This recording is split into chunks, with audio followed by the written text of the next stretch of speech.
Tantor Audio, a division of Recorded Books, presents Stone Cold Magic by Jayne Faith, narrated by Amy Landon. Chapter 1. It was a pleasant summer night, but I walked with my fists stuffed deep in the pockets of my lightweight jacket and my head bent, as if leaning into a stiff, chilly wind. I paused at the end of 12th Street, where the mid-century bungalow houses stopped and the little shops began. Murky shapes feathered the edges of my peripheral vision, moving in a slow, curling dance, like wisps of campfire smoke. There were moments, even long stretches, when the phantom shapes faded into the background of my awareness. But every time I noticed them anew, my insides chilled and gave a little lurch. I tried to convince myself that the shadows framing my sight were meaningless. More than once, I'd sternly told myself they were just misfires of my optic nerves, artifacts of having been clinically dead for 18 minutes. My brain had been deprived of oxygen, and there were bound to be some lingering effects. Hell, what were a few blurry dark shapes when I could have suffered serious brain damage? Or not come back at all? But none of my internal cajoling had worked particularly well. Ever since I'd opened my eyes on a gurney with a sheet pulled up over my head, the shadows had been there, and as much as I wished it were otherwise, I couldn't help feeling that the smoky shapes were alive. They lurked, an ever-present reminder that, sure, I may have cheated death, but I'd brought something back with me. It was odd, knowing I'd been dead, queued up for the morgue, and yet somehow escaped the cold clutch of the grave to walk away from the hospital and return to my little apartment and the usual rhythms of life. I was like one of those drowning victims you sometimes hear about on the news, a still body with no pulse pulled from icy water and then miraculously revived. I knew I was lucky. I was beyond fortunate to be alive. Except something wasn't right. I shivered and tucked my chin to my chest. Nope, not right at all. With the dancing shadows framing my sight came horrific nightmares, jerky, unfocused visions of death that plagued my dreams when I slept and my thoughts when I woke. In the 2 weeks since the accident that had temporarily killed me, I'd become so sleep-deprived and, frankly, creeped out by the dreams, I'd finally decided I had to do something. I'd waited to see if my head would clear, hoping that during my forced medical leave I'd get back to normal. But it hadn't happened, and I couldn't wait any longer.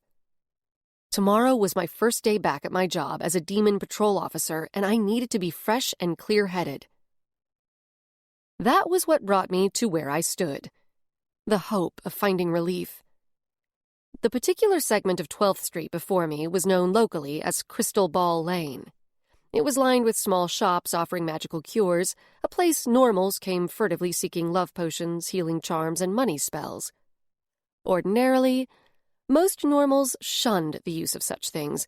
They believed magic was responsible for tearing the world open 29 years ago and letting in the hellish chaos of demons, the vampire virus, and the zombie virus. And, well, I couldn't blame normals for their prejudice, because they weren't entirely wrong. Those with magical ability, like me, witches or crafters as I preferred to call us, tended to see stores such as the ones on Crystal Ball Lane with disdain. They were the equivalent of magical tourist traps for the desperate and beneath the notice of crafters. But I needed something to eradicate the nightmares, to expel whatever grave thing was clinging to me, and I didn't have enough magic ability to stir up a spell or a charm to help myself. I pulled out my phone and pressed one of the side buttons, and it awoke with a cool white glow. It had vibrated against my hand 3 times since I'd left my parked truck a few blocks away, and each time, the guilty little knot in my stomach tightened a touch more. The device buzzed again as I held it, and a new text from Deb flashed. "Ella? I'm an empath. You can't trick me. Spill it, lady. What's wrong?" There were 2 little frowny faces at the end. I ruefully shoved the phone back in my pocket. It was almost uncanny how Deb's texts had started coming through as soon as I'd hopped in my truck to seek help on Crystal Ball Lane. I talked to her earlier. She'd called to see how I was feeling about heading back to work. And of course, Deb being Deb, she'd picked up on the fact that I was having trouble with something. I didn't possess her intuition or empathic talent, but I could tell she had her own worries. It wasn't any magical sixth sense on my part, just an instinct born of many years of friendship. Her voice took on a particular tightness when she was having trouble with her husband, Keith, and I'd be damned if I was going to add to her burden. So I'd insisted that I was fine, knowing she didn't fully believe me. I entered the first block of the shops, eyeing the neon signs that advertised tarot readings, herbal remedies, healing crystals, and all manner of magical cures and spells. The store I was looking for, Nature's Light, was a few blocks down. I checked out the website and saw the owner offered a variety of services, aura cleansing among them. I tried the phone number, but never got an answer. Most of the businesses on the lane kept late hours, and I hoped Nature's Light would be no different.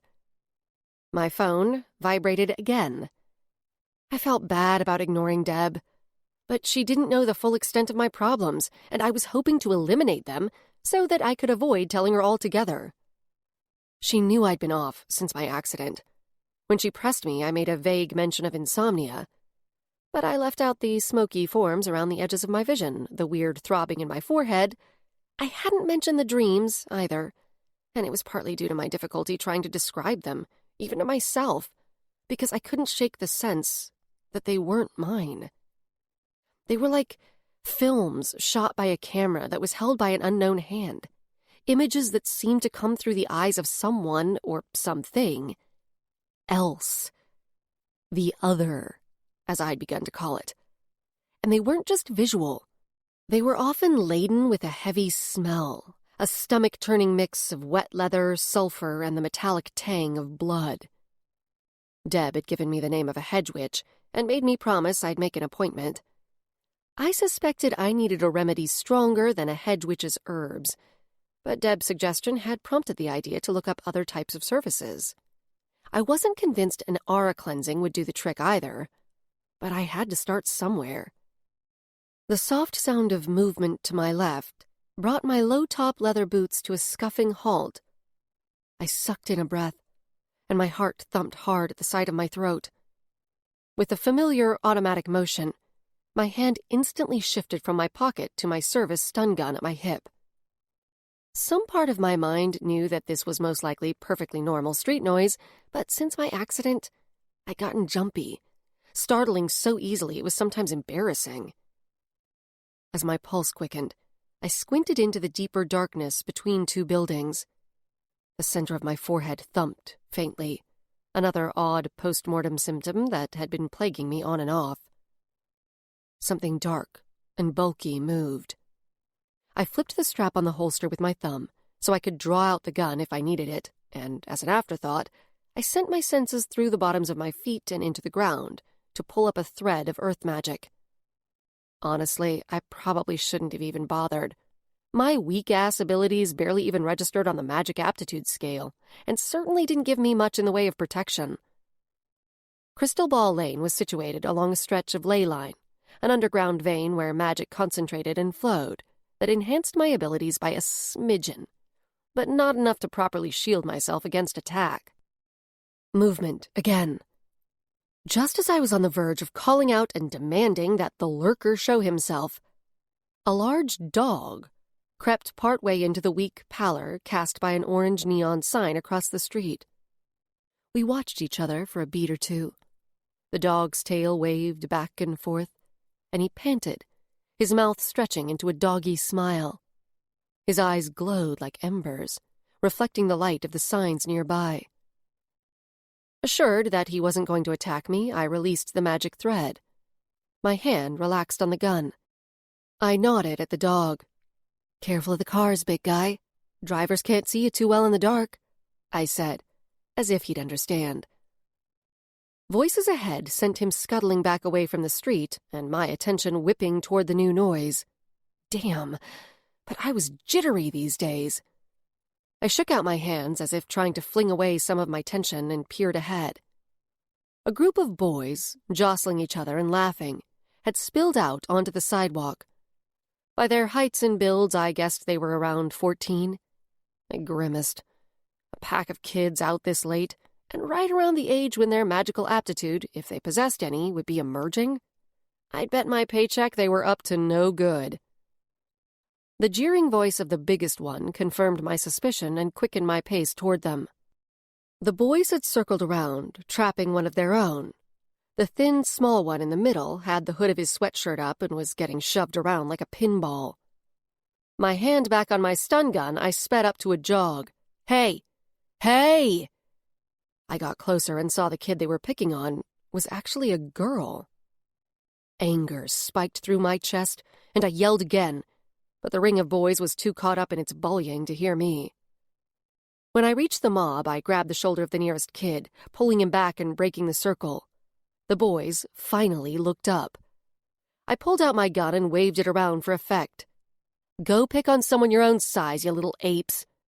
I drew myself up to my full 5'10" plus boot heel and glowered down at them. The big boy, the tallest by a few inches, shoved his hand across his snub nose and gave me a derisive once-over. He glanced at my weapon, but didn't even blink. "We don't have to do what you say." Strong currents of green earth magic swirled around his hands as he curled them into fists. The kid had a decent level of magical aptitude, but he appeared to enjoy using it for the purposes of bullying and intimidation. Great. In a depressing flash, I could practically see his future. Supernatural crimes would eventually haul him in for gross misuse of magic, or maybe something worse, and he'd either spend time in prison or get stripped of his ability. Maybe both. One side of his upper lip lifted in a sneer that was so exaggerated I might have laughed if I wasn't so ticked off. I stared at him for a split second, surprised by how brazenly he stood his ground. Then I reached to my belt and pulled off my badge. A faint tingle of magic stirred against my palm as I tilted the charmed object, so my credentials illuminated on the sidewalk. Demon Patrol Officer, City of Boise, Idaho. Gabriella Gray. Badge number 889475. One of his little henchmen sucked in a breath. "Oh, shit! She's a cop!" Snubnose snorted out a scoff. "Ooh, Gabriella Gray, Demon Police," he mocked in a falsetto, further raising my ire. He turned to the other kid. "She ain't real police. We ain't breaking the law anyway. Don't be such a puss." I pulled out my phone. "You're out after curfew, and that's automatic jail time. I'm going to need the names and numbers of your parents. I'll let them know where they can visit you in prison." There was a curfew law, but the other part was my own little enhancement for the purposes of getting them to scatter. One kid shuffled back a few steps and then turned and hightailed it down the sidewalk, his arms pumping hard. Others followed. After a few seconds, only Snubnose, his victim, and I were left. He lunged at me, and I automatically jumped back, but not far enough to elude the wad of spit he hawked. It landed with a splat on the toe of my right boot. "Little twerp," I muttered, trying to shake the saliva off my shoe. Instead of flying off, as I'd hoped, it just dribbled off the side. With a final sneer, the ringleader jogged backward a few steps and then chased after his crew. I watched him go, and allowed myself a moment of satisfaction. As I followed his progress, I caught sight of the Nature's Light sign, illuminated by tubes of blue neon, half a block away and across the street. The card in the glass door displayed the word, "Open." I faced the girl, leaning in with concern. "You okay?" I asked, clipping my badge back on my belt. "You shouldn't be out alone at night." She was dressed in a too-big pullover sweatshirt, and the hood had fallen back, exposing wispy, pale blonde hair escaping from the sides of her sagging ponytail. Shaking her head once, she stepped forward, and it didn't take an empath to feel the desperation that seemed to shroud her. It gathered like 2 rain puddles in her soulful eyes. She took another hesitant step, and then reached out as if to grasp my forearm, but stopped short of touching me. "My brother," she said, her voice already watery as tears began to pool in her eyes, causing my chest to catch in reaction. "He's in trouble, and I don't know what to do. That's why I came out here. Please, Officer Gray, you have to help me." I glanced down the block just in time to see the blue neon Nature's Light sign extinguish. There was movement at the door, and a hand reached out and flipped the open sign over. "Sorry, we're closed." A colorful string of curses streamed through my mind. For a second, I thought about making a run for it, banging on the door before the proprietor left and offering to pay extra for an after-hours aura cleansing. Then I looked back at the girl, and my heart clenched. If she'd said anything else, I probably could have resisted, told her I'd help her after I'd finished my own errand. But the despair in the way she'd said, "my brother," was piercingly familiar and impossible for me to brush off. Resigned, I felt my shoulders drop. So much for my hopes of getting back to normal before I had to return to work. My aura would have to remain unclean for at least another day. I gave her a small smile of encouragement. "Where's your brother?" "Upstairs." She pointed to a metal staircase in the alley. I nodded at her to go ahead and stifled a sigh. I'd missed my chance, and I'd just have to hope the other allowed me a decent night's sleep. I didn't relish the thought of finally returning to work only to drag my exhausted ass through the day. As I went after her, I glanced back in time to see the big dog poke his head around the corner of the building to watch us. But in the next blink, he was gone. The throbbing in my forehead intensified. It was like a finger tapping against my frontal lobe, a bass drum rhythm that never quite synced up with my own pulse. Another new sensation since my accident. And it swelled and receded like a tide throughout the day. Wincing, I pushed the heel of one hand against the side of my head. "Nathan's out on our balcony," the girl said. She was holding the exterior door open, waiting for me. She beckoned with an urgent movement of her fingers. "Please, hurry." Chapter 2. Even with my paltry magical aptitude, I sensed the girl was just coming into her own abilities. Not only was she strong, she also had a specialty, at least one. Curious, I mentally reached for earth energy, trying to build up enough magic in my body to help me read her specific talent. But I wasn't able to pinpoint it. I guessed she was probably 14, maybe 15, but by her small stature she could pass for younger. She and I were both children of a post-RIP world, where magic was no longer a secret. Magic had been around forever, but had never been openly revealed by the magic community until the RIP, the catastrophic tear between dimensions that had brought hellish winged creatures into our world. It had also catalyzed the emergence of the VAMP2 and Necra2 viruses, infecting normals and turning them into bloodthirsty vampires and brain-hungry zombies. The original RIP had first opened in Manhattan in 2001, around 30 years ago. The zombie problem had been contained before I was born. Vamps weren't a huge threat anymore either, after Grigori Industries developed an implant that made them docile, taking away their bloodlust and their ability to glamour, as well as allowing them to walk safely in sunlight. That had all happened before I was born, too. These days, demons were the most imminent danger from the RIP. "What's your name?" I asked, following her through a dingy, narrow corridor. The stale aroma of cooked food permeated the air. It smelled like someone had browned a pound of ground beef several hours earlier. We took a left turn, putting us in a hallway that ran along the back of the building. She glanced back at me. "Roxanne?" "I'm Ella." Roxanne was small and thin in that wafy way that was probably genetic, but still made you suspect she'd never quite had enough to eat. I wasn't the motherly type, but watching the points of her shoulder blades made me want to take her home, plunk her in a chair at the little table in my kitchen, and feed her cookies. I probed around her energy again. Her magic was definitely young, fresh, and barely formed. She might not even be aware of the specifics of her own abilities yet, especially if she didn't have a good mentor. Something about her supernatural signature reminded me vaguely of Deb, my longtime best friend. But Roxanne's had its own unique quality, one that I'd never sensed before. Deb was an empath and a healer, a strong level 2 on the magic aptitude scale.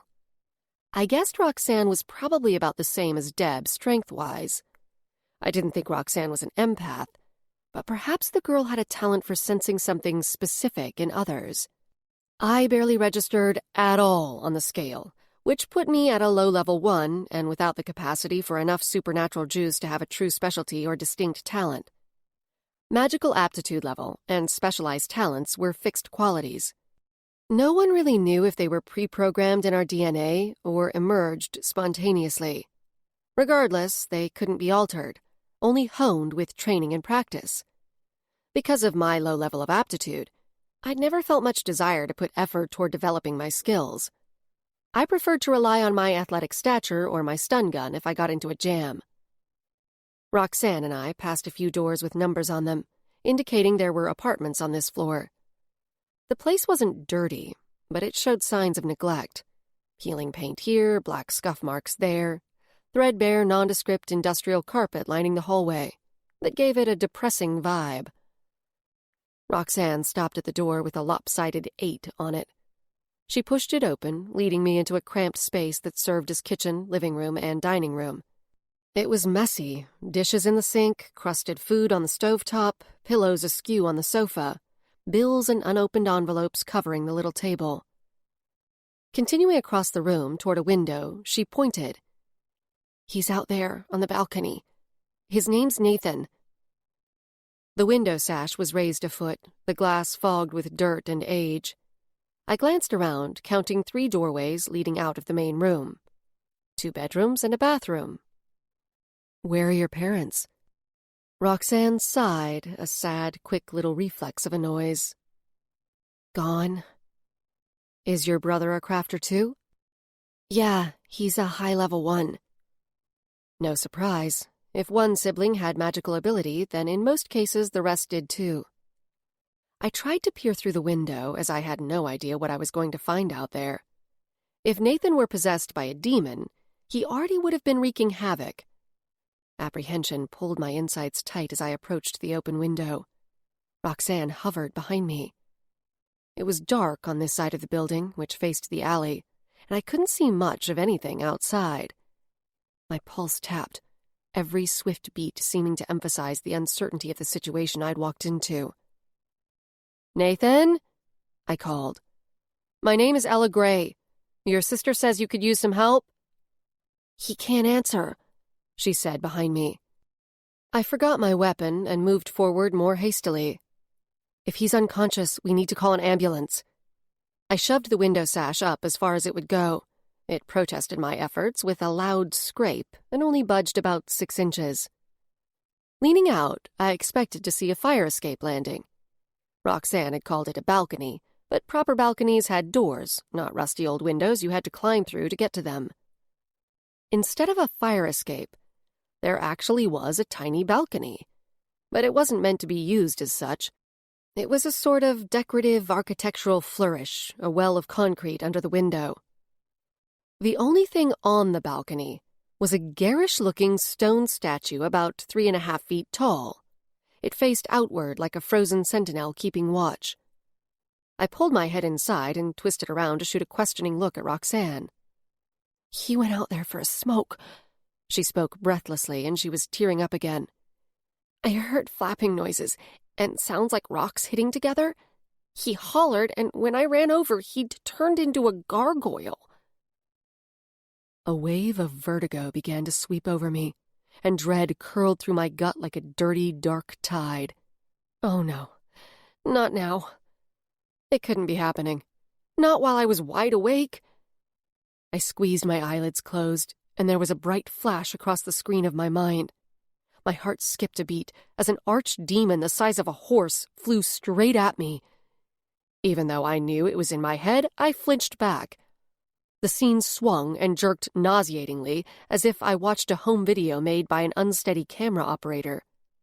I opened my eyes, blinking hard a couple of times. Cool relief rushed through my veins when I saw Roxanne peering at me. For the moment, at least, the strange foreign images in my head had subsided. I cleared my throat, as if that would also clear the residual fog of the brief vision. This is probably just a gargoyle that came to roost here for the night. People don't turn into statues.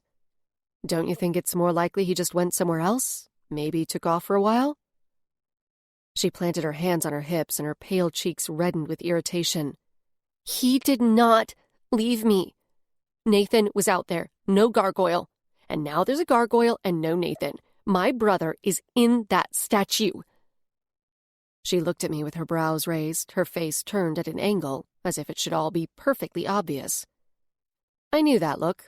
It was teenager, for adults are such morons. I felt my defenses rise. I was only 24 for cripe's sake. Surely not old enough to be considered the enemy by someone her age. She extended an arm and pointed toward the balcony. That's my brother. It is. Her expression dissolved back to desperation, and I realized it wasn't just about the disappearance of her brother. She needed me to believe her. She came over beside me. Here, touch it. It's warm. She leaned through the window to place her hand on the statue's, well, neck, I guessed it was. From this angle, the stone figure appeared to be a crouching mythical creature, big pointed ears, narrow feline face, bulging eyes, and folded wings. Roxanne looked back at me, waiting. I stepped forward, reached out, and pressed my fingertips against the stone surface. It was smoother than I thought, more like marble than the textured concrete it appeared to be. As soon as I made contact, the shadowy shapes in my periphery began to swirl like curtains whipping in a storm. My heart slammed against my ribcage as I tried to fight, but an image crowded into my vision, replacing Roxanne, the apartment, and the gargoyle. As in my recent dreams, it was colored only in yellows and blues, as if the eyes that saw it had a strange sort of color blindness. I sucked in a gasp and blinked, trying to force the image away, but it persisted. Edges sharpened into objects, and then into recognizable human forms. The off-color scene clarified, and I was no longer standing in a dingy little apartment, but in an unfamiliar room. I could make out the faces.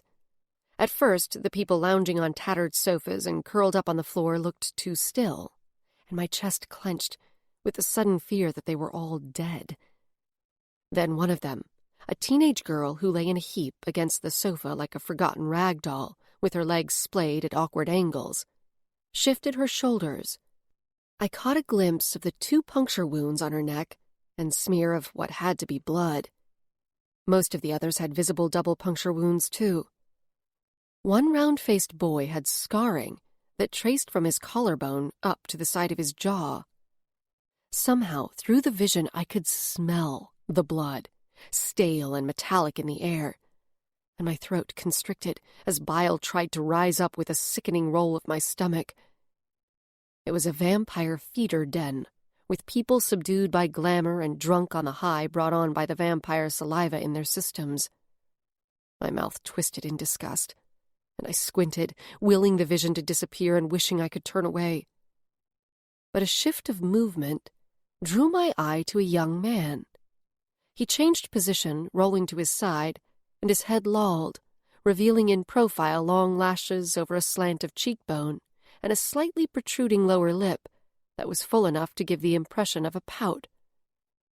My chest seized. I knew that face. I gasped, reflexively jerked my hand off the hard surface of the statue, and the vision dissolved, replaced by the window, the balcony, the gargoyle, and the darkened summer sky above. My pulse sped, each beat of my heart chasing the one before it, so there was barely any space between. The young man. He looked so much like my brother Evan, but more angular and mature than the last time I'd seen him. The young man in the vision had to be around the age Evan would be today, if he were alive. I'd been clinging to that if for 5 years. I didn't know whether the vision was someone else's memory that inexplicably found its way into my head, or maybe a complete fabrication of my own imagination. But my heart and my mind clutched at it and cradled it like a kid with her teddy bear, willing it to be true, willing my brother to still be alive somewhere. "Are you okay, Officer Gray?" Roxanne asked. I jumped at the sound of her voice. She stood next to me, looking up into my face with concern etched in faint lines across her forehead. I drew a sharp breath in through my nose and nodded, but my hands shook. I clenched them into fists to hide the trembling. She looked at the statue. "You felt it, didn't you? It's warm." I fought to focus on her, on the present. I peered at the stone figure. She was right. When I touched the gargoyle, it was warmer than my own skin. I reached out and placed my fingertips on it again, nearly breathless with hope that I'd get another glimpse of the young man who looked like Evan. The shadows framing my visual field churned, but the image didn't return. I was about to ask Roxanne if she could remember anything else that happened before the gargoyle appeared, but the words died in my throat. I heard it before I saw it, the leathery flapping sound of wings above. Adrenaline surged through me as I leaned my upper body out the window to look around. A dark shape was circling overhead. "Demon," I said grimly. Roxanne screamed and backpedaled. I pulled back, bumped the top of my skull hard on the windowsill on the way in, and reached up to slam the sash down. It didn't move. My heart hammering, I let out a strangled grunt, straining harder, but the old window remained stubbornly raised. I tipped my head up, looking through the dirty glass. The demon seemed to hang in the air, its midnight black shape momentarily outlined against the weak moonlight that illuminated the sky over the building across the alley. Then, after an almost graceful pause, the demon tipped into a dive, hunting and aiming straight at the window. I tried the sash one more time before I gave up and hastily shuffled backward. With my left arm, I shoved Roxanne behind me. My right hand reached for the cylinder that was holstered on the back of my belt, just as the demon landed on the balcony with a soft shuffle of wings and scrape of claws. I kept my eyes trained on the open window. "Is it coming in?" Roxanne's voice was thin with fear. "Yeah." Without looking down, I flipped the top of the can off with my thumb. The lid fell to the floor. I backed us up some more. "Don't worry, I've got a trap. Stay right there and keep still." I left Roxanne and tiptoed a few steps toward the window. It was an archdemon, several times bigger than the small, bat-like creatures I usually trapped while on demon patrol, and capable of possessing a human. It was only a little smaller than the one that had killed me 2 weeks ago, the day my partner and I had responded to a routine call for a couple of minor demons in the basement of a downtown residence. It should have been an easy job. And it was, until a sudden dimensional burp sent an archdemon into the middle of things. As I faced the window, my mouth was as dry as sandpaper, my hands damp with sweat, and my heart seemed to be trying to thump its way up my throat to make an escape. If I'd had time, I would have called this one in, but the damned window wouldn't close. With the soft brushing sounds of its leathery wings, the demon shifted and poked its lumpy black head inside. Roxanne let out a strangled squeak. I slowly knelt to set the canister upright on the floor, my heart hammering loud in my ears. "Come on over here. See what I've got for you," I coaxed in a high-pitched voice. I made clicking noises with my tongue, as if trying to lure a timid kitten out from under the bed.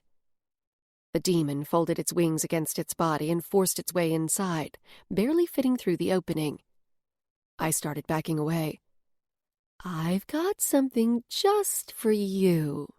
Come on. That's right. Take a little look-see."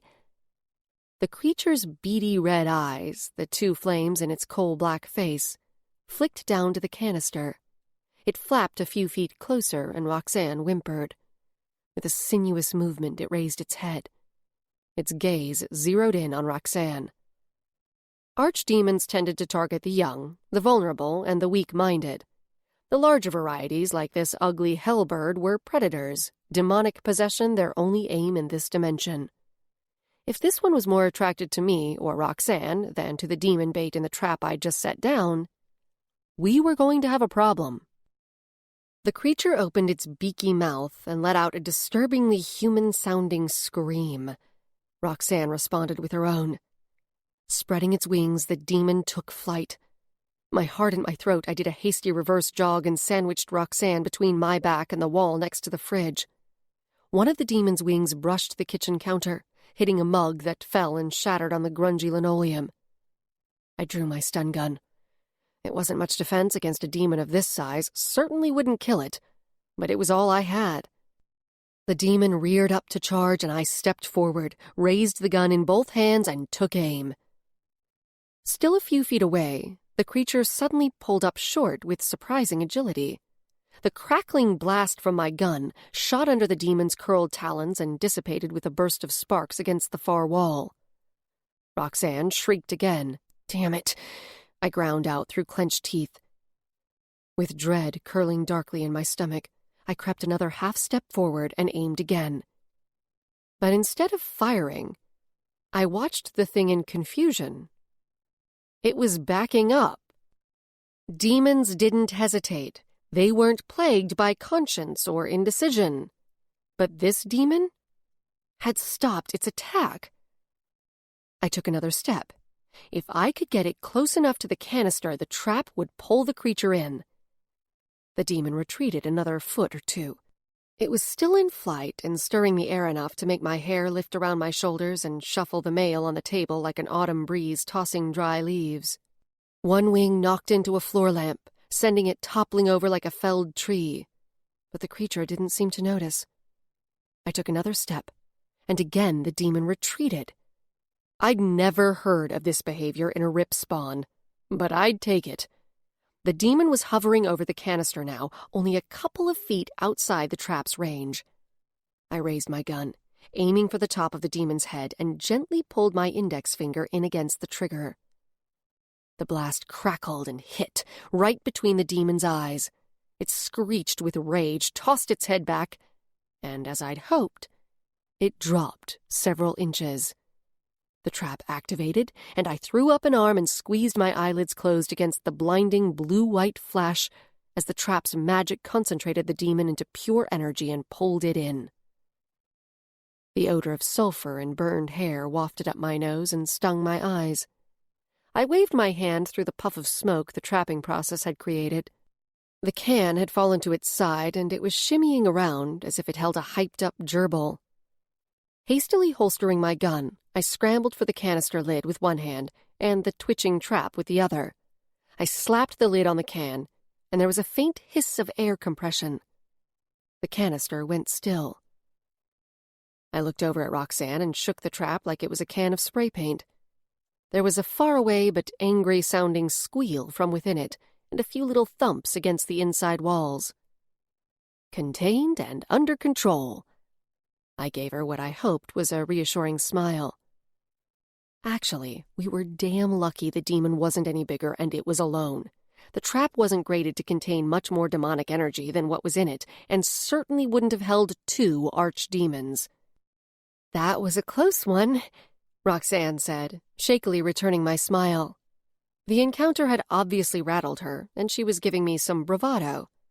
I looked down, reattaching the can to my belt and giving her a few seconds to collect herself.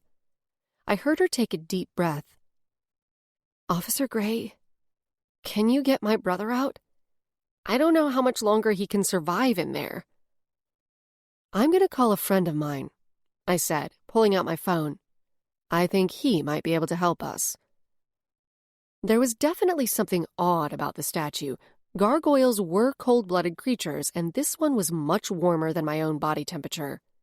But I wasn't convinced there was actually a human trapped in it because, well, I was pretty sure that was impossible. I knew someone who'd be able to tell me if Roxanne's story had any merit. I scrolled to Johnny Beamer's number and tapped it. Johnny was a freelance supernatural PI, and he developed a slew of devices that could detect all manner of phenomena. He did private jobs, but was also often called in as a consultant when the police suspected supernatural involvement in a crime. That was how we'd met, first a couple of years back. It was on a messy case involving an idiot who'd managed to summon and cage an archdemon with the intention of domesticating it, his pissed-off witch neighbors, and some not-so-neighborly hexes. Johnny often showed up at the drinking hole where demon patrol officers tended to gather after night shifts.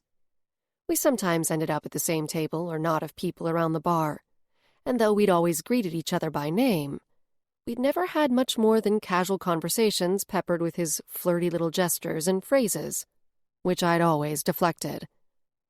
Johnny seemed like an okay guy, but I'd watched him flit from woman to woman too many times to take his advances seriously. "Ella Gray," came Johnny's smooth voice through the phone. "I knew you'd give in eventually. Your place or mine, sugar." I snorted. "Nice try, but this isn't a booty call. I've got a situation. Any chance you could bring your toys and meet me?" "Okay, I'll bite. Just for you." I could hear the faint smile in his voice. "Where am I going?" "Crystal Ball Lane. I'll text you the address." "I'll be there in 10, Johnny said. "Great, thanks." I disconnected the call, asked Roxanne for the building's address, and then sent it to Johnny. While Roxanne righted the lamp, I went to the window. We needed to get the thing closed before any other winged creatures of hell showed up, because I didn't have any more large demon traps on me. I jumped up to the sill, standing on it so I could put my full weight into shoving the window sash down. I glanced at Roxanne, who'd moved to the kitchen area to clean up the broken mug. "You okay?" I asked, grunting with effort. I hopped a little, dropping all the force I could onto the stubborn window. It gave a few inches. "Yeah." She didn't look up. "You've got to keep the windows closed," I said. "It's not safe to leave them open." By law, all structures were infused with magical wards against demons, so they couldn't shatter a window or bust in through a door. The protection worked, as long as doors and windows weren't left open. But there wasn't any known magic to prevent the spontaneous rips that dumped hellspawn into random locations, as it happened during the demon patrol call that had killed me. "I know, I thought if Nathan turned back into himself, I wanted him to be able to get inside," she said. "You know, he'll probably be weak from not having any water or food, and I was afraid he wouldn't be able to open the window." The stupid window finally gave in to my efforts. I slammed the sash closed and dropped to the floor. "That's thoughtful of you," I said quietly. I wasn't maternal like Deb, but even I could see how distraught the girl was. "How long has the statue been there?" I just couldn't quite bring myself to call the thing Nathan. She pulled her phone from the pouch of her hoodie and looked at it. "It's just after 10 o'clock, so an hour and a half?" "Why didn't you call the police?" She lifted one shoulder and let it drop. "Nathan is 17. We're not supposed to be living on our own." The familiar ache sprang around my heart, gripping it like a fist with such swiftness it nearly took my breath away. My brother Evan and I had been alone like this. After Grandma Barbara died, we'd stayed in her house until the bank repossessed it. A few months later, we were forced out, and shortly after that, Evan had disappeared. He was only 14, and I'd just turned 19. I held my breath, letting the pressure build up in my lungs, pushing back against the pain of loss blooming through me. My mind pulled at the vision of the young man, the one who looked like he could be 19-year-old Evan, but I held it off. I'd save that for later examination. "Did you see anything strange when you touched the gargoyle?" I asked. "Like what?" She cocked her head. I shrugged. "Anything supernatural? Visions?" She peered at me. Why? Did you?" "I thought I saw something, but it was probably just my imagination," I said.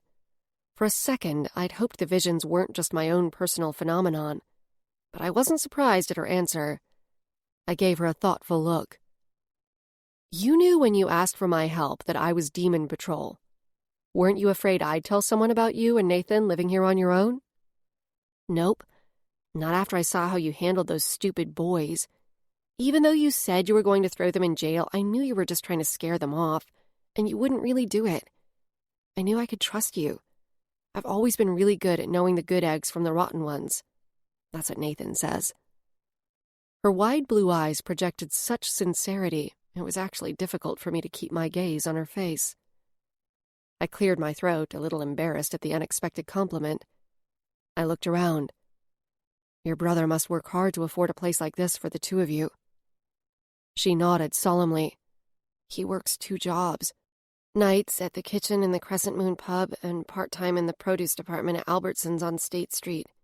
I do random jobs, mostly babysitting and cleaning houses. When she spoke of her own contribution, the pride on her face chiseled a crack through the middle of my heart. A kid her age shouldn't have to worry about contributing to the household income. Footfalls in the hallway drew our attention. I went to open the door, and Johnny stood there, hefting 2 big, nondescript black suitcases with metal latches. The cases looked like the things you might see a band's roadie hoisting around, but I knew they contained a bunch of supernatural detection and diagnostic instruments. He flashed a perfect white-toothed grin that seemed to gleam in his tanned face, and out of the corner of my eye I watched Roxanne swoon. Yeah, Johnny Beamer had that effect on women. He set the cases down near the end of the sofa and then clapped his hands and rubbed them together briskly. So, ladies, what do you have for Johnny? Chapter 3. Over here. A demon paid us a visit, so we had to shut it. I led Johnny to the window. This is why Roxanne brought me up here. She says her brother is trapped in that statue. Johnny stood close to the pane and cupped his hands around his eyes so he could see outside. I glanced over at Roxanne. I wasn't so sure about her story, but the thing is warm. I whispered to Johnny, too hot for a cold-blooded gargoyle. He backed away with a nod and a purposeful purse of his mouth. He took off his leather jacket and put it over the back of one of the dining chairs. It was way too warm out for leather, but I couldn't recall ever seeing him without his jacket. He strode to the window, and his biceps flexed momentarily as he forced the sash up. I couldn't help a little zing of appreciation, and I saw Roxanne take note too. I need it open so the scanner has an unobstructed view. Give a holler if you notice any more winged visitors out there. He reached out to place a hand on the statue and glanced back at me. Huh. It is warm.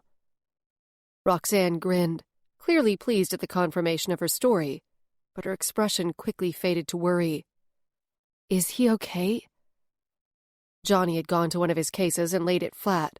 He squatted in front of it with the lid tipped back. Give me just a sec, and I'll see if I can figure out what happened. Roxanne and I watched him pull a tablet out of its little nook in the molded foam that filled the case's interior. The device looked like a modified iPad with handles attached to both ends and some extra electronic doohickeys plugged into the ports. Johnny was a normal, but one of the few who seemed completely at ease around crafters. He was so knowledgeable about the supernatural, sometimes I actually forgot that he had no magical aptitude himself. He stood and positioned himself square to the window, powered on the tablet, and held it up by the handles. An image of the window frame and the dark shape of the statue outside filled the tablet's screen. Johnny tapped through a couple of menus, and the image changed. It showed blobs of bright colors, reminiscent of a heat map, with faint ghosts of lines like an X-ray. Oh yeah, there's something interesting going on, Johnny murmured, enlarging different sections of the image. I'm detecting 3 life forms? I stepped closer to peer over his shoulder, but I didn't have a clue how to read the image. Do you know what they are? Johnny's eyes flicked to Roxanne and then back to me. He gave me a pointed look. One of them is definitely human, he said. The brightness in his voice was a little too forced. And his vitals are within the normal range. I need to consult with Officer Gray for just a moment." He powered off the tablet and lowered it to his side, holding it by one of the handles, and with his other hand he pulled down the window sash. A tilt of his head at me indicated he wanted us to move out of Roxanne's earshot. We huddled near one of the bedroom doors. A waft of his clean-smelling aftershave filled my nostrils, and I resisted the temptation to lean in for a deeper whiff. I wasn't interested in Johnny, not like that. But I wasn't made of marble. He was handsome, and he smelled good, and that was all, was what I told myself sternly. With a hard blink, I forced my focus from his expressive lips back up to his eyes. "What is it?" I whispered, glancing at the tablet he still held. He gave his head a little shake. "I think her brother is okay, but there's a demonic life form in there. I've actually never seen 3 life forms in one entity. This is really strange, Ella. We should call Supernatural Crimes and turn this over to them. It's going to require multiple separations. Whatever gets Nathan and the demon out of the gargoyle, followed by a standard exorcism. Honestly, I have no idea how this could have happened in the first place." My surprise registered on my face, and he saw it. Johnny wasn't an outlaw, exactly. But I didn't expect him to be the one to suggest following protocol. "But Nathan is safe, more or less, right?" I asked, and waited for him to nod. "She doesn't want to involve the authorities. Her brother's underage. They're not supposed to be living here alone." With a pained look, he tucked the tablet under his arm and pushed one fist into the other palm, popping his knuckles.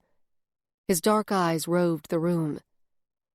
"I really don't think we should be going rogue on this, Ella." I scoffed, brushing off his suggestion. "Johnny, I know you, of all people, can handle this without getting the authorities involved. You know everybody. There's gotta be someone in your contacts list who has the skills we need. And I'm here to help. Come on. We can do it." It was a thinly veiled challenge, but I hoped my appeal to his ego would work. His mouth thinned to a hard line, bringing out his dimple.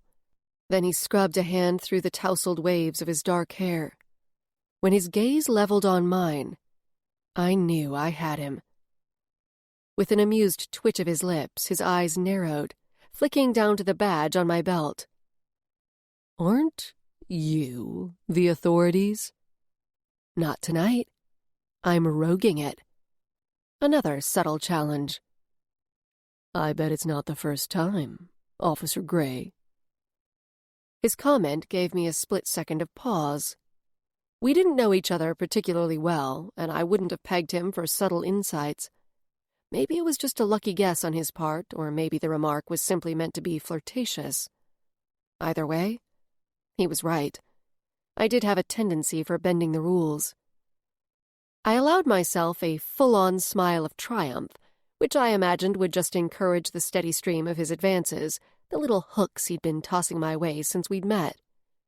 But at the moment, I didn't care. "Please tell me you know how to get him out," Roxanne called, breaking up our little exchange. She was gazing at Johnny with an adorable mix of hero worship and infatuation. He went to her with a warm smile. "Unfortunately, darling, that's beyond my skill set. But I do know someone who might be able to handle this sort of challenge. I'm going to make a call." Roxanne blushed, looking up at him with stars in her eyes, and nodded. He pulled his phone from a front pocket of his jeans, tapped it a couple of times, and then put it up to his ear, holding it there with a raised shoulder. "Lynette, how are you, gorgeous?" he said into the phone. While he spoke, he knelt to tuck the tablet back into its case. Right, same here. Listen, I've got a little supernatural puzzle, and I do believe you're the only woman in the world who can solve it." I rolled my eyes. "Oh, you are?" Johnny's smile sagged. "Damn. When do you get back?" "Okay. Sure, the sooner the better." "Will do. Safe travels. Talk to you soon. Bye." He let the phone drop into his hand, tapped it with his thumb, and slipped it back into his pocket. "What did she say?" Roxanne had pulled her hands into the sleeves of her oversized hoodie, and she was pressing her two-sleeved fists together in front of her chest in an unconscious prayer. She's out of town right now, but she's returning tomorrow. He faced Roxanne. I promise I'll come back with her tomorrow night, and we'll get this sorted out. Roxanne's eyes filled with disappointment, but she nodded. Do you have someone you can stay with tonight? I asked. She was probably old enough to spend a night alone, and had likely done so many times while her brother worked late. But I didn't want to leave her on her own. Mrs. Johnson, down the hall. She comes over sometimes if Nathan has to be gone all night. Roxanne looked out the window and then turned her blue-eyed gaze on Johnny. Are you sure he's not going to suffocate before you come back? I swear on my favorite crystal that he'll be okay until then. With a flourish, Johnny pulled a polished, faceted stone from a small leather pouch clipped to his belt. He held it out. Keep it as collateral until tomorrow night. She took the clear crystal, rotating it in her fingers, and then she looked up at him. You're one of the good ones. I can tell. He gave her a little grin. Are all the other windows closed? I asked, eyeing the doors to the bedrooms. Roxanne nodded. Good, I said. Don't open them for any reason, okay? I won't, I promise. She took a couple of quick steps toward me and slipped her arms around my waist. Thank you, Officer Gray. After a surprised pause, I awkwardly embraced her thin shoulders. She wouldn't normally do this. I always recognized another non-hugger. But her relief and gratitude were palpable. I'm glad I could help. And you can call me Ella. She moved back, looked at the floor between us, and nodded again, obviously self-conscious. Here, let me put my number into your phone in case you need anything. Give me yours, too. We traded phones and entered our info while Johnny finished packing up. He lifted both cases by the handles. Stay safe, darling, he said to Roxanne, winking at her. We'll see you soon. I fought the urge to roll my eyes again, knowing I should cut him some slack. He'd shown up at a moment's notice, and he'd been extremely helpful after all. Johnny and I left the apartment. As soon as Roxanne closed the door behind us, I turned to him. Are you sure he'll be okay in that gargoyle? I asked. You're the one who didn't want to call supernatural crimes. He cocked a sidelong look at me. But yeah, if he's okay right now, I think he'll be just as okay tomorrow. He certainly isn't going anywhere. So, you've never heard of a double possession? He shook his head. Before tonight, I would have said it wasn't possible for a demon to possess a gargoyle, and with a human mixed up in there, too. Just bizarre. I groaned. But the good news is, being locked in there is keeping the demon from hurting anyone. We exited the building to the staircase I'd come up with Roxanne. I inhaled a welcome breath of night air, glad to be out of this stuffy apartment. When I get home, I'm going to do some research. His voice dropped in register and turned buttery smooth. You're welcome to come with me, be my sexy assistant, and after, you could show me your badge and I'll show you how my plasma probe works. Terribly tempting, but I'll pass, I said with slow sarcasm. I dug my fists deeper into my jacket pockets. I remembered what Roxanne had said about Johnny being one of the good ones. I shot him a glance. But seriously, thank you for coming. I didn't know who else to call. Ah, it's no problem. He shrugged and gave me a half smile. At the opening of the alley, I made a right turn at the sidewalk and paused to see if Johnny was going that way. He stayed with me. Who did you call, anyway? I asked. A witch who specializes in exorcisms. You think Nathan is locked inside the gargoyle and also possessed? I asked. Possibly. The fact is, there are 3 species that need to be separated. Species separation is essentially the definition of exorcism, although we usually only hear about it in terms of demon-human separation. Regardless of the exact configuration, Lynette should be able to perform the separations. She's one of the best. If she can't do it, we're pretty much screwed. I pursed my lips into a grim line and let that sink in. After a second or two, I looked over at him. He was tall, but my 5 feet 10 inches plus an inch of boot heel put me slightly above eye to eye with him. "Johnny, I don't expect you to work for free." He gave me a playful grin. "Don't worry about it, sugar. I'll find some way for you to repay me." I rolled my eyes. "Good luck with that, Romeo," I said with a good-natured laugh. There was nothing menacing in his words. It was more flirtation. He slowed, and I spotted his Mustang parked on a side street. We stopped on the corner. "Will you text me if you make any breakthroughs in your research?" I asked. "Yup, will do." I jogged the rest of the way to my pickup. Weariness washed over me as I got in, started it, and headed home. I was just considering allowing my brain to return to the vision of the vampire den and the guy who looked like my brother, when I happened to glance in the rearview mirror. 2 orange eyes stared at me from the bed of the truck. I started, accidentally jerking the wheel and crossing the yellow line with the left front tire. Shit! I yanked the wheel the other way, correcting. I pulled to a stop at a red light, gripping the wheel hard with both hands, and turned around. My heart hammered as a dark, furry face stared back at me. It was the dog from before. His tail wagged and his panting breath made a little patch of fog on the glass. I listened to my pulse beat in my head for a few seconds and then let out an unexpected laugh. I considered turning around and dropping him off, but didn't want to risk him getting hit by a car as he wandered Crystal Ball Lane. With only a few more blocks to home, an old house on Hayes Street that had been converted into a fourplex, I decided to continue on with the dog in the back. The house where I lived had 2 apartments upstairs and 2 on the main floor. The 2 upper ones were occupied by couples, one in college and the other a newly married man and woman in their early 30s.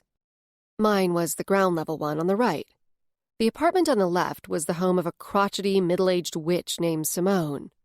Her familiar, a very cliched black cat, sometimes watched me out the front window, its yellow eyes radiating uppity feline disapproval.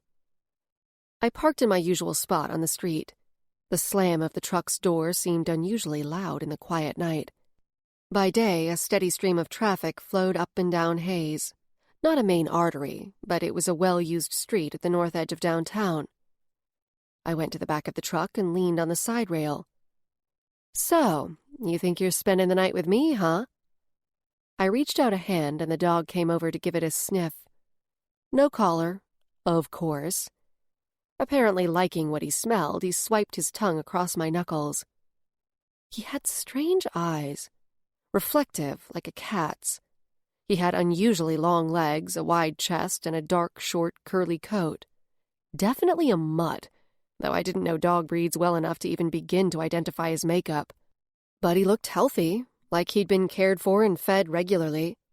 Though he'd been a little skittish on Crystal Ball Lane, he seemed at ease around humans. "Okay, big guy, just for tonight. Tomorrow, we'll figure out who's missing you." I moved toward the back of the truck to open the gate for him. But before I could release the latch, he leapt over the rail and onto the strip of grass between the sidewalk and the curb, landing on silent feet. He followed me up the steps to my little porch, where the lamp next to my door bathed us in wan yellow light. I unlocked the door, walked in, and flipped on a light switch, holding the door for the dog. He followed me through the living room and into the tiny and underused kitchen, where I pulled 2 ceramic bowls from a cupboard. I filled one from the faucet and set it on the floor, and piled Cheerios in the other bowl. The dog gave the Cheerios a sniff, and then crunched a few. He looked up at me. "Sorry, this is the best I've got in the way of dog chow." I left the kitchen, pulling my t-shirt off over my head on the way to the bathroom. I dropped the shirt in the hamper, turned on the shower, and finished undressing. "Don't shred anything or poop on the carpet," I called to the dog, and then stepped into the shower. I quickly washed, shampooed, and conditioned my hair and rinsed it all off, and then shut off the water. With one towel turbaned on my head and another wrapped around my body, I poked my head into the living room expecting to see the dog curled up on the slightly worn, but still cool, retro low-backed sofa I'd bought at the Idaho Youth Ranch thrift store. When I didn't see him, I leaned through the doorway to look into the kitchen. No dog there, either. The only possible place left was the bedroom. I flipped on the light and snorted a laugh. He'd pulled down the quilt that was usually folded on the end of my bed, dragged it over to the wall, and bunched it into a little nest on the floor. He was curled in a tight circle in the middle of it. When he saw me, he raised his head, and the tip of his tail flipped up and down. "Don't get too comfortable, big guy." I watched him for a second or two. I wasn't a dog person, but the intelligence in his eyes was unmistakable. I pulled on an old Demon Patrol recruit t-shirt and boy short-style underwear and switched off the overhead light. I held my phone and typed out a text to Deb, telling her I was sorry I didn't get back earlier. I hit send, knowing she'd already be in bed and sound asleep. She was teaching summer school for another couple of days and had to get up at some ungodly hour. I set the phone on its charging pad and swung my legs up and under the covers. Once my damp head hit the pillow, the vision swam back into the forefront of my mind. I tried to remember as much detail as I could. Over and over, my mind's eye focused on the young man's face. I tried to look at it with objectivity, but failed. I wanted it to be Evan, my brother as he was now at age 19, even if he was mired in a vampire's den, because that could mean he was alive. I had no idea how or why the vision came to me, but it had the same distorted, strangely colored quality as the dreams that had haunted me since my accident. The dreams, the images, the shadows that accompanied me like a swarm of silent, dark spirits. They were all somehow related. They had to be. They'd all shown up after the accident, when I'd revived 18 minutes after my pulse and respiration had stopped. I'd set out for Crystal Ball Lane looking for relief, hoping for something that would rid me of the smoky swirls and the disturbing dreams, the other. I'd gone in search of a remedy that would bring back the Ella Gray from before. But whatever clung to me now, whatever dark thing had followed me back from death and given me the visions, it had shown me my brother. It had gifted me with the first possible clue I'd had in years that Evan might still be alive. I had to figure out how to make the other reveal more. My phone buzzed with an incoming text, jolting me from my sinister musings. I reached for it and saw it was almost 11. The message was from Deb. "I'm out back, going to use the hidden key to let myself in. If you see this, don't get up. We'll talk in the morning." I texted back, "I'm up." The dog raised his head, his attention drawn to the kitchen. He jumped up and silently followed me to the back door as the deadbolt clicked. I switched on the light above the stove. The door swung open and Deb stood there. My best friend looked terrible. Her strawberry blonde hair swept back into a messy ponytail, her eyes puffy, and her nose red. Chapter 4. Deb's backpack, the one I thought of as her escape bag, was hanging from the crook of her elbow. I knew it held a change of clothes, a toothbrush, and some shampoo and makeup. "What happened?" I asked. She shook her head, her eyes swelling. "It's just me and Keith. I promise I won't stay long, just a night or two." I took her arm and pulled her over to one of the 2 chairs at my tiny breakfast nook table. She sank down and then heavily propped her elbows on the chipped tabletop. The dog's head was just tall enough for him to rest it on the table. His tail drooped as he gave her an unblinking stare that I would almost swear was sympathetic. "Of course, you can stay as long as you like." "Thanks," she said, her attention sliding over to the dog. "Who's this?" "A stray," he followed me. I watched her, trying to assess how bad it was. "Okay, what did the idiot do this time?" She gave a weary sigh. "The usual stuff." I moved to the stove, turning to my rarely used tea kettle that sat on one of the burners so I could hide my irritation from Deb. "This happened every few months.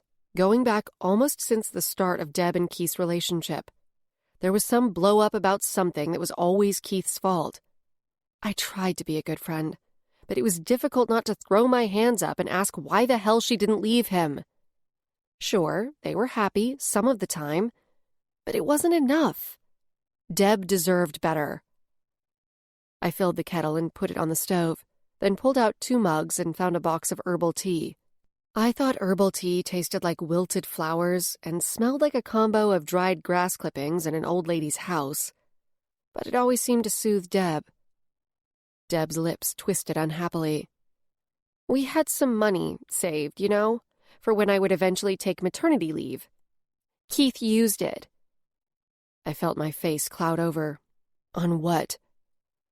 Her eyes pooled with tears again. Does it even matter? She pulled a tissue from her pocket and dabbed at her lower lids. I'm so sorry, Deb. That royally sucks. He had no right to do it behind your back. He had good intentions. He was investing it. He said he was sure he could double it. But...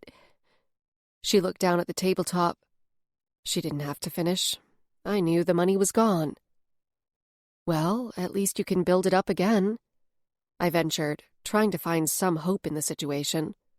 I sat back down across from her. And this time get a separate account, one that he doesn't have access to. When she raised her eyes to mine, the look of misery on her face hollowed out my chest. I don't have time, she whispered. I'm 6 weeks pregnant. My mouth fell open. I snapped it shut as surprise, and then anger coursed through me.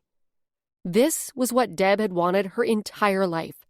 But instead of radiating joy like she should have, she'd never looked more unhappy. All because she'd married an irresponsible knucklehead. Congratulations? I said, wincing. She started to laugh, softly at first, but pretty soon she had both hands clamped over her mouth. It was contagious, and we looked at each other across the table as our shoulders shook. The kettle made the whooshing sound that comes right before the whistle, and I sprang to the stove to pull it off the burner. When I returned to Deb with 2 steaming mugs, she was wiping her eyes again, but there was a faint smile on her lips. She sipped her tea and then looked down into the mug. I haven't told Keith yet. I tilted my head. How come? With another sigh, she slouched a little lower. I guess I'm not completely sure I want to do this with him. Her eyes took on a dazed, glassy sheen. Wow. That's the first time I've really admitted that. My chest stirred with a storm of emotions. Hope that she'd finally seen the light. Fear for what it meant. And a little ray of happiness at the knowledge that she was going to be a mom. Something she'd wanted more than anything. Then don't, I said firmly. We can get a place together, just like old times. I'll help, do the diapers and bottles and stuff, whatever you need. The image of the clock displaying the wee hours of the night while a red-faced baby howled its tiny lungs out made me want to writhe, but I tamped it down and managed to control myself. She gave me a teary but grateful smile. I know you would. I just don't know yet what I'm going to do. Well, you probably need some sleep. You're sleeping for 2 now. I glanced pointedly at her belly with an exaggerated, wide-eyed expression. She giggled, but exhaustion pulled at her features. Take my bed, so you can get some rest. I'll sleep on the fold-out. I stood, but she reached for my wrist, stopping me. Are you okay, Ella? Yeah. Why? Her gaze roamed all around me, and I knew her empath senses had kicked in. Your energy feels tangly. Did you go see that hedge witch I recommended? Not yet, I said. Let's talk about it later, okay? Normally, she would have pressed me, but she was running on empty. After I got Deb settled in my room, I moved the living room furniture so I could pull out the sofa bed. I expected to toss and turn for a while after the eventful evening, but my eyelids grew heavy and I dropped off quickly. The next morning, I was up early, even before Deb, who had to rise at still dark o'clock to get to her summer school teaching job. I'd fallen asleep, hoping to see more images of Evan, but the night had passed with only regular dreams. While the dog was doing his business in my postage stamp yard, I called the Humane Society and the Pound to report my late-night hitchhiker. Neither one had any record of someone looking for a dog like him, but maybe his owner didn't know yet that he was missing. I couldn't imagine he was a stray. He was well-behaved and clearly comfortable inside a home. 3 days ago, the doctor who'd been monitoring me since my accident, my death, had reluctantly cleared me to return to work after my 2-week leave. When he'd taken my vitals and everything checked out normal, he'd actually seemed annoyed that I wasn't showing obvious physical effects from my ordeal. He forbade me from resuming my daily runs or any other extended cardio until after my next checkup. But I couldn't start a workday without some sort of physical exertion. Out on the tiny square of patio in the yard, I did 15 minutes with the jump rope, and then set out a rubber mat and went through my usual 50 push-ups, crunches, and leg lifts. I let the dog in and then hopped in my truck and drove to the grocery store for a collar, leash, and small bag of dog food. Back home, I filled the Cheerio bowl with kibble and refreshed the water. Deb appeared in the kitchen doorway. She rubbed one red-rimmed eye with the heel of her hand. But overall, she looked much better than when she'd shown up last night. "Morning. Want a shower first?" I asked. "No, that's okay. I don't have time. I've got to get dressed and head to work." "Are you sure? Maybe you should just call in sick today." She shook her head. "I'll be all right." She went into my room, and I headed to the bathroom. "Check in later?" I hollered down the hallway at her. "Yeah, I will," she said. "Thanks again for letting me stay." I quickly used the restroom to freshen up, and by the time I emerged, Deb was gone. In my room, I dressed in my Demon Patrol uniform, royal blue button-down shirt with the patrol emblem patches on the sleeves and over the left breast pocket. It would be over 80 degrees by afternoon, so choosing the short-sleeve summer version of the shirt was a no-brainer. Gray-fitted pants with cargo-style pockets, service utility belt with stun gun, guided net launcher, flashlight, badge, and a pouch for brimstone burners. Black leather low-top boots. I secured the cylinder-shaped demon trap from last night, the one containing the archdemon that had invaded Roxanne's, onto a band on my belt. I pulled my shirt over it to hide it the best I could. I wasn't actually supposed to have this kind of trap, but I disagreed with the policy that forbade Demon Patrol from carrying higher-level traps. I'd swiped the can from the supply room at work, and it wasn't the first time I'd done so. I swept my dark hair back into a long ponytail, put on my black patrol visor, and slipped sunglasses into a shirt pocket. My patrol precinct was about 7 blocks from home, so I walked. When I arrived and saw how full the lot was, my stomach dropped a couple of inches. It was my first day back after 2 weeks mandatory leave, and I'd intended to get there earlier to beat the crowd and take a seat in the back for briefing. I really preferred not to make an entrance in front of an audience. And there was one other thing I was dreading. The absence of my partner, Terrence. He'd been injured in the demon attack that had me on the way to the morgue until I miraculously revived. Supernatural Crimes, the arm that oversaw Demon Patrol, had given him an extended medical leave that would transition into retirement. He was set to retire in less than a year anyway, and the accident had ensured he'd probably never walk without a limp. It was a generous move on the part of the division, and I knew it was the right thing for him. But I'd get a new partner. Terrence and I were practically family. We'd been together since I started on patrol, and the idea of walking the beat with anyone else felt disloyal. I let out a long sigh as I passed Terrence's parking spot. A late-model Lexus stood where his old Jeep used to be. I snorted. What self-respecting Demon Patrol officer drove a freaking Lexus? I was half tempted to take a picture of it and send it to Terrence for a laugh. Gray. I turned at the sound of my name to see Brady Chancellor, dressed in Supernatural Strike Team dark gray, crossing the parking lot with a few of his strike buddies. "I see the rumors of your death were greatly exaggerated," he said. The guys walking with him peered at me with curiosity. I stifled a groan. Just call me Sideshow Ella. Brady and I had a thing back when we were both recruits going through training. It was short-lived and a mistake on my part. He had a huge mouth and thought he was hot shit due to his level 3 magic aptitude and strike team position. With a nonchalant shrug, I cast him a cool glance. Taking on an archdemon without all your fancy-ass strike weapons, all in a day's work. He answered with a smile that looked more like a smirk and jogged a few steps to beat me to the door. He opened it and swung his arm out in an exaggerated invitation to walk inside. After you. He wasn't being a gentleman. I was sure of that. He probably just wanted to look at my ass. I headed toward the patrol briefing room while the strike guys turned toward their wing. I exchanged greetings with the other officers, genuinely glad to be back. But suddenly feeling self-conscious under the curious looks, I didn't pause to chat. As I approached the briefing room, the din of chatter indicated it was already nearly full. When I entered, I tried to sidle toward the back. But the officers near the door noticed me right away and made loud noises of greeting. I felt my face heat as I walked through the gauntlet of people clapping me on the shoulders and welcoming me back. Most of the officers were good people, and I appreciated their concern. But Terrence was the only one I'd truly been close to. Sure, groups of us would go out for drinks after work once a week or so, but it wasn't like we had deep, personal discussions. I tried to blend into the crowd, but Andy Briggs, an old-timer like Terrence, cupped his hands around his mouth and hollered, "Speak! Speak! She's gotta say something so we know she's not a zombie!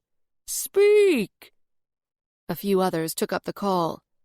I batted a hand in the air but couldn't help a good-natured grin. If I were a zombie, I wouldn't eat your sorry brains if you paid me, Briggs. That brought a round of guffaws, and internally I loosened a little. I found a chair next to Sasha Bowers. We'd graduated from patrol training together. She'd visited me right after the accident and called a couple of times to see how I was doing. As I sat, she reached over and wrapped one of her toned arms around my shoulders in a side hug. "Glad you're back, girl." I took a deep breath. "Thanks, Sash. Me too." Sergeant Devereaux and Captain Morrow appeared in the doorway, and everyone settled as our superiors strode to the front of the room. I sat and automatically angled my body to hide the demon can on my belt, the one holding the rip spawn I'd captured at Roxanne's. It was the final of 3 strike team cans I'd swiped years ago, back when I was new on Demon Patrol. The archdemon capacity traps were equipment that, as a patrol officer, I wasn't allowed to have. Back then, I still had hope of finding Evan. I wasn't there when he disappeared, but according to the people he'd been with, he was carried off by a large demon. True, most of those eyewitnesses were junkies I wouldn't trust to remember their own birthdays. But it was all I had to go on. In any case, patrol was supposed to leave the big catches to strike, and if it was too much for strike to handle, they'd evacuate the area and call in supernatural special forces. Demon Patrol only took care of minor demons, which looked like ugly, leathery bats and didn't carry enough demonic power to possess humans, though their pointed claws could do some damage.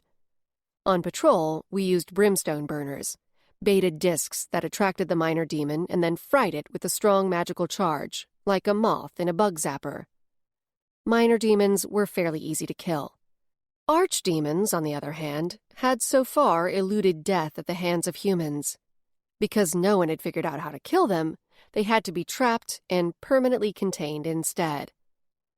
The day of my accident, I'd had a strike can with me, but the trap alone simply hadn't been adequate. Terrence and I only had our net launchers and stun guns, neither of which was enough to force the archdemon within range of the trap. My insides chilled at the memory. I'd thought that the higher-level trap was all I needed to beat an archdemon. I'd trapped one of them before using a strike can. It wasn't until after the accident that I realized how lucky I'd been that first time. Last night at Roxanne's, too. The demon in her apartment had been hesitant to get too close to me for some reason, and that had likely saved our bacon. I kept my shirt partway untucked to cover most of the contraband can, and I'd meant to arrive early enough to dispose of it unseen. But the calls on behalf of the dog and my trip to the store had delayed things. I knew my fellow patrol officers wouldn't rat me out for taking a strike can. Many of them shared my opinion that Demon Patrol should at least be allowed to carry one for emergencies. But my sergeant had already written me up twice for the same offense. One more and I'd face a job review, which could lead to suspension without pay or possibly firing. The strike can felt like a lead weight. I was glad I'd had it at Roxanne's, but in the rational light of day, I recognized how brash it had been to take on that demon alone. I'd been too bold the day of the accident, and not much better last night. If I'd been more cautious, maybe Terrence would be sitting next to me instead, and I wouldn't be trying to figure out how to deal with the other swimming around in my head. But then I also wouldn't have hope that my brother was still alive out there somewhere. Sergeant Devereaux stood behind the podium with Captain Morrow next to him. The captain smiled as she nodded at us. "Good morning." The room answered. "I'm here to present a commendation to one of our own." As she zeroed in on me, my eyes widened. "Officer Gabriella Gray and her partner Terrence Willingham responded to a routine patrol call that turned out to be anything but routine.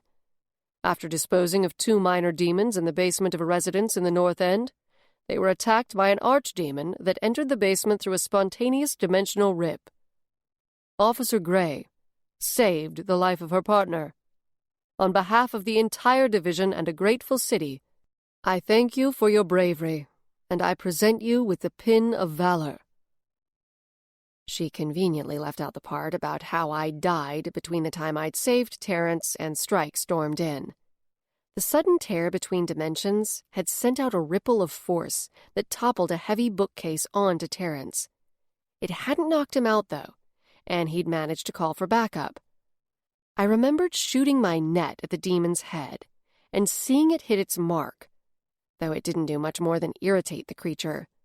I'd thrown myself across Terrence, and then a couple of seconds later screamed at the sudden excruciating pain that ripped at every nerve in my body. I suspected the demon tried to possess me, and for whatever reason, it failed and killed me instead. When Captain Morrow looked at me again, and I felt the attention of the room trained on me, my heart dropped straight down through my guts. "Officer Gray, please step forward." My hand snuck back to my belt to unhook the can. I set it on my seat before I stood and then made my way up the center aisle to the podium. Feeling a little stunned, I watched Captain Morrow reach out to attach a silver V, overlaid with the Demon Patrol insignia, onto my lapel. Facing the room and the swell of applause, I waited a beat and then ducked my head and beelined back to my seat. I sat forward a little, hiding the demon can that was still on the seat. Captain Morrow left, and the sergeant took her place at the podium. To my enormous relief, he launched into the briefing as a map illuminated on the screen behind him. "We've had several bubble-ups around the city in the past few days. Most of them are clustered around the Foothills ley line and the ley line that runs down Capitol Boulevard. Minor demons only so far." The line in the Foothills was out of my beat, but the northernmost 3 blocks of Capitol Boulevard, including the Capitol building itself, were my territory. Normally, I would have looked forward to a bit of action, but with a new partner, I'd been hoping for an easy first day back. Remembering I still didn't know who was replacing Terrence, I straightened and peered around, searching for a new face. There were nearly 70 officers on this shift, and the room was crowded. I craned my neck, trying to see to the far front corner. If my new partner was present, he or she was hiding. "Special Forces is still manning the Boise Rip," Sergeant Devereaux continued in his faint Louisiana accent. "And it's been over 2 weeks since anything bigger than a minor demon came through it." "Any updates from New York?" Sasha Bowers called out. The original Rip, a tear between this dimension and another that allowed demons to spill into this world, was centered in Lower Manhattan. Supernatural Special Forces kept it under control most of the time, but last week there'd been a breach. It was the largest one in the past 5 years, and if I remember the news report correctly, it made the top 20 in magnitude since the rip first broke open in 2001. This recent large breach had resulted in several deaths. Tragic, but nothing compared to the many thousands when the rip first appeared between the twin towers of the World Trade Center and spilled the Vamp 2 and Necra 2 vampire and zombie viruses, along with a plague of demons, into an unprepared city. People of my parents' generation and older still spoke of that day in 2001 with a mix of deep grief and echoes of the disbelief they must have felt back then. But for me, it was part of the fabric of history, a fact of everyday life, and an event that today in 2030 continued to shape the world. "They've got the breach under control, last I heard," Sergeant Devereaux said. "There were 12 citizen deaths and about 200 injured. A few officer injuries, but nothing serious." He updated us with a few more local incident reports and then closed the cover on his tablet. "Be safe. Good hunting." His gray-green eyes found me, and he pointed and then crooked his finger in a beckoning motion. My stomach soured. I was forced to leave the contraband and occupied demon can on the seat.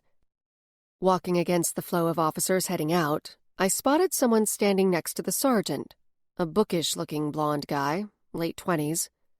He had fine features and neatly combed hair. His trim build and patrician face made him look like he belonged on a yacht off Martha's Vineyard. Something about him gave the impression of breeding and money. I could easily imagine him in khaki and seersucker, but he looked out of place in a Demon Patrol uniform. My sergeant drilled me with his piercing squint. He always looked at me as if he'd just caught me picking my nose. "Officer Gray," he said. His southern accent gave an impression of warmth, but there was nothing cuddly about Devereaux as far as I'd ever discerned. "Sergeant," I saluted, even though it wasn't really necessary. Demon Patrol wasn't as formal as the regular police force, though we tended to follow a lot of the organizational formats they used. Things were tighter and more militant in the Supernatural Strike Team and Special Forces divisions. Devereaux lifted his chin at Blondie. "Meet your new partner, Damien Stein." The blonde guy shifted a thick leather-bound notebook and a bulky little drawstring sack to his left hand and stuck out his right. "It's a pleasure to meet you. Congratulations on your commendation." His voice was steady with an Upper East Coast edge to his pronunciation, which didn't surprise me. His sky-blue eyes were wary under my scrutiny. After hesitating almost long enough to make me look like an ass to the sergeant, I grasped Stein's hand. "Welcome to the force," I said evenly. This guy just did not seem like Demon Patrol material. And there was something else. Supernatural power practically oozed off him. Even with my low-level aptitude, I could actually see a faint corona around him, like a shaft of sunlight that hung in the air an inch or two away from his skin. If he didn't register at the tippy-top edge of level 3 aptitude, I'd eat a bowl of dog chow. What the hell was a level 3 doing on Demon Patrol? Level 1 aptitude was the magical requirement for the job, and rarely did any 2s end up on patrol. I couldn't recall ever seeing a 3 here. This guy could be doing 1,000 other jobs, and frankly, he just didn't appear to be suited to this one at all. Devereaux was giving Stein a little background on my history with the Force. Graduated near the top of my recruit class, nearly 5 years service, same downtown beat since I started, blah, blah. He left us alone without offering anything about Stein. Stein and I were the last 2 people remaining in the briefing room. I folded my arms and peered at him. "You related to one of the higher-ups?" I asked. He frowned and then caught himself, but not before I read his expression. It was only a flash, but it clearly said, no, he did not come from a Force family. Heaven forbid such a thing. He shook his head. "No connections, and no one handed me this job. I went through training the same as you did." I gave him a withering look. "That's not what I meant. You're a high 3. Is this job some kind of punishment or something?" "No, I just thought demon catching would be an interesting job. That's all. I didn't buy it, but I was stuck with the guy for at least 6 months. That was the breaking-in period for new partners. If the pairing didn't work at the end of the 6 months, either of us could apply for reassignment. I tipped my head toward the door, and we headed that way. Well, we'll have plenty of time together for you to explain to me in great detail why a level 3 out-of-towner would take a job on Demon Patrol in Boise, Idaho. Because no offense, but you in that uniform makes 0 sense. To my surprise, he let out a rumbling laugh. It was low and warmer than I would have expected. I'll do my best. I paused, my eyes sliding back to the briefing room. Gotta grab something. I'll meet you over there. I pointed down the hall, waited until he turned away, and then ducked back through the doorway. The can had gotten knocked off my chair and had rolled over to the wall. I let out a breath of relief when I spotted it. I attached it to my belt and bloused my shirt out and over it as well as I could. I jogged to catch up with Stein. You haven't been issued a belt and a weapon yet? I asked. Sergeant Devereaux said I should ask you about that. He only gave me my badge, phone, and earpiece. The armory should have the rest of your stuff. We descended to the basement where Herb, my favorite armory sergeant, was on duty. He was an older guy with an asthmatic wheeze and a gut that hung over the waist of his pants, completely obscuring his belt. "Welcome back, Officer Gray." Herb gave me a broad smile, his rheumy eyes lighting up. "Very happy to see you upright and in one piece. I'm surprised you returned to active duty so soon." I shrugged. Being clinically dead for a few minutes was all the rest I needed. I pointed a thumb at Stein, who stood a step behind me. Do you have Officer Stein's things back there? Peering at my new partner sidelong, Herb pressed his hands to the counter to heave himself to his feet. I knew what he was thinking. The same thing I'd thought when I realized Stein was a level 3. Why Demon Patrol? The sergeant went back among the shelves and returned with a stiff new belt, loaded with the usual accoutrements identical to the ones I carried. Stun gun, net launcher, flashlight, brimstone burner pouch. Herb also held out a slim backpack.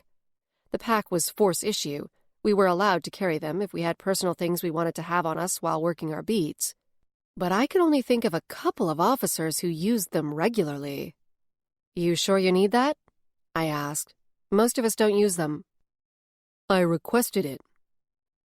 Something about the way he replied made me want to stick out my tongue and pull a juvenile face while he wasn't looking.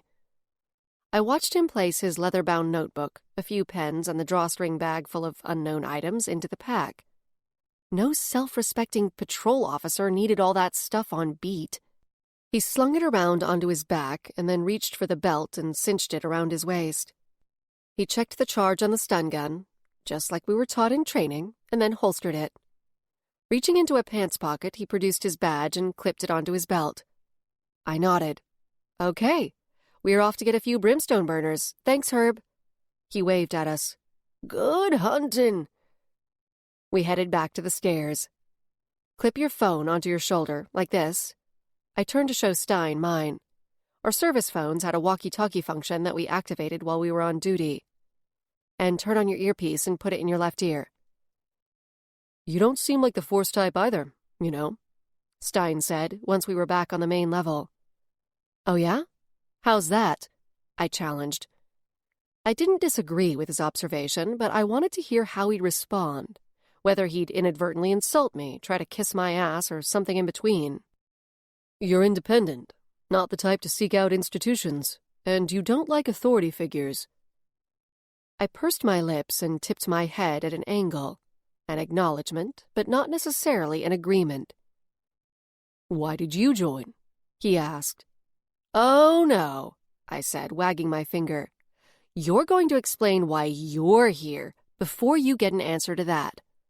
I took him to the window of the supply room. 4 brimstone burners for each of us, I said to the clerk. She passed us the fat plates, each fitted with a lid.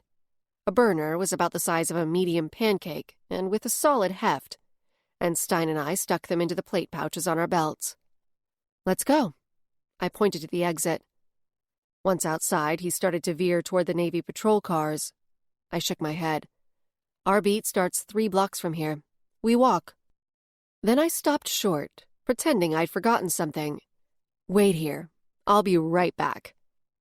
I jogged around the side of the building to an unmarked door in the alley. It was an emergency exit at the back of the supply room, and as usual, it was propped open. Some of the clerks came out to smoke and often left the door ajar. I took the strike can from my belt, palming it against my thigh as I slipped inside.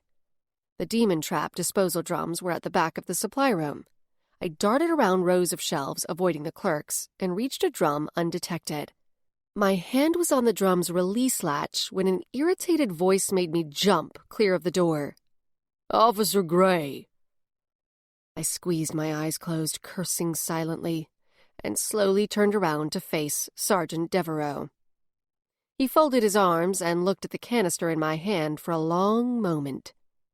I opened my mouth and took a breath, trying to formulate my excuse, when he held up a palm. "I don't want to deal with the paperwork today, Gray." He jerked his head toward the drum. "Just get rid of it. If I catch you in here again, your job will be in serious jeopardy." I jammed the can into the hatch and scurried away before he could change his mind. I rejoined Stein outside. "Everything okay?" he asked. "Yep, fine." I stared straight ahead. I knew I'd been lucky that Devereaux had let me escape. But at the same time, I was pissed I'd missed my chance to grab another strike-level demon trap. We crossed Washington, and I looked over at Stein. "Okay, it's time for you to explain what you're doing here." "Spill." He chewed his lower lip for a moment. "Have you ever heard of the Stein family of mages?" My mouth dropped open, and my boots scuffed along the sidewalk as shock brought me to a halt. "You're one of those Steins?" I gaped at him. He nodded, and he didn't look happy about it. Chapter 5. Faint red blotches formed on my new partner's cheeks as I continued my dumbfounded gawping. I closed my mouth with a click of my teeth and forced my feet back into motion. "Okay, so you're one of the famous Steins." That explained the well-bred appearance, the Lexus, the not-from-around-here accent. "Yep, I'm one of them." He slid a sidelong look at me. "But I'm not really one of them." It finally clicked home. "Oh, you're not a mage." I couldn't help staring. He'd grown up in a family of mages. Magically, he was one of the most powerful people I'd ever met. But mages could out-magic level 3s in their sleep. Most of them were back east, and they were deeply secretive about their lives and their magic. If they chose, they had the ability to shield themselves so thoroughly that they could pass for normals. They could also alter their appearances, not just hair color and face shape, like a standard obfuscation spell could do, but things like height and voice. No one outside of mage society knew exactly how many living mages there were in the world. It had always been rumored that they occupied high positions in government, and that many actors, models, tycoons, and other famous and powerful types were actually mages. After the Rip, mages had come into the public eye, as they'd aided the authorities in many different ways. In patrol training, I'd learned that it was mage magic that made the demon traps and brimstone burners work. With a shake of his head, Stein hooked his thumbs around the straps of his pack and hunched forward. "Nope, I'm not a mage." "Did they—" I dropped my voice to a stage whisper. "Did they disown you?" Cracking a smile, he gave a short burst of that low, warm laugh again. "No, I just wanted some distance. You know, to go someplace where there aren't any Steins." "Why here?" His shoulders moved under the backpack straps in a little shrug. "It's almost as far from New York as I could get without leaving the U.S. Plus, this is an interesting area, magically speaking. It's a sort of conflux. All the ley lines, a huge concentration of people with magic aptitude for an area this size, the large population of vampires, all the shifter packs in the surrounding mountains. And then there's the Boise Rip, of course. Second largest interdimensional tear in the world. There are other factors, too, that give this area a heightened magical vibe. You might not think of the ore and gemstone deposits, for example. His words were picking up speed, his enthusiasm obvious. Everything he said was true, but I sensed an underlying reason for his fascination. A voice spoke via the walkie function on our phones, interrupting Stein's mini-lecture. It was dispatch. Report of a minor demon in a residence 2 blocks away. I touched my earpiece, stated our location, and told dispatch to show us responding. We increased our pace to an easy jog and turned right at the corner. Minor demons weren't dangerous, in that they didn't have enough hell power to possess a human. But they did tend to scare folks, sometimes killed small pets, and could be a general nuisance. If they got pissed off, they could scratch a human to shreds. And more important, if small demons were allowed to flock, they could trigger spontaneous small rips that would let through the larger, much more dangerous archdemons. This isn't a bubble up, is it? Stein asked. Nah, headquarters would have told us if strike team was responding too. It's not classified as a bubble unless there's at least 6 minors or an archdemon. This is more of a dimensional burp. Was it my imagination? Or did he seem relieved? Again, I wondered why he'd wanted this job. And I hoped he was at least well-suited enough to the work to have my back. He wasn't Terrence, never would be, but Stein was all I had now. Who was your training officer? I asked. Robertson, out at the Meridian facility. Real militant, by-the-book hard-ass. I nodded, remembering Robertson. Stein seemed in good condition, at least, catching his breath as quickly as I did when we reached the address dispatch gave us. The Victorian-style house was one of the last remaining residences in the immediate area. Most of the houses had been turned into businesses or torn down completely to make room for office buildings. I went up the 6 steps and knocked firmly on the door. "Demon Patrol, responding to a call!" I bellowed. I flipped off the strap over my stun gun. When a woman with a salt and pepper bob opened the door, I pulled my badge from my belt and held it up. The charm, a relatively simple one, alternately displayed my headshot and my name and badge number, slowly switching back and forth between the 2 screens so she could get a good look. "Good morning, ma'am. I'm Officer Gray, and this is Officer Stein. Can you show us where the demon is?" One of her hands fluttered around her face in agitation. She opened the door wider to let us in, but gave us a narrow-eyed look. She wore a flowered housecoat and terrycloth slippers. "At first I thought it was squirrels. They keep getting in under the eaves, and then they make nests up there. I had to bring in an exterminator last year." I nodded, but cut to the chase. "How do we get to your attic, ma'am?" She led us down the hallway, away from the front entrance, and then stopped and pointed at a closed door. "The stairs are there." She kept well away from us, as if afraid we'd brush up against her. Normals often reacted to us with suspicion, even as they were relieved that we were there to take care of their problem. It was typical for normals to fear and shun people with magical aptitude, though they knew they needed us. I reached for the knob. "Keep the door shut while we're up there," I said. "Wait here for us to come back down. Is there a light?" She nodded and flipped the switch on the wall next to the attic door. When I opened the door, a musty scent of stale air and old, forgotten stuff greeted me. I drew my stun gun with my right hand and my flashlight with my left. I sensed the presence of demonic energy as a faint, heated prickle under my skin. Stein followed me up the steep, narrow staircase. A naked light bulb glared above us. At the top of the stairs, I made room for Stein. "See it?" I asked, swinging my flashlight and gun around. There were stacks of sagging boxes, a few rickety high-back chairs, a big trunk with leather straps, the usual attic stuff. "There." I looked to where Stein was pointing. Sure enough, a demon about the size of a large crow perched on the crossbar of an empty clothing rack. Its head was narrow and sleek, its eyes illuminated and beady. Most minor demons looked like the deformed offspring of a pterodactyl and a bat, and this one was no exception. "I'll cover you," I said, raising my gun arm. "Pull the top off one of your traps and set it on the floor under the demon, and then get out of the way." Keeping my eyes and flashlight trained on the creature, I heard the soft snap of a brimstone burner opening and caught a whiff of a scent reminiscent of a struck match. Stein moved toward the rack, but stopped about 8 feet away and bent at the waist to set the disc on the floor. No, that's too far away to... I started to tell him the trap needed to be closer to pull the demon in, but forgot my words as a halo of magic formed around Stein. The tingling across my face and bare arms was like the brush of wind, but nothing stirred. It wasn't the shift of air that caused the sensation, but the movement of magic.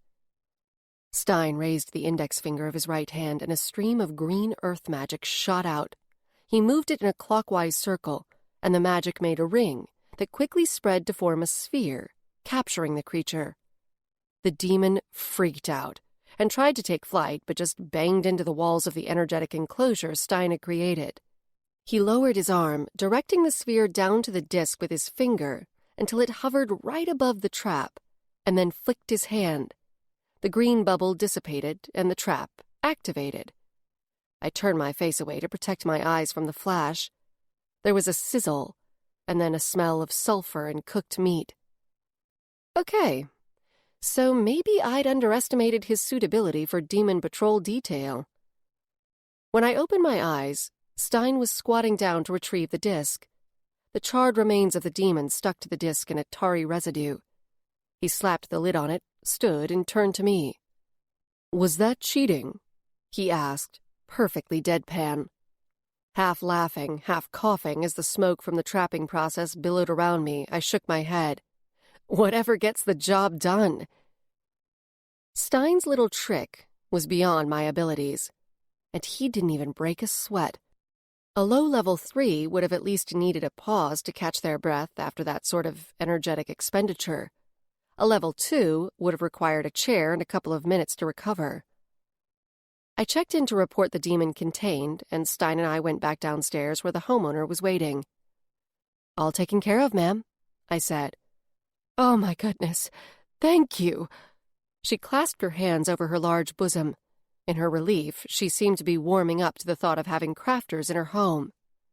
"They can make such a mess, and I have a neighbor who was scratched up something awful last year when a trio of demons appeared in her pantry."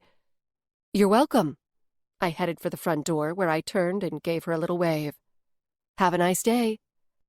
It was best not to get too chatty, especially with the retired folks who called in, or you could get stuck in their house for an hour as they tried to show you a bazillion pictures of their grandchildren. Demon Patrol officers were graded partly on how much time we spent on each call. More time wasn't better. Back on the sidewalk, I looked over at Stein with new curiosity. "So, even though you're the most powerful level 3 I've ever seen, you're the black sheep of the family, huh?" He gave me a wry smile, but his eyes were guarded. "In the Stein family, anything less than a mage doesn't really count." Mages had magic abilities that were literally off the charts. They had their own social and political structures, though they worked with mainstream government and had their fingers in various sectors of industry. Even before the Rip and magic became known to the world of normals, mages had always kept to themselves within the magic community. They were a breed apart, a club with an exclusive membership, and there was only one requirement to get in. If you didn't have mage-level ability, you were an outsider. I tried to imagine a young Damien Stein at home with parents and siblings who were all mages, surrounded by people who could freeze him with a look, compel him with the wave of a hand. It was no wonder he'd fled a couple thousand miles to escape them. "Your family helped to contain the original Rip?" I said, my voice lifting a little in question.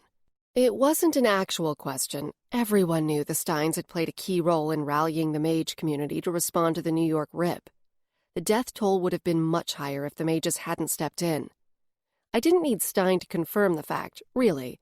I was just interested in his family's lore. He nodded. "It was right before I was born, so obviously I have no memory of it. But yeah." That made him around 27 or 28. Another member of Generation Post-Rip. I aimed us back toward the center of my beat. Our beat, my grudging mind corrected, toward Capitol Boulevard. My head was doing its offbeat throb, and the shadows seemed to be stirring. Reminders that I'd yet to manage a truly good night's sleep since I'd died. I stifled a yawn with the back of my hand. "There's a coffee place a block from the Capitol building. Let's head there before another call comes in." Before Stein could answer, my phone jangled. I pulled it off its shoulder mount. My insides gave a little twist when I looked at the screen. It was Roxanne calling. Maybe it was good news. Maybe the statue cracked open and her brother popped out whole and unharmed and unpossessed. Yeah, it probably wasn't good news. "Hello?" I answered. "Officer Gray, they're taking Nathan." Roxanne's voice was shrill with panic. "Who's trying to take him?" I stopped walking, considering whether I should try to book it on foot to Crystal Ball Lane or run to my place and take my truck. "Men, big men. They're going to put the statue on a wheelie thing and take him away. They said it's their property and they have the right to claim him." "Okay, try to stall them," I said, talking fast. "I'll be there in a flash." I took off, running toward home. Stein caught up with me. "What's going on?" "I need to help a friend. It's an emergency." "Is this part of the job?" "No." His footfalls faltered a little, and then he sped up to draw even with me again. "We're not supposed to leave our beat without notifying our sergeant first." I glanced over at him. "You don't have to come." On the force, leaving your partner was a cardinal sin. But Stein was new, and I was obviously going to break the rules. I wouldn't have held it against him if he didn't stick with me. Besides, with my luck, I'd probably get caught and end up in deep shit.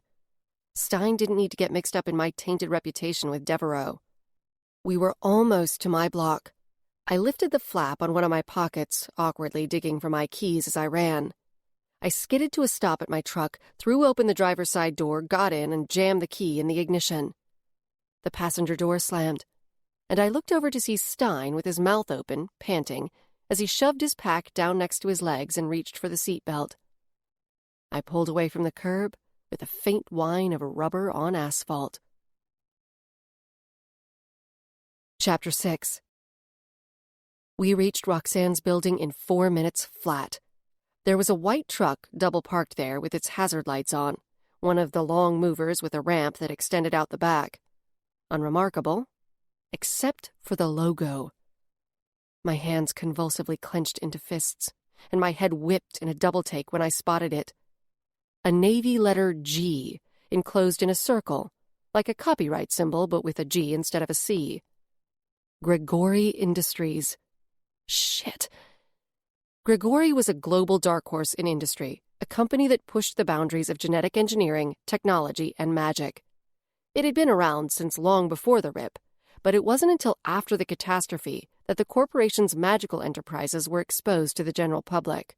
Many blamed Grigori Industries for the RIP, though the courts hadn't managed to pin responsibility on the company or its owners. The Grigori logo always made me clench up inside. But this wasn't the moment to entertain my personal issues. I pounded up the stairs with Stein right behind me. The door to Roxanne's apartment was open. Inside, 3 beefy goons, dressed in navy onesie janitor-type uniforms, were wrestling the statue through the window. An oversized hand truck and a tangle of bungee cords and straps waited near the sofa. When Roxanne spotted me, her red eyes welled up. With a hoarse cry, she rushed to me and grabbed my arm, pulling me toward the men. "Tell them they can't take Nathan." "Hey, you're in a private residence, and that's private property!" I bellowed, anger fueling the force behind my words. All 3 goons paused their grunting efforts and looked around at me. I planted my feet and hooked my thumbs over the top of my service belt. "Get out, now, or I'll have you arrested for trespassing, unlawful entry, attempted burglary, and whatever the hell else I can come up with." 2 of the men resumed what they were doing, and the one nearest me reached for something in his back pocket. Without a word, he handed me a bundle of papers folded lengthwise. I flipped through them, noting the official Grigori letterhead and logo on all of them. The logo shone off the page, literally rising up in 3 dimensions off the paper in holographic ink, a techno-magical material that Grigori had developed, and I knew the paperwork was legit. The holographic seals were impossible to forge. Stein had come to peer over my shoulder. That's not a warrant, is it? No, it's documentation showing Grigori Industries owns that gargoyle, I ground out through clenched teeth. What? Roxanne's voice broke, and her pale face contorted in horror. Damn it, damn it, damn it. I should have listened to Johnny and called the authorities. Not the regular police, but someone in supernatural crimes and public safety like he'd suggested. SCPS would have claimed the gargoyle, but it would have been a hell of a lot more accessible than it was going to be once Grigori had it. Johnny's instincts had been right. But had I listened? No, of course not. I was so sure I could handle it, so I'd batted my eyelashes at him and convinced him to do it my way. Tag number is right here, Head Goon said. With a sausage of an index finger, he pointed at the side of the statue's base. Next to the tag number was an animated seal of authenticity, another Grigori techno-magical invention. I whipped my phone off its mount and snapped a picture. But my stomach was dropping like a faulty parachute. Embossed into the stone were the words, Property of Grigori Industries, specimen number G5996613-06B, along with the company logo. I shoved the paperwork at Stein. Take pictures of all of these. Then I tapped Head Goon on the back and folded my arms, waiting until he turned around. Explain to me how Grigori came to own this rare creature. Sorry, can't disclose that info. Then tell us how it ended up on that balcony, I demanded. Classified. I squeezed my eyes closed and pinched my temples between my thumb and middle finger. Think. I turned to my phone, finding Johnny in my contacts. He picked up on the second ring. I'm at Roxanne's, I said. Grigori Industries has claimed the gargoyle as their property, and they're currently in the process of hauling it away. It's got their name and serial number on it. They've got paperwork. With each word, misery deepened in the pit of my stomach. Johnny let loose an impressive concentration of four-letter words. The twisting sensation in my guts pulled tighter. When they get that thing onto Grigori property, Johnny started. I know, I cut in. Then we're officially screwed. The Grigori Industries campus, situated just outside Boise city limits, was practically its own sovereign nation. I never understood how Jacob Grigori had pulled it off, but anything on that property was more or less exempt from police search warrants or entry by law enforcement. There was a dull bump that shook the floor, and I looked up to see that the goons had worked the statue inside the apartment. One of them manned the hand truck, while the other two tipped the statue, lifting one edge of its base so the flat plane of the hand truck could be slid under it. You could call the cops. Try to stall them, Johnny said. I looked at the ceiling and blew out a harsh breath. You know how the police are when it comes to Grigori Industries? The cops will conveniently wait a couple of hours and then respond to the call after the gargoyle is long gone. Johnny sighed. I don't have any bright ideas. I'm sorry, Ella. Please, don't apologize. I should have listened to you in the first place. But I'm not going to let this drop, I said. I may need your help again. You know I'm here, sugar. Good old Johnny. I pulled my lips in between my teeth and clamped down. There was something I could do. The prospect of it made me about as happy as the thought of eating a chocolate-covered piece of dog poop, but... I looked over at Roxanne. She stood in the same hoodie she'd worn the night before with her arms wrapped around her body, shivering in spite of the stuffy air as tears rolled down her cheeks. Hey, I said to Head Goon, drawing out the word and aiming for a genial tone. I gestured to Roxanne and he glanced over at her. I warmed my voice to the extent I was capable. Can you guarantee no harm will come to it? At least until we have a chance to free him? With my eyes wide and upturned, I stepped close to Head Goon and touched his sweaty, hair-covered forearm. He was slightly shorter than me, so it was a real challenge to try to angle my head to make it seem like I was looking up at him with doe eyes. Please, I crooned. BO and stale coffee breath drifted up my nose. I wasn't a fan of this type of manipulation, and I knew I wasn't good at it. but I could see him softening. He actually smiled, showing me a row of stained teeth that looked like corn kernels. The statue won't be harmed, not right away anyway. It'll be quarantined and under observation for the first 24 hours. I returned his smile and gave his arm a squeeze. Oh, thank you. Allowing the saccharine expression to fall off my face, I went to Roxanne, purposely blocking her view of the men, and put my hands on her shoulders. I waited until she looked up at me. This isn't over. I pitched my voice low, so only she would hear. I can't stop them from taking the statue, but I'm going to find a way to get your brother back. She nodded, but her eyes were far away and void of hope. Do you want to hang out at my place the rest of the day?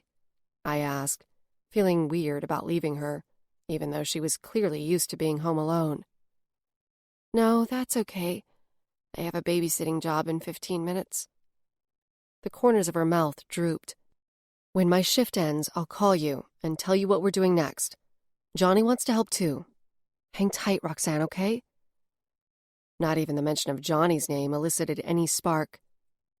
Yeah, she said, her voice tiny and flat. I went to Stein and took the papers from him. You got all of them? He nodded. Then he flicked a look at Roxanne. Why isn't she in school? She heard him and pulled a face as if she'd just smelled something spoiled. Because it's like the middle of summer? There was that adults are morons curl of her lip. My mouth twitched with the beginnings of a grin. Roxanne still had some fight in her. Oh, right. Stein gave me a sheepish look. Officers Stein and Gray, report your status immediately, came a voice through our earpieces. Cursing silently, I puffed my cheeks and blew out a harsh breath. We'd missed our check-in, and we were away from our beat. I pressed and held the walkie button on my earpiece. Stein and Gray checking in. We were, responding to a direct call for aid. All clear, no demon activity. Current location, 12th Street. Returning to Capitol Boulevard now. There was no point in lying about where we were. The station's communication center constantly showed our position. Stein and Gray, you have orders to report to your sergeant at the end of shift. I closed my eyes, slumping with defeat. Not only had I failed Roxanne, I'd gotten Stein in trouble his first day on the job. I'm sorry. We have to get back to work, I said to Roxanne. I'll call you this evening. Stein and I hurried from the apartment and down to my truck. I'll tell Devereaux this was all my fault, I said as I drove us toward our beat. I'm already a troublemaker in his mind, so it won't take much to convince him I'm sorry about this. I glanced over at him. The tension on his face was obvious. You were trying to do something good. It was my choice to go with you. Thanks for that, but I wouldn't take offense if you want to request another partner. They'd probably grant it, given the circumstances. He blew out an annoyed breath. Then I'd look like an ass. Who decides they can't deal with shit their first day on duty? He had a point. He would look like a first-class wuss if he asked to switch to someone else right now. A large part of me wished he'd do it anyway. But it was a selfish desire. I wanted it only to help relieve my own guilt. With a furtive look out of the corners of my eyes, I tried to get a read on just how upset he was. He stared straight ahead, his jaw muscles flexing as he ground his teeth. I'll, make it up to you, I said, all too aware of my own awkwardness and hating it. Whatever you want, just tell me. I want to make this right. Hell's bells, I sucked at contrition. He tilted his head slightly, his eyes cast upward. Okay, he finally said, nodding. I waited for more, but he remained silent as I found a parking spot at the edge of the green that fronted the Capitol building. Great. He was going to dangle it over me a while. I supposed I deserved it. So that girl thinks her brother is trapped in the gargoyle? Stein asked, clearly dubious. Yeah, I know how it sounds, but she actually may be right. How do you explain that? I lifted a shoulder. I can't. We have no idea how it could have happened. The doubt on Stein's face said he wasn't completely buying it. I pulled out my debit card and waved it at the meter, even though I'd probably end up with a parking ticket anyway. The spots around the Capitol were 1 hour max, and I couldn't go running back every hour to feed the meter or move my truck. The alternative would have been to park at home and walk the handful of blocks to our beat, but that would have delayed us getting back to our territory and made it look like we were purposely dawdling, which only would have incurred more wrath from Devereaux. I preferred a ticket. A crowd was gathering on the green. The shadows framing the edges of my vision took notice, too, gyrating like dark smoke stirred by a breeze. A dull ache thumped between my eyes.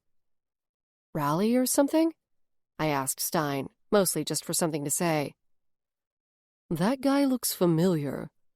Stein was squinting at someone in the crowd. I followed his gaze, and my eyes jumped right to the man who, despite standing at one edge of the people milling around, gave off the impression of being at the center of things. "Raphael St. James," I said. "Why do I know that name?"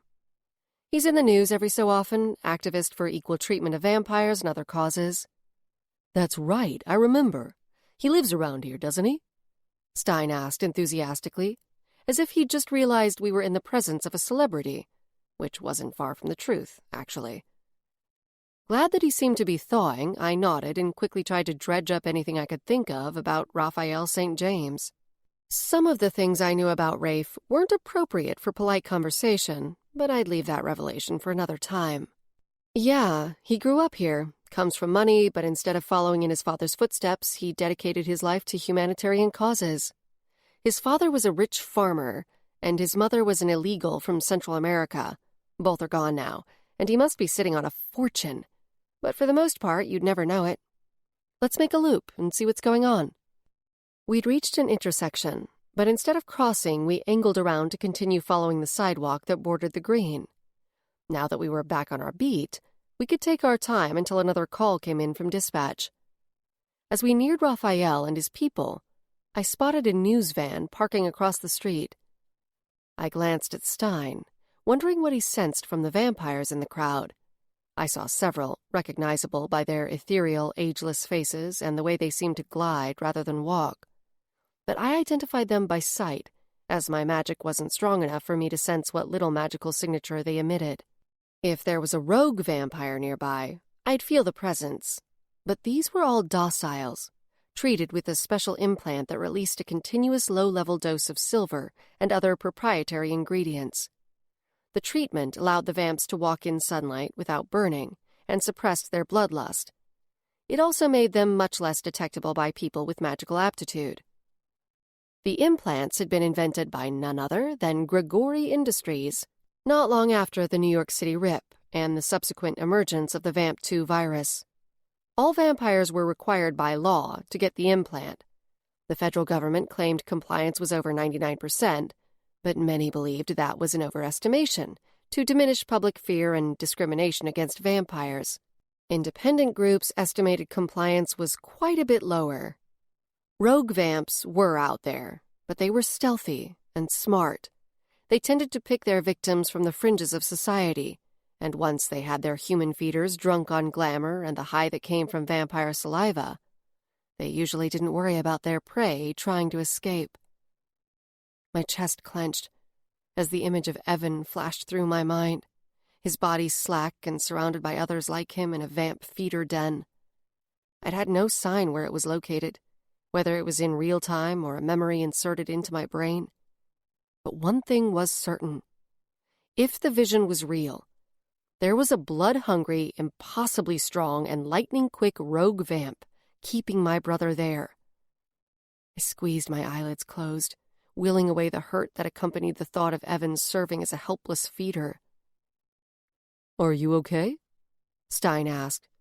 I drew a breath. Yeah, fine. I forced my focus to my partner and our present surroundings. By the way Stein was staring at a porcelain-skinned vampire with corn silk hair down to her waist, I guessed this was a novelty for him. It made sense. Before the implants came along, vampires in New York and the surrounding areas were massacred. It wasn't a place they tended to want to live. Manhattan wasn't just ground zero for the Rip. It was also the birthplace of modern vampires. In vamp culture, it was sort of holy ground, but not the type of landmark they wanted to visit. Once the implants became widespread and proved effective, vampires were allowed to live anywhere they chose. Vamps fled the Northeast, where the prejudice against them was strongest. It was possible that Stein, having grown up back east, had never even seen one in person before. "What do you think about vampire rights?" Stein asked, his eyes still glued to the vamps. "I think it's a worthy cause. The dociles shouldn't be discriminated against. It's not their fault they're infected, and they pose no harm to society as long as their implants are working. They have the right to death, liberty, pursuit of happiness, etc." "Do you know any?" "Yeah, I've known a few, but they tend to keep to themselves. There are a ton of them out west off Hill Road," I said, naming a long, winding road that began not far from my apartment and stretched westward at the base of the foothills. There's a big neighborhood that was built about 20 years ago, Sunshine Valley. Other pockets of vamp communities live farther west. "It's interesting. The different attitudes about vampires, I mean." Stein glanced at me, but I couldn't read his eyes. "Back home, there are too many who lost loved ones to the virus. Others whose loved ones disappeared into feeder dens. It's too fresh." In the early days of Vamp 2, SWAT teams shot vampires on sight using rounds infused with oak filaments and silver, a sort of vampire steak in bullet form. Citizens killed a fair number, too. It was considered acceptable self-defense back then in the midst of the panic, so no one was ever charged with murder of a vampire. Today, the fear of even the docile vampires was still heavy and public in some places. In general, the farther west you went, away from the East Coast and the original RIP, the greater the acceptance of docile vamps. It was an uncomfortable topic. I wasn't born yet when it all went down, but I knew enough from old footage on the web, media references, and what I'd learned in school to understand that out here, so far from New York, people had been incredibly lucky to suffer only a few deaths at the hands of a relatively small number of rogue vamps that made it this far west immediately after the RIP. By the time I was born, the implants had been around for a few years. The prejudice against vamps, however, still lived on. We slowed and then stopped at the edge of the crowd. Raphael's people were setting up a little fold-out platform. A few were handing out pre-printed signs from the back of a pickup. I caught a look at some of the signs. One read, "Equal health care for all." Another read, "Vote against legal discrimination." Some of the people arriving on the green carried their own homemade signs. "Vampires are people too. I'm a vampire and I pay my taxes." Raphael hopped onto the platform, and there was a little smattering of applause and cheers. He flashed a smile at the crowd and then looked down to switch on the megaphone in his hand. There was a brief screech of feedback, and he winced good-naturedly. I'd read somewhere that he used old-school megaphones at his rallies instead of modern PA systems because he liked the way megaphones played in media photos. It wasn't vanity, though. Despite his rock god looks, tall, broad-shouldered, tousled dark hair, a wide mouth with an easy smile, pale green eyes the color of sea glass that stood out starkly against his Latin coloring, Raphael was always about the cause. His rallies might look like spontaneous grassroots gatherings, but everything he did was carefully orchestrated for the greatest effect. "I'd like to meet him," Stein said. "Seems like an interesting character." "He is." He turned to me. "You know him?" "We've crossed paths a few times," I said mildly. Just then Raphael's gaze swung my way. The corner of his mouth lifted in a little half-smile of recognition. I couldn't help smiling back. No heterosexual female could resist the attention of Raphael St. James. "What kind of shifter is he? I don't remember ever seeing mention of it." My head swiveled to Stein so fast everything blurred for a split second. "What?" "He's not a wolf." Stein's brow creased, his eyes still on Raphael. "I don't know the signature, but then I've only ever been exposed to wolf shifters." "Raphael St. James isn't a shifter." Stein finally looked at me. He barked a little laugh. Yes, he is. There's a hefty veil of impressive magic concealing it, though. An extremely powerful mage did that. I squinted at Raphael. But of course, I didn't have enough magical juice to even sense a mage-level obfuscation spell, let alone see what it was hiding. That's extremely hard to believe, I sputtered, shaking my head. You're really seeing Shifter? Yup, 100% positive. It can't be. There's no way something like that would stay secret. He doesn't run in a pack or spend any time in the wilderness, not with his schedule and high profile. And if you can see through the spell, then others could too. If he had to shift at least once a month, it wouldn't stay secret. I repeated, there's just no way. Mages are bound to secrecy about their work if the subject requests it, so they wouldn't tell. And I'm probably the only non-mage in the world who'd be able to pick up on it. He gave me a wry look. You don't grow up in a family of mages without learning a few advanced tricks. There had to be some other explanation for whatever Stein was sensing from Raphael. But given that I'd already gotten Stein in trouble, I didn't feel like I had the right to launch a heated argument. Besides, how could I prove I was right? Magically speaking, Stein was about a bazillion times more powerful than me. We're going to get started in just a few, folks. Raphael's voice projected through the megaphone. There's a big group coming over.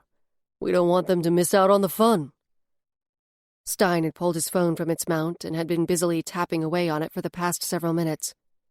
I'm trying to figure out what they're rallying for or against. I spotted a vamp guy with a stack of papers near Raphael. I gestured. Let's go find out. I threaded through the loose crowd and approached a vamp guy who was handing out flyers. Hello, officers. His poreless vampire skin looked like golden tan porcelain in the sunlight. Both wrists were tattooed with a thin band of proprietary neon blue ink, another Grigori Industries project, that indicated he had an implant. Hi there. I pointed to the stack in his hands. Is that literature on your cause? Sure is. Here, let me fold one for you. His honey-smooth voice gave me an involuntary shiver. Even the dociles, stripped of all the ability to glamour, had magnetic appeal. He quickly trifolded the piece of paper into a pamphlet and then handed it to Stein with a little wink. Nice of you to pay us a visit, officers, came a rich, deep voice from off to the side. Raphael. Are you here for work or as concerned citizens? He asked. I tried to scrutinize his handsome face without being too obvious about it. I detected nothing that indicated he was a shifter. If anything, he emitted charm worthy of a vampire, not the rough-edged wildness of a shifter. He definitely wasn't a vamp. He wouldn't be able to conceal that. No demon activity reported. We're just patrolling our beat. Raphael planted his hands loosely on his hips, somehow making it a gesture of relaxed attentiveness. Remembering Stein's interest in Raphael, I gestured to my partner. This is Officer Stein. It's his first day on the job. Raphael nodded at Stein, but didn't offer a hand to shake. Nice to meet you. You as well, Stein said. It's been a while, Ella, Raphael said mildly, but his eyes were unblinking and intent. I knew better than to allow myself to get drawn in. Raphael looked at everyone with that steady intensity. But in spite of my brain knowing better, my body temperature climbed slightly under his gaze.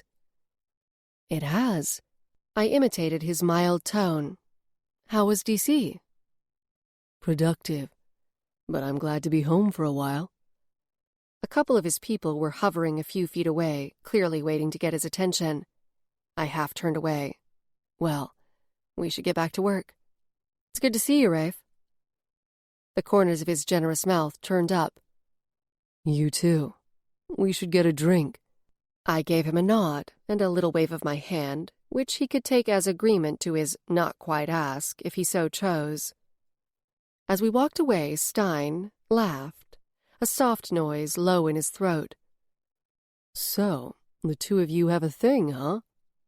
No. I tipped my phone on its shoulder mount so I could see the time. We should try to grab lunch before another call comes in. I aimed us toward 8th Street, which ran parallel to Capitol Boulevard, intending to head to the deli that was within our beat. What do you mean, no? There's clearly something between the two of you. Stein ribbed. I gave him a cynical look. Trust me, I'm not special. Raphael St. James gives that smoky look to a lot of women. He was surrounded by women, and he wasn't looking at any of them like that. Yeah, he did. You just missed it. I heaved a long-suffering sigh. Let's just get lunch, okay? Fine, but I'm calling in part of your debt. Over lunch, I want to know why you joined Demon Patrol. I rolled my eyes. Part of my debt? How long do you get to string this out? Depends on how much trouble we're in with Devereaux. That shut me up. We grabbed sandwiches at Blossom's Deli and sat down on a bench outside. You may begin. Stein made a rolling motion with his index finger. Shooting him a withering look, I took a giant bite of turkey on sourdough, which allowed me to stall for a minute while I chewed. I joined Demon Patrol because I wanted a job where I wouldn't be pinned to a desk or stuck inside all day. I wanted something with a little bit of excitement, I said. And seeing as how I'm barely level 1 on the scale and not some kind of level 3 wizard prodigy like you, I didn't have the option to go for strike or special forces. Do you come from a police family? I shook my head and took a long pull of iced tea through the straw. I didn't think so, but there are lots of jobs where you could work outside. Judging by what I saw of the dynamic between you and Devereaux, I'd guess our diversion today isn't the first time you've gotten in trouble with him. I'm also guessing you're not interested in advancing to a higher position. The old-school hierarchy of the force seems counter to your nature, and I think it grates on you. So, there's a deeper reason for you choosing this job. I took another bite and looked off down the street. He was right, of course. I didn't really want to talk about it, but I owed him. Plus, he was my partner, and some amount of confiding between partners was good for the working relationship. I swallowed, took a breath, and held it for a moment, and then let it out. My younger brother, Evan, disappeared about 5 years ago. Originally, when I joined the force, I thought it would give me a chance to search for him. I had no money, so I didn't have the luxury of traipsing all over to try to find him, especially when I had no idea where to begin. I figured on patrol I'd be out all day, and I could show his picture around and try to figure out what happened to him. And I think I expected to have more access to, I don't know, police tools, something that would help me search for him. Stein set his sandwich down on its butcher paper wrapper and went still, intent on what I was saying. Looking back now, it seems pretty naive. I quickly learned that there's not actually a whole lot of freedom on the job, and we don't get access to much of anything except the gear we have on our belts. I continued. I did what I could. I picked up a bit of information here and there, and of course kept searching on my off days, but all the leads went cold. What were the circumstances of his disappearance? I moistened my lips, hesitating.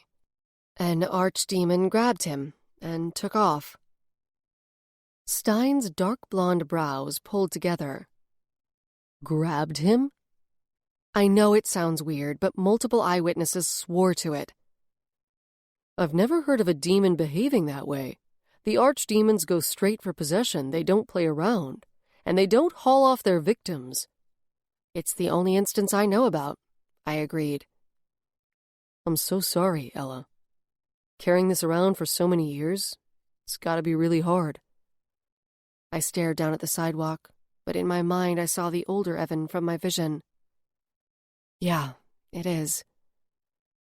Whether the vision was real or not, it was the only thing I had to cling to, and the other had given it to me.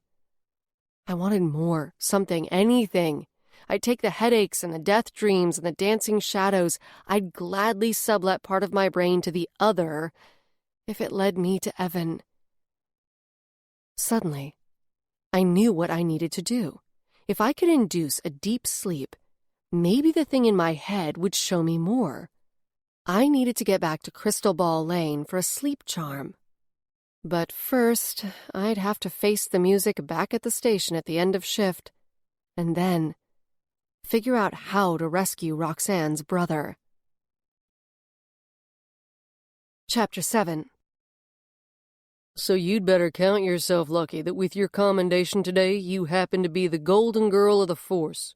Enjoy the 15 minutes reprieve it's getting you, Officer Gray, Sergeant Devereaux said. After 5 straight minutes of lecturing and threatening me, his face had reddened to a hue that was somewhere between a strawberry and a red delicious apple. For some reason, the fruit comparison made me want to burst out laughing, but I did my damnedest to look deeply repentant, like a girl who'd learned her lesson by darn and moreover sincerely appreciated the lambasting her righteous boss was bestowing upon her. Inside, I was just relieved that Devereaux wasn't going to bring down the hammer.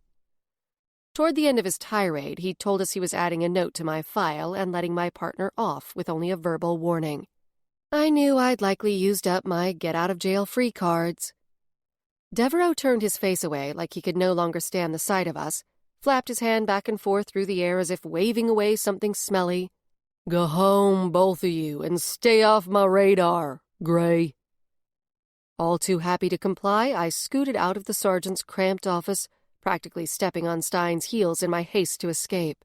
Again, I'm so sorry, I mumbled to him in a low voice once we were well down the hallway.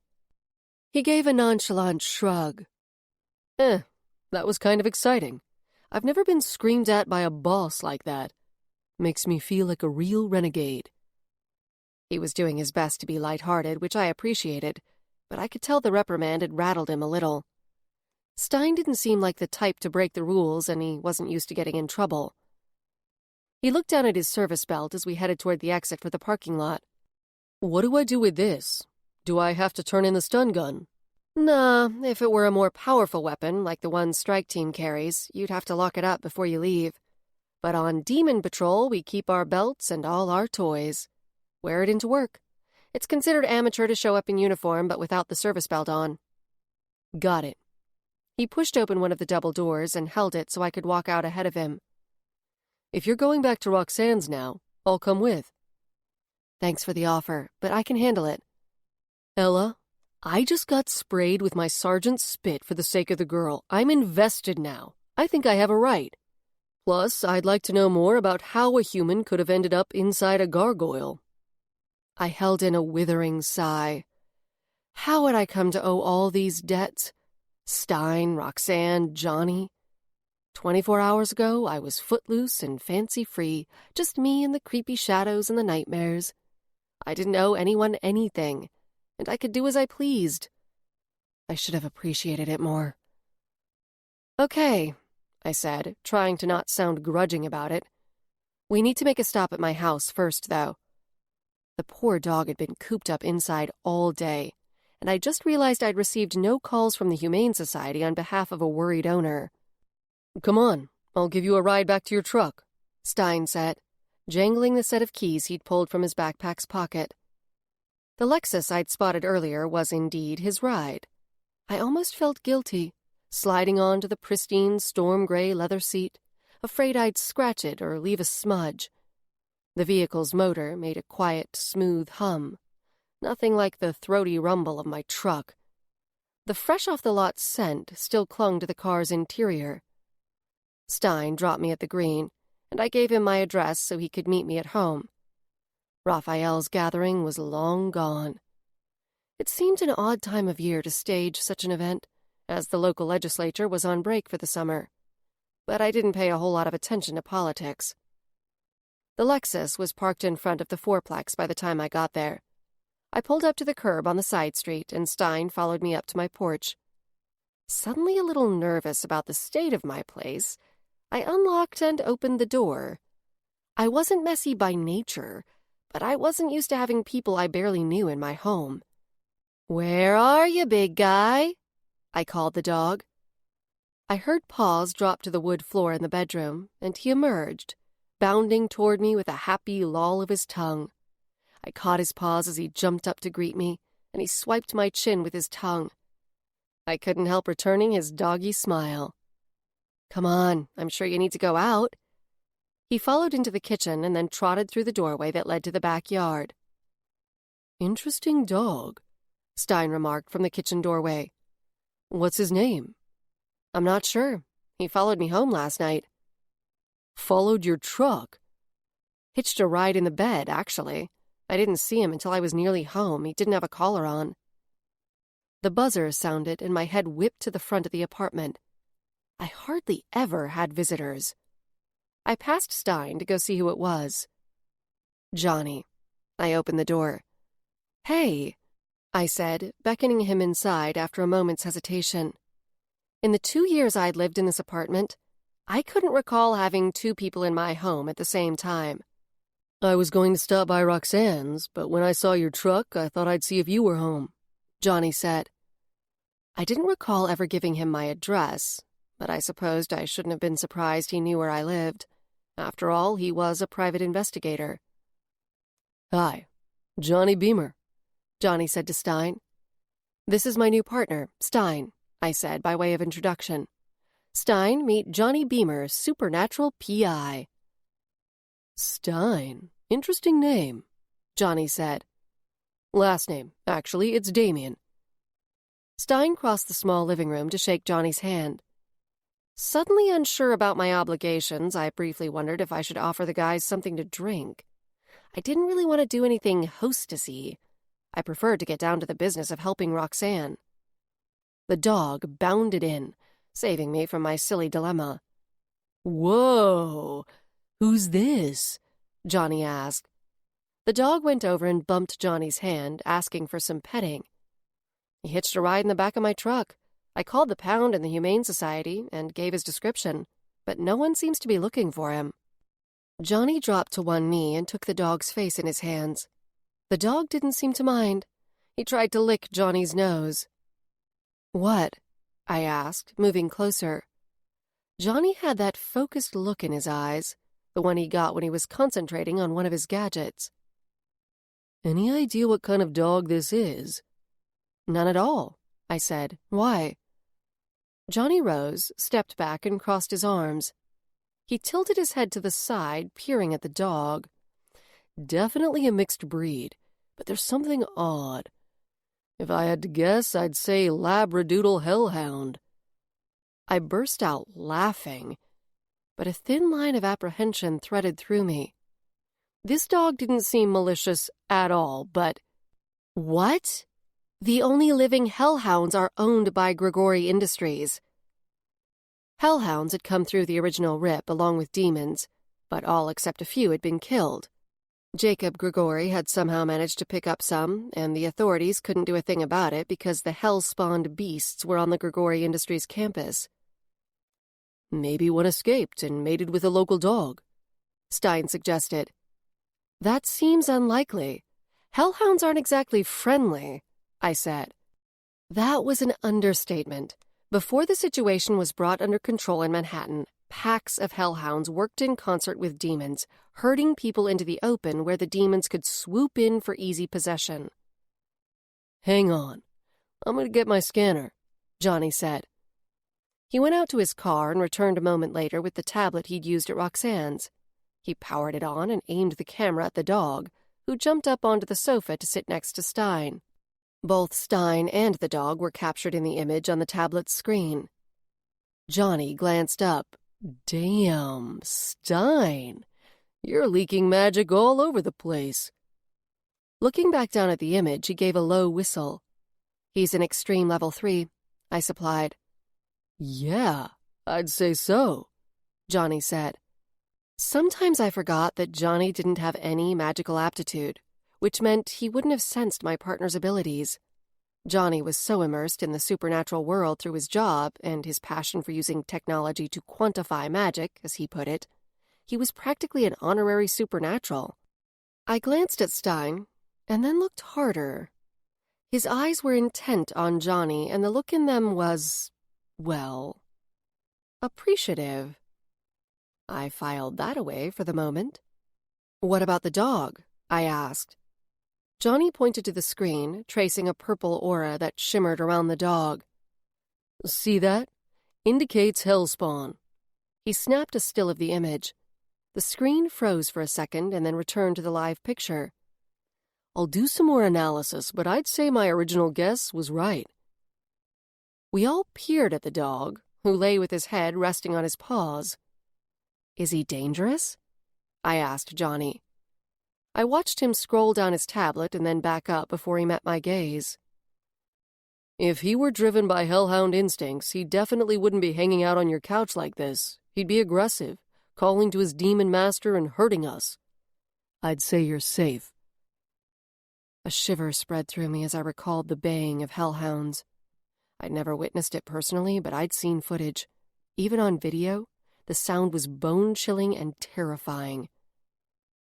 Stein reached over and scratched the back of the dog's neck. His tail thumped, and he rolled over to his side in a submissive posture. You know what that means, don't you? Stein asked. I looked at him out of the corners of my eyes. What? A faint smile played on Stein's face. He's yours, or more properly, you're his. I glanced at Johnny, wondering if he had any idea what Stein meant. Hellhounds, full-blooded ones, imprint on their demon masters, Stein said. A dog will follow only his demon master, and the hound is loyal to the death. Nah. I shook my head. I eyed the dog as he shifted again and began licking the back of his paw. The faint maroon glint in his eyes shifted to orange, yellow, and then faded. That's just urban legend. Besides, Johnny said he doesn't have hellhound instincts. I think Damien's probably right, Johnny said, looking down at his data again. Stein had stood and moved over to us to get a closer look at Johnny's tablet. My partner's eyes shone like he was a little kid, and Johnny held the biggest candy bar Stein had ever seen. I planted my hands on my hips and looked back and forth between the two guys, suddenly getting the sense that they were ganging up on me and enjoying it way too much. Seriously, Ella, I think this dog has claimed you, Johnny said, and I don't think you're going to hear from an owner. This helladoodle is sticking around. I snorted. Helladoodle, the next wave in designer dog breeds. For a moment, I allowed myself to consider that the guys were right, that the dog had imprinted on me. But why? Hellhounds were not of this world. Perhaps he recognized that I'd recently spent a bit of time elsewhere, too. People always said that dogs could sense things. I looked at the dog, who sat still on the sofa. For a moment, I could have sworn I saw the flicker of orange flames deep in his eyes. His lips stretched wide, and he panted a little. Then he turned in a couple of tight circles and curled up against one corner of the sofa. He seemed like a good dog. Would it be so bad if he stayed? I let my arms drop. I guess we'll just have to see. How about we focus on Roxanne now? Right, Johnny said. He took a breath, but then hesitated, glancing at Stein. It's okay, I said with a small sigh. He was over there with me today, and we got into trouble with the sergeant. Stein's part of this now, so whatever you have to say about the case, he can hear it too. Johnny nodded and then pulled out the old blue leather ottoman from its place in front of the matching chair and sat down. I sat between Stein and the hellhound doodle on the sofa. While we waited for Johnny to tap and swipe at his screen, I filled Stein in. Johnny detected 3 life forms in the statue, I said. Human, presumably Roxanne's brother, plus a demon and a gargoyle. Surprise registered on Stein's face. When Johnny set his tablet on the coffee table, it displayed a chart with a bunch of numbers. Stein reached down to unzip his backpack, which sat at his feet, and pulled out his notebook.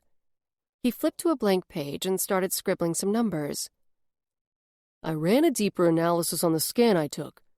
Johnny pointed at a column of numbers on the tablet, but before I could discern what they meant, he swiped to a different screen. I gave up on trying to decipher the numbers and peered at Johnny. What does it say? Looks like the demon possessed both of the other life forms, Stein said. He glanced at Johnny for confirmation. Johnny nodded once. Yep. Stein was clearly struggling to wrap his brain around the news. So, the scenario with the statue. A demon possessed Roxanne's brother, and what? Then the gargoyle ate him and also became possessed? Johnny tilted his head. Maybe. The statue is stamped Grigori property, Stein said. Grigori must have captured some gargoyles in the wild and then started breeding them. Poor things. Johnny shook his head. Gargoyles are shy creatures and have never been known to harm humans unless people are threatening their nests. They need space, large habitats to hunt and roost. Is it even legal to keep them in captivity? I asked. Probably not, but compared to the other things that go on behind the walls of Grigori Industries, this is nothing, Johnny said. He grimaced. Lucky for the gargoyles that Philip Zarella isn't around anymore. The mention of the madman sent a chill winding up my spine. As long as I could remember, there'd been rumors that it was actually Zarella who'd caused the rip. He was one of the most brilliant scientists of the 21st century, but his experiments on supernaturals, including docile vampires, made the Nazis look like choir boys. If Grigori Industries thumbed its nose at the law, Zarella put it on a chopping block and gleefully sawed off its head. Zarella and Grigori had never been officially linked, but the madman's lab had been located near the original Grigori headquarters in New York. To add to his creep factor, he was one of the world's few necromancers, able to take command of and steer death-touched creatures, including vampires, zombies, and demons. Zarella had finally been tried and convicted for his long list of atrocities when I was a teenager, and had sat in prison while his team of lawyers went through appeals of his death sentence. Until last year, when, in an escape attempt, he'd been gunned down. Lucky for the world in general that the bastard is dead, I said. We had a moment of silent mutual agreement. Grigori has literally stamped its ownership on the creature, Stein said. Knowing Jacob Grigori, he's probably found a way to patent his gargoyles. His mention of Jacob reminded me of my earlier resolution to make one last-ditch effort on behalf of Roxanne. My stomach flipped over with a nauseating lurch. I rubbed my damp palms across the tops of my thighs. Johnny pulled a hand down the side of his face and then slumped against the back of the sofa. What the hell are we gonna do? I cleared my throat and started again. I'm going to, try to talk to Jacob Grigori. Johnny squinted at me. Huh. That's a nice idea, but you can't exactly go knock on his door. Even if you could get in touch with him, he's refused meetings with the president. I sort of know him. Oh, I so did not want to be having this conversation. Ella? Johnny said my name slowly, the pitch of his voice rising at the end as if he'd just caught me stealing $1 from his wallet. What do you mean, you know, Jacob Grigori? I closed my eyes and let out a long breath. When I raised my eyelids, I looked at Johnny and Stein in turn. What I'm about to tell you cannot ever leave this room. I'm absolutely dead serious. Okay. Johnny was looking at me with concern, his brows raised. You have my word. Mine too, Stein said. I moistened my dry lips. I have personal ties to Jacob Grigori. Trust me, he'll take my call. Chapter 8. For several seconds, the only sound in the room was the faint woof of the dog's measured breathing. Johnny's mouth had dropped open. Stein's face was frozen in a wide-eyed stare. Johnny snapped out of it first, snorting a laugh. You're joking. You're trying to get back at us for telling you you're stuck with the hellhound doodle, which, by the way, I think you'll find out is the truth. I gave him a hard glare. Do I look like I'm kidding? Discomfort and dread did a nauseating tango in my stomach. Terrence and Deb were the only people who knew my secret. Jacob Grigori was my uncle, my father's brother. My mother and father never married. They met in New York, and I believed they had a relationship for many years. She loved him. She'd always been open with me about that. But considering the controversy around the Grigori name, my mother thought it best not to saddle me with it. She legally changed her own last name to Gray right before I was born, so that's the one I was given. I think Gray was a kind of homage to my father, a name that was similar to Grigori, but generic enough that no one would make the connection. Johnny's deep brown eyes were wide and intent on me. He was curious, but I also read concern on his face. "Are you going to elaborate?" he asked, softly. I filled my lungs and held the breath for a moment before letting it out. I appreciated that Johnny and Stein both wanted to help free Roxanne's brother, but I didn't feel the need to reveal the entire truth. "No," I said, "sorry." "What year were you born?" Johnny asked suddenly. I hesitated, looking at him. He was trying to deduce my connection with Jacob. He might have already guessed the truth or something close to it, but I didn't owe him or anyone else confirmation. 2005, I said, 4 years after the rip. He seemed to consider that for a moment. "Ella, it just doesn't seem like a good idea." "I was just about to say the same thing," Stein chimed in. I knew what the guys were thinking. At the time of the rip, Grigori Industries had been headquartered in the New York area. The company was on the forefront of an emerging area of technology that sat at the cross-section of disciplines like genetic engineering, artificial intelligence, and the magic arts, among others. The general public didn't know about the magic part of Grigori's dabblings, of course, not until after the rip. But even before the rip, many people protested Grigori's work. Back then, the laws didn't even acknowledge technologies that utilized magic, let alone try to regulate them. And Grigori had free license to do whatever it pleased. After the rip, anti-Grigori sentiments exploded and grew into a worldwide movement. New laws were passed, but it was too late. The company had already somehow managed to establish itself in a way that it was practically untouchable. It was never proved in court that Grigori Industries was responsible for opening the tear between this world and the hellish one of the demons and the outbreak of the Vamp2 and Necro2 viruses.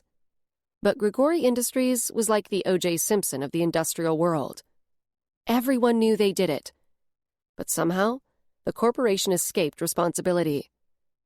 The thing was, even if Grigori Industries was responsible for the rip, it was also responsible for the technologies that helped to clean up the aftermath. If the corporation was indeed a villain in human history, it had also positioned itself as a necessary evil. When I was 7, my mother moved us out here to Boise to be close to her mother.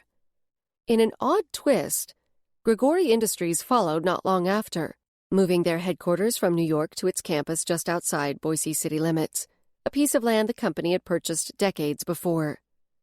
I didn't believe in coincidences, and always suspected that before his death, my father had a hand in the decision purchase of the Grigori property in Idaho. Maybe even because of my mother's ties to the area. The move was obviously part of a larger rebranding plan, an attempt to try to reform the company's image. Thanks to developments like the vampire implant and a handful of later inventions, it partially worked. By the time Mom relocated us to Boise, my father was dead, claimed in an accident during an exploratory research trip with Jacob somewhere in Europe. I had a few wispy memories of my father from when Mom and I still lived back east. But after so many years, I couldn't say if the hazy images were real or partial inventions of a child's wishful imagination. "Are you on good terms with Jacob?" Johnny asked. I wrinkled my nose. I'd say neutral terms. In truth, Jacob had tried a handful of times to get in touch when I was a kid, but my mother blocked it. She didn't trust him, and she blamed him for my father's death. After Mom died, he tried again, but Grandma Barbara had the same opinion about him Mom did. Actually, the last time he'd reached out was shortly after Grandma Barbara died, before Evan disappeared. He'd offered help for Evan, which I declined, believing I had things under control. In retrospect, I realized that Evan wouldn't have accepted it anyway. He carried Mom's suspicion of Jacob, as well as the soul-deep anger at having been abandoned by our father. He knew that Dad had died in an accident, but that didn't keep Evan from having some serious abandonment issues. The familiar cramping ache of guilt around my heart began to form. But before its darkness could consume me, I firmly pushed away thoughts of that time. I dropped my palms onto the tops of my thighs with a soft whap. Anyway, enough about me. Let's go check on Roxanne. I'm sure she could use some cheering up. I stood. The guys followed my lead, seeming to get my cue that I was done answering questions on the topic of my link to Jacob Grigori.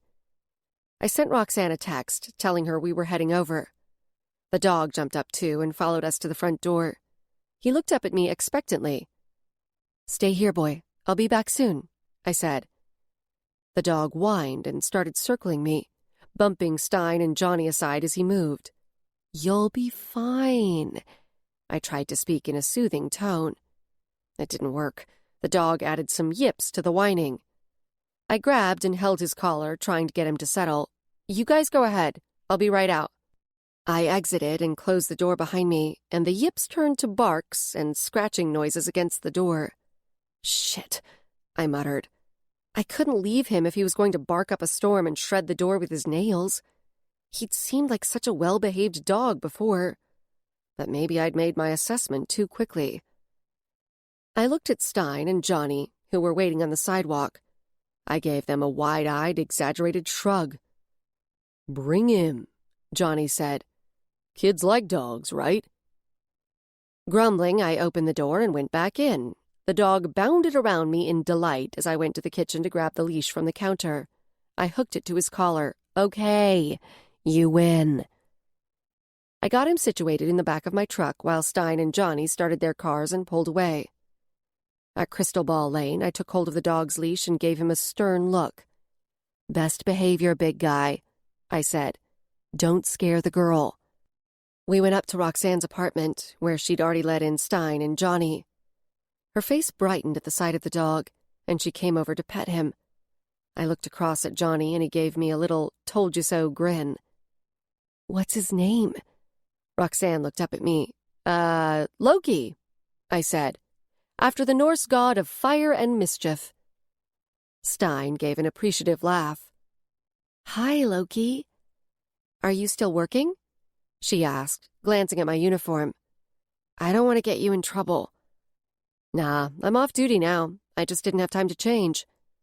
I looked toward the window. "No more demons or visitors or other strange stuff?"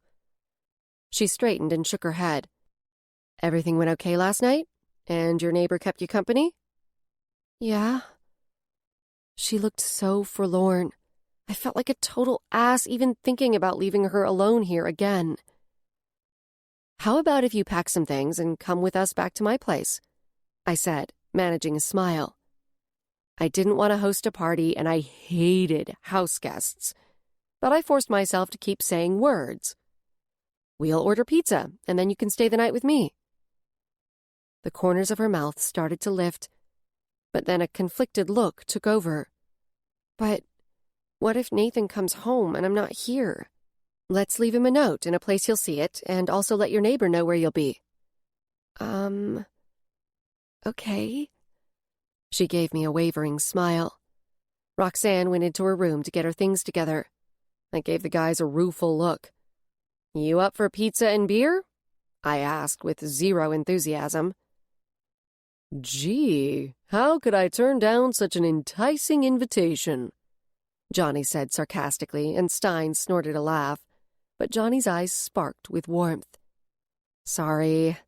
I wrinkled my nose. The thought of so many people in my place makes me twitchy. "I'll pick up pizza and meet you back there," Stein volunteered. I gave him a look that was equal parts relief and gratitude. "Awesome. Thank you." He left, and I turned to Johnny. "Would you mind waiting for her and bringing her back with you? I need to run a quick errand. It will make her weak to get a ride alone with you," I added in a whisper. He gave me an amused roll of his eyes. "Sure." "Thanks, Johnny." I squeezed his forearm. He really had been a champ the past couple of days, and went to tell Roxanne I was taking off. The dog, Loki, and I set off down the street. I peered at the signs as I passed, looking for a shop that offered charms. I slowed at a door that read, "Discount spells and charms." but then decided I wasn't too keen on the discount part. What did that mean, anyway? Crappy spells produced in bulk? Charms that didn't always function as advertised? No thanks. A sign across the street caught my eye. Personalized magic. In the little window, stenciled words read, "Drop-ins welcome, custom spells, results guaranteed." And underneath, fully licensed and insured. I angled toward it. When I pushed open the door, little tinkling bells attached to the inside announced my arrival. The owner's license to sell magic was posted at eye level. A woman dressed in a flowy boho skirt and peasant top rose from a chair behind the counter. Her pale blue eyes sparked with a genuine smile. Her face was smooth, but her hair was nearly all gray, making it difficult to guess her age. "Good evening," she said. "What can I provide you with?" I need a charm that will induce a deep sleep." I glanced down at Loki. "I can tie him up outside if you prefer." "He's welcome here." She reached out and patted his head, and Loki panted happily. She peered up at me, and I was pretty sure I knew what was passing through her mind. She was assessing my level of magic aptitude and probably thinking something pitying. "What you want is a spell rather than a charm. A charm is a magic-infused object you carry with you, something for luck or courage or protection, for example. A sleep charm would make you perpetually sleepy." I scratched my cheek, a little embarrassed that I'd exposed myself as a magical dunce. Yeah. You're right. I should have said spell. Single use. Something I can use tonight. I hesitated. "And if there's a way to make me, open to visions while I'm asleep, I'll pay extra." "Sure, I can do that. It will be $45 plus a 15% surcharge for the insurance. If that's okay, I'll go to the back to create your spell." I nodded, and she disappeared through a batik curtain hung in the doorway behind the counter. I looked around the shop. There wasn't much actual merchandise, a rack with a couple dozen different types of incense, another rack full of different colored spell candles, a shelf with little bottles of essential oils. I picked up the peppermint oil bottle that had a red sample label on the top, unscrewed the lid, and took a whiff. The pungent, refreshing scent seemed to perk me up and sharpen my mind. I'd been in magic supply stores with Deb, but I'd never had much interest in witchy rituals and supplies. She was a full-on practitioner of the craft and self-identified witch, with an altar set up at home and a book of shadows she'd started when she was a teenager. And like many witches, she celebrated the pagan holidays. I knew she'd been vying for months to get into a specific coven, but I didn't really know the details. The world of witches and covens never held any attraction for me, even though Deb had tried more than once to get me interested. She kept telling me that magical aptitude didn't matter. Even people with no detectable magic could have an altar and celebrate the pagan holidays. But I just wasn't the type to burn herbs, chant under a full moon, and talk to Mother Earth or universal wisdom or whatever was out there supposedly listening. I understood that nature was the source of magical energy, but I just never really identified with the spiritual aspects of magic that most witches seem to embrace. The curtain stirred, and the woman emerged with a few items in her hands. I sensed she was probably a high-level 2, like Deb. The woman set the items on the counter next to the register. She held up a printed piece of paper. "Here are your instructions." Then she pointed to a white spell candle and a little white muslin drawstring bag. "The candle has been anointed with oil and carved with some runes. The bag contains some crystals and herbs for under your pillow. Just follow the sheet. It outlines what to do." I glanced at the printout. "Okay, sounds good." She placed all the items into a small paper sack. "Would you like to start a punch card? 10th spell is free." "Nah, that's okay." She'd been helpful, and I was grateful, but I doubted I'd be returning here 9 more times. "Thanks for the offer, though, and thank you for the spell." I paid and left with my spell. Loki and I went back home and found that in addition to Johnny and Stein's cars, Deb's Honda stood out front. When I pushed the door open and found 4 people making themselves at home in my tiny living room, I nearly backed away. "Ella!" Deb jumped to her feet, her long strawberry blonde hair swinging, and ran over to throw her arms around my neck. At barely 5'4", she practically had to hop clear off the floor to make it happen. She laughed at my startled expression. "Don't freak out. I told everyone to speak softly and not make any sudden movements or you'd clear the room." As usual, Deb had accurately read my emotional state. I relaxed a little when I caught the familiar scent of her floral woodsy perfume, and actually felt a smile lifting the corners of my mouth. "How are things at home?" I asked in a low voice. For the briefest of moments, her face clouded. But then she blinked, and her usual contented expression returned. It'll be fine. I just wanted to check on you after your first day back at work." She gave a tiny shrug as her eyes grew a little misty.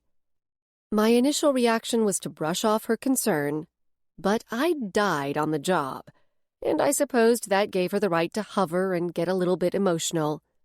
My throat thickened, not at the thought of my own death, but at the thought of what it would have done to Deb, what it had done to her for about 20 minutes. I turned my head to look around the room, partially to cover my own unexpected emotions. "You got here just in time for the party, I guess," I said, not quite keeping the rueful tone from my voice. "Want to help me get some beer?" She rolled her eyes at my less than enthusiastic expression and followed me into the kitchen. I pulled glasses from the cupboard to the right of the sink, noting with an amused chuckle that I actually only owned 6 proper drinking glasses, one of them a random lone pint glass. Fortunately, 5 of them were clean. I filled one with ice and water for Roxanne. Deb found my bottle opener in a drawer, pulled a bunch of paper towels from the roll on the counter, grabbed a 6-pack of local lager from the fridge, and helped me carry everything to the living room.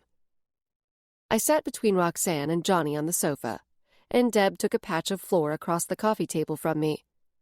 To my relief, they'd all done introductions before I'd arrived, saving me that little hostess job. As we ate, we kept the conversation light, with Johnny taking the lead for most of it. He entertained us with stories from his work as a supernatural PI. I'd always found it interesting that he was so at ease around self-proclaimed crafters. Most normals had some level of discomfort around magic users, vamps, shifters, and anything supernatural. And the magic and supernatural communities generally kept to themselves, partly due to a long pre-rip history of secrecy. So social stratification tended to split people into 2 groups, normals and everyone else. Johnny's equipment gave him the ability to see and detect the magical world through technology, which made him unique among normals. I watched with warm satisfaction as Roxanne giggled at Johnny's antics and blushed every time he leaned her way. For the moment, at least, she seemed to have forgotten her troubles. While everyone seemed to be relaxed and having a good time, I rose and slipped away to my bedroom, where I closed the door and pulled out my phone.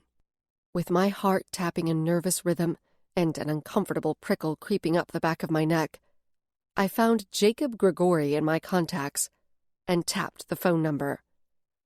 I'd never actually made a call to the number and had no idea if it would go directly to his personal phone or to an assistant or what. Considering the hour, if it wasn't a personal line, I'd probably just get voicemail. After 4 or 5 rings, I fully expected to end up leaving a message. But then a man's voice answered. My heart stuttered. "Is this Jacob?" I asked. "Gabriella Gray, I presume." I sat down on my bed, my legs suddenly shaky. I'd changed my phone number the previous summer. Considering Jacob's wealth and resources, I probably shouldn't have been surprised he knew my new number. But it creeped me out all the same. "Yeah, this is Ella." "Has something happened? I imagine you would only contact me under extreme circumstances." He sounded genuinely concerned, but I couldn't help recalling my mother's and grandmother's deep distrust of him. "Yes, something has happened. Not to me," I added quickly. "I'm trying to help a friend. Your men came to her home today and took a statue, a Grigori-bred gargoyle that has her brother, still alive last time we checked, trapped inside. I need access to that statue. I didn't really have any leverage or grounds for threats, but I wanted him to know that I wasn't totally ignorant about what he was doing. I was almost positive that whatever gargoyle breeding scheme Grigori Industries was playing around with was illegal. At the very least, it was unethical, and as far as I'd been able to discern, it was still secret. Jacob made a little tisk sound. Ah, yes. One of our prototypes failed to find its way back home. His mild tone sent a spark of indignation shooting up through my chest, though I did feel some satisfaction that he'd more or less confirmed our suspicions about the gargoyle breeding. Can you at least tell me if Nathan is still alive? I gripped the phone hard against my ear, trying to control the irritation in my voice. Of course he is. We would never purposely hurt a human being. Our entire mission is centered around protecting humanity. But the situation is delicate, and the specimen is under observation. His sister is only 13 years old. She's now living alone, and she's terrified she's never going to see her only family member again, I said. My voice cracked, and I struggled to keep it under control. Exactly when do you plan to release her brother? I understand your concern, he said. But instead of reassuring me, his words only pissed me off more. How about this? You come to the Grigori campus tomorrow after your shift, and we can discuss it in person. I'll be able to let you know when the young man may be freed. You know there's a human trapped in that statue, and you're knowingly risking his life. It seems pretty obvious that the best thing to do, the right thing to do, is to release him immediately. If you'll meet with me, I can explain the situation. It's a sensitive matter that I can't discuss over the phone. But once we've spoken, you'll understand why we haven't released him yet. My nostrils flared as my breath came faster, but for Roxanne's sake, I couldn't lose my temper. Can you swear to me that Nathan is being monitored and nothing will happen to him? I swear on the name of your dear departed father. Okay, I relented.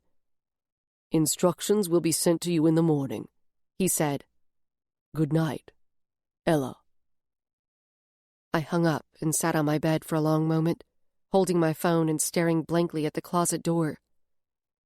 I'd achieved what I'd set out to do, contact Jacob to try to get Nathan free. But cold apprehension settled low in my stomach. I couldn't pinpoint why, but the whole thing made me uneasy. I pushed myself to my feet, trying to shake off the inexplicable film of ick the conversation had left me with. Perhaps I was being unfair, allowing my mother's and grandmother's prejudices to so strongly slant my feelings about Jacob. After all, he did seem to want to help. I blew out a harsh breath, and then went back into the living room to rejoin the others. I wasn't going to let Roxanne know the specifics, but I planned to text Johnny and Stein about my impending meeting with Jacob. Deb was the first to leave, and I walked her out. She'd gone quiet several times with a drawn look on her face. I paused at the sidewalk, and she stopped too. I don't have your empathic skills, I said softly. But if I had to guess, I'd say things are still rough with Keith. She hesitated for a moment before responding, which partially answered my question. I loved Deb like a sister, but I'd never been a fan of the man she chose to marry. During the 7-ish years they'd been together, married for the past year, they'd had more ups and downs than I would have wanted for her. She forced a smile and reached up to gather her strawberry blonde hair at the nape of her neck. Oh, we'll figure it out. She kept fiddling with her hair, pulling it around to the front of one shoulder and worrying a strand between her fingers. Another sign that things weren't okay. Is there something I can do? I asked. She let out a little sigh and looked off down the street. No, but thanks. You know Keith, always chasing the rainbow for the pot of gold. Her gaze returned to me, and she gave a short laugh that held no actual amusement. I shook my head, trying not to appear too judgmental, but knowing I wasn't doing a great job at hiding my irritation. Keith and Deb had been together since Deb was 17 and he was 18, and he'd always been searching for the next surefire get-rich-quick shortcut. Over the years, she'd tolerated more pyramid schemes and crazy-ass business ideas than I cared to tally. I had no doubt that he loved her, but all Deb had ever wanted was to have lots of kids and immerse herself in being a stay-at-home wife and mother. She needed and deserved someone who was steady and supportive and wanted the same life she did. I suspected that Keith was okay with having children only because he knew Deb would do the heavy lifting. He didn't seem to have any real aim or plan to support a family financially, though, and I hated the thought of Deb having to work full-time when her deepest heart's desire was to stay home and care for her babies. And gain a place in the coven of her choice, of course. She'd been talking about coven life almost as long as she'd been dreaming of a big family. And both of those dreams were born of an obvious desire to be part of a close community and family. Deb was a former foster kid, so it was no surprise. "Do you need some space?" I asked. "You're welcome to stay here more than just a night." She smiled, and this time it was genuine. "I know. Thank you." I pulled her in for a hug.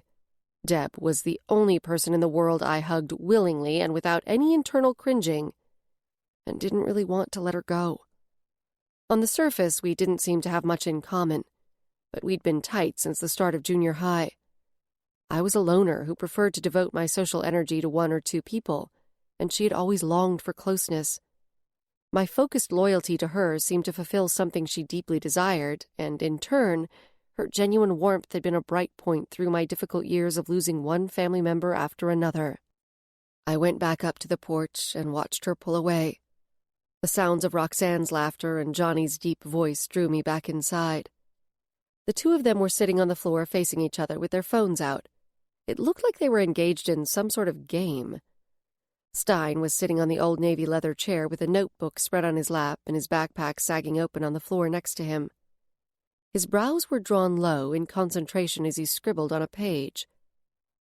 Through the doorway into the kitchen, I saw Loki standing at the back door.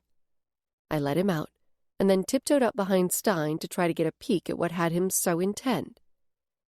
His handwriting was almost annoyingly neat, and it looked like he was making notes about moon phases. There were also some symbols I recognized as representations of the zodiac signs.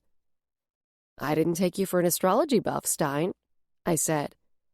He jolted and snapped the notebook closed, twisting to shoot me a look that was half irritation and half chagrin. "Why don't you call me by my name?" he asked. Stein is your name?" I reached for the last beer, popped the cap with the opener, and plunked down on the ottoman. "You use last names for people you don't like. Devereaux, for instance." I took a swig of beer, considering. I guess you're right. "Do you have something against me?" He crossed one arm over his stomach to grip his other elbow in his palm, his gaze ticking down and away before coming back to rest on my eyes. I lowered my lids partway and gave him a wry look. "I'm not sure yet." His mouth tightened. I shifted a little, remembering how he'd looked at Johnny earlier, and suddenly suspected I knew why Stein was getting closed off all of a sudden. "So, Damien Stein, are you a Virgo?" He cut in, giving me a wry, unblinking look. "Gay, I was going to say." "I know you were. And yes, I am." His eyes tensed the slightest bit. "Gay or a Virgo?" "Both." "Good. I don't have to worry about you checking out my ass all day long." I gave an exaggerated sigh of relief. A small smile broke over his face, and he seemed to relax. "Well, since we have to work together, how about if you make a leap of faith and call me Damien?" he asked, hardly missing a beat as he returned to our previous topic. "At least until you've completed your assessment and know for sure whether I'm first-name worthy." I laughed. "Fine. Damien it is. For now, anyway." I jutted my chin at the closed notebook in his lap. "What's that?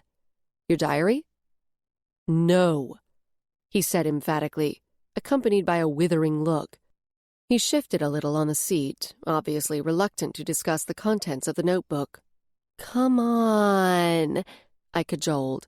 "You don't have to let me read it, but at least tell me what you're so interested in. You know, in the name of partner bonding or whatever. Or do we need to go back to Stein?" He brushed one hand over the cover of the notebook in a gesture that was almost a caress. Whatever was inside was meaningful for him, I suddenly realized. "I'm collecting data," he said at a near whisper, clearly not wanting Johnny or Roxanne to overhear. "Observations about things that seem to influence magic." Huh. I peered at him. "You went to college, didn't you?" He nodded. 2 degrees. In Bachelor of Modern Magic Arts and Sciences with an emphasis in research, master's in the same. The look on his face was so sincere and solemn, I couldn't bring myself to rib him about being a high-minded academic in a blue-collar job. "Sounds interesting," I said, and actually kind of meant it. I wasn't the bookish type and always felt antsy and trapped in a classroom. "Is this independent research you're doing?" "Yeah, an extension of something I worked on for my master's, you could say." I wanted to probe more. Less due to any academic interest on my part as suspicion that his presence in Boise somehow related to his project. But Johnny had stood and was making motions to head out. I reached for my phone to check the time and my eyes bugged. It was past 11. Yikes! I didn't realize how late it was. I pointed at Roxanne with a mock stern look. "You need to get to bed, young lady." Johnny gave Roxanne's arm a squeeze and moved toward the door. "I need to get going, but give me a ring if anything comes up, okay?" he said to me. "Will do. Thanks for everything." I lifted my hand in a little wave. Damien, was packing up his things. "I'll get out of your hair too. See you at work," he said to me. He turned to Roxanne. "Sleep tight." "Thanks for the pizza," she chirped. I went to the door with him, digging into my pocket. "Here, let me give you some cash for the food." He waved off my offer. "It's on me. You can get it next time." I nodded. "Thanks. See you in the morning." I locked the door behind him and then showed Roxanne to the bathroom so she could brush her teeth and change into her pajamas. While I was waiting for her, I let Loki in and moved the living room furniture around so I could pull out the hide-a-bed in the sofa. She came out in baggy, cut-off sweatpants that looked like they might have been her brother's at some point, and an oversized t-shirt. I pulled an extra set of sheets and a fleece blanket from the built-in cupboard next to the bathroom, and she helped me make the bed. After she climbed in, I shut off the overhead lights, leaving on only the lamp next to the sofa, and sat down next to her. I scratched at the back of my neck, suddenly feeling awkward. Did someone her age want to be tucked in? What was the protocol here? She saved me by pulling a hardback book stamped with Boise Public Library on the edges from her bag and scooting down under the covers. "I like to read for a while before I go to sleep." She clutched the book and glanced around the room with a slightly forlorn look on her face. I nodded. "I want you to know I'll be talking to someone at Grigori about your brother tomorrow. And in the meantime, I've been assured that he's okay and nothing bad is going to happen to him. I'm going to take a quick shower and then turn in. You know where to find me if you need anything during the night." She managed a small smile. "Thank you for helping me, Ella. I know you'll get him back." I patted her leg and then stood. I hoped I could live up to her faith in me. I was well aware of why I was so invested. I saw enough of myself and Evan in her situation with her brother. But knowing why I felt the tugs on my heartstrings didn't seem to matter. I genuinely wanted to see things work out okay for her, and some part of me felt that if I could help, it might redeem my failure with Evan just a smidge. In the bathroom, I turned on the hot water and then typed out a text to Damien and Johnny. "I have a meeting with Jacob at the G campus tomorrow after work. He seems to want to help, but I'm not so sure. Claims the boy is safe. More tomorrow." I hit send, stripped out of my uniform, and stepped under the water. As I scrubbed off the day, weariness seeped into my bones and settled there. I heard a series of pings as texts came in. After I shut off the water and dried with a towel, I picked up my phone to check them. From Johnny. I'll go with you. Even if I can't go in, someone should be there waiting to make sure you come back out. Another one from Johnny. This one sent only to me. Night, sugar. Followed by winky face and kissy lips emojis. I rolled my eyes. The text from Damien read, I wouldn't trust Grigori. You're right to be on guard. I hope you can sway him. Wrapped in a towel, I tiptoed out of the bathroom. Roxanne's book had fallen to the floor, and she was sound asleep. Loki was curled up next to her, and his head rose when I came over to put the book on the side table and turn out the lamp. "Night, boy," I whispered. In my bedroom, I closed the door and switched on the bedside light. Once in my old Demon Patrol recruit shirt, I pulled out the bag from Nature's Light that I'd stashed in the nightstand drawer. I glanced at the door, hesitating. The spell should put me into a solid sleep, but not an all-out coma. If Roxanne needed me, she'd be able to rouse me. The lady had included a cheap aluminum holder for the spell candle, as well as a book of matches printed with the store's name and logo. I fitted the candle in the holder and set it on the nightstand. Scanning quickly through the instructions, I realized I needed to move the candle to the dresser so it was on the east side of the room. I did so and struck a match, lit it, and then climbed in bed. As instructed, I sat for a moment with my eyes closed, clearing my mind and pulling in my focus. It was the same little exercise I did whenever I tried to draw up some magic. Every crafter had his or her own way of preparing the mind, and I took more time than usual to make sure I was centered and could feel the tingle of receptivity in my hands and feet, the signal that I'd mentally cleared the way. It's akin to placing a finger on a light switch, but not yet flipping it. Still holding my focus, I clutched the muslin bag in my left hand, drew up a thin wisp of magic from the earth, and whispered the words of the spell the woman had written for me. I sealed my intent by releasing my connection to the earth magic. Further worn out from expelling energy for magic and already feeling the pull of sleep from the spell, I put the muslin bag under my pillow, dropped the piece of paper on the bedside table, and turned out the light. I passed out within seconds.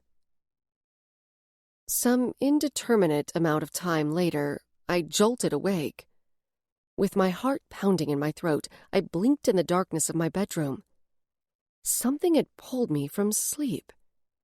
My first thought was Roxanne, but I could see by the weak streetlight coming in through the window that I was alone. I tried to sink back and lay down, but my muscles refused to obey. I sat there rigidly, wanting to move but unable to. I forced my breathing to slow, trying to calm the panic and adrenaline that rushed through me. The spell must have misfired. Maybe it had brought on sleep paralysis. If I could just relax, it would probably subside. I waited, listening to the sound of my breath as a few seconds ticked by. But instead of regaining control of my body, my limbs began to shift in ways that I was not commanding them to.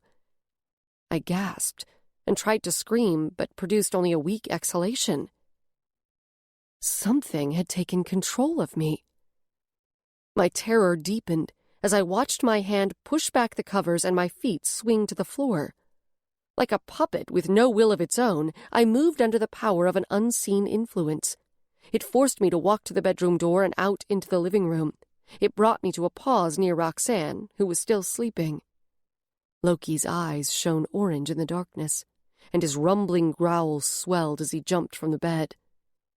With every fiber of my being, I tried to fight what was happening, but my efforts failed to halt my progress toward the front door, and only brought a sheen of sweat to slick my skin. I stared in horror as I watched my own fingers fumble with the deadbolt. My hand unlocked the door, and then opened it. My feet carried me outside, across the porch and down the steps to the sidewalk. I was powerless, and I had no idea where the invisible force was taking me. Chapter 9. Hayes Street was dark and dead silent. I supposed that was good because even if there were people around, I couldn't form words to ask for help. If anyone saw me clomping zombie-like down the sidewalk in my pajamas and bare feet, I'd probably just get picked up by the police, possibly committed, or worst case, mistaken for an actual zombie. Though these days the only remaining zombies were kept in containment for study. I was going to have to ride this out. Whatever had assumed control of me couldn't hold on forever. At least, that's what I hoped. I wished like hell I'd told someone I was going to use a sleeping spell. For the second time in 2 days, my assumption that I could manage everything on my own had backfired massively. Only my pounding heart and my near-hyperventilating breaths seemed to be still under my power, so I focused on trying to calm them. The shadows were writhing in my periphery, like wraiths performing a furious, fevered dance of glee. I couldn't explain how, but I was sure the shadows were celebrating, happy that I was forced to move under the control of something that wasn't me. My gut told me that the something was connected to the shadows and to the thing that had pounded in my temples and fed me nightmare visions since my accident.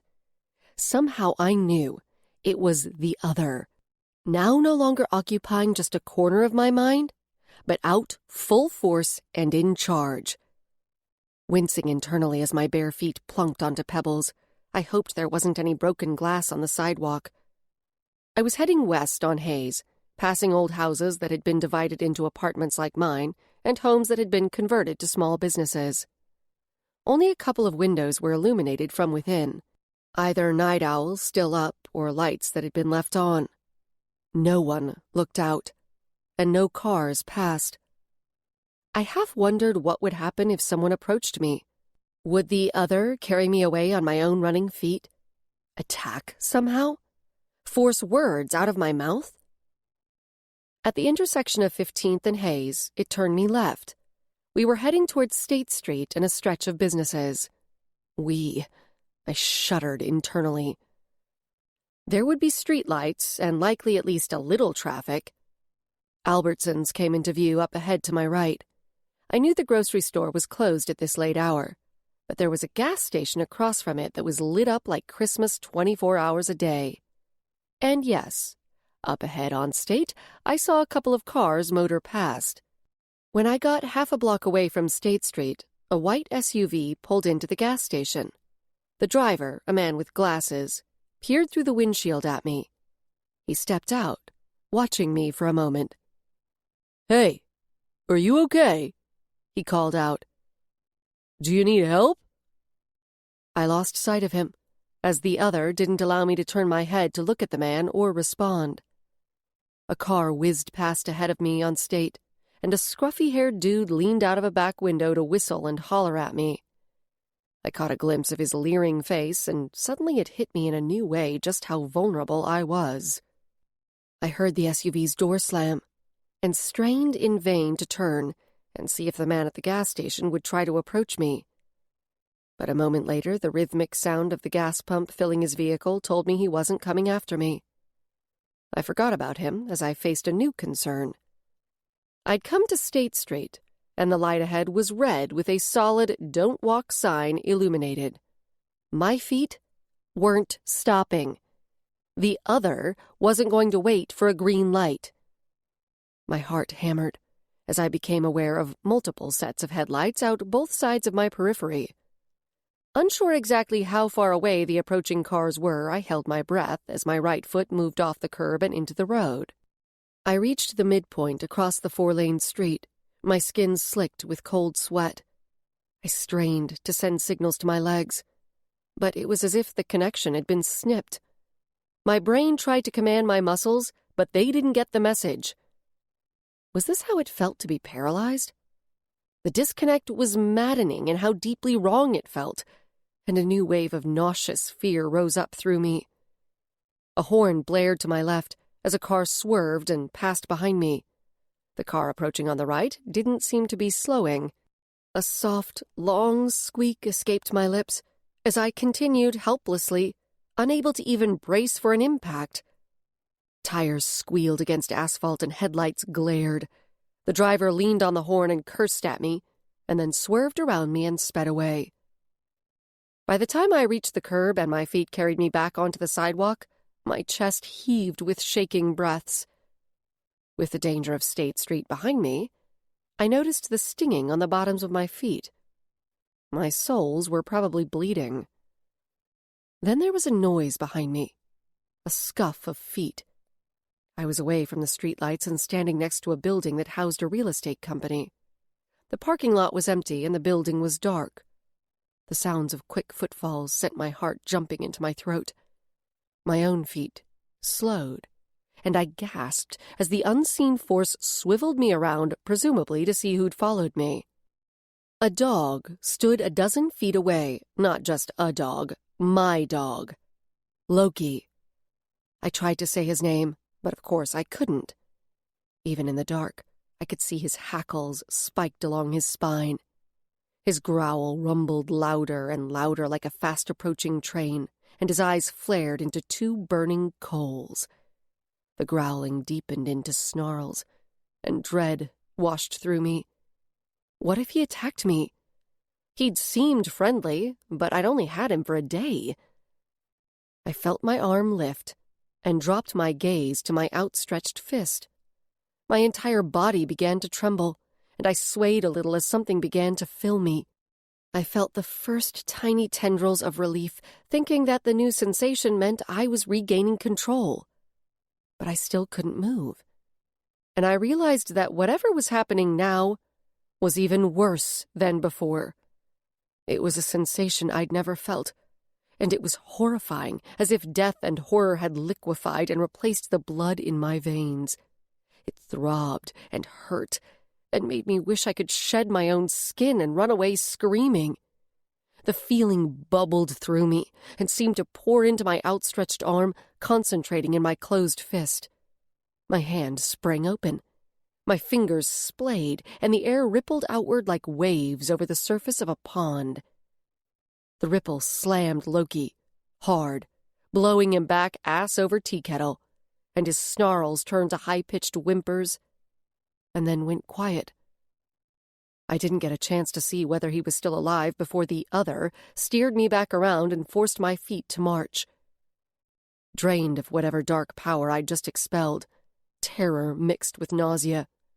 My knees wanted to buckle, and my stomach tried to retch, but the other didn't allow either.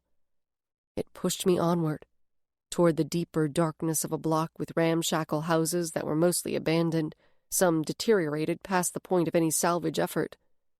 It was one of those blocks that you passed on the way to somewhere else without looking around too hard, because the houses were depressing shells of gaping windows and peeling paint. A 10-foot-high chain-link fence with "Keep Out" signs surrounded one of them, and that was where my feet halted. The other turned me to face the house, a 3-story structure with a steep roof. From my vantage point, it looked as if part of the house had burned. It was hard to tell in the dark, but one side of the top story appeared to have a charred hole through the roof, and dark burn stains smeared upward from the broken-out windows on that side. Other than the fire damage, it didn't look as bad as some of the other houses nearby. As I peered at the abandoned house, the nauseous, dark magic began to fill me again. My eyes rolled back, and for a moment I thought I might pass out, and actually kind of hoped I would. I swayed and blinked several times, and when I focused again, my breath snagged in my throat.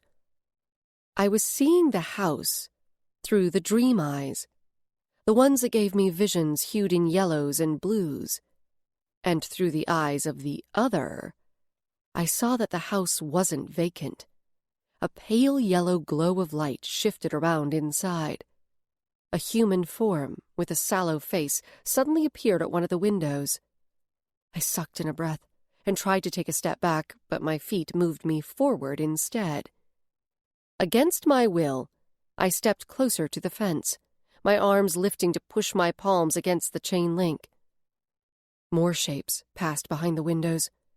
I tried to understand what I was seeing, but there was nothing familiar about it. I had no context for the yellow and blue flickering images lighting up the house that had appeared empty only a moment ago. But one thing was certain. The other wanted to get in there. I was moving along the fence, my hands trailing across it as my feet shuffled sideways. I knew the other was looking for a way in. There was no gate, not on the street side at least. It lifted my hands from the fence and planted them higher, curling my fingers to grip the crisscross links. Oh, shit!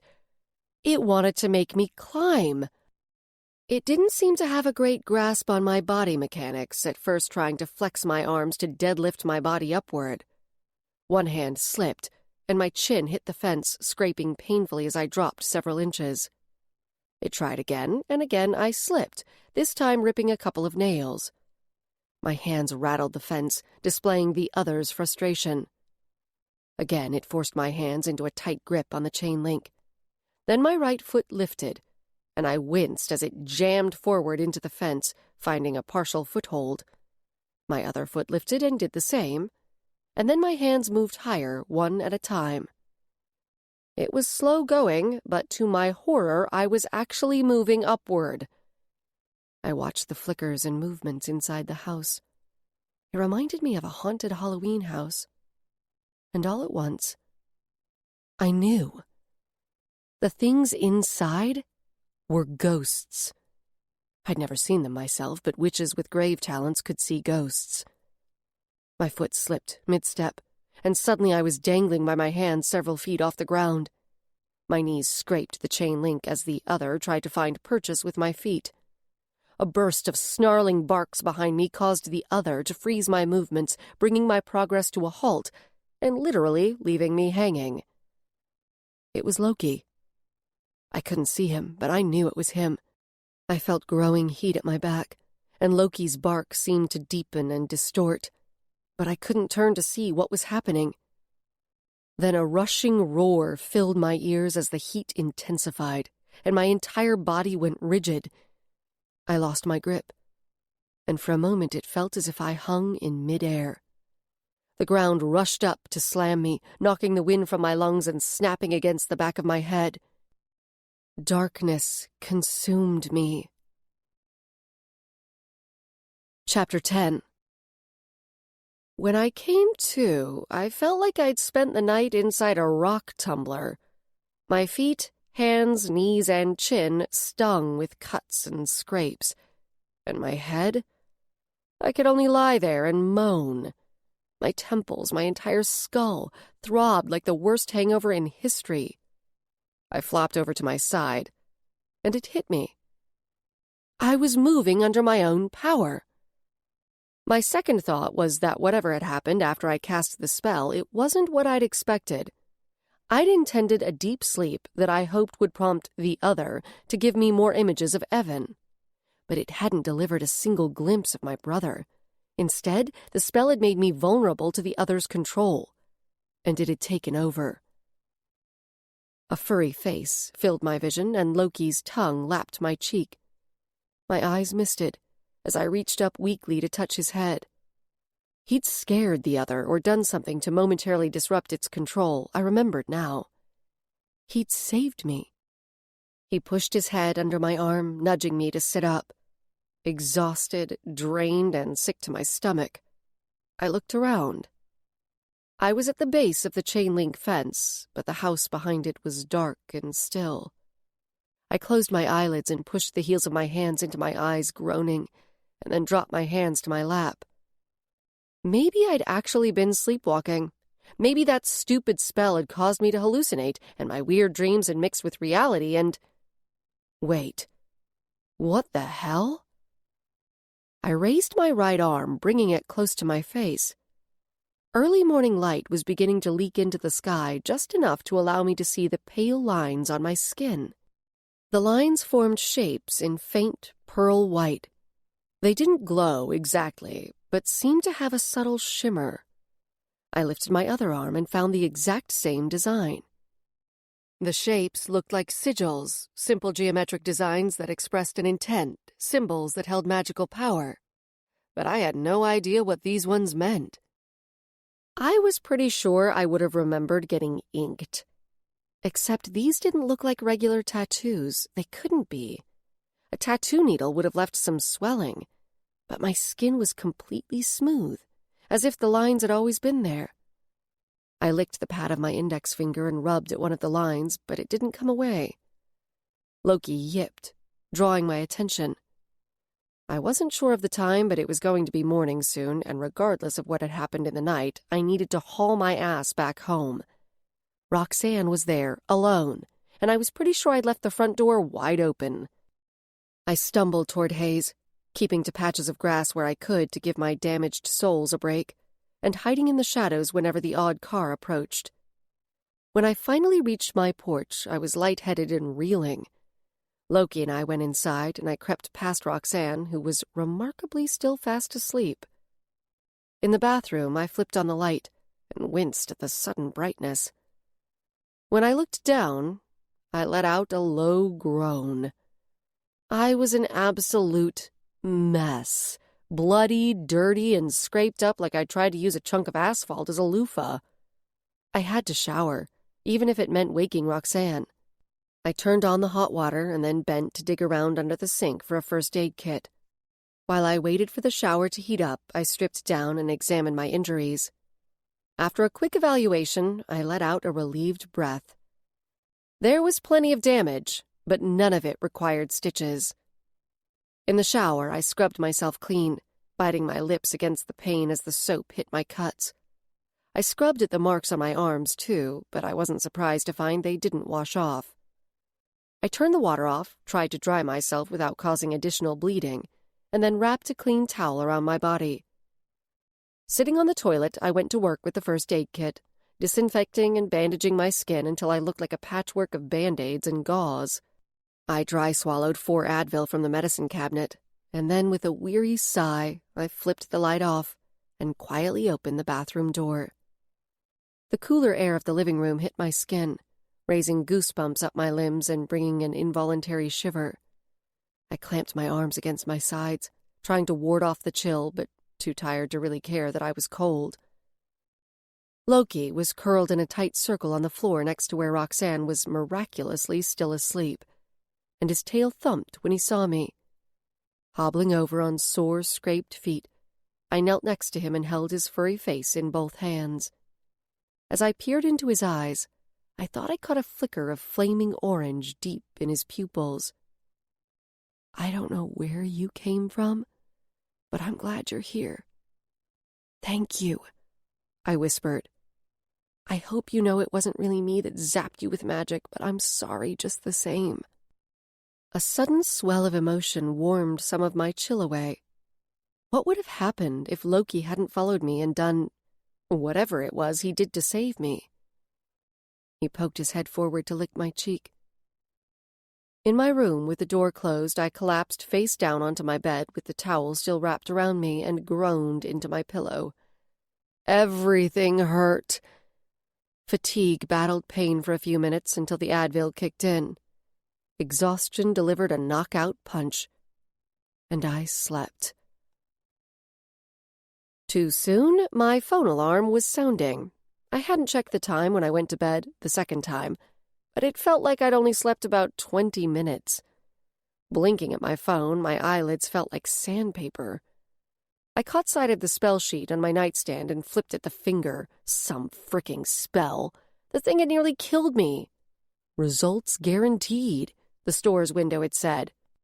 Well, in the witch's defense, she didn't know about the other when she created the spell for me. It probably wasn't entirely her fault. There was a knock on my door.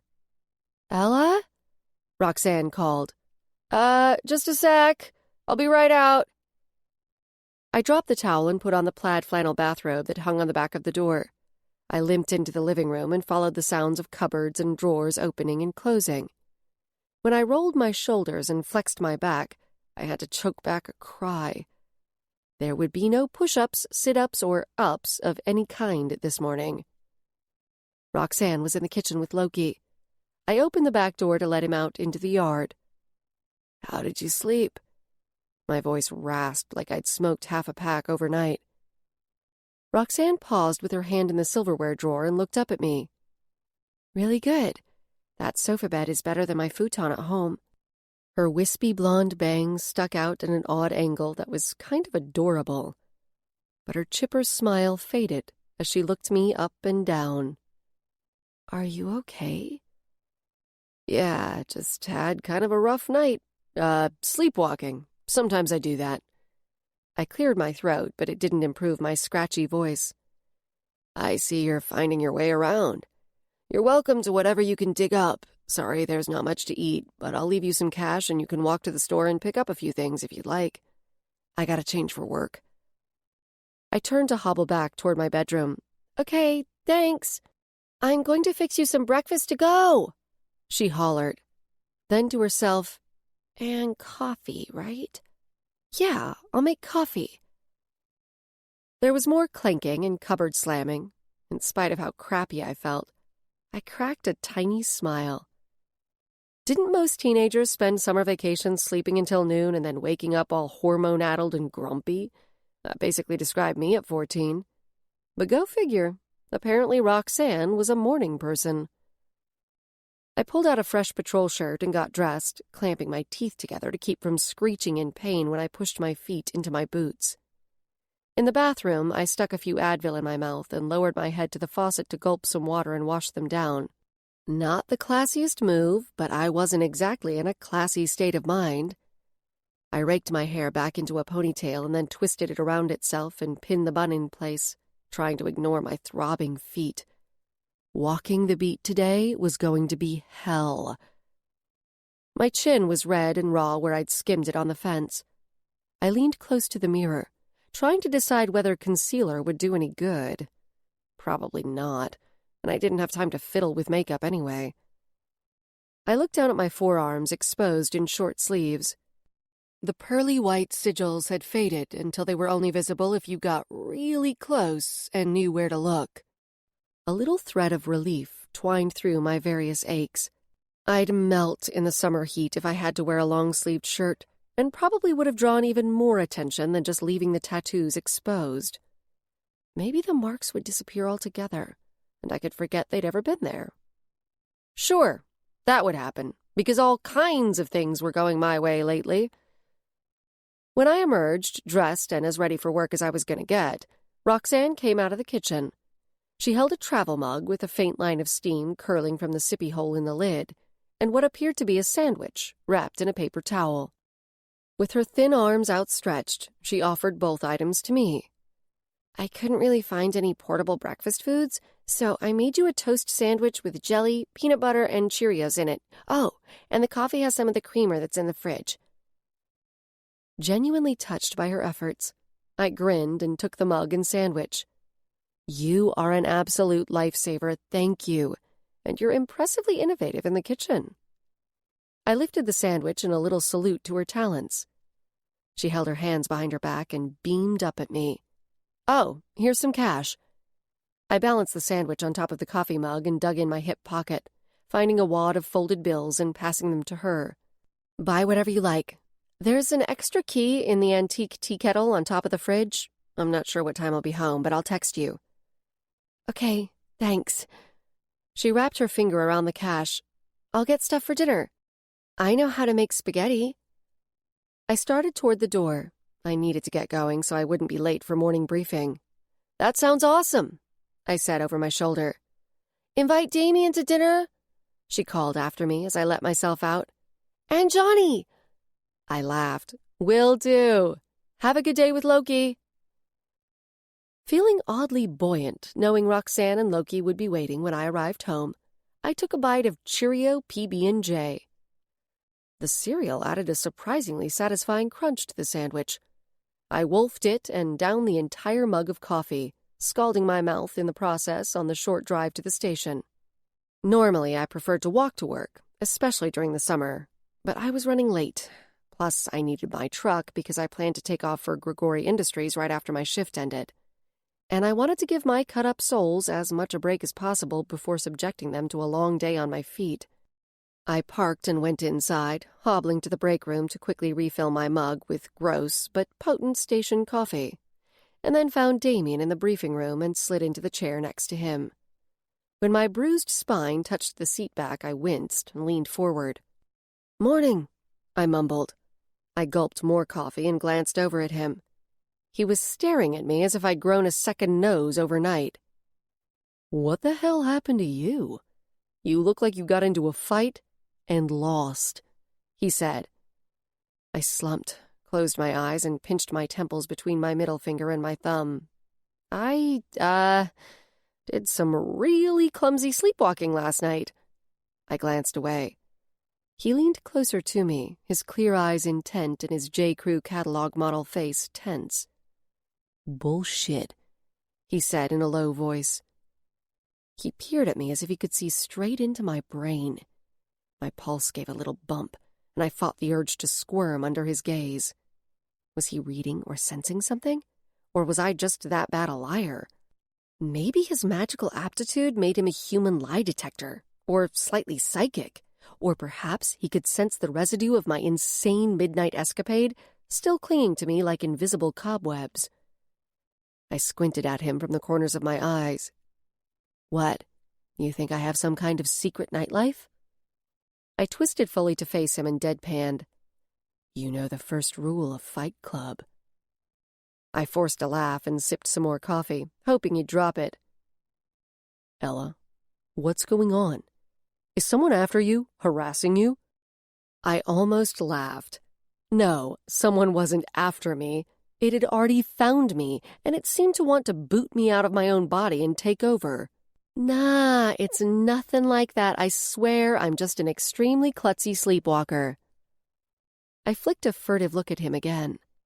His jaw muscles pulsed, his eyes clouded with worry, and it was obvious he wasn't buying my story. But Sergeant Devereaux had arrived and everyone quieted as he took the podium. All through briefing, I could feel Damien's attention, his awareness flicking my way. Devereaux's eyes paused on me a few times while he spoke, and I wasn't sure if it was due to my scraped chin and bloodshot eyes, or because I was on his radar after running over to Crystal Ball Lane in the middle of shift yesterday. Oh, and the stolen demon can. Cans, actually. Yeah, it was probably my multiple transgressions rather than my appearance.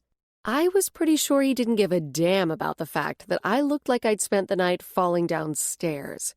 He just wanted to avoid more paperwork. I shrank down in my seat, trying to look rule-abiding and blend in with my fellow officers. When Devereaux dismissed us, I managed to push myself up without moaning in pain and turned to Damien. I want to hear more about the research you're doing. What kinds of things can affect magical power? I asked. I was a little curious, but I was mostly aiming to steer him away from his earlier line of questioning. His eyes ticked around at the officers near us. Let's wait until we get outside. He slung his backpack around and slipped his arms through the straps. As we exited the station and headed toward our central downtown beat, I realized my feet didn't hurt nearly as badly as I'd expected, though they did feel uncomfortably warm in my boots. Maybe I'd hit on the perfect combo of caffeine and Advil. I experimentally touched the back of my head, where it had smacked the ground after I fell from the chain-link fence. The lump was completely gone, and there was only a hot, bruised sensation where the goose egg had been. I should have been glad, but instead suspicion curled through me. I hadn't even iced the bump, and I'd expected it to take at least a couple of days to go down. When I was in school, I did some exploratory research, Damien said. Still distracted by my internal inventory of my injuries, it took me a split second to remember that I'd asked him to tell me more about his secret notebook studies. Some of it was for my degree, but some I did on my own. I was particularly interested in whether a person's magical aptitude set point could, well, change. I had a theory that the set point wasn't as fixed as we'd always been taught, and I thought that with the right knowledge and... He cut off, and his boots scuffed to a halt so abruptly I carried on another step or two before my own feet registered that he'd stopped. I wheeled around and looked up at him, and conflicting emotions flashed across his face. Ella, what I'm about to tell you is... secret. Kind of like what you told me and Johnny last night. Okay, I said slowly. His eyes were locked, unblinking on mine, and he remained silent for a beat or two, maybe waiting for some signal that I wouldn't keep my word. "I know how to keep a secret, Damien." He nodded, just barely. "I've discovered some ways to increase a person's magical aptitude." My chin dropped, and I gaped, open-mouthed at him. Chapter 11. I wanted to laugh at him outright or punch him in the arm. You couldn't change someone's magical aptitude. I snapped my mouth closed with a click of my teeth.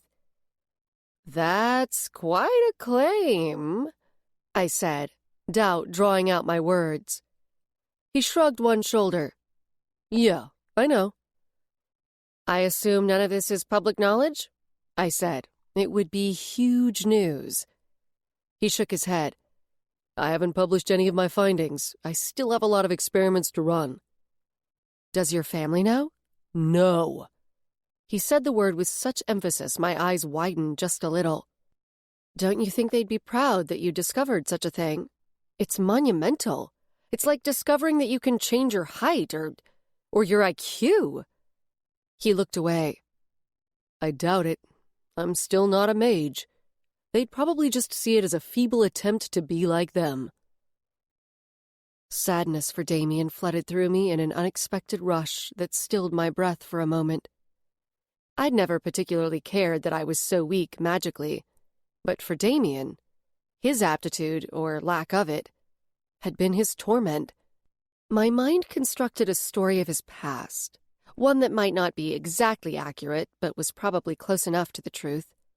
It was painfully obvious that with his research, he'd been chasing an impossible dream, one that had formed in his young adolescent mind as soon as he discovered he wasn't like the rest of his family.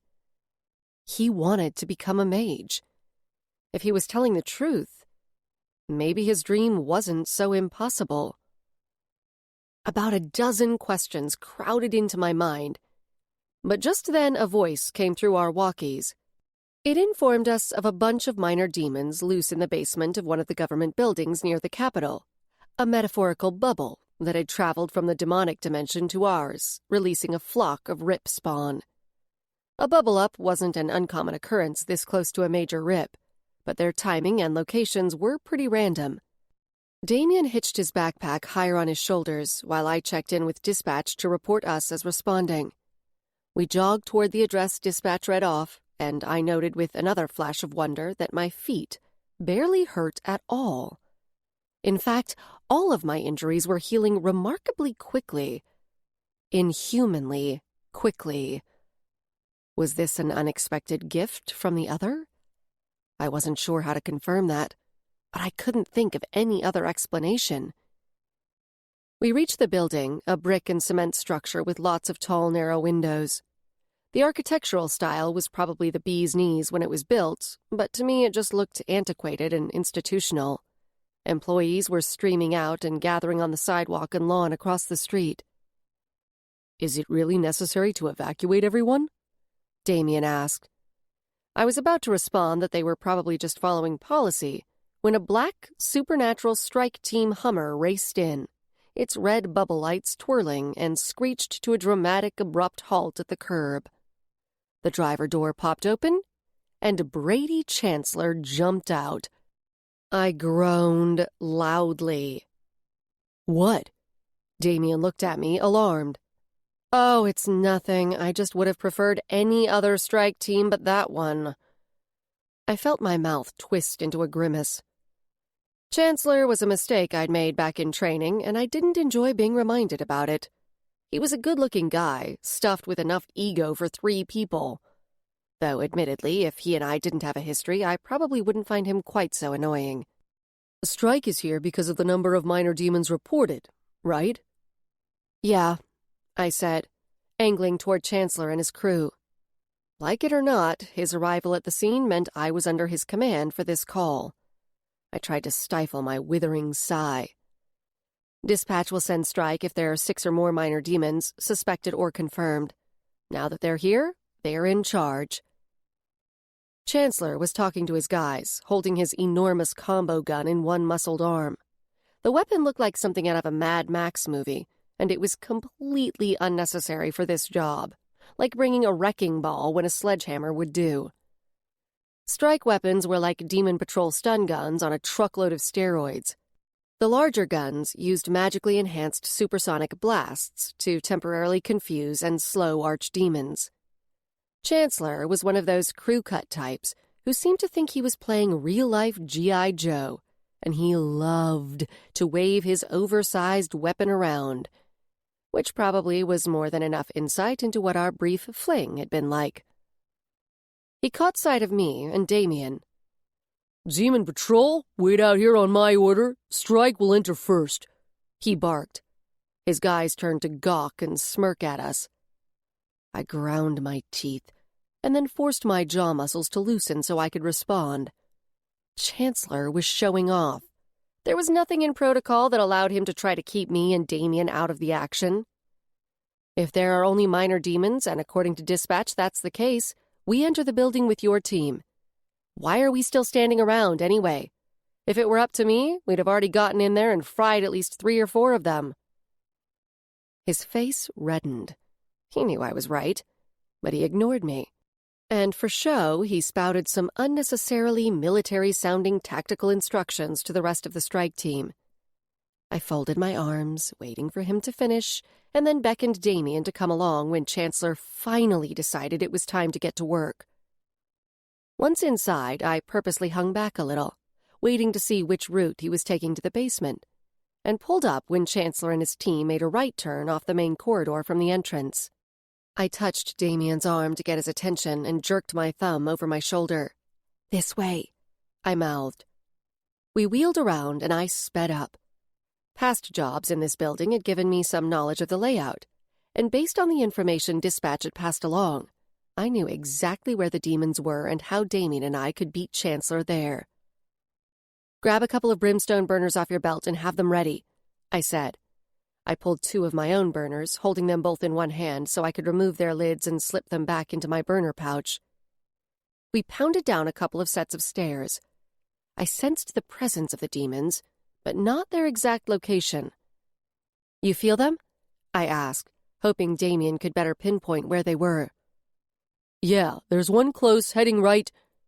He cut off, and I swore, dropped my burners, and reached for my stun gun as a bat-like creature swooped toward us. It abruptly halted mid-dive and let out its eerie demon screech. I shuffled forward a few steps, trying to provoke it into charging me so I could shoot it down when it got within range of my gun. But in a move that reminded me of what happened with the demon at Roxanne's place, the creature backpedaled. My brows raised in surprise. My skin prickled as a current of magic flowed past. Behind me, Damien was gathering his power. Like before, he trapped the demon in a sphere of magic. I quickly holstered my gun, grabbed another burner off my belt, opened it, and set it on the floor. While Damien moved the trapped demon down to the burner, I retrieved the other traps I'd dropped when I'd reached for my gun. I heard the sizzle of the trap as it captured and fried the demon and squinted in the sulphurous puff of smoke it emitted. The whole thing had taken less than a minute. "It was afraid of you," Damien said. I coughed. "What?" "The demon. It didn't want to get close to you. I haven't seen many of them in real life, but in training they showed us dozens and dozens of videos of demon encounters. None of them ever behaved the way that one just did." I considered brushing off his observation, denying it. But he was right. Maybe he could help me figure out why demons seemed to be afraid of me. I scooped up the warm trap, slapped the cap over the charred demon remains, and set off at a jog. There were more demons ahead. "You seem to like theories," I said as he caught up and drew even with me. "Got one about what happened back there?" He skidded to a stop and swore, "Incoming!" He hadn't fully released the magic that filled him, and I watched as he raised his hand and 2 thin, glowing green lines shot from his palm like arcs of electricity. The lines angled away from us into the gloom of the poorly lit basement and around a left turn up ahead. He was going to trap a couple of demons that were completely out of his line of vision. That was almost as cool as seeing through walls.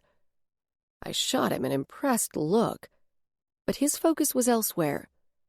"Stay right there," he said. "I'm going to bring them close to you before we fry them. I want to see what happens." I took an apprehensive step back. "Don't worry, they're contained and won't be able to get at you."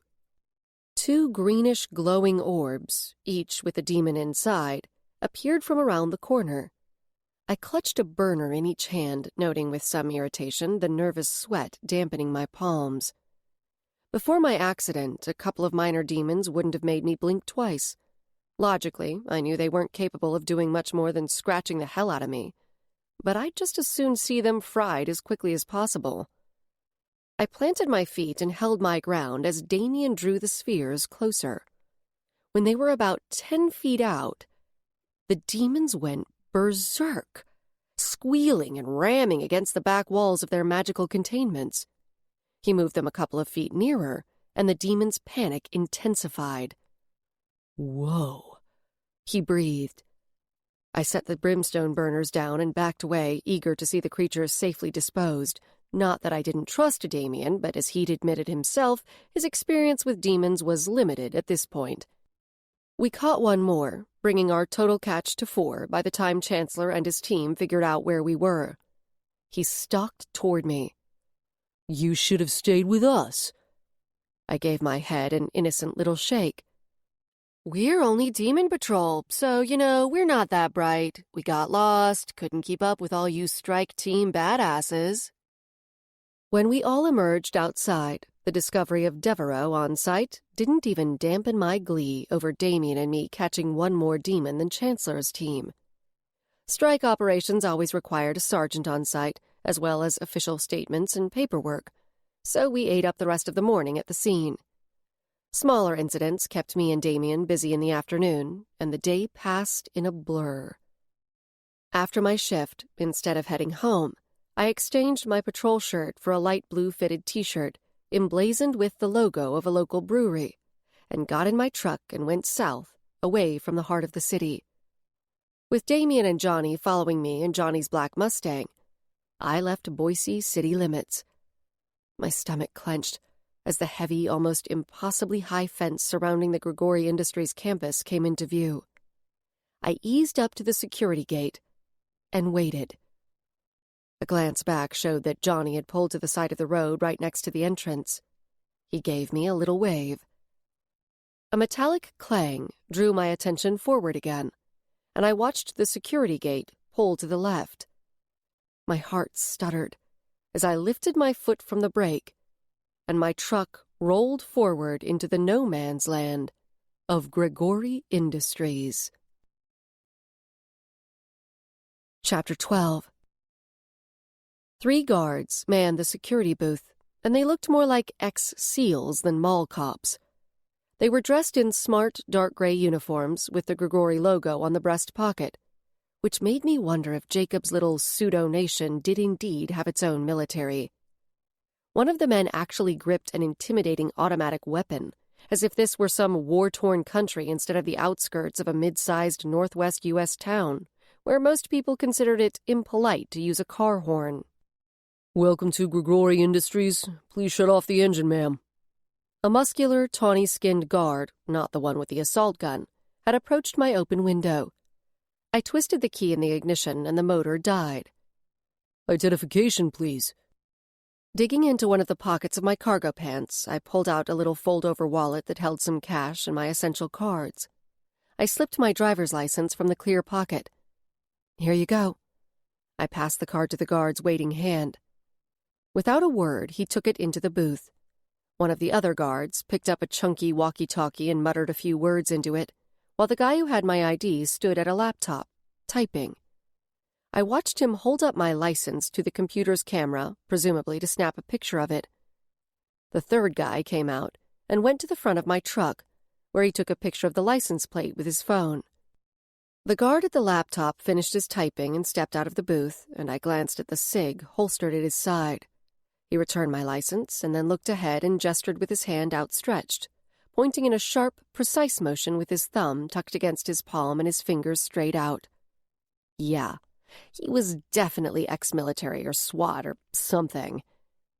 You'll proceed to the white building 50 yards ahead. There you'll relinquish your phone and any weapons and go through a scanner. My brows lifted. Like at the airport? Yes, ma'am. The security scanner is similar to the devices you see in airport security. Great. Then Grigori Industries would have a nice, semi-naked X-ray style shot of me on file. It seemed like a violation of privacy. But what could I do? The corporate campus was outside the city and outside the law. With an uncomfortable lurch in my chest, I suddenly wondered what happened if someone died on the property. I gave the guy a little salute. Okay, thank you. I started the truck and rolled forward on the paved road. When I neared the squat, cube-shaped white structure, I noticed a row of half a dozen white vans, identical to the one that had hauled the gargoyle away. Another guard emerged to direct me into one of the handful of marked parking spots. He had the same build and mannerisms as the ones at the front gate. Orange-red crew cut, fair skin, serious weightlifter. He looked around my age, maybe a year or two older. I parked and got out, not bothering to lock my truck. If they wanted to search it while I was with Jacob, I had no doubt they'd do so whether it was locked or not. Good evening, ma'am. Come on inside and we'll get you processed. Any weapons? He let me go in ahead of him. Nope, I said. I'd left my service belt behind. Inside, the climate-controlled air hit me like a cool splash. The building was mostly one big room, with only a little windowed office at the back where another guard watched us. In the middle stood the security scanner, along with a few folding tables. At the wall was a row of about 20 full-length lockers. The ginger guard walked backward, beckoning me with his fingers toward the scanner as if he were lining up 100 people to process instead of just me. I fought the urge to snort a laugh. He pointed with his index and middle finger at one of the tables. Please place your phone, any jewelry, magically charged items, and all the contents of your pockets on the table. I did as he asked, briefly wondering how he'd react if I said I had a nipple ring. I didn't, but it almost would have been worth it just to see whether Grigori Industries had a policy for them. Once I'd relieved myself of everything I carried, I wasn't wearing any jewelry and didn't have any magical charms or amulets on me, he directed me into the scanner. I stood in the requisite legs spread, arms raised position while the mechanism whirled around me, checking for any weapons as well as scanning for certain types of magical items. When I exited the device, he handed me a clear plastic bag from a stack on the table. Place your possessions in here and then lock them in one of the lockers. He nodded at the wall behind me. Set the lock by pressing your thumb on the blue pad. By the time I'd finished, the guard in the office had emerged. I must have passed the scan because he handed me a generic visitor badge on a lanyard. Keep this visible at all times, he said. I settled the cord around my neck.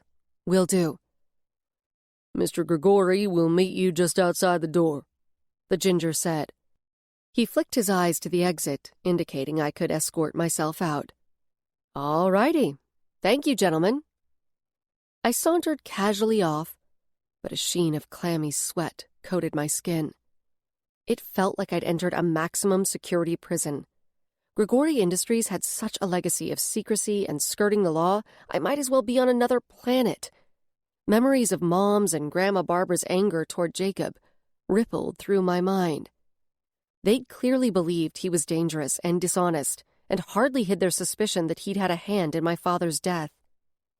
I'd been thinking that surely I was safe, as his own flesh and blood. But maybe my confidence was misplaced. I tried to shake off the dark fears curling around my heart and bring my focus to the task at hand. I had to get Nathan released. I needed to bring Roxanne's brother back to her. She and Nathan had become too entwined in my guilt and regrets about Evan, and I couldn't accept another failure. Outside, the sun sat at a low angle above the western horizon. Days were long this time of year, but I really hoped I could finish my business before sunset. The idea of being on Grigori property after dark gave me the willies. The evening sun glinted off the lens of a camera mounted on the side of a building a few dozen feet away. It was pointed straight at me. A sweeping glance showed there were at least half a dozen cameras within view, and I guessed there were more hidden behind the tinted windows of nearby structures. I suspected drones were circling high overhead as well. A soft electric whirring noise drew my attention, and I took a few steps away from the security building for a better view down the paved road leading into the heart of the campus. A golf cart, with a man behind the wheel, approached. Even from a distance, I recognized Jacob. His face appeared in the news every so often, but he was familiar for more personal reasons, too. I swallowed hard as he drew closer.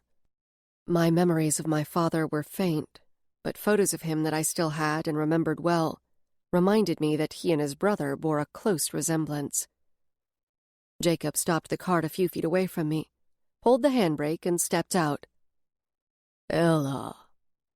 He greeted me with a broad smile. He was slim and stood over 6 feet. I'd gotten my height from the Grigori side, with slightly stooped shoulders that made him look studious, especially with his wire-rimmed glasses. I nodded, but didn't move toward him. "Jacob, thank you for seeing me." To my relief, he didn't attempt to hug me. He tipped his head at the cart, still smiling. "Come on, I'll give you the grand tour." I stayed where I was. "I don't have a whole lot of time, actually. I'm here on behalf of Nathan and his sister, and I need to know when we can expect him to come home. I'd like to see the gargoyle, and proof that he's okay." His smile faltered, but only by the tiniest fraction. He gave me a slow blink, and a little bow of his head. "I understand. Forgive me. I was excited to hear from you and have the opportunity to spend a few minutes with my niece." That made me feel like kind of an ass for being so abrupt. But I also saw through his welcoming veneer. I'd spent some time around him before my dad died, and I didn't really remember it and didn't know him well enough to understand what was lurking behind his apparent warmth. But perhaps indulging him just a little would give me an opportunity to figure him out. I gave him a tight stretch of my lips that I hoped resembled a smile. "Why don't we compromise? We can take the long way to where Nathan is being held." I faltered a little on the last couple of words, realizing too late that they sounded more accusatory than I'd intended. Jacob either didn't notice or hid his reaction well. I swung onto the golf cart's passenger seat. "I like that plan." He took the wheel, and I peeked at him out of the corners of my eyes. His profile was distinguished. Solid nose, full mouth, slightly slanted forehead with a hairline that hadn't begun to creep backward. He steered off the main road and onto a narrower cement walkway.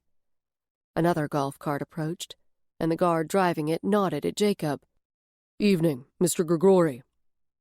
The place was eerily empty, though maybe it was due to the hour. Most employees would have gone home for the day. Jacob pointed to a building with a cheerful fountain bubbling up in the middle of a round pool at the front. "The cafeteria is in there." "How many people work here?" I asked. He flicked a glance at me. "Several dozen." Vague much? What, was he afraid I was going to make some kind of report to the IRS? The place was huge, and I was sure he was lying. There had to be hundreds of people employed here. Grigori Industries had a reputation, sure, but the job market had been weak in this area for a long time, and rumor was that Grigori jobs paid very well. People might not be eager to admit their association with the corporation, but Grigori needed workers just like any other company. I'd also heard that when corporate headquarters moved here from the East Coast, many employees had relocated to keep their jobs. "Do you live on campus?" He grinned, as if I were 8 years old and my question were adorable. "I do have quarters on site, and yes, I often stay overnight." I listened with one ear while he pointed out other buildings. We seemed to be making a loose spiral around the grounds, heading toward the tallest structure that was roughly in the center. There was something foreboding about it, though for the most part it looked like any other generic corporate building. When we drew closer, I realized the windows didn't start, until about 30 feet up. No windows on the first 2 floors? My gut tightened as Jacob slowed at the end of the walkway leading to the building's entrance. I tilted my head back as I followed him to the double doors, but I couldn't see anything through the heavily tinted glass above. Despite the heat, I shivered with the sudden creeping sense that someone was up there watching us. He placed his hand on the scanner mounted next to the door. A green light illuminated, and there was a heavy metallic chunk sound from the doors. He grasped the door handle, twisted it, and threw his weight back to pull the door open and hold it for me. Passing through the doorway, I noticed the door was seriously thick, almost as formidable-looking as a vault. Inside, overhead lights cast their fluorescent illumination through the empty hallways that branched off from the entrance. The lock mechanism activated as soon as the door closed behind us. "To put your mind at ease, we'll pay a visit on your friend," Jacob said. He turned to the hallway branching off to the right, and I kept pace with him. The casual way he spoke about Nathan and the gargoyle sent ire prickling through me. With each windowless door we passed, I felt a little more closed in.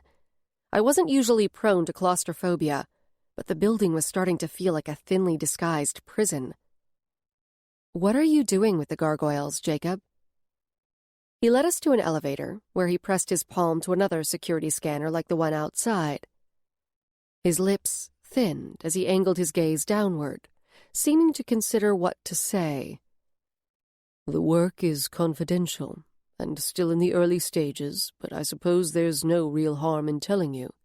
I assure you, it's legal. I want you to know that the boy getting caught up in the trap was a freak accident.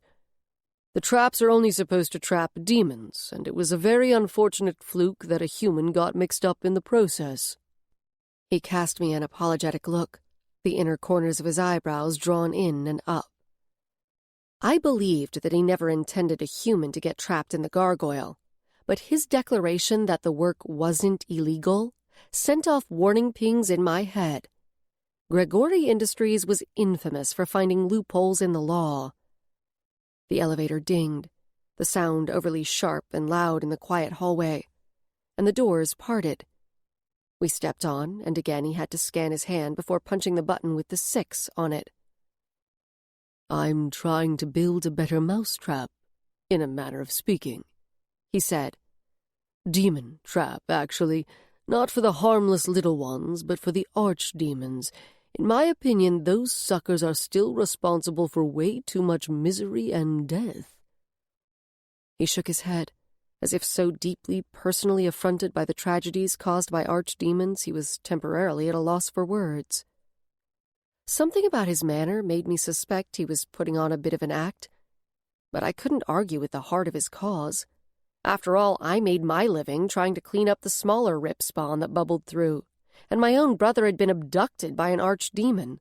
And if there was anyone in the world who carried the weight of responsibility for keeping humanity safe from archdemons, it was the CEO of frickin' Gregory Industries. But his methods, his cavalier attitude, rubbed me wrong. I squinted at him as indignation began to bleed through me. "You're using live gargoyles to bait and trap archdemons? Don't you think that's a pretty bad way to treat a rare, intelligent creature? Surely, with all the resources you have, you could come up with something a lot more ethical," I challenged. He gave me a look that was something between great patience and pity. "Ella, we're at war. We must do everything in our power to fight back against what the Rip has unleashed into our world, and war requires sacrifices. If there's a way to trap archdemons that doesn't put any human lives at risk, isn't that a worthy sacrifice?" He tipped his head a little in question, and I realized he was honestly waiting for my response.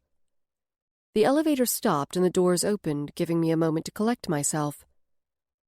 "It certainly wouldn't be the first time other species have been used or sacrificed for the greater good," he said, seeming to take my hesitation as a prompt to further his argument. "Do you have any idea How many of the things you use every day were tested on animals? I took a slow count to 3 before I spoke. There are plenty of people in the world who believe testing on animals is immoral, and subjecting gargoyles to demonic possession is hardly in the same league as testing eyeshadow on rabbits. Gargoyles didn't cause the rip. Humans did. It took everything I had to say humans instead of Gregory Industries. He placed a hand on his chest, and his eyes rounded behind the lenses of his glasses. Everything you say is true, Ella. Believe me, I get no pleasure from it, and I wouldn't blame anyone for their moral outrage. How can you do it, then? We'd stopped just beyond the elevator alcove, facing off. His face hardened, and his hand dropped to his side. Because my life's work is to clean up the horrors that have come through the rip to torment us, and ultimately to seal the rip. I will use any means necessary to see it through. His words became ragged-edged with ferocity, and his cheeks took on a faint flush. I stiffened as if he'd shouted at me, though in fact he'd not raised his voice at all. Looking into his eyes, I searched for any glint of madness. But even if he was entitled and ego-driven, characteristics that bled through in the media even when he assumed his public persona, he seemed of sound mind. In fact, his passionate declaration was probably the most honest thing he'd said since I'd arrived. I nodded once and then cast my gaze down the hallway. I still didn't agree with his methods, but I had a mission to focus on. With relief, I noticed windows spaced along the walls and some open doorways, which made it feel more normal and less like a prison. "Is Nathan here?" I asked. The fire dissipated from his eyes, and he assumed his former fakish smile and even-tempered tone. "Yes, but before I take you to him, I need to check with his caretakers." His tiny stutter over caretakers made me wonder what other word he'd had in mind.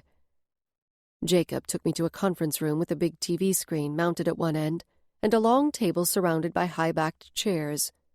It was the type of generic corporate setup that was so bland I actually felt a faint sense of disappointment. "I'll return for you in a moment," he said, and left. I sat down in one of the chairs and leaned back, testing its bounce, and then pushed off with my feet to spin it around. When the doorway flashed through my visual field, I planted my shoes on the carpet to stop my twirling. A man stood there. Not a man. A ghost. It couldn't be the man I thought because he was supposed to be dead.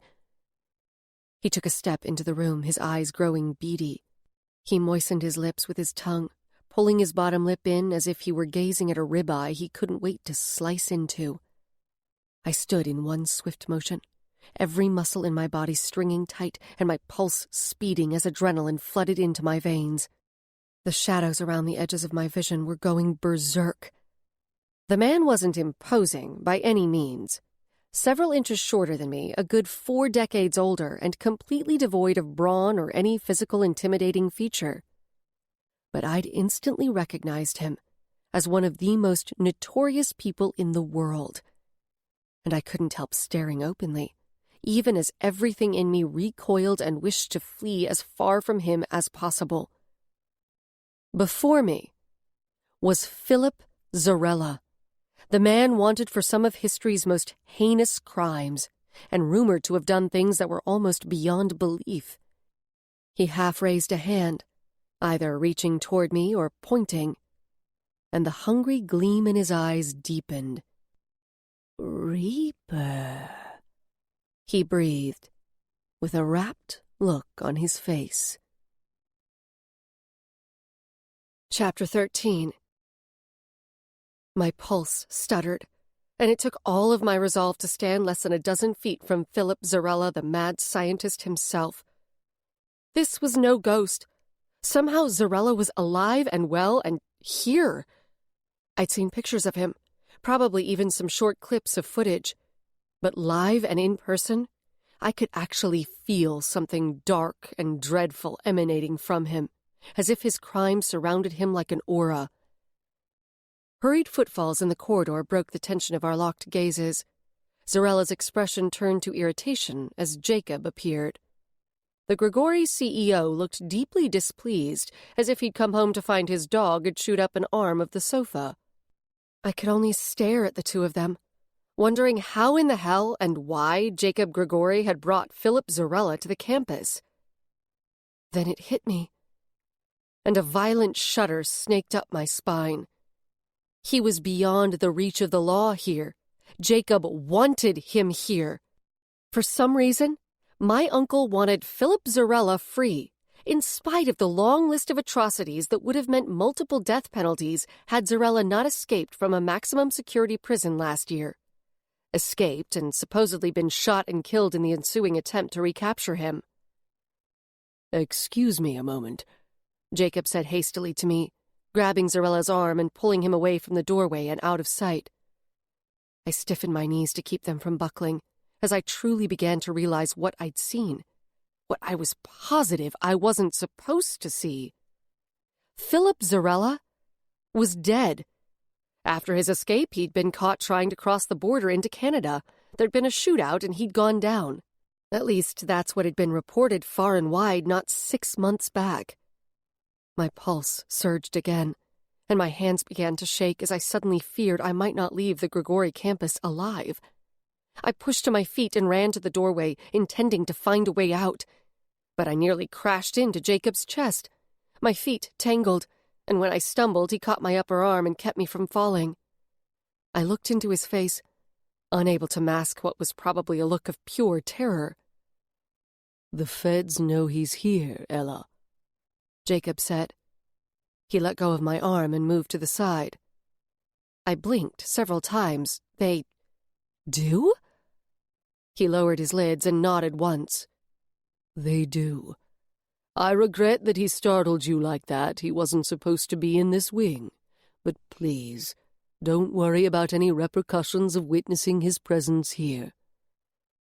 I took a shaking breath and swallowed, still trying to wrap my mind around the fact that Zarella's death had been staged. Why the hell would you give asylum to Philip Zarella?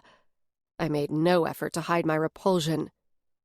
His mouth twisted in genuine disgust. "I know how it must look, but I have him here only for his knowledge. There are things he understands about demons and the dimension on the other side of the rip that no one else does. As abhorrent a human being as he is, I need him to achieve my goals." "And the feds are okay with it?" "We have an agreement." I gave my head a shake as I felt my adrenaline fading and my temples beginning to pound. Jacob bent a little to peer into my face. "Do you want to sit down for a moment? Do you need some water?" "No." I gestured down the hallway with a flip of my hand. "I want to see Nathan." I did my best to pull my shit together as we passed more conference rooms and offices, and then I took a left turn into an area that appeared to be part zoo and part laboratory. "On this floor we keep minor demons for study," Jacob explained when we passed a windowed room where several of the bat-like creatures were perched like a flock of crows on what looked like a jungle gym-type structure you might see in a park. It was set up at the back wall, and the juxtaposition between the rip spawn and the brightly colored plastic toy was almost absurd. "We need to know everything we can about our enemy." Remembering how demons had been reacting to me lately, I stayed as far away from the windows as possible without being too obvious about it. The last thing I needed was to cause a scene that piqued Jacob's interest, or I might end up in one of these cages. In all seriousness, my fear probably wasn't all that far-fetched. He stopped in front of a window and tipped his head at it. "And here we are." Inside stood the familiar stone form of the crouched creature with the narrow feline face. "How do I know Nathan is okay?" I asked. Jacob stepped over to a panel on the wall. He entered a code and then beckoned to me. The image on the panel showed 3 separate shapes, gargoyle, demon, and human, and next to each there were vital sign readouts. See? Jacob pointed to the human. Vital signs normal. He seems to be in a deep sleep, actually. Or maybe a brain-dead coma. I faced him and waited until his gaze met mine. When will you release him? He blinked, and his tongue darted to the corner of his mouth, immediately raising my suspicions that whatever he was about to say might not be the whole truth. We have to wake up the gargoyle first, and then separate the human from the gargoyle. Nathan, I said. The human's name is Nathan. Yes, of course. Anyway, once Nathan is free from the gargoyle, we expect he'll still be in a state of demonic possession. So then we'll have to remedy that. You still haven't answered my question. When will he come home? Jacob's demeanor shifted so abruptly it felt like someone had snuck up and flipped a switch between his shoulder blades. His face closed off. We'd planned to keep the creatures in this state for several weeks so we could observe the symbiosis. In the original study, we'd intended to conduct several experiments, he said with all the concern of someone talking about tomorrow's forecast. My mouth dropped open, but before I could voice my outrage, he raised a finger and continued. But because there is a human involved, yes, Nathan, we will attempt the separation after an abbreviated period of observation. I felt my nostrils flaring and my breath came rapidly through my still open mouth. How long? Another 3 weeks, but I'll shorten it to 2 weeks if you'll do something for me in return, he said. What? Allow me to help you find your brother. I pulled my head back in confusion. I don't understand. I want to do something for you, too. Well, to help alleviate my guilt, I suppose. He looked away, scratched the side of his head, and then resettled his glasses and met my eyes with his. If your father hadn't died on that trip, he'd be here today. He would have been there when your mother passed, and he would have taken care of you and Evan. And maybe if he'd been there, Evan would have stayed out of trouble and he'd be okay. I was the one who pushed your father to go with me into a region we knew was dangerous, and I've regretted it every day since. If you want to find Evan, you can do it on your own. You don't need me to agree to anything. No, that's true. But I want you to agree. I want it to be something we pursue together. The thought of doing anything with Jacob sent a wave of distaste through me. I shook my head, suddenly hyper-aware of the tightness in my chest and a deep, desperate need to escape this place. Fine, okay, we'll hunt for Evan together. But 2 weeks is too long. We need Nathan released as soon as possible. His sister needs him to come home. It's the best I can do. The words fell like bricks. He folded his arms and his face became an expressionless wall, except for the glint in his eye, the same one I'd seen when he'd spoken of defeating the Rip at all costs. I knew Jacob wasn't going to negotiate, and I also suspected he was lying. I would bet my paycheck that Jacob Gregory had no intention of releasing Nathan. He would continue to come up with vague excuses about why he couldn't. And knowing he was working with Philip Zarella only reaffirmed and deepened my fears in the worst way. Zarella was brilliant, but he was the most notorious psychopath in history, completely devoid of any moral center. He'd think nothing of allowing Nathan to die, if only for the sake of his twisted curiosity. I ground my teeth. I wasn't waiting 2 weeks, and I didn't need his help finding Evan. The other had already given me a clue about his whereabouts, and I would find a way to get it to show me more. It's been grand, but I need to get home, I said, not even attempting a pleasant tone. Jacob took me back to the elevator and tried to make small talk on the way down and out of the facility, to which I gave minimal responses. Outside, one of the buzz-cut guys was waiting in a golf cart to take me back to my truck. Apparently, Jacob was done with me. I retrieved my things from the locker, got into my truck, and retraced my route back to the main entrance. The sun had set, but it wasn't full dark yet. Outside the gate, Johnny's car was still waiting. I pulled up next to it and rolled down the window. Johnny lowered his, too, and the guys peered at me anxiously. "Are you okay?" Damien asked. "What did he say?" Johnny said at the same time. I let out a breath and realized my fingers were curled in a death grip on the wheel. I loosened my hands. "I'm fine. He's keeping Nathan another couple of weeks," I said. "But I don't want to wait that long. I'll fill you in on the details, but I want to get back home. Roxanne is waiting." I kept my foot on the brake while I sent Roxanne a quick text to let her know I was on my way. With a heavy heart, I told her that Nathan wasn't free yet, but he was safe and he'd be out soon. Then I rolled forward and saw Johnny flip a U-turn in my rearview mirror.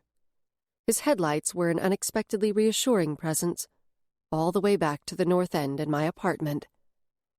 When I finally parked and shut off the engine, I slumped for a moment, drained. But there was no time for rest. We had work to do. Chapter 14.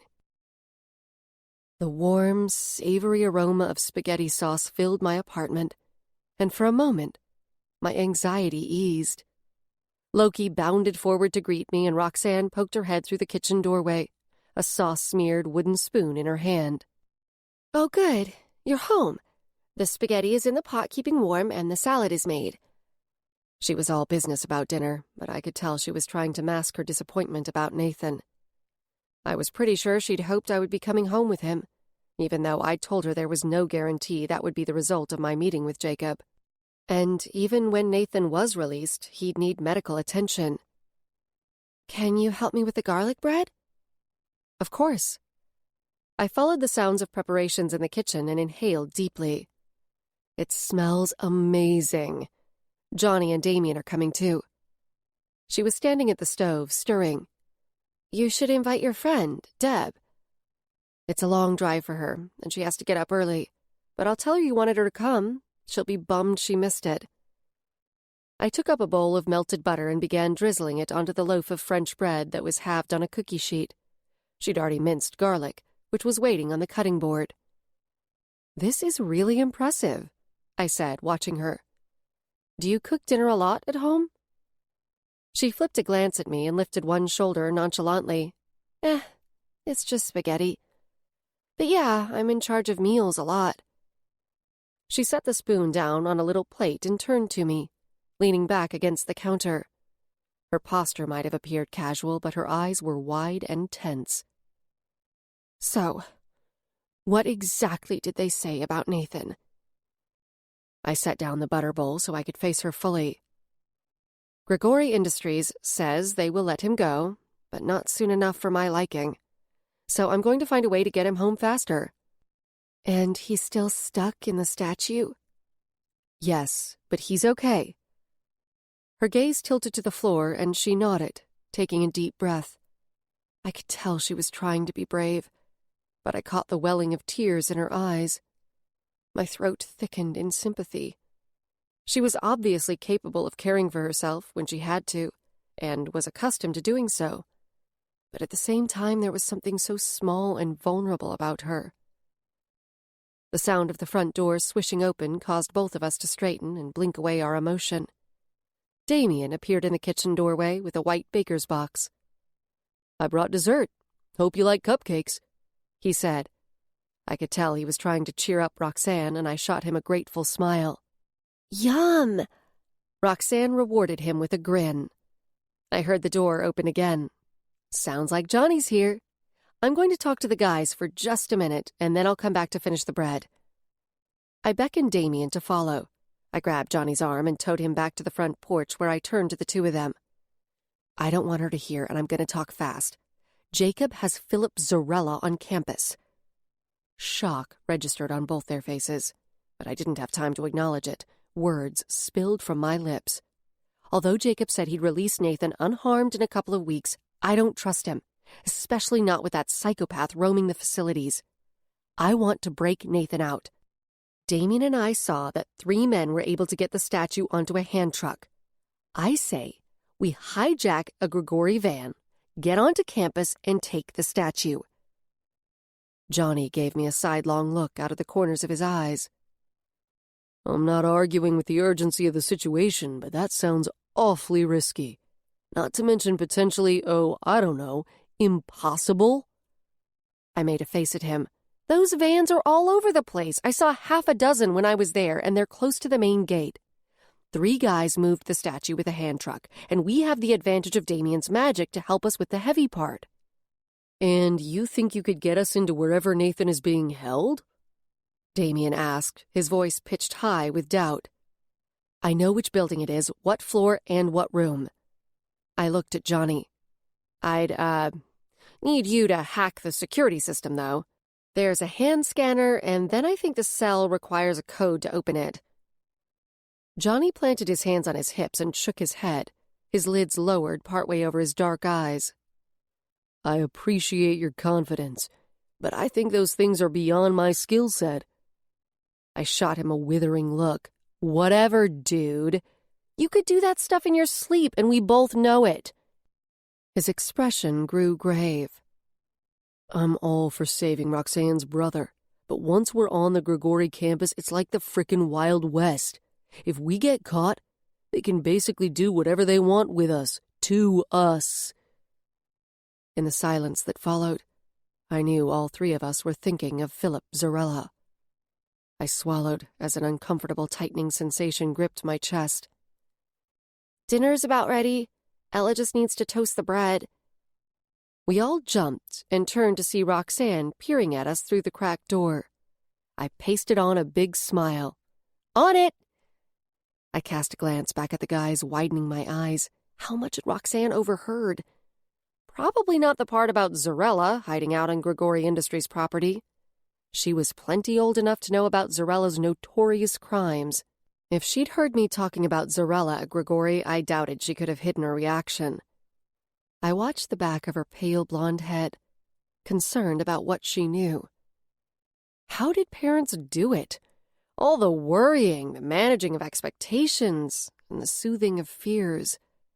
I felt the sudden weight of my responsibility for Roxanne settle in my chest, and for a moment, it was monumentally overwhelming. In the kitchen, I narrowed my focus to the present and helping Roxanne finish dinner preparations. As I carried my plate, loaded with spaghetti, spinach salad with sliced cherry tomatoes, and a hunk of garlic bread, I marveled that for the 2nd night in a row, I seemed to have ended up hosting a dinner party. We gathered around the coffee table again. My little kitchen nook table only had 2 chairs and wasn't big enough for all 4 of us anyway, with Roxanne in between Johnny and me on the sofa, and Damien on the leather ottoman. As soon as we were settled, Johnny lifted his water glass. To Roxanne and her culinary badassery, he said, and Damien and I raised our glasses too. She giggled, and her cheeks pinked as we all clinked our glasses in a toast. And when she flicked her eyes up at Johnny, her blush deepened. We all dug in, and I had to give her props. She put together a great meal. I had a forkful of pasta halfway to my mouth when Roxanne's hand stilled at either side of her plate, and she looked up at us.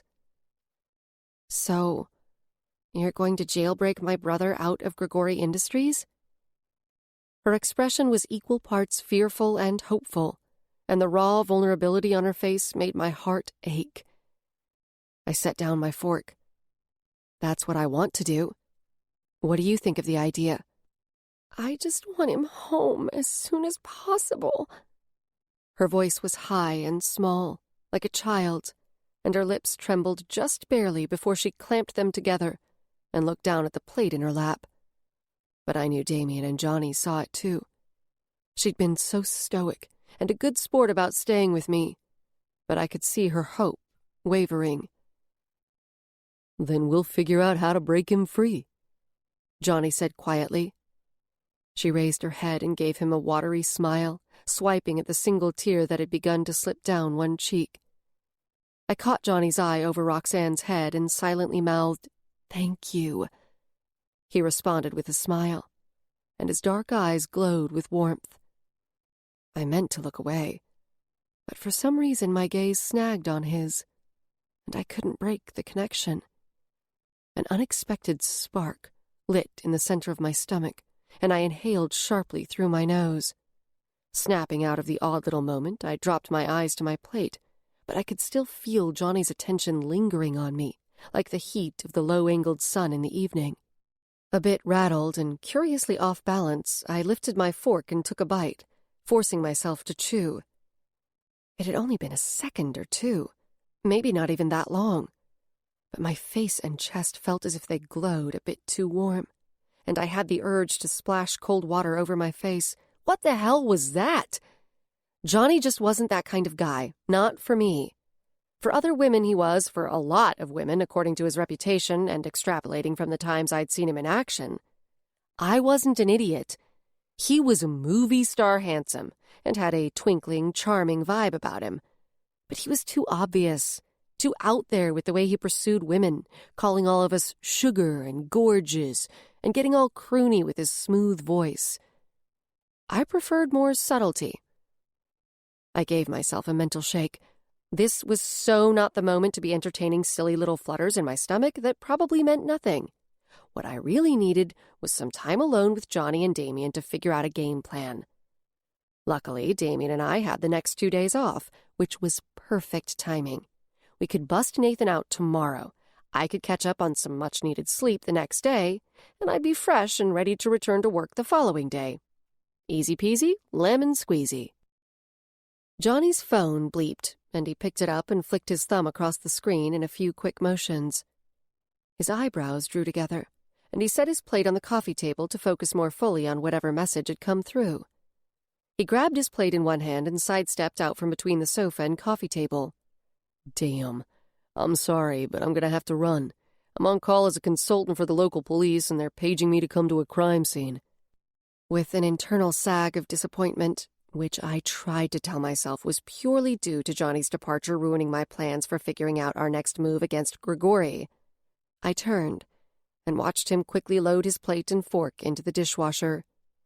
He retraced his steps to the living room and paused at the end of the coffee table, but I could tell his mind was already jumping ahead to the case that awaited him. Work and women seemed to be his two main points of focus in life, and he could get equally immersed in either. "Call me when you can?" I asked. "It'll be late," he said. "No problem. I'll be up." He flashed me a nod and half grin, squeezed Roxanne's thin shoulder, and then he was off to the front door, leaving a little stir of air in his wake. I turned back to find Damien aiming a smug little smile my way. "What?" I asked. "Nothing." He gave me an exaggerated wide-eyed look. He bent his head down to push a piece of spinach around on his plate with his fork, but I still saw the uplift of the corners of his mouth as if he were enjoying a private joke. I exchanged a glance with Roxanne, and we both shrugged. Exhaustion tugged at my limbs, but I forced myself up off the sofa. "Let's get the kitchen cleaned up so we can crash out," I said. "We've got a big day tomorrow." Roxanne hopped up and went ahead of me, and I let her go and stalled near Damien. "What was that about?" I stage whispered. He shook his head. "Nothing important, but I have something for you." He flicked a look at the kitchen doorway, signaling it was something he didn't want Roxanne to see. That piqued my curiosity. We got the sauce-splattered kitchen wiped down and loaded the dishwasher. Once the machine was humming, I helped Roxanne fold out the hide-a-bed and found the remote for her. Within a minute, she was zoned out, alternating her attention between the TV and her phone, and I beckoned Damien to follow me out to the back patio. Loki came too, bounding into the yard and then sticking his nose to the ground to sniff. It was full dark, and the air had cooled enough that we wouldn't break a sweat sitting on the patio. I noticed Damien had brought his backpack. "Should I turn on the outside light?" I asked. He glanced up. "Let's let our eyes adjust. This will be cooler in the dark." I didn't even have a wild guess at what he wanted to show me, and I craned to see what he was digging for in his pack. He withdrew his hand, and it appeared he held a coil of rope. But when he kept hold of one end and let it unfurl, it began to glow with a subtle green light of earth magic. The faint prickle of nearby magic raised the hairs on my forearms. I focused inward and then down, drawing up a weak thread of earth magic in an attempt to sense what he was doing, but couldn't feel much more than a low vibration that seemed to emanate from the rope. "What is it?" I asked. Instead of answering, he flicked his wrist. The rope blurred through the air, and there was a satisfying sharp snap that startled Loki. He looked at us from the corner of the little yard with the glow of hellfire in his eyes, and then went back to snuffling along the fence line. "A whip that you've charmed?" I ventured. "Yes," he said, his tone warm and pleased. "I minored in charmed weapons in college." I actually don't know how a charmed weapon works." I rarely felt self-conscious about my lack of magical knowledge, but it struck me that between Damien's ability, his exposure to mage-level craft through his family, and formal education, he was probably an expert on a lot of things. I couldn't help feeling again that his talents were wasted on demon patrol. "You use magic to connect yourself with the weapon. Let the energy become a live current that flows from your body to the object, and vice versa. It allows you to direct the weapon in more precise ways, as if the two of you are working in concert, rather than you just wielding it." He flicked his wrist again, and instead of biting the empty air, the whip snaked out to one of my lawn chairs. The end of it wrapped around one leg. With another rapid movement of his hand, Damien flipped the chair into the air. It turned a full somersault and clattered back down on the cement slab, landing neatly on its 4 feet. The whole demonstration took maybe a second. Then he raised the handle of the whip overhead and circled his arm in a quick lasso motion. A flare of green magic sped from his hand down the length of the twirling whip and then stretched off the end, as if it were an extension of the whip itself. The strand of magic extended, reaching for a branch high above and wrapped around the limb like a hand. When Damien tugged the whip, the bough dipped. He released his magic, and the green light extinguished as the whip's tail fell to the ground. "You can also use it to cast a large circle really fast," he said. "That could come in handy in a pinch." I wrapped my arms around my middle, eyeing the length of the whip. "That's really nifty, but I doubt I have enough juice to make any sort of use of it." He stretched out his arm, offering me the handle. "Even with your current level of ability, I think you can do something with this. I noticed you seem to have an affinity for earth magic over the other elements, so I charged the whip to easily channel that energy."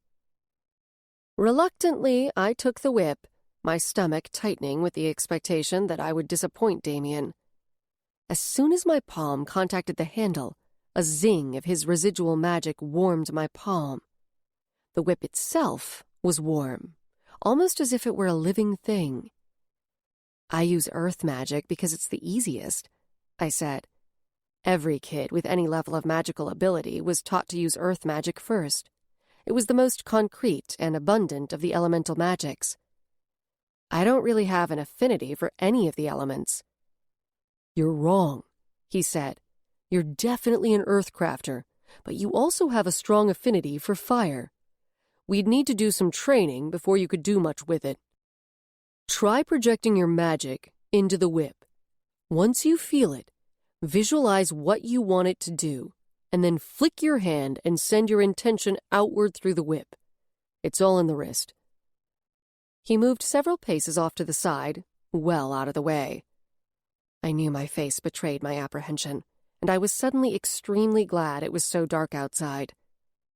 In spite of my misgivings, I closed my eyes and stilled my mind, and imagined my feet growing roots into the soil, reaching for the magical energy stored there. When I felt the warm hum of it in my feet, I coaxed it up through my body as much as I was capable of drawing. As if the whip and magic were magnet and iron, the sensation swelled to a vibration, and the magic raced through me to the hand that held the handle, raising goosebumps in its wake. I sucked in a surprised breath. The whip glowed with strands of green earth magic, amplifying the supernatural power I fed it. The end of the whip twitched over the patio like a predator itching to strike out. I eyed the dark shape of the folded umbrella in the middle of my glass-topped patio table. Visualizing the whip spiraling around it, my pulse accelerated, and I gripped the handle tighter. Holding my focus, I raised my hand and tried to imitate Damien's demonstration. Magic sparked down the whip and flew off the end, arcing to the umbrella.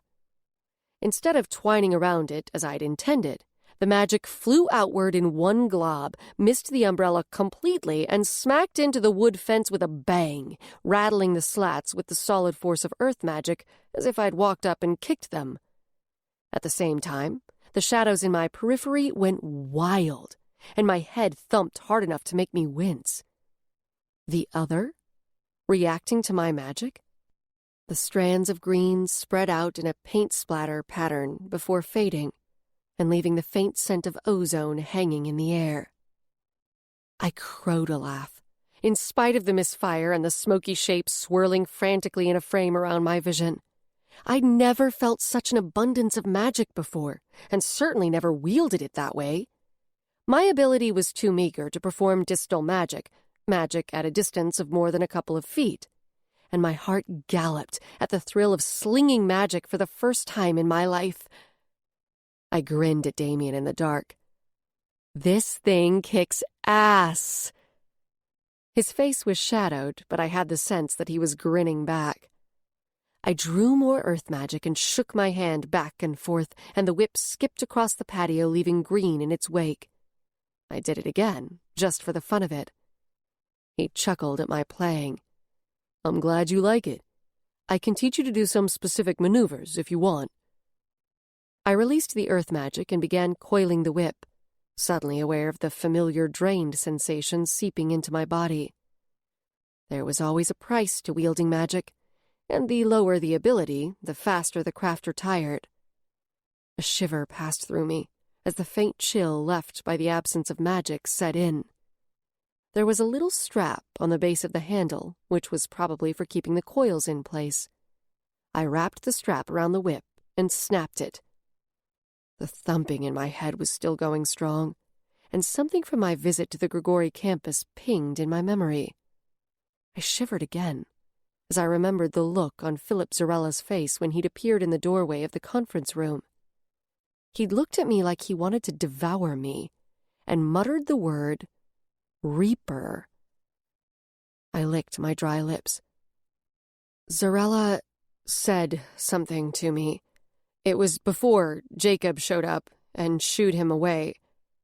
My words came haltingly as a vague tightness clutched at my insides. What was it?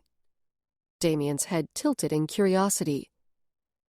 He said, Reaper. And it wasn't just what he said, but the look on his face, like he wanted to whisk me back to his lab and take a saw to my skull so he could poke around in my head. I hunched forward and wrapped one arm around my waist. Damien went still. Are you sure that's what he said? Positive. You're knowledgeable. Any idea what he meant by that? He let out a harsh, scoffing breath, an expression of disgust. No, and I have no desire to understand the inner workings of a psychopath's mind. He's a necromancer, so he has an affinity for anything related to death, but he's also clinically insane.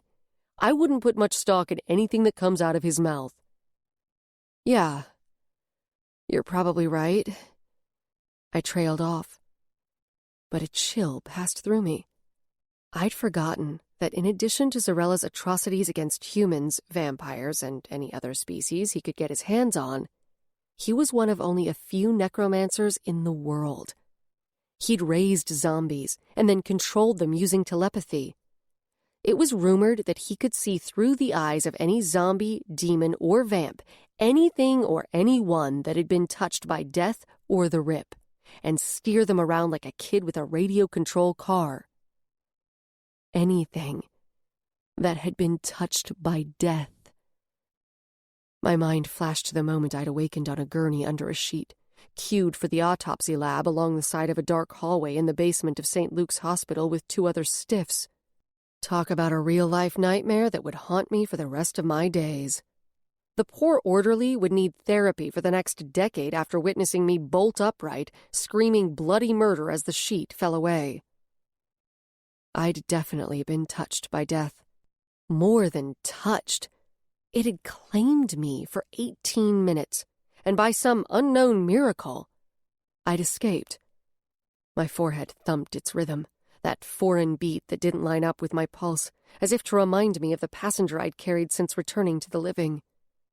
Zarella had seen something when he looked at me, and I didn't think it was just a hallucination of an insane man. Damien's voice jolted me from my thoughts. If you did some focused training, you could do a lot more with the whip. I seriously doubt I could do all that much, I said. I disagree. I think you have more capacity. Why? I asked. He cocked his head. It's hard to explain, and I admit I have nothing particularly concrete to base it on, just a sort of sixth sense pinging. It's almost like you were supposed to have a higher level of aptitude, and then, I don't know, something interfered at a critical moment and left you with only a bit of ability. Did you have any sort of traumatic event around puberty? A bad accident or serious illness? Actually, that was one of the few periods of my life that was fairly normal. I looked at him. This is really cool and all, but we need to figure out this thing with Roxanne's brother. I was hoping Johnny would be able to stick around.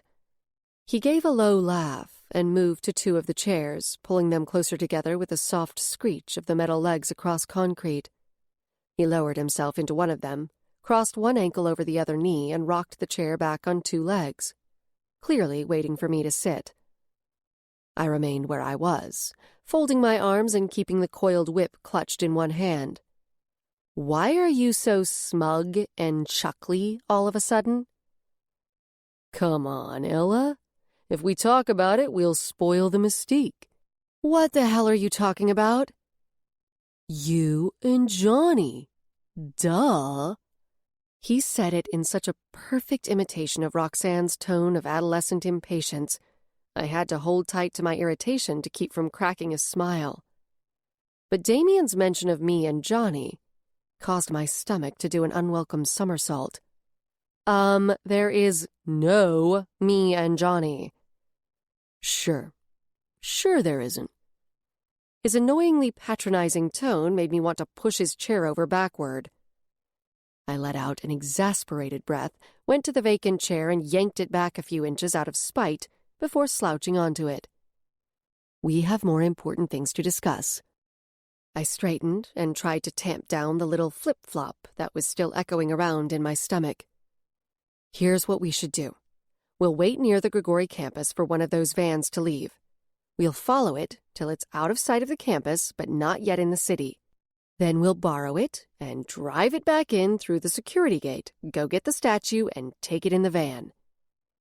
A deep laugh floated toward us from over the fence, and I half rose in alarm. The gate latch released with a plink, and the hinges squeaked as the gate swung open. A broad-shouldered form came through. Johnny? I asked in surprise. You know you're insane, right? Johnny took off his leather jacket, laid it on the table, and lifted a chair and carried it over to me and Damien. I admire your intent, but that's an idiotic plan, and you might not want to be so loud about your criminal intentions. I could hear you from the sidewalk. Oh, come on, that's a little harsh, I said indignantly. Maybe my idea isn't very practical, but I haven't come up with anything better. I cleared my throat, trying to reclaim my composure. I mean, how are we going to get in there? And what are you doing back here anyway? I thought you had some emergency case. There were no supernatural forces at work in the crime scene, he said, his voice irritatingly level and soothing. Noob cop called me in prematurely. Your plan is too rash, and it'll never work. But when I said you were insane, I meant it as a compliment. Damien snickered while I opened my mouth and then snapped it closed, unable to come up with a good retort. I sighed and leaned back. Getting prickly wasn't going to bring Nathan home any faster. Okay, how do we do this? I knew Johnny was committed to the rescue mission because he'd promised Roxanne, and I realized I was genuinely curious about whether he had a plan of his own. He had a ton of connections I didn't, and I couldn't deny that he was probably better equipped to get us in and out of the Grigori campus. There's another Grigori gargoyle loose, Johnny said. I perked up. We have proof of what he's doing to gargoyles. Yup. That's what I was thinking. A friend of mine has eyes on it right now. He agreed to look the other way and pretend it was never there while we come and get it. We need to do it now, Damien said, tonight, before Grigori has a chance to track it down and claim it. Then we can go to the press in the morning. Yeah, I agree. I glanced through the kitchen screen door. The dull flickers of light indicated Roxanne still had the TV on. You think that'll be enough to get Nathan released? Damien asked. We won't know until we try, but Jacob seems to want to redeem Grigori Industries in the eyes of the public, if only to help his own reputation, I said, already standing and moving toward the door. I'm pretty sure he doesn't want more bad press. Johnny stood too and looked into the house. What do we do about the kid? I bit the inside of my cheek for a moment and then shrugged. Let's take her with us. Hey, Roxanne? I called into the living room. How'd you like to go on a gargoyle mission with us?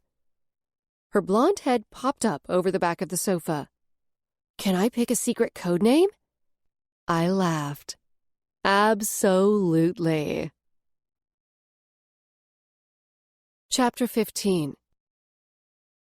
Without a Grigori van to transport the wayward gargoyle, we needed something that could handle the weight of the stone creature. Fortunately, Johnny's father had a trailer we could hook up to my truck.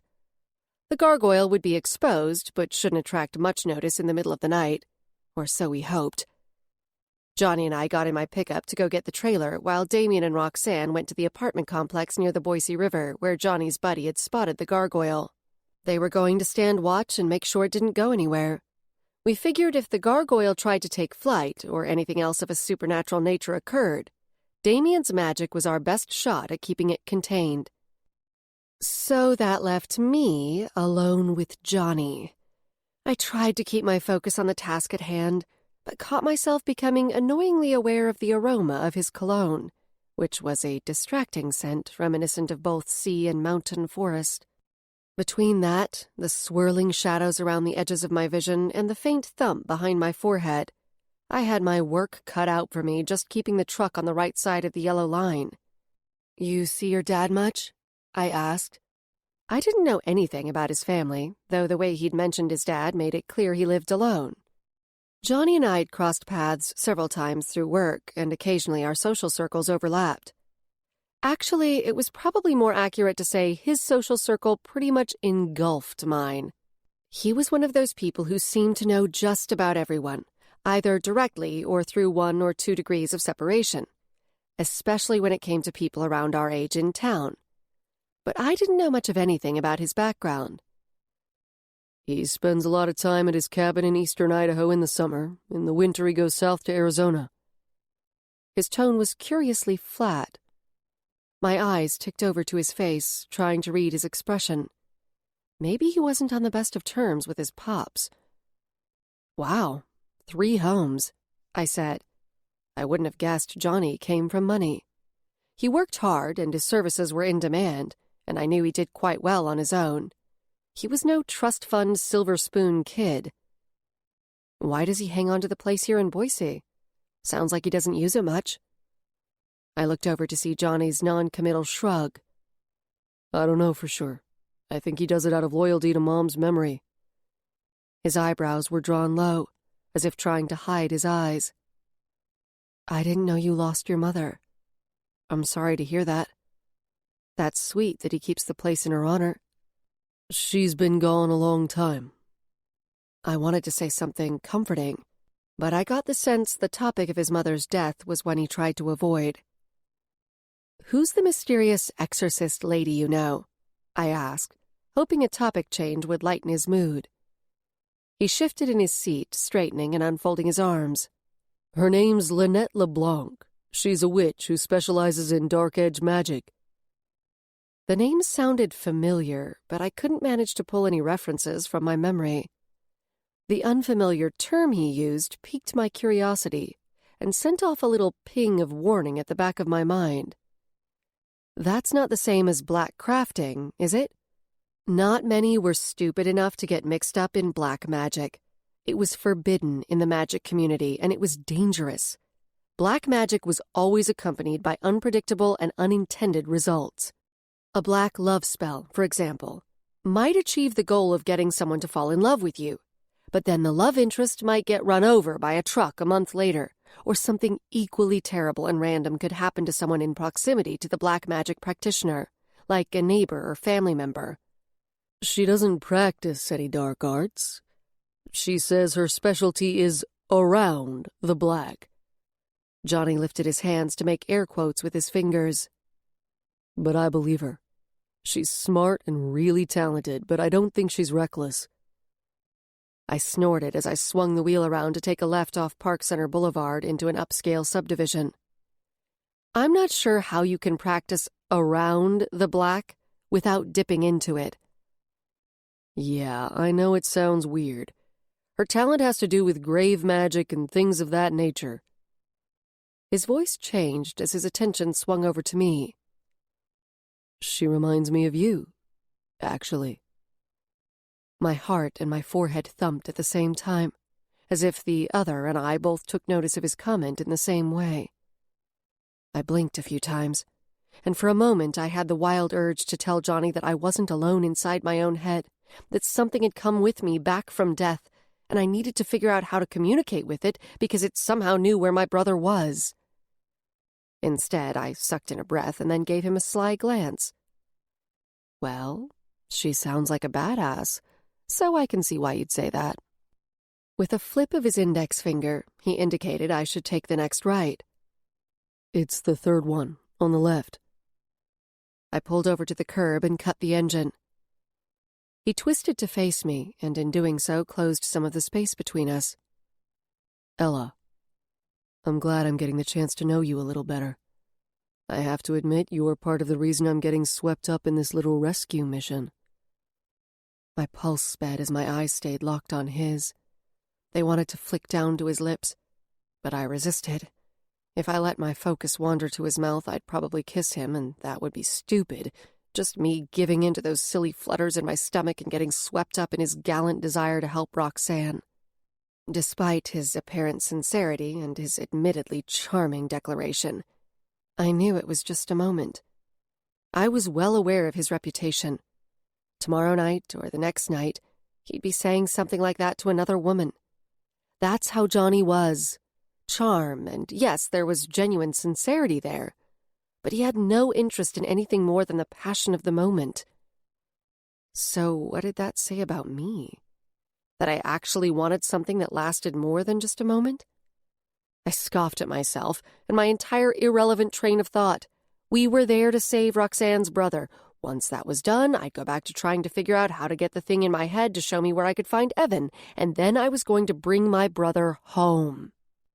I forced a grin. Well then, let's get on with the mission, I said, trying to sound jaunty. Hopping out of the truck and pulling in a deep breath of night air, I felt a little more like myself.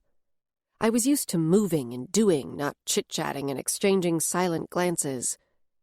My fingers brushed the loops of the whip, attached to a clip on my patrol belt that was positioned on the front of my left hip, and a tingle of residual magic raised the tiny hairs on my forearm. That was me, coiled and ready for action. Johnny went to punch a code into the keypad mounted in the garage doorframe, opening one side of the 4-car garage. The noise of the door raising seemed to blast into the silence of the quiet residential street. But I was actually grateful for the racket, because it filled the void left by the absence of conversation between us. We found the trailer inside and pulled away the bricks that were wedged in front of the tires, and then I jumped into my truck and backed it into the driveway so we could hitch up the trailer. Johnny also grabbed a rolling dolly and a mess of rope and bungee cords. We pulled away with the trailer bumping along behind the truck and the dolly in the bed. It was just a 5-minute drive to where Damien and Roxanne stood watch over the gargoyle, which we passed in silence that I tried to convince myself wasn't awkward at all. Due to the extra length of the trailer, I had to park on the street edging the apartment complex, rather than the nearly full lot. I left the truck idling. Damien was supposed to give us the exact location of the gargoyle. Johnny was fiddling with his phone. They're at the northwest corner by the river. No parking nearby. Damn. I killed the engine and pulled out the key. We'll have to take the dolly and hope no one looks out a window and thinks we're stealing something. Nah, people are moving stuff in and out of apartments all the time, Johnny said. We should be okay. We got out, and he reached into the back to hoist the dolly. I grabbed the bundle of cords. He pointed to a sidewalk that threaded between two of the complex's buildings. So Damien can't just lift the statue and float it to the trailer? Johnny whispered, as we passed an apartment balcony with TV sounds drifting through the screen door. I gave a short laugh. That's not how magic works. He raised his free hand and shrugged. I'm not a crafter. I don't know. I narrowed my eyes at him. You may not have magical aptitude, but you know plenty about magic. But seriously, why doesn't it work that way? He's walking around with a lot of juice. I was pretty sure he knew the answer. If anything, he probably knew more about magic than I did. But sensed he was trying to keep the conversation light. Most magic makes use of the 4 main magical elements: earth, fire, water, air. In order to move an object, he'd have to use one or more elements. I paused, considering. Maybe build up enough earth energy underneath the statue, in theory, since earth is the most solid of the elements. I'm not sure a mage could even do that, not with an object the size and weight of the gargoyle. I bet he could lift something smaller. Either way, the point is that magic still has rules. Rules? Boring, Johnny sing-songed. I grinned. Once we have the gargoyle on the dolly, he should be able to help us keep it balanced and maybe even give it a magical push to make it easier to move. I guess that's better than nothing. We both slowed and then stopped. We were back in the shadows. Over the sound of crickets, I could hear the soft, watery flow of the Boise River, which was a few dozen feet ahead of us. The sense of decaying leaves, cool water, and moist soil mixed and filled my nose. Hey, it's over here. A low voice drifted to us in the dark, and I whipped around. Damien's tall form with Roxanne's shorter one alongside approached from the green belt that ran along the river. No Grigori henchmen yet, I take it? I whispered when they joined us. Nope, we've got the statue to ourselves. Damien looked around, rubbing one arm up and down the other. But I think there are some rip spawn nearby, so we need to get our asses in gear. He seemed a little jumpy, and the tempo of my pulse quickened. Lead the way, Agent Storm, Johnny said to Roxanne. She was a Marvel comic book fan, so our secret agent names honored her favorite characters. Prepare yourself, Agent Iron Man, she said, half turning and flipping her fingers in a beckoning motion. This is one ugly gargoyle. We followed her, jogging with quiet footfalls along the paved bike and pedestrian path that followed the Boise River. I couldn't help casting a furtive glance behind me and darting looks into the deep shadows of the underbrush along the riverbank. As long as I could remember, I'd been told to stay off the green belt after dark. Parts of it were quite isolated from roads or houses. The coils of my whip, bouncing against my left thigh as I ran, and the more familiar weight of my service weapon at my right hip, brought me some measure of comfort. I focused on the back of Roxanne's head, hidden in the hood of her sweatshirt, as if keeping my eyes on her would ensure her safety. She veered off the greenbelt onto a patch of lawn, edging one side of an apartment building.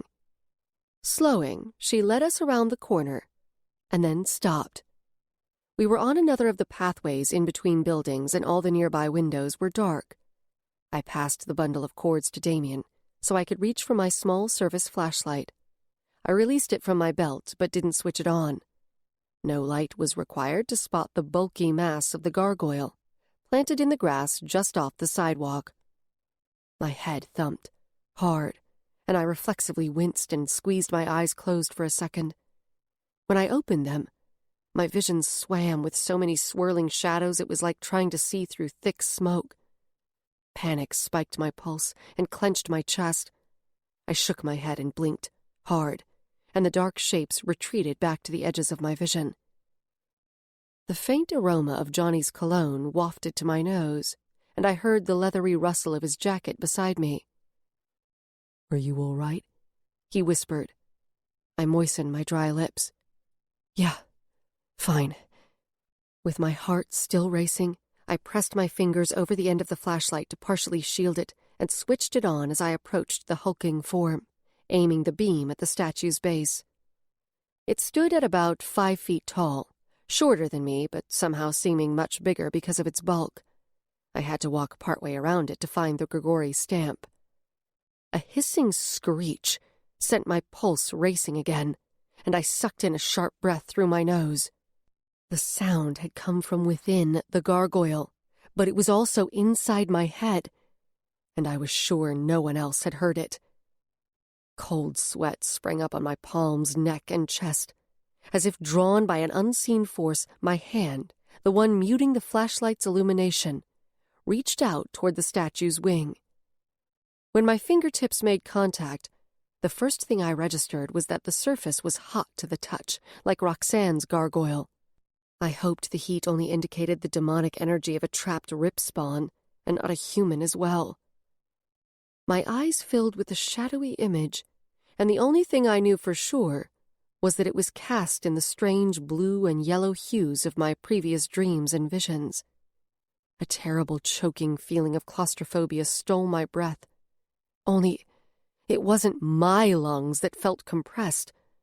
I could feel my chest moving, nearly hyperventilating as my breaths came too fast. My mind reeled, trying to reconcile the sensations that belonged to me and the other things I felt, the foreign perceptions that somehow filtered through me. I blinked, blindly, trying to clear the images that came through the eyes of the other. The vision sharpened, and my eyes sprang wide in shock as I recognized my own face. I was somehow looking through the gargoyle's eyes, or... no. Through the eyes of the demon, locked inside. Chapter 16. "Ella, can you hear me? Is she breathing? Should I call an ambulance?" Faces in front of me swam into focus. An arm was slung around my upper back to support my slack body, and hands held the useless weight of my head. In a reflexive spasm of my lungs, I sucked in a loud breath and then coughed and panted, drinking air in hungry lungfuls as if I'd just been dragged from the water and resuscitated. Nausea poured through me as unwanted recognition registered in my fogged brain. I knew this feeling. It was the same sickening surfacing sensation that had filled me when I'd awakened on the gurney, when I'd narrowly escaped the grave. Roxanne's face, slashed with shadows from the off-angle beam of light coming from the flashlight I'd dropped, crumpled in tearful relief. "Ella, are you okay?" My focus shifted to Johnny's face. I nodded and opened my mouth to respond, but produced only a weak croaking sound. I cleared my throat and tried again. "Yeah, I think so." I sat up under my own power, let my head fall forward, and pushed the heels of my palms over my closed eyelids. When I dropped my hands to the cool grass to push myself up, the world tilted dizzily, and I groaned. With Johnny grasping one arm and Damien holding the other, they carefully hoisted me to my feet. "What happened?" Damien asked, still keeping hold of me. I swallowed hard against the foul taste of bile, trying to work some moisture back into my dry throat. I passed out, I guess. But I'm fine, I insisted. I bent down to pick up my flashlight, forcing Damien to let go of my arm. When I straightened, I realized Roxanne was staring at me, her eyes huge and round, and her hands pulled inside the cuffs of her sweatshirt and pressed over her mouth. "Hey, I'm okay, really," I said, softening. "What do you say we get this thing loaded and get out of here?" I gestured to the gargoyle, but didn't touch it. I wasn't a complete idiot. No one moved. I cast my light around at the three people staring at me, aiming at their chests so I wouldn't blind them. They all wore similar expressions of apprehension and concern. Damien took half a step forward and started to lift his hand toward me. He stopped short of actually reaching for me. Smart guy. "Ella," he said, "it's only been a matter of weeks since you experienced something really traumatic. Maybe you haven't given yourself enough time to—" "Look, I'm just tired and a little out of condition," I interrupted. "I haven't slept much lately. After we get Nathan back, I'm going to rest. I'm planning to catch up on sleep and take it easy the next couple of days, I swear. Now, can we please get on with it before someone shows up to snatch our bargaining chip out from under us?" I tried to look bright and energetic, but I don't think they bought it. Regardless, Johnny went to retrieve the dolly he'd dropped a few feet away, and Damien gathered the rope and bungee cords. I knew I'd have to touch the gargoyle again to help move it, but I hesitated, looking around for something to put between my hands and the stone. I couldn't afford a repeat of what had happened a few minutes ago. I quickly untied my boots and slipped out of them so I could pull off my socks. Both Johnny and Damien gave me long, wordless looks, and I knew I'd have to answer their questions at some point. With my socks on my hands as makeshift gloves, the guys and I tipped the statue, and Roxanne shoved the dolly under the lifted edge of the base. When we pushed the gargoyle upright, the dolly creaked a warning at us, but it held. The weight caused the wheels to sink into the damp grass, however, and there was no way the three of us were going to muscle it to the nearby sidewalk unaided. The tingle of magic brushed over me as Damien gathered his power. I recognized heavy rope-like strands of green earth energy with much smaller filaments of yellow air magic intertwined. Air energy was the hardest of the four elements to master, and integrating it with another element required a high degree of skill. The gargoyle shifted under our hands as Damien raised the wheels of the dolly just enough to allow us to push it over to the pavement. By the time we got it to the nearest parking lot, all of us were grunting and sweating with the effort, even with the assist from Damien's magic. I left them to go move the truck closer, noting, as I ran around the back of the truck to the driver's side, that the trailer had no ramp. I pulled as close as I could to the walkway where the others waited with the statue, and as I got out, I dared a tiny smile of victory over the fact that no one had called security or come out to question what we were doing. I should have saved it. We'd just tipped the gargoyle onto the trailer with Damien's magic to keep us from dropping it, and were working on shoving it into the middle of the platform when a sickening icy shiver passed over me like a chilly wind. I froze, my eyes scanning the sky. "Do you feel that?" I heard Damien ask. Roxanne gasped. "Something's coming," she said with fear thickening her voice. I spotted the dark form of a large demon briefly silhouetted against the moonlit sky before it dipped back down into the dark cover of the tree line. The creature was still near the river, but somehow I knew it was headed straight for us. My heart plummeted into my stomach like a stone dropped into a pond. "Archdemon, get in the truck!" I had a few brimstone burners on me, but they were for minor demons and wouldn't do a thing against a rip spawn that size. Thanks to my prominent position on Devereaux's shit list, I'd been unable to swipe a large demon can from the station. We left the gargoyle where it was, still partially hanging off the back of the trailer. Damien and I exchanged a glance as he followed Johnny to the passenger side.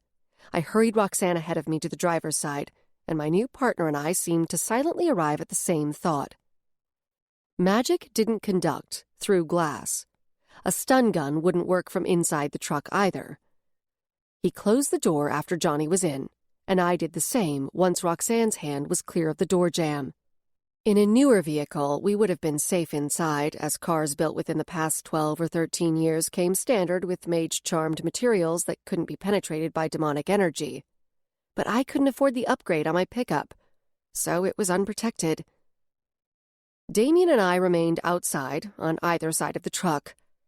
Magic buffeted me and sent electric pulses zipping over my skin as he rapidly drew a huge current of power.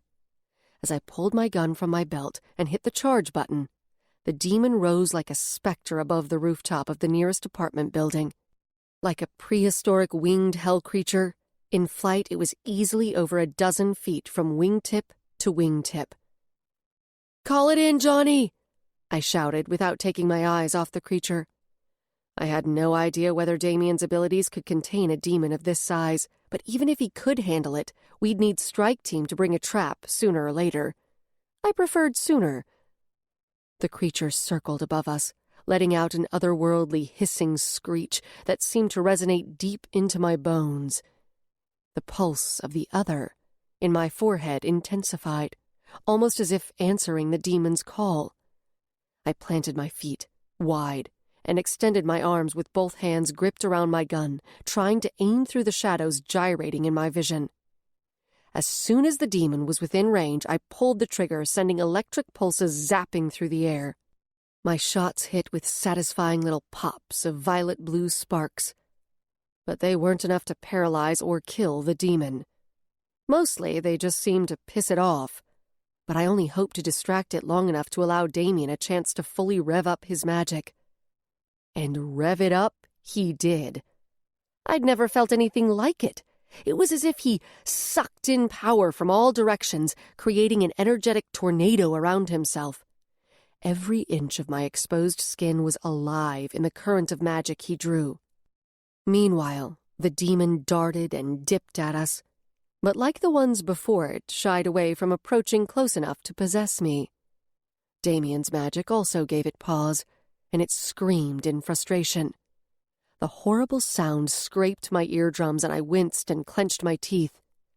"Stop firing," Damien ground out, clearly at his max.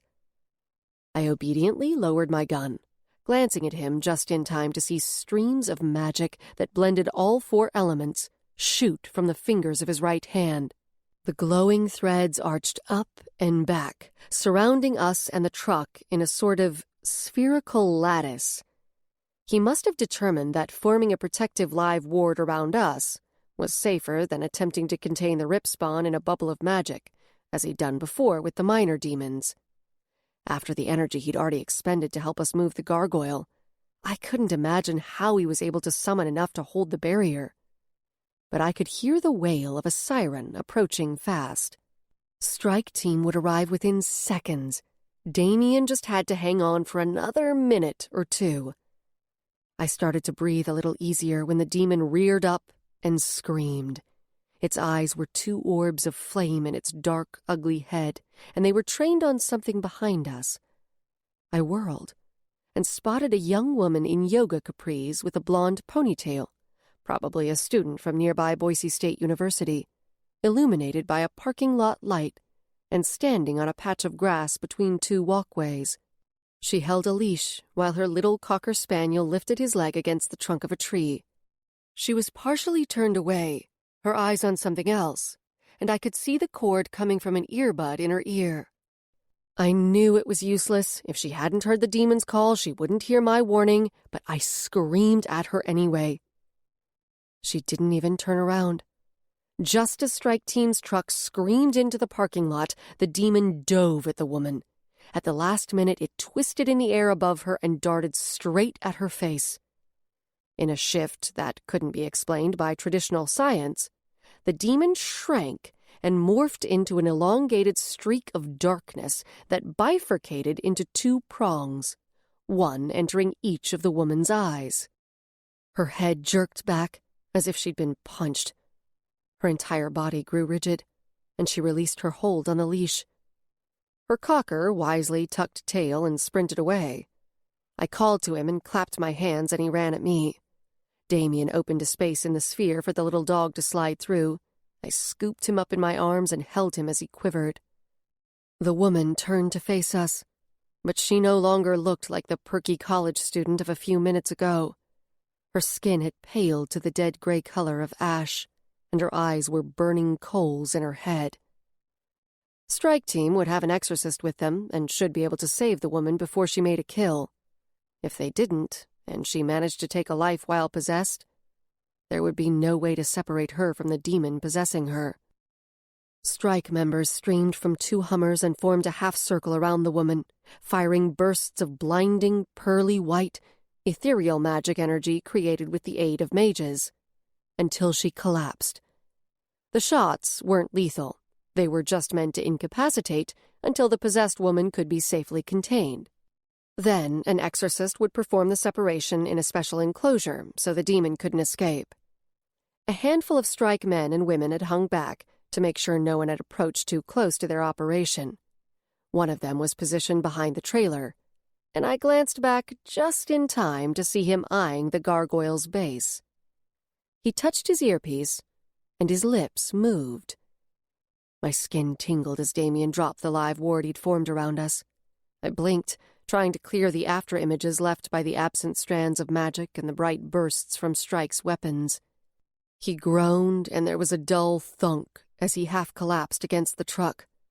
I tucked the dog under my arm and ran around to Damien's side. His lids were pinched closed, and he panted like he'd just sprinted around the block. I reached out to take his arm and steady him, but Johnny jumped out and engulfed me and the dog in a bear hug.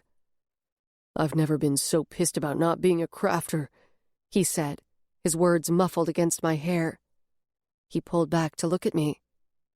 "You didn't get hurt, did you?" No, I'm fine," I assured him, still reeling from his embrace. I looked into his eyes, and the depth of worry in them made my cheeks heat. I wanted to crack a joke, but stood there tongue-tied. "Thanks for your concern, man," Damien said sarcastically, saving me. "Little help here? You know, for the guy who just saved your pretty ass." Johnny and I both shot surprised looks at Damien and then at each other. Apparently magical exhaustion brought out his sharper edges. I kind of liked it. While Johnny slung an arm around Damien and helped him around the open door to the driver's seat so he could sit down, I went to Roxanne's side. She was still sitting in the truck, looking dazed. "You okay?" I asked, awkwardly patting her forearm. She nodded, but her eyes were still glassy.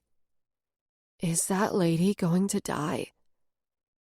Knowing she was thinking of her brother, I followed her gaze to where Strike Team had bagged up the possessed girl in what looked like a mummy sleeping bag, but with white mage-spelled magic woven through it.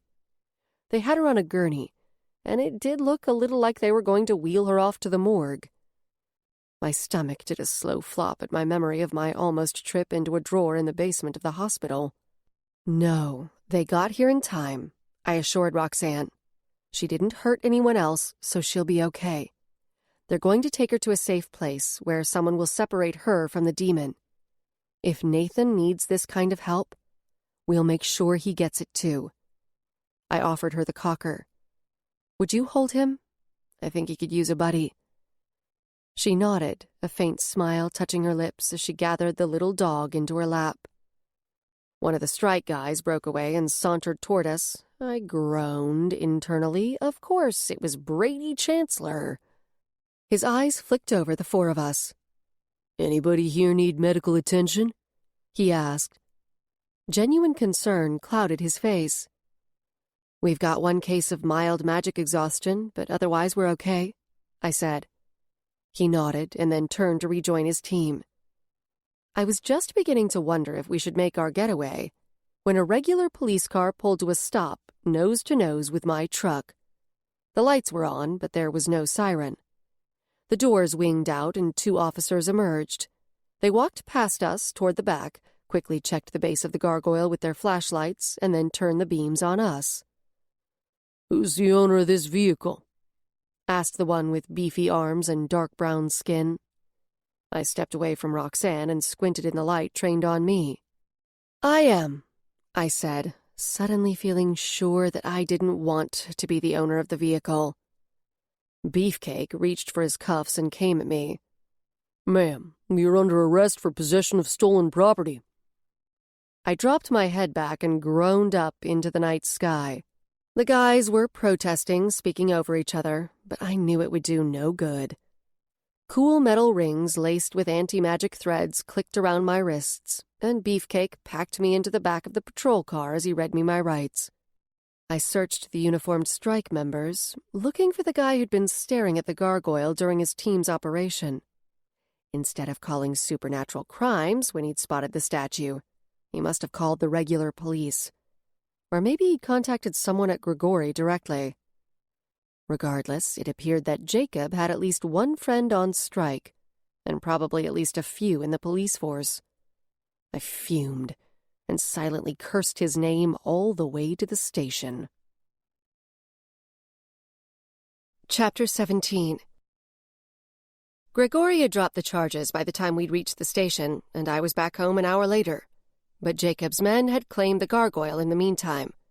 Our bargaining chip was gone. Deb had shown up at the house while I was gone, and we'd spoken for a few minutes in my bedroom. She was still pissed at Keith, apparently. I let Deb take my room, and I lay next to Roxanne on the fold-out bed with Loki snoozing at our feet, the TV flickering in the dark room. The archdemon and the possession had really shaken her, and she didn't want to be alone. She'd fallen asleep an hour ago, but I was still awake, caught in that state of overexhaustion where your body longs to slip into unconsciousness, but your mind won't allow it. The events of the evening spun through my head and kept snagging on the moment when I'd touched the gargoyle. I'd replayed it dozens of times, slowing at the point when I'd seemed to look through the gargoyle's eyes and saw myself. My insides twisted as I forced myself to return to the painfully obvious implication. I hadn't seen through the gargoyle's eyes, but through the eyes of the demon that had possessed the gargoyle.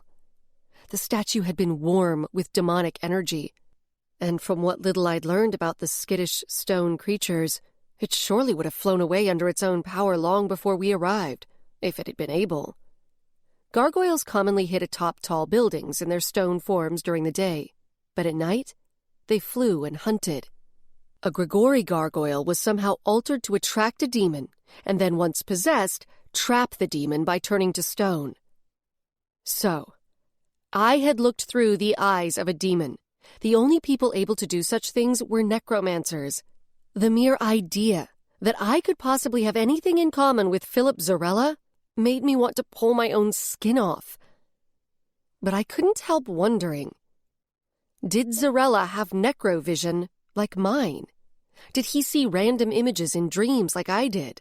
And the million-dollar question, did Zarella know how to control the vision to seek out something specific, or someone specific? That's what I needed to do, discover how to control the necrovision to find Evan. I nearly snorted a wry laugh. Necrovision. Like my brief death had turned me into some kind of superhero, a character from Roxanne's comic books. I closed my eyes, wanting sleep and more images of my brother. I lay there for several minutes, still wide awake, and thinking about Nathan and Roxanne. It didn't take a PhD in psychology to see that my desire to help them was driven at least partly by my own past and my need to save my brother. Evan had begun slipping away from me early. At least it had felt that way. He'd always been a quirky little kid, often lost and playing in his own made-up games or coming up with off-the-wall observations about the world that made me and Mom laugh. But around the time he turned 12, he started to withdraw. His magical aptitude developed. He was a high-level 1, and that just seemed to make him even more reticent. By the time Grandma Barbara passed, when Evan was 13, he was already experimenting with drugs. I'd been trying to deal with our grandmother's rapidly failing health, money problems, and finishing high school. I knew Evan was sliding headlong down a dangerous path, but he seemed determined to self-destruct, regardless of anything I tried to do to pull him back. It had all happened so quickly, and he'd seemed to slip through my grasp like smoke. I needed to find him. My breath was coming slower, and weariness was beginning to claim me. But before I drifted off, a thought bubbled up. My efforts to save Nathan had so far fallen short, and I realized I needed to enlist stronger forces. We'd intended to use the gargoyle to expose Grigori through the media, but I thought of something even better. Raphael St. James. No one could whip up outcry over injustice more effectively than he could. I wasn't sure how quickly he could act, but first thing in the morning I'd get in touch with him. Sleep finally came, but it was dreamless. I woke to Roxanne bending over me with her hand on my forearm. "Ella?" she said. "I'm leaving now. I have a babysitting job today. Will you text me and tell me what's going on with Nathan?" "Of course."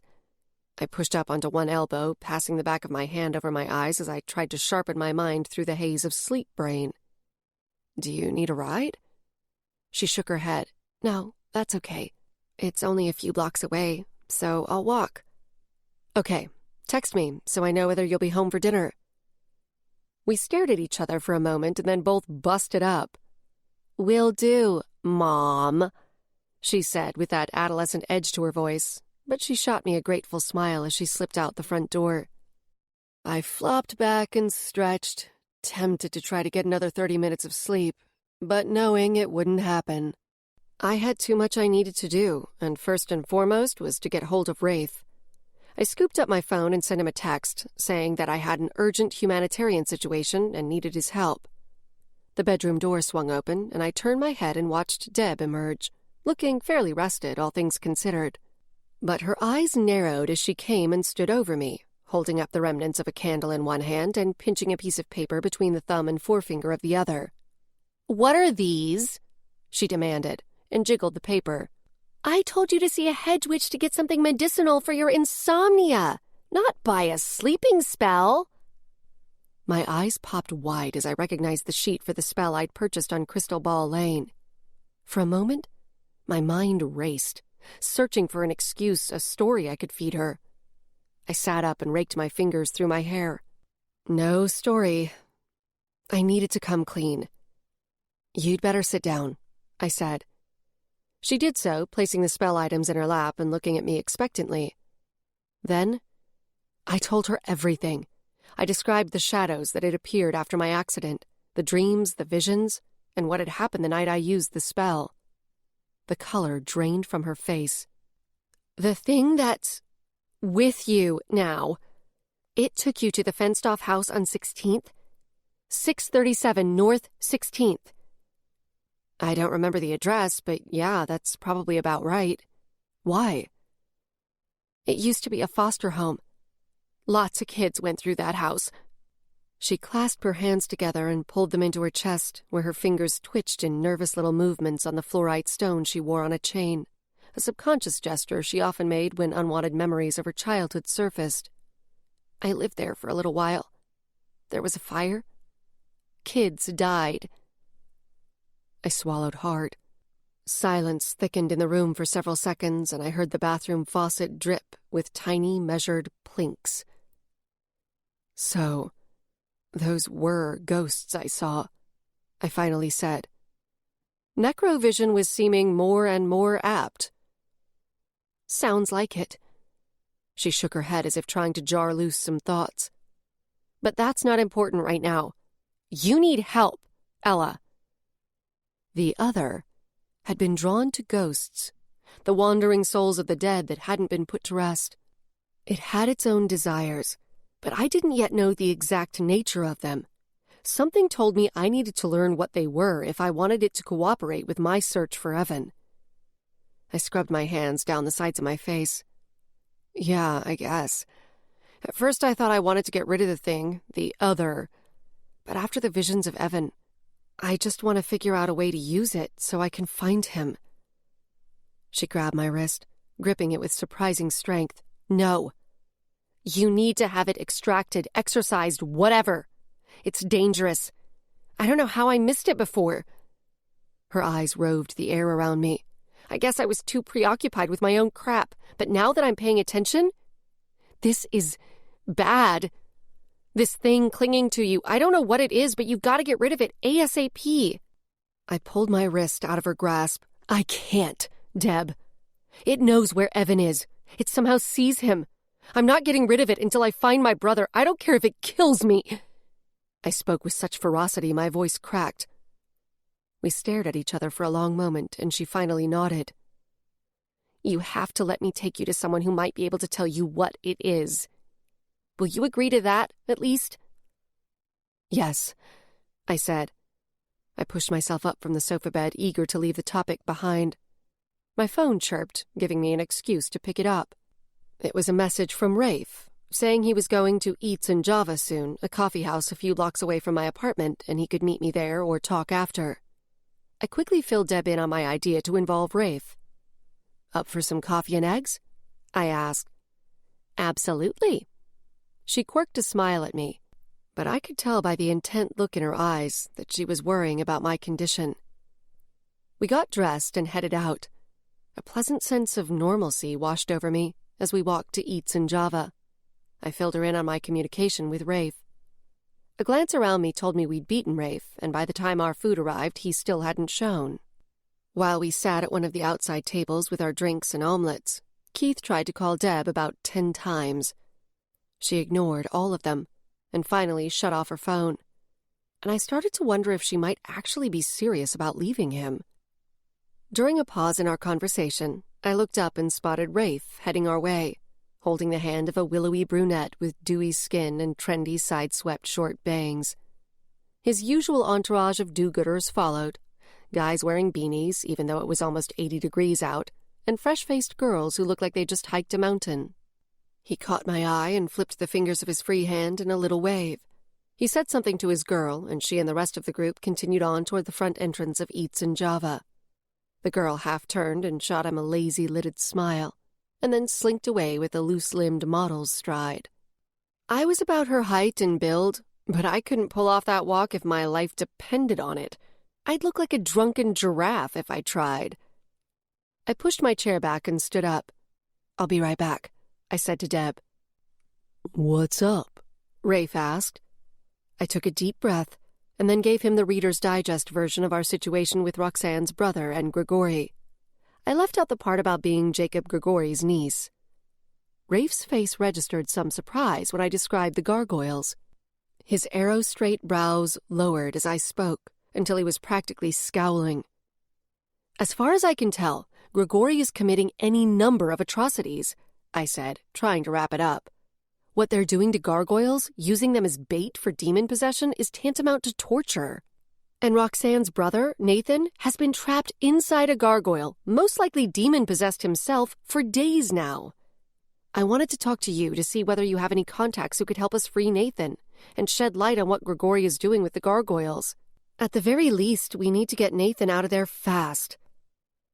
His lips pressed into a grim line, bringing out his dimples. He pulled his phone from his hip pocket. You're right. Grigori's violating the rights of the gargoyles as well as holding a human prisoner against his will. Atrocity is definitely the word, he said, giving me that intense gaze. I'm going to need a day or so to coordinate some things. I'll be in touch soon, okay? I tried not to look too relieved. I hadn't really wanted Rafe's contacts. I'd hoped he would want to jump in himself. As I watched him, I remembered how Damien had identified Rafe as a shifter, but I still couldn't wrap my mind around it. Pack animal shifters, as most of them were, tended to keep to themselves and spend most of their time in tight communities on the outskirts of cities or deep in the wilderness. And they all had an indescribable but unmistakable wildness to their eyes. He just didn't fit the profile. But then, until recently, I didn't know it was possible for a gargoyle, human, and demon to get into a three-way possession. So who was I to say what was impossible? I grabbed his forearm in both of mine. Thank you so much, Rafe. He nodded and pulled out his phone, already swiping the screen with short strokes of his finger. I'll be in touch, he whispered to me, with his mouth away from his phone. He gave me one last look and then put his phone to his ear and started walking toward the coffeehouse door. This humanitarian champion of the underdog stuff was what Rafe was famous for, and getting him on board for our cause was huge, monumental. I straightened, feeling a grin spread across my face. I probably looked like a moron, but I didn't care. I returned to the table where Deb sat holding her mug, herbal tea, as she decided to give up coffee while she was pregnant, and I sank into my chair. "You look elated," she said, laughing. "I kinda am elated." "Why? You meeting up with him tonight after he sends Twiggy home?" She brought her mug up to take a sip, but not before I caught her wicked little grin. "No." I shot her an irritated look. "That was eons ago. I'm just really glad he's agreed to help us." "I want in too," she said. "Promise you'll include me in whatever you're doing?" "Of course." I narrowed my eyes and tried not to chuckle. "You got a thing for Rafe, Deb?" She scoffed. "Who doesn't? But seriously, he's your type, not mine, and you're clearly more his type than I am." "He's not my type," I protested. "That was just a brief little opportunistic nothing. It lasted, what, a week?" Yeah, exactly." She stared at me wide-eyed as if I were missing something stupid obvious. "Flashy, hot guy, short-term, it's the Ella Gray special." "But no, that's not my—" I trailed off into a frown. Brady Chancellor. Flashy, check. Hot, check. Less than 2 months, check. Rafe was basically the same, though not an asshole like Brady, and there had been a couple of other short dalliances in between Brady and Rafe. And recently those little flutters over Johnny.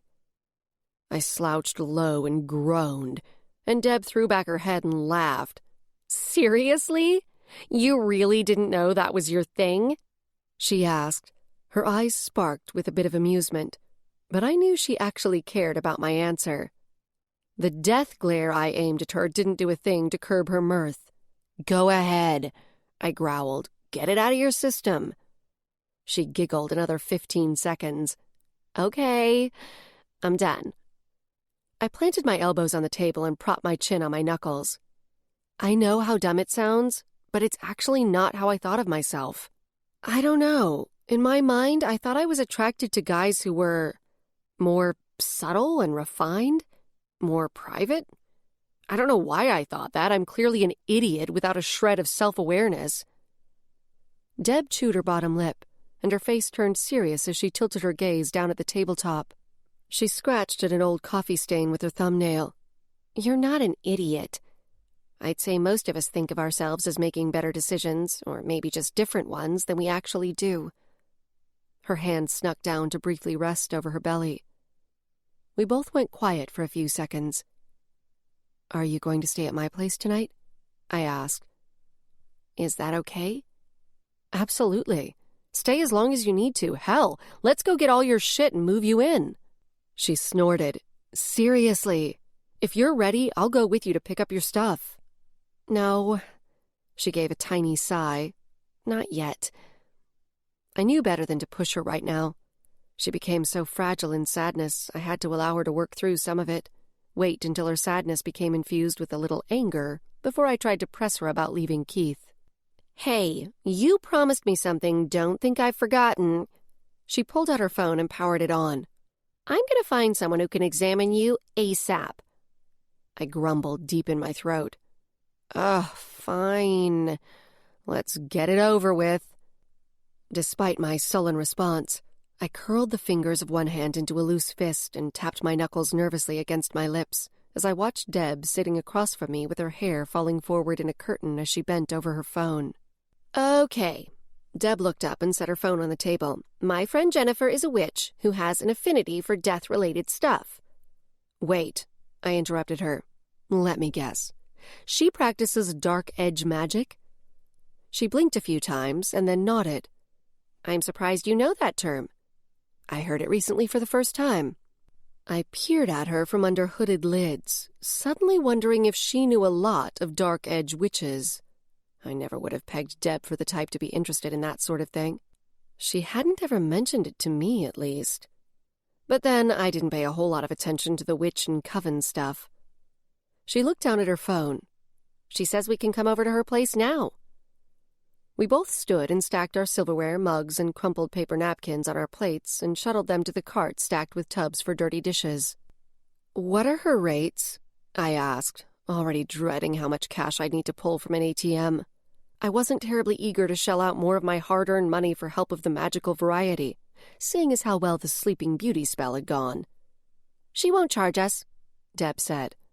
We started off at a brisk clip back toward my place. "Really?" I eyed her again. "She must be a pretty good friend, either that or she owes you." Deb slid a look at me and then shifted her gaze ahead. "She's part of a group I'm in. A few of us are making a bid for the same coven, and we decided banding together and presenting ourselves as a cohesive package of skills and women who work well together might help our odds. We've gotten to know each other fairly well." I let a couple of seconds of silence pass. I trusted Deb not to dabble in anything dangerous, but a tiny warning was pinging at the back of my mind. "Are there other Dark Edge witches in your group?" She shrugged with nonchalance that I saw right through. "A couple." "Deb?" I waited until she was looking at me. "Are you sure they're all safe? Good witches. No black magic." "They're good people, I swear. You'll see when you meet Jennifer. I think you'll like her." I loved Deb, but I wasn't going to take her word for it about Jennifer or any other Dark Edge witch. Sometimes Deb seemed to miss giant red flags in other people's behavior. Or maybe she was just too willing to overlook them, like with her husband. She wanted to think the best about people, and it was an endearing quality, but more than once it had led her to trust the wrong person. Her phone jangled, and she glanced down at it. From the expression on her face, I figured it had to be Keith. "You're going to have to talk to him at some point," I said quietly. "Even if he's an ass, he's still your husband." She made a face. Yeah. It looked like she was deleting a string of texts from Keith. "Maybe you should at least text him, so he knows you're okay." I could hardly believe I was saying anything that made me sound like Keith's advocate. Believe me, I'd never been a fan. But part of me wanted Deb to face the situation and either find a way to work it out or make the decision to leave. She hummed a noise of assent, quickly tapped out a message, and then shoved her phone in the back pocket of her cut-off shorts. My place felt strangely quiet when we went in my apartment. Loki hopped off the fold-out bed to greet us, and I let him out into the backyard while Deb used the restroom. I was tempted to check in with Roxanne via text, but I didn't want to seem like I was checking in. Instead, I snapped a picture of Loki in the yard and sent it to her. "He misses his buddy. I think he's been sleeping on your pillow all day." Roxanne sent back a smiley face and then a message. "These kids are turds. I think I need a raise." I replied, "LOL." Deb came out looking green. "Do you have any gum?" "Yeah, in the junk drawer. I'll get you some. Morning sickness?" She blew out a long breath. "I guess so. I don't puke that much. I just spend like half the day feeling on the verge of it, which is almost worse. Minty things seem to settle my stomach a little." I let Loki in and then locked the back door while I was in the kitchen getting Deb's gum. When I returned to the living room, she was slumped on the blue leather ottoman. I scrunched up my mouth in sympathy and passed her an unopened dollar store pack of spearmint. "Do you need to rest before we go to Jennifer's?" She shook her head. "If I rest every time I feel nauseous, I'll spend the whole day lying around." Deb drove us in her old blue Honda Civic with her phone plugged into the stereo and playing indie rock from the 90s at high volume. She often went through phases of listening to a certain era of music for months at a time. The AC didn't work, so we rode with the windows down and our hair whipping around us, giving me flashbacks of when we were in high school and Deb had just bought the used Honda, which she'd named Deep Blue. I hadn't thought to ask where Jennifer lived, but when Deb headed west on Hill Road, a thought struck me. "Is Jennifer a vampire?" I asked. She glanced at me. "Yeah, she lives in Sunshine Valley." There was a large neighborhood nestled against the foothills where a vampire community had grown. I'd only been there once before and remembered that the immediate surrounding area was desert. which gave it a sense of isolation, even though it was only minutes from a couple of main thoroughfares. I squinted up at the hills to my right, trying to wrap my mind around the idea of a vampire witch. "I've never heard of a vampire joining a witch's coven," I finally said, my voice raised to carry over the music. "I don't think I've ever heard of a vampire with magical aptitude, actually." "I don't think there are many of them, and I suspect the few crafting vampires out there just keep their ability to themselves." She let out a little exhalation and reached over to the stereo console to turn down the volume. "I don't blame them at all." "Yeah, me either. Just one more thing for the anti-vamp groups to latch onto.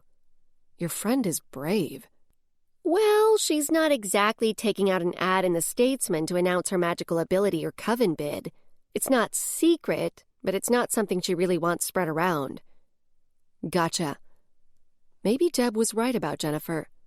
I had to at least give her credit for being a pioneer. If she got into a coven, I assumed she'd be the first of her kind to do so. I gave Deb a sidelong look, considering both her and her bid for a coven in a new light. My friend had aligned herself with a vampire witch. That took some guts. "Now I get why she has an affinity for death-related stuff," I said. Deb flipped me a wry nod. Vampires were considered a species of undead, like zombies. The VAMP2 virus killed the human body, and then it reanimated in its vampire form. Unlike zombies, which didn't retain any of their former memories, skills, or personalities, vampire minds were preserved, and they brought with them everything their minds had held and experienced in their human lives. The classification of undead basically required two things: reanimation after physical death, and subsequent physiology that was markedly different than human physiology. My heart seemed to stop for a moment. I met the first criterion. As my stomach began a slow, twisting tumble, I rubbed my palms up and down the tops of my thighs a few times. "This should be interesting," I whispered to myself. Chapter 18. By the time we passed under the arch that welcomed us to Sunshine Valley, the sun was high in the sky, and I guessed the temperature was over 80 degrees. I wasn't just sweating from the late summer heat and the 20-minute drive without AC, though. Anticipation churned rhythmically around in my gut like the agitator of a washing machine. At first glance, the sprawling subdivision looked like many of the others in the area. There were SUVs parked in driveways, teenagers on bikes, and a pickup game of basketball was in progress at Neighborhood's Park. But a closer look revealed that everyone here possessed the ethereal glow of vampirism. In an odd sort of irony, the VAMP2 virus that killed them gave them smooth, flawless skin that was ageless, literally ageless. Whatever age the human was when infected with VAMP2 was the age he or she remained forever. In appearance, at least. In what was perhaps a merciful turn of nature and magic, children under the age of 15 or so never survived the virus to come back as vampires. Occasionally, VAMP2 killed older teenagers and adults as well, but it was unusual.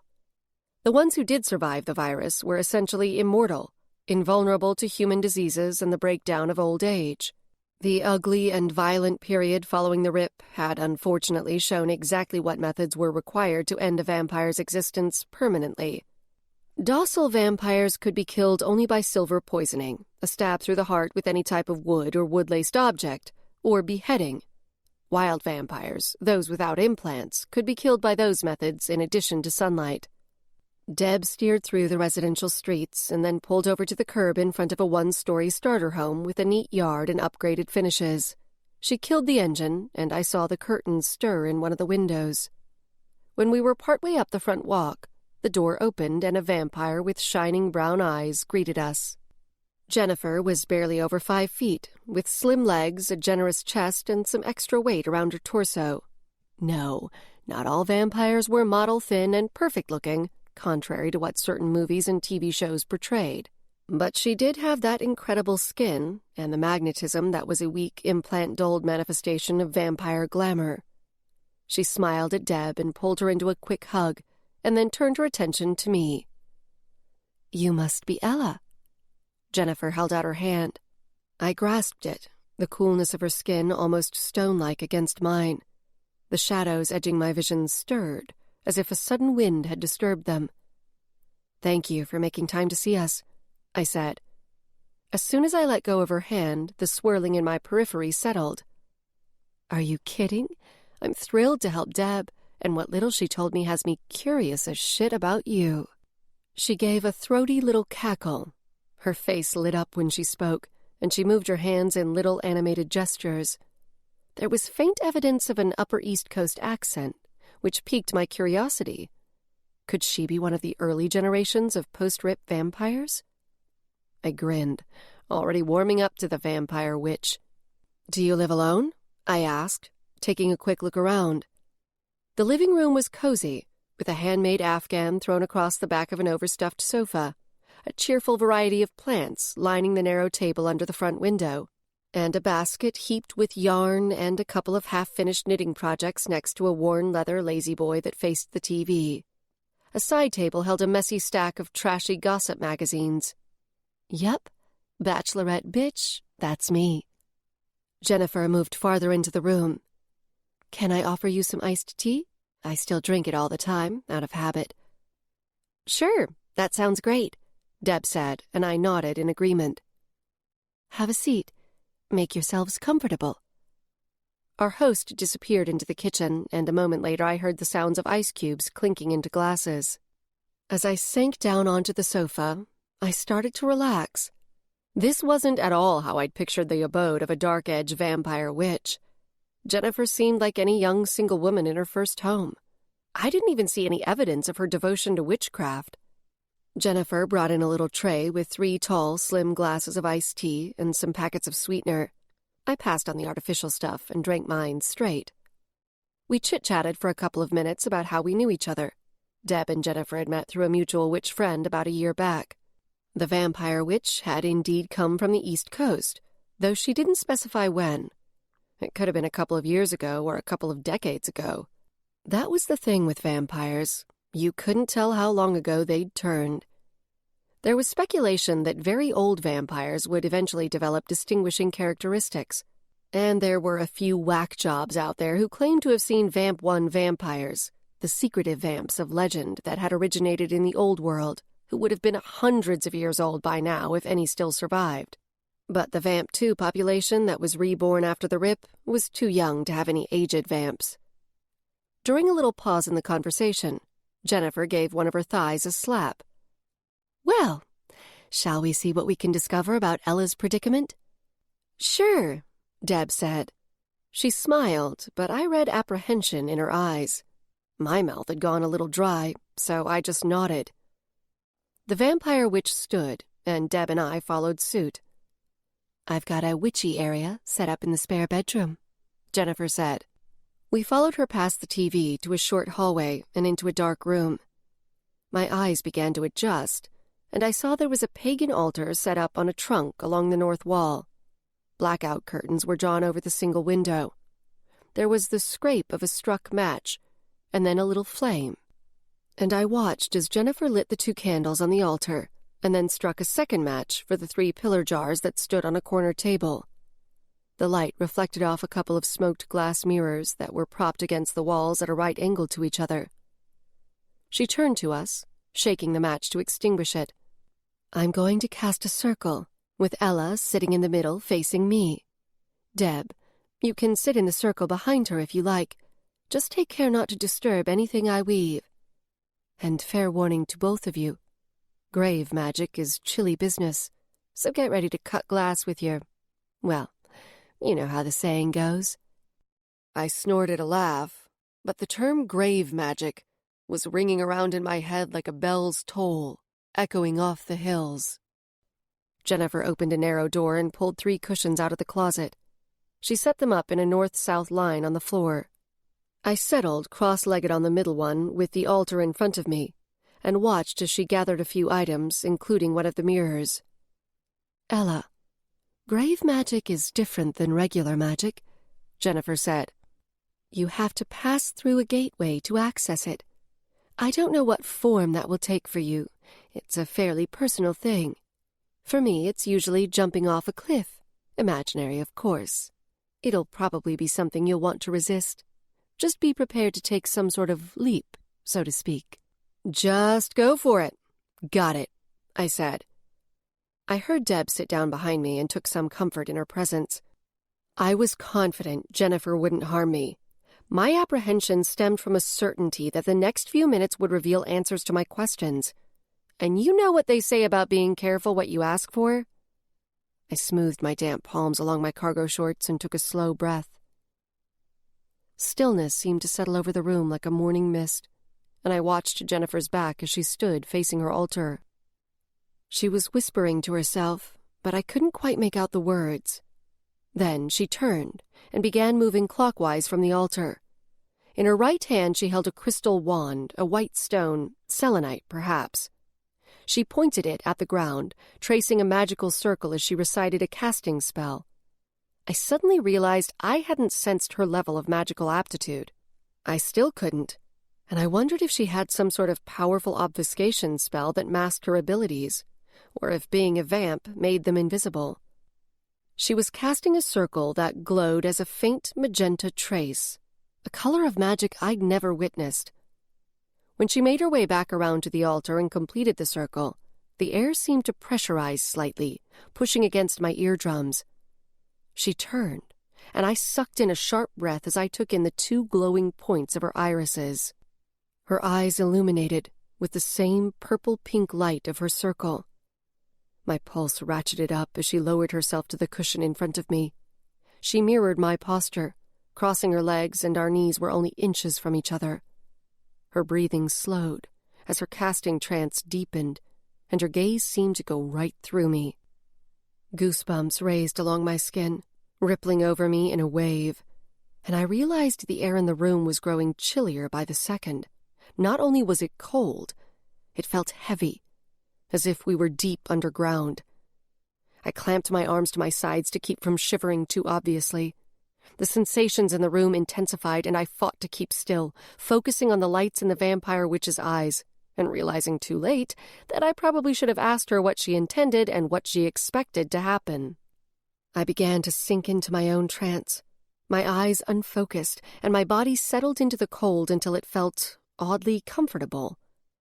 Almost without trying, I felt my own magic begin to rise from the earth. For a split second I tensed, thinking to push it away, but then decided to let it flow. Jennifer was probably powerful enough to block it if she needed to. She took a breath, and I expectantly returned my focus to her face. "Elements of nature, I invite your presence and power," she intoned. "Lift the veil to reveal the truest, deepest essence of your child, Ella Gray."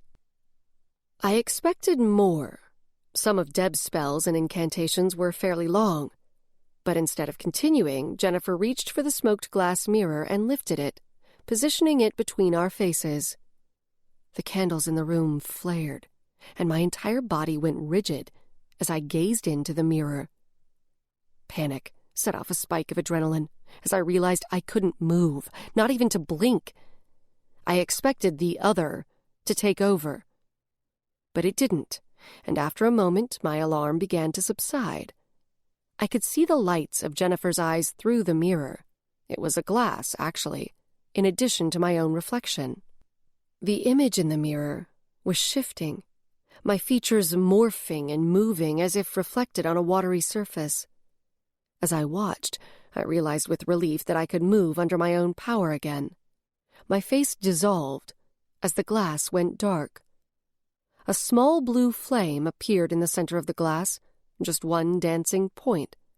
But then it began to bleed outward in all directions. As it spread beyond the edges of the glass, a burning cold hit my skin. It hurt like the searing press of ice, and the sensation grew as the flame seemed to wrap around and engulf me. My pulse quickened. This must be the gateway. The pain intensified, and my eyes darted around looking for a way through. I knew I was still sitting on a cushion on Jennifer's floor, but I was also somehow standing in the middle of an ice-cold inferno. The flames were pressing inward, and the air was growing thin as they consumed the oxygen. I glanced up. but the flames covered me. I let my eyes close and pulled in a breath and propelled myself forward. The icy hot pain flared and then snuffed out. I looked around, and I was back in the center of Jennifer's circle with the glass between me and the vampire witch. I stared into it, and something new began to clarify. I recognized my own eyes, but the rest? That face was not mine. I knew it, even though it was partially obscured by a hood. It was like looking at a hologram. The face in the glass was hollow and skull-like one moment, and then resolved to my own features the next. It shimmered back and forth a few times, and then settled on the skull, with my own eyes overlaid. My mouth dropped open as I gazed, and my breath puffed white in the cold. I tilted my head slightly, and the skull moved with me. In that second, my own body, myself, seemed to evaporate, leaving only the empty skull reflected in the glass. I gasped, jerking back as a sudden, horrifying sense of loss and confusion rushed through me, torrential and dark. It wasn't so much what I saw, but what I felt, and it terrified me. Ella was gone, and only a yawning, endless chasm of timeless space between worlds remained. I squeezed my eyes closed and pushed my fists to my temples, but felt only the dry scratch of bone on bone, and the realization that I couldn't close my eyes because there were no lids to cover them. I shook my head violently, and the room swung around in my vision and then blurred. "Ella?" A gentle hand touched my arm. I opened my eyes, blinking a few times, and felt a rush of gratitude that indeed I had working eyelids again. Thankful for eyelids. That was a new one. Jennifer was leaning toward me, her pupils normal again and reflecting the warm candlelight. "Ella, focus on the floor beneath you," she said. "Ground yourself." I flattened my palms on the carpet and visualized my anxiety and the memory of what I'd seen flowing down into the earth where it was safely absorbed. After a few seconds, I could breathe normally. Jennifer stood. "I'm going to open the circle. Just focus on your breath." She said a few quick words to close the spell and moved counterclockwise to dissolve the circle she'd cast. The air around me began to lose its chill. I brushed my hands up and down my bare arms and filled my lungs slowly. She went to the wall and turned on the overhead light, keeping it dimmed low, and then went around the room extinguishing the candles with a little metal bell-shaped flame tamper. She pulled her cushion around to form a triangle between the three of us and sat down on it. I swallowed hard and looked at her expectantly. "I saw the same thing you saw in the glass," she said. "It looks like you've got a spare soul, tethered to you." I blinked several times and flicked a quick glance at Deb, but she looked as mystified as I felt. "Like a ghost?" I asked. "Am I permanently haunted?" I didn't bother trying to hide my look of horror, and Jennifer cracked a smile. "No, it's not a ghost. It's a soul." She watched me patiently, allowing it to sink in. I scrubbed one hand down the side of my face. "Okay, I don't know what that means." "Every person has a soul. Every living being, actually, though animal souls are a bit different than human ones, and plant souls are different still. I believe that in the course of your accident, another soul somehow got snagged onto you." I squinted at her. "How does that explain all the weird things that have happened? And my two-toned necrovision?" Her face tightened, and for the first time I sensed some apprehension. "I'm fairly certain it's not a human soul." My brows shot up, but I just stared at her without a clue how to respond. Then a dreadful thought occurred to me. "Please tell me it's not a demon soul," I rasped, my throat suddenly dry. She shook her head firmly. "No, it's not a demon." I slumped in relief and let out a breath. "Okay, so what are the other possibilities?" "Vampire or zombie, in theory. But I know what those look like, and that's not what I saw. There's another possibility I'm aware of, another creature of death, but an extraordinarily powerful one, and one that didn't begin life as a human like vampires and zombies do." She hesitated and moistened her lips, and then her words came slowly, almost reluctantly. "It could be an angel of death. I've never seen the soul of one, so I don't know for sure." My lips parted, and for a moment I couldn't speak. "A reaper?" I whispered. A faint smile ghosted across her lips, and she nodded. "That's another term for angel of death." "I think that's what it is." I found no real surprise at her confirmation. After all, she wasn't the first to tell me. "It looks like you now have some new talents as a result of this extra soul. Necromancer-related, which aligns with some of the things you've experienced. Very rare, as I'm sure you know." Jennifer bit her lower lip, and then took a heavy breath. "You need to have it exorcised or cut loose. Reaped from your being. I'm not sure what the right term is. But a reaper won't be content to just ride along as a passenger in your life." "Yeah, no shit." I gave a short, humorless laugh. It's taken the wheel a few times already. Instead of mirroring my amusement, her face grew deadly serious. My chest clenched, as if bracing against what was coming. "There's something else I saw," she said. "Ella, it's already started consuming your soul. If you don't get rid of it, you'll, well, disappear. In the most profound and permanent sense of the word." Deb let out a little sound of dismay, and I glanced over at her. She had her fingertips pressed to her lips, and her blue eyes were starting to well up. She gave a little sigh and dropped her hands to her lap. "You'll keep this confidential?" I asked Jennifer. "What you saw and what we're talking about?" "Of course," she said. "But this is incredibly serious, and you need to do something as soon as possible. Deb and I can put you in touch with someone who—" "I appreciate the gravity of what you're saying," I cut in, my voice low. "Believe me, I do.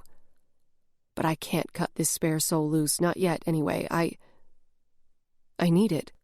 I gave her some brief background on my brother, and then told her about how I'd seen him through the necrovision. "You have a talent for magic in this area, and you're obviously powerful," I said. "Is there anything you can do? A spell or charm or something that might slow down what the Reaper is doing to me? I'll pay you. I'd be glad to, whatever it takes." "I'm not sure if I can do it, but I'll try. It'll take me some time. I need to consult with more experienced crafters and do some research. Do I have your permission to talk about what we've learned? I won't use your name." I gave the vampire witch a nod. She turned a hard look on me. "But in the meantime, I want you to promise you'll reconsider. There's no way to tell how fast the Reaper's soul might consume yours. For all we know, it may reach a tipping point where it gains the upper hand, and then suddenly, you're done for. It could happen tomorrow, or next week, or a year from now. There's no way to predict it, and no guarantee of time enough to find your brother, or to come up with protective magic if there is any. There are people in your life who care about you and don't want anything bad to happen to you. And Ella, if the Reaper claims your soul, there will be nothing for your brother to come back to." My defenses prickled at what she was implying, that keeping the Reaper around and using the necrovision to try to find Evan wasn't worth the danger. But Jennifer was clearly a woman who called things as she saw them, and it was a quality I appreciated. She was trying to help, and she didn't have to do it. I nodded. "I understand, and I promise I'll think about it." I swallowed hard, not daring to look at Deb for fear of what I'd see on her face, and more so how I'd feel when I saw it. "Thank you so much for everything. Deb is lucky to have a friend like you, and I'm glad we got the chance to meet."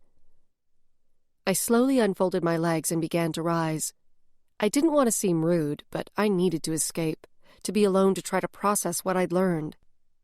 Deb and Jennifer followed my lead.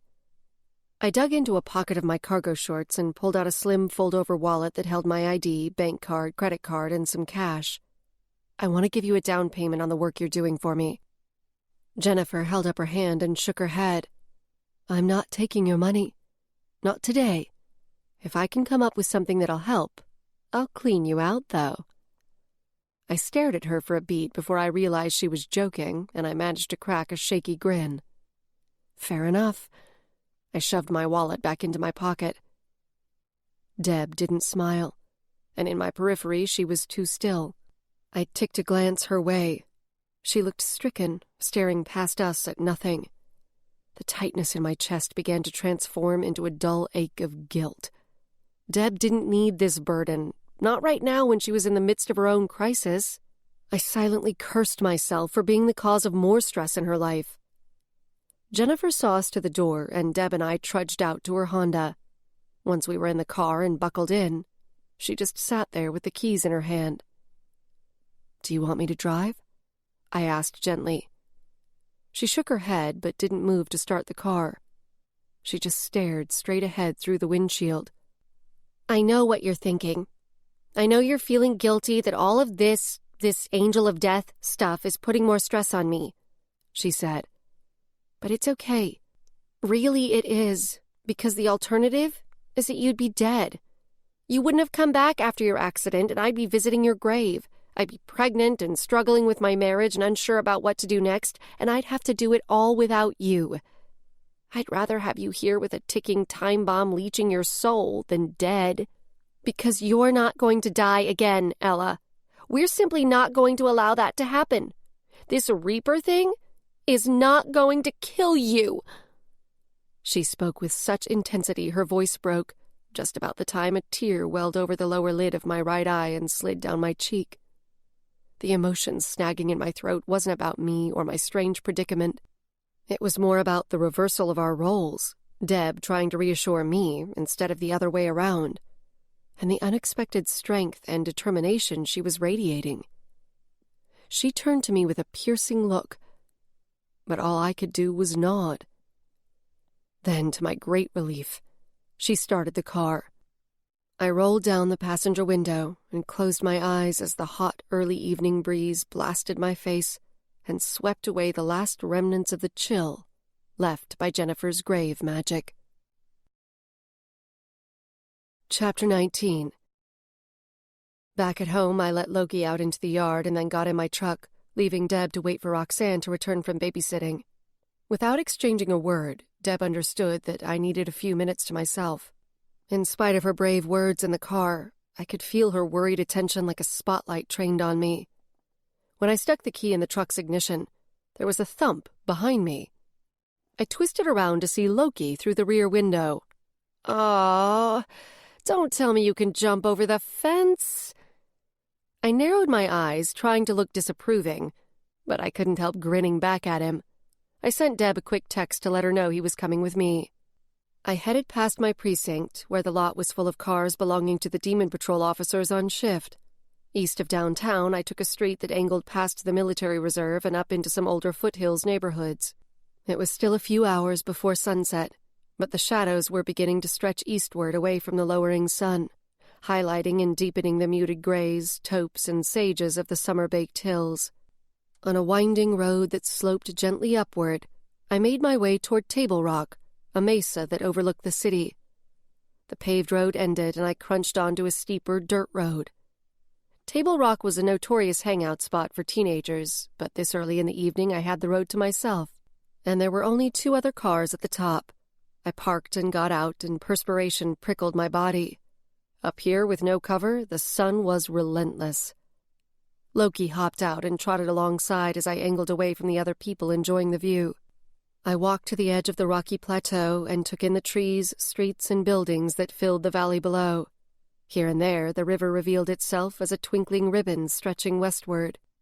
A faint brownish haze hung in a stripe that layered low across the blue sky parallel to the horizon, evidence of smoke from summer forest fires. As always happened when I came up here, some of my tension began to melt away.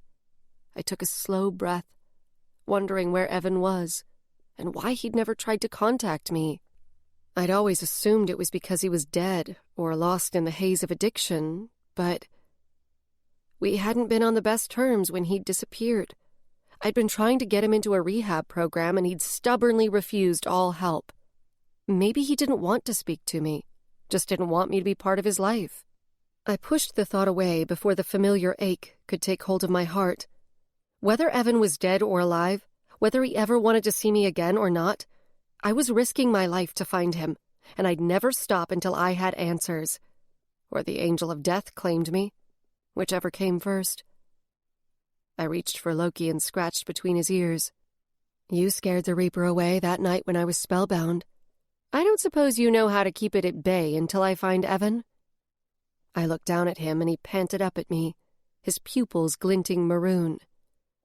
It was a chance I had to take. Evan was my brother, and it was my choice to leave the Reaper soul right where it was. I pressed the fingers of one hand against my chest, as if I might feel it in there. I needed to learn more, to figure out how to control it before it consumed me. But right at this moment, there was a different fight to lead. I needed to focus on Roxanne's brother.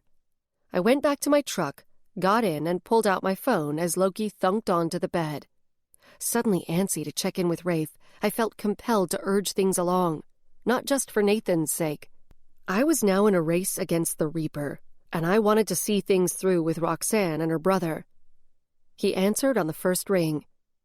"Hi, it's Ella," I said. My gaze went out the front windshield to the view, but I had already pulled my focus inward to the future. Ella, good news, Rafe said. I've got the Global Supernatural Humanitarian Organization on board, as well as the World Human Protection Federation. I nearly let out a whoop. Advocates for both the gargoyle and the human involved. That's perfect. My only concern is how fast we can move on it. G-Show is sending in a representative, and she'll arrive on an early flight tomorrow morning. They're accustomed to swift interventions. I've worked with human protection in the past, and they're willing to let us appoint a local proxy. I want to move in on Grigori tomorrow. You're a miracle worker, Rafe. You've got to let me take the lead on something. What can I do to smooth things along? Could we meet up in a half hour? I turned the key to start the truck. Absolutely. Do you remember where I live? Sure do. I could hear his faint smile as his voice warmed a notch. Come by whenever you're ready. I arrived home to an empty house. Roxanne was still babysitting, and Deb had gone off somewhere, maybe home. I quickly made my way around the living room, straightening pillows and clearing away a couple of glasses. I stood in the middle of the room, giving it one last assessing glance, and glanced through the front bay window as a small foreign car pulled to the curb. I wasn't sure what make the car was, but would have bet my paycheck it was one of those new ultra-environmental European vehicles that ran solely on a magic-enhanced battery. It probably cost more than I made in a year. I went to let Rafe in, realizing too late that I probably should have folded up Roxanne's bed. He greeted me, and I could tell by the intensity in his pale green eyes that his mind was already jumping ahead to what we needed to accomplish. The hide-a-bed caught his eye, though. "Houseguest," I said by way of explanation. "Let's go in the kitchen. We can use the table in there." Remembering that he drank coffee at all hours of the day, I went to the electric brewer to start a new pot. When I slid into the chair across from his, he'd already spread 3 tablets over the table. For the next hour or so, he sipped coffee and schooled me on the ins and outs of working with the 2 organizations he'd enlisted for our cause. "So we'll have the G-Show agent," he said. He sat back in the chair and gave me a penetrating look. "She's allowed 2 assistants, so we need people to do that, as well as 2 local proxies for human protection. Ideally, I'd like someone experienced with supernatural species as one of the assistants. And 1 or 2 high-level crafters would be good. Any ideas who to send in?" I thought for a moment, my mind spinning. Yeah. Actually, I think I can fill all 4 of those positions. "How soon can you get them here?" "Within 2 hours?" I said automatically. I'd find a way. He nodded with satisfaction and then glanced at his tablet to check the time. "Okay, I'm going to let my people know. Everyone will meet here at 7, if that's all right." "Let's do it." purpose and anticipation charged through me. I walked Rafe to the door, my phone already in my hand. I sent a quick text to Damien and then dialed Johnny. "Hey," I said when he answered.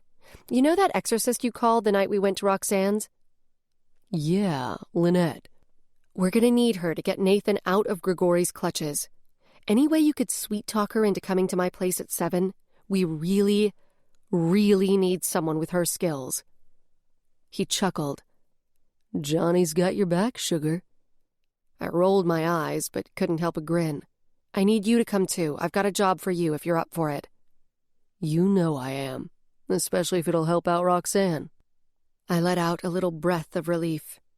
2 down, now I just had to get Damien on board. "Awesome, thank you, Johnny. See you soon." By the time I ended the call, I had a response from Damien. I was surprised to see him hedging at my request that he act as one of the human protection proxies. But he agreed to come to the meeting. I'd have to wait until we were face-to-face to find out more about his reservations. The next hour and a half passed in a blur as Roxanne arrived home from babysitting and Deb showed up too. We ate a hurried dinner and then cleaned up the place more thoroughly than I'd managed for Rafe. We had about 20 minutes before everyone would start arriving. I watched Roxanne for a moment out of the corners of my eyes. She was curled up on the leather chair a few feet away from where Deb and I sat on the sofa. Deb had been checking her phone every few minutes, keeping tabs on social media, and found that Rafe's press people were already making noise, posting articles and updates to draw eyes to our cause. Roxanne's attention was glued to the TV, and her face had that slack look kids get when they're really absorbed in something. She was focused on some teenage reality show she'd found that I'd never heard of. She would see the online shitstorms soon enough. It wasn't like I could hide that stuff from someone her age. But for some reason, I wanted to give her just a few more minutes of peace. I'd considered sending her somewhere else while everyone gathered at my house, but decided she deserved to know what was happening. And I wanted everyone involved to meet the girl who would be devastated if things went to hell, so there would be no abstraction in the events that followed. I took one last look around, drawing a slow breath as I imagined my living room crowded with bodies. Things were about to get interesting. Chapter 20. Damien arrived first, followed by Johnny. I took both of them aside while Deb assumed my post at the door to greet people. I led the guys back to the kitchen and gave them the very short version of what Rafe had explained to me earlier. "Because of the skills you each bring to the table and your personal investment in Roxanne up to this point, I was hoping the two of you would act as the proxies for the Human Protection Federation," I said. Johnny gave me a crisp nod. "I'm in." I shot him a quick, grateful smile. We both turned to look at Damien. "I truly want to help," he said slowly. "I just prefer to avoid anything that's going to put my name in lights." He shifted his weight, clearly uncomfortable. I wasn't exactly sure why he was holding back, but suspected it had something to do with his family back east. I chewed my lower lip for a second. "What if you went in as one of the G-Show agent assistants instead? It doesn't require the same paperwork as the other position. Oh, and maybe a low-level obfuscation spell to disguise your appearance a little." I really wanted Damien to be part of the party that would enter the Grigori grounds. He was the most powerful crafter I knew, and his presence would be extra insurance. "Okay," Damien said, but I could tell he was still not completely at ease with the idea. "Thank you, both of you," I said. "We're going to get some more info from Rafe soon. I should get back out there." I caught Johnny's arm, holding him back as Damien turned to the living room. "Did you bring your toys?" I asked Johnny. "Yeah." "Could you scan something for me later?" Curiosity lit his dark eyes. "Of course." I nodded my thanks. A steady stream of people trickled in, with Rafe arriving somewhere in the middle. I recognized some of his regular crew, but there was no sign of the willowy girl who'd been with him at the coffee shop. Maybe she was just arm candy. As more people came through, I did my best to keep track of names. At 7:10, I went to the door to find a young woman around my age with black hair and glinting blue eyes. In spite of the temperature, she was dressed in imitation leather pants. The edge of one ear was lined with 3 little hoop earrings, and there was a tiny diamond stud on one side of her nose. She wore shiny, black Doc Martens that laced partway up her shins. When she lifted her hand in greeting, her finger flashed with a silver sculpted ring that featured a tiny skull with pink crystals in the eye sockets. She gave me a smile that I could only describe as smoldering. "Lynette LeBlanc. Are you Ella?" Magic hung around her like a sensuous perfume, and the strength of it indicated she was probably a mid-level 3, second only to Damien among the people gathered. I stood several inches taller than her, but the power she exuded gave her the presence of a much larger stature. "Yeah, Ella Gray." I swung the door wider. "Please, come on in." Her eyes flicked down once, passing over me as she walked in, and somehow that one split-second look seemed to take in everything. She was the exorcist Johnny had mentioned that first night at Roxanne's apartment. The shadows swirled a little in my periphery, as if interested in Lynette's arrival. She waited for me to close the door. When her black-lined eyes met mine, she still seemed to be evaluating me, but I thought I saw a flash of approval. "Johnny has mentioned you several times. It's good to finally meet you." "You too," I said, still a little dazed by her appearance. Her alt-goth getup might have looked overdone on someone else, but she gave it a surprising and unmistakable elegance. "Thank you for coming. I know this is really short notice, and probably an odd request from someone you just met, but would you be willing to go on to the Grigori campus to perform an exorcism?" I shot a glance over my shoulder and then lowered my voice. "They're going to make this sound like a humanitarian inspection, but I intend to make it a rescue mission." I hadn't actually told anyone that I wasn't planning to leave Grigori without Nathan. Rafe's setup was for humanitarian purposes, and he was hoping that with the media exposure and public pressure, Grigori would release Nathan and the gargoyle. I wanted to take it a step further. Her eyes lit with interest. "Johnny told me about the boy stuck in the gargoyle. A 3-species tangle. Interesting case." She paused and gave me a long, considering look. "All right, I'll do the exorcism on site. I usually charge for this sort of thing, but we can work out some sort of trade instead." "Yeah, absolutely," I said, relief tingling through me. I had no idea what I could offer her, but I'd figure it out later. "That's really generous of you." My phone was buzzing and chirping furiously in my pocket, and she glanced down at it, lifting one brow. I pulled it out. Excuse me, I better check that." There were a bunch of messages from Deb. "You didn't tell me you knew Lynette LeBlanc." The next text was a row of surprised-looking emojis. "How could you not tell me?" More emojis, including an angry face. "You have to put in a good word. Please." Another smattering of emojis. I looked up and caught Deb's eyes on me. Her brows were halfway up her forehead, and she was giving me a look that seemed to alternate between excitement and agitation. I made my way through the little knots of people, the largest crowd my apartment had ever seen, to where she stood. She grabbed one of my upper arms and squeezed it, making a little squeaking noise in the back of her throat. "I don't know her," I said, keeping my voice low. "We've never met before, I swear." "It's her coven," Deb said. I gave her a sidelong, confused look. She rolled her eyes and huffed with impatience. "Lynette owns the charter for the coven I'm trying to get into. She's one of the most powerful witches in the Northwest and the youngest ever to be granted a charter." "Well, now's your chance," I said. I gave her a little push toward where Lynette and Johnny stood. "Go talk her up." "You're right," she said, her eyes narrowing with determination. She squared her shoulders and beelined for Lynette. I trailed after, catching Johnny's eye when Deb began to monopolize Lynette's attention. He broke away from Deb and the exorcist witch and joined me near the wall. "Hey, thank you for being here," I said. His teeth flashed in a smile, and I felt his fingertips brush the small of my back, which sent a ripple through me. "Of course. I wouldn't miss it," he said. "What is it you want me to check out?" Out of the corner of my eye, I saw Rafe had separated himself from the group, and the room was starting to quiet down. "After," I whispered. I went to join him. Everyone found a place to sit, several on the floor, except Johnny, who remained standing against the wall. Rafe grinned and looked around the room, seeming to give every person a brief moment of eye contact. He rubbed his hands together briskly. "Let's get down to business," he said.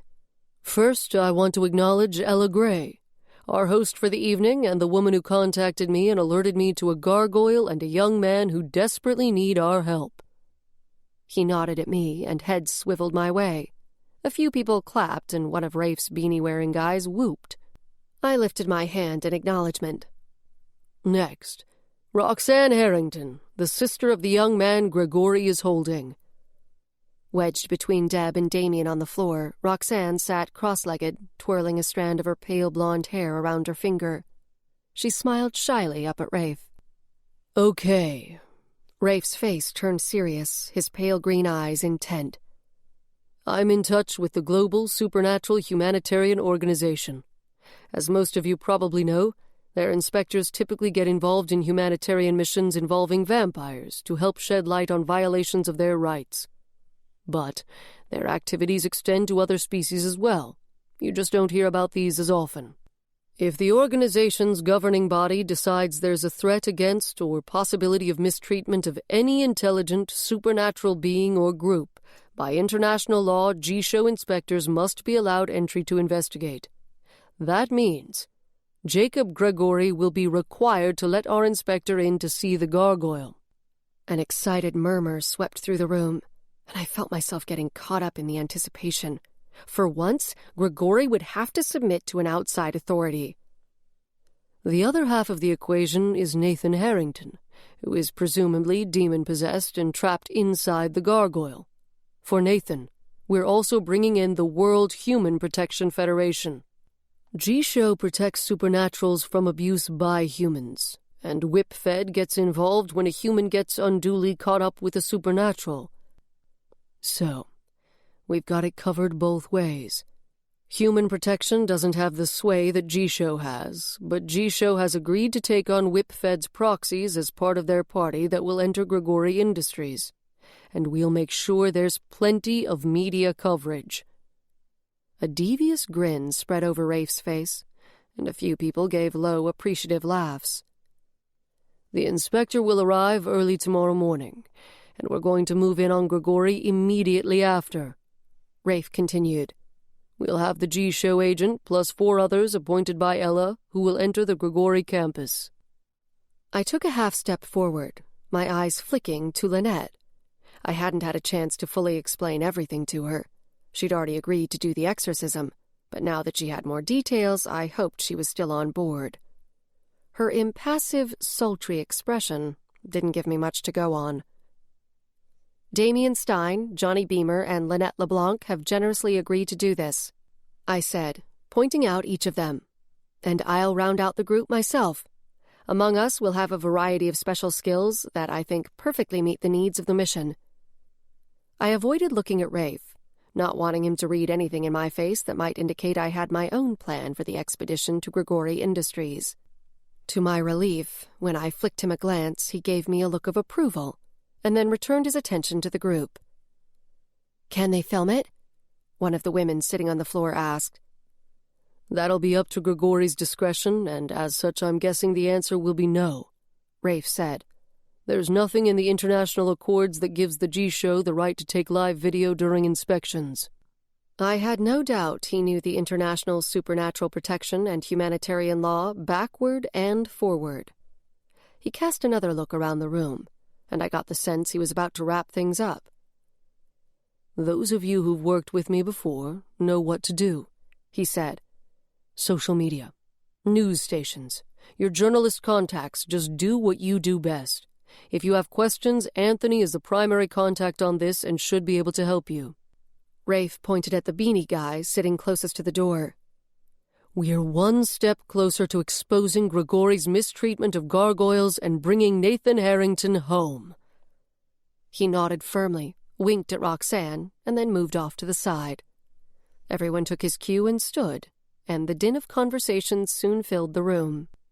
Raising his chin to see overheads, Rafe caught my eye and pointed at the back of the room, indicating he wanted me to meet him in the kitchen. "I'll wait. Find me later," Johnny said as I passed him. He touched my hip with a light brush of his fingertips and then melted into the crowd. "Thanks," I said. Even though there was an open doorway between the kitchen and living room, it was substantially quieter away from where everyone was gathered. Rafe entered and then turned and beckoned me off to the side near the stove, where we were out of sight. "This is incredible," I said. The way he'd mobilized the whole thing with such rapid efficiency left a deep impression. "Thank you again for taking on the cause." "It's what we do," he said, with a brief smile that crinkled the outer corners of his eyes. He flipped a glance toward the open doorway. "How well do you know Lynette LeBlanc?" "I don't. She's a friend of a friend, and tonight is the first time we've met. Why?" "She's extremely powerful. She can also be quite persuasive. Be careful what you agree to. She has a way of using phrasing and subtle magic to bind people in conversation. Her magical talent is partly centered in spoken words, more so than the usual witch." He lifted a hand to push a lock of dark hair off his forehead. "Not that I think you really have cause to worry. She'll be focused on the task at hand, and she's a valuable ally to have." "Thanks for the tip," I said, recalling that she'd asked for a trade instead of payment, and I'd agreed without a second thought. I'd felt an odd tingle at the time. She must have used a power word or two, and I just hadn't recognized them in the moment. I had no idea what she'd ask of me later, but I couldn't waste time worrying about it now. The sound of Deb's laughter carried over the conversation in the living room. Even in the midst of a journey, we pause for beauty. This music is that moment just for you. Thank you for spending your time with us.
and suddenly I felt a ping of apprehension at her obsession with joining Lynette's coven. I wished I'd paid more attention and asked some questions when Deb had talked about the exorcist witch. I needed to understand what Deb was seeking and why it was so important to her to be associated with Lynette. "You'll get a text from me later tonight with tomorrow's timeline," Rafe said, back to his focused intensity and the mission at hand. "It may change by morning, so keep an eye out for updates." "Will do. And thank you again," I said. Rafe headed toward the front door. His gang had mostly dispersed, probably to go make noise on social media and rouse their journalist contacts. Damien still sat next to Roxanne, and it looked like they were playing some sort of game on her phone. Johnny and Deb were straightening the room and putting things back in place. I watched for a moment, feeling an odd mix of affection, protectiveness, and the urge to sneak into my bedroom, lock the door, and sit in solitude until someone forced me to come out. But this was my crew, and I couldn't disappear just because having so many people around gave me a permanent case of the willies. They wanted to help Roxanne, but ultimately, they were here because I'd persuaded them to get involved, or they'd unwittingly gotten sucked in like Damien. Damien glanced up and noticed me lurking. "Hey, I want to show you how to do something, a new skill you can take with you tomorrow." He tried for a smile, but his face was too tight. A nervous little bolt of adrenaline sharpened my senses and amped up my pulse. Right. Tomorrow, when I'd be walking into the lion's den to take away the lion's favorite new toy. I swallowed. "Sure. What do you have in mind?" "We'll need your whip," he said. Roxanne perked up, her phone momentarily forgotten as she glanced back and forth between me and Damien. I went into my bedroom to retrieve the whip, letting the coils unfurl when I returned to the living room. A satisfying zing of magical energy hummed from the handle into my palm and up my arm. It made my insides tingle with the desire to reach into the earth and pull more magic, a sensation that was both foreign and delicious. I tended to use my magic as little as possible. My low aptitude meant I couldn't really rely on it for anything useful, and I put almost no effort into honing what little ability I had. Plus, there was always a vague sense of inadequacy whenever I wielded it. When most of the crafters around me could do the equivalent of magical backflips, or at least a really nice cartwheel or two, and I could barely manage to hop on one foot, well, my experiences with my personal magic were disappointing at best. The only time I'd ever been truly grateful for my paltry ability was when I decided to sign up for Demon Patrol, because magical aptitude was a requirement to join. Damien beckoned me over to the area near the front bay window, where there was no furniture. "I want you to know how to cast a circle with the whip. Casting that way will give you more power than you'd have normally," he said, taking on a professorial tone. "And eventually, when you get good with the whip, you'll be able to do it in the blink of an eye. The faster you can close a circle, the faster you're protected." A circle was actually a type of protective ward. It was the first type of ward crafters were taught. My mother had shown me how to cast a circle, and I could manage it if I had to. But it had been a long time since I'd done it. Johnny and Deb had stopped what they were doing, and they both stood near the kitchen doorway watching us. Great. An audience. Deb crossed her arms and cocked her head as she looked at the whip in my hand. And then a Cheshire grin spread over her face. I hadn't mentioned Damien's gift to her, and I could tell she was dying to grill me about it. She'd be stoked that I had a magical object. She used to encourage me to take more interest in developing my ability, but I'd just about given up in the past year or so. "Oh, it's charmed," Roxanne said in a cooing voice. Her eyes grew glassy and unfocused. "And it's charged, too. And Damien's signature is on it." "You can see that it's charmed and charged? And you can tell who did it?" Deb asked, leaning forward at the waist and peering at Roxanne. The girl nodded, her eyes flicking around at our faces as if she were suddenly afraid she'd done something wrong. Deb and Damien traded a look, and I got the sense that whatever Deb had discovered about Roxanne's abilities was of great interest to serious magic users. I wasn't sure what it meant. In fact, I couldn't even define the difference between charming an object and charging it. My mother had probably explained it to me at some point. She was my mentor when my magical aptitude came forth. But most of her teachings had faded in my memory. It was like calculus. I'd known it at some point, but damned if I could remember many of the details now. The dull weight of regret over my failure to take my mom's lessons to heart settled on my upper chest. I took a breath and tried to shake off my musings. "Center yourself and call up your magic," Damien instructed. I moistened my lips and tried to block out all the sets of eyes trained on me. I rarely summoned magic in front of someone else, let alone a group. I couldn't even remember the last time I'd cast a circle. But the magic-infused object in my hand made me feel more powerful, more attuned to magic than I ever had before. I let my eyelids fall closed and extended my awareness downward, imagining myself as a tree with roots extending deep into the earth. Every cell in my body seemed to wake up as magic flowed through me like a conduit. As if aware of the object I held, the magic streamed up to my right shoulder and down my arm. "Now, use the whip to mark a circle around yourself," Damien said. I opened my eyes just as he was moving clear of the whip's reach. Raising my hand, I whirled it like a lasso, with only enough momentum to carry it in a cone around me. Apparently, it was too much. Instead of tracing a stationary ring, magic flung off the end in little green sparks, like water flying from a wild hose. The sparks ticked loudly against whatever they hit, but didn't cause any harm. At the end of the arc, the whip grabbed the curtain that was pushed over to the right of the bay window. I grumbled and went to pull the fabric free. "How do I get the circle to stay put?" I asked. "Instead of letting the magic fly free, keep control of it all the way down. Guide it, indicate where you want it to go. It's yours to wield, and it'll do what you tell it to do." Damien said it as if it were all quite obvious. Maybe it was to someone who had more than a spoonful of aptitude or training. I tried again, with basically the same result. He stepped forward.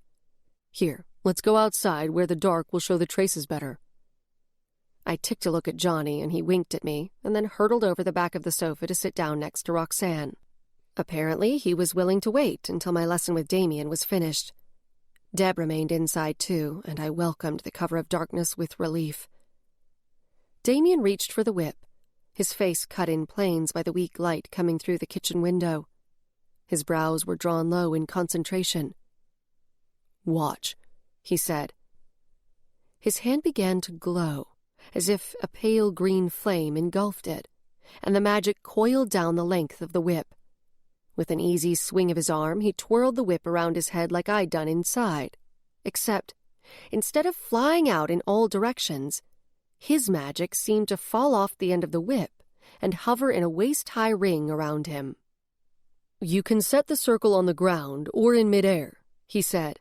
"One isn't really easier than the other, but since you're more familiar with earth magic, try the ground one. Oh, and picture where you want the magic to land first.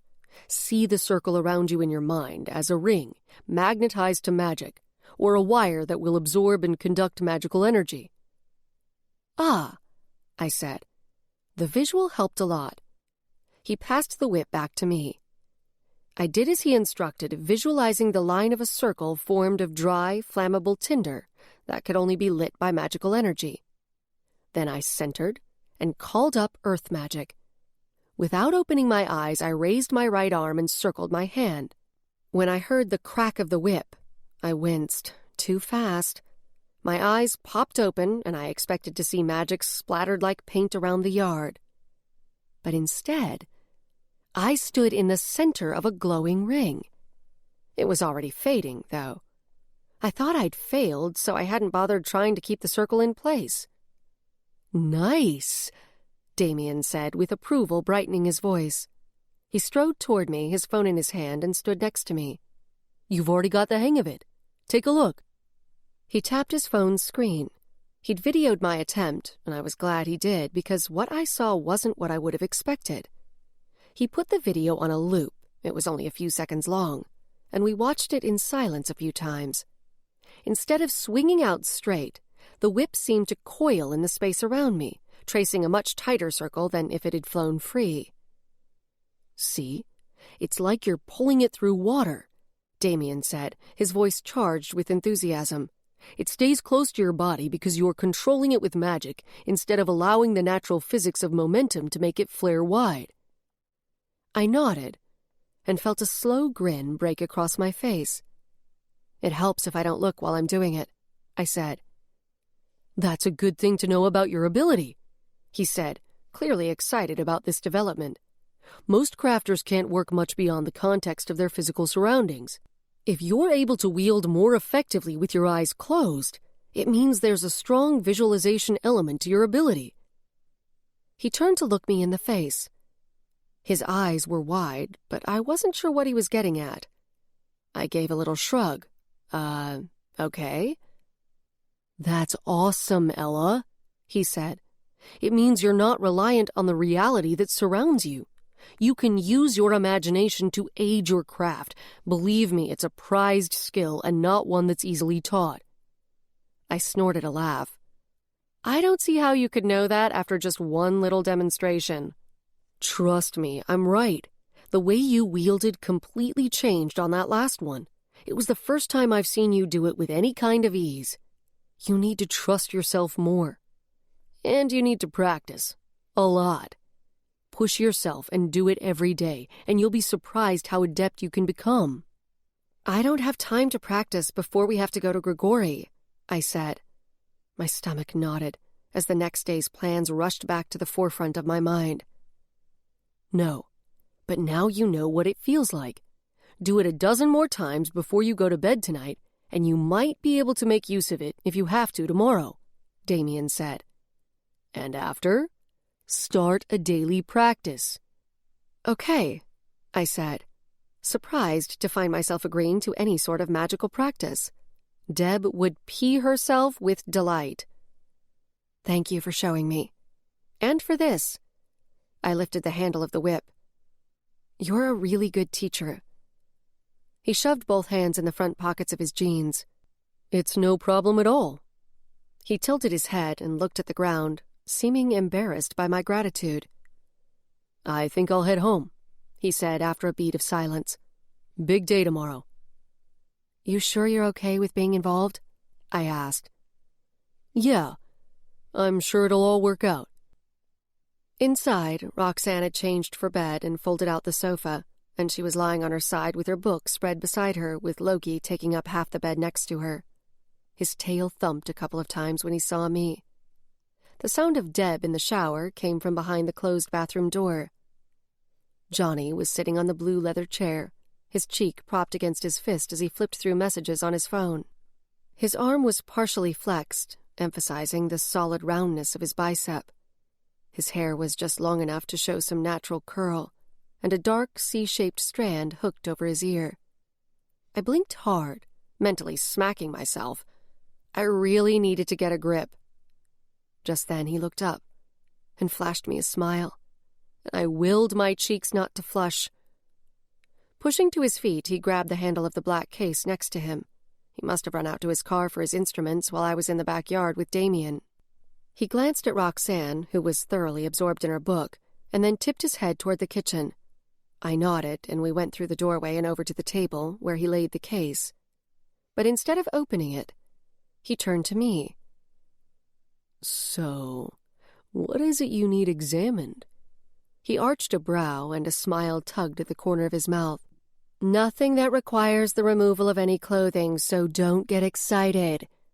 I shot him a withering look, feeling some relief at knowing we could still keep up our usual banter. "But I was wondering if you could use your supernatural X-ray thingy to, see what registers when you turn it on me." His lips parted as his usual come-hither expression seemed to slide off his face, replaced by something I couldn't quite identify. He blinked a couple of times.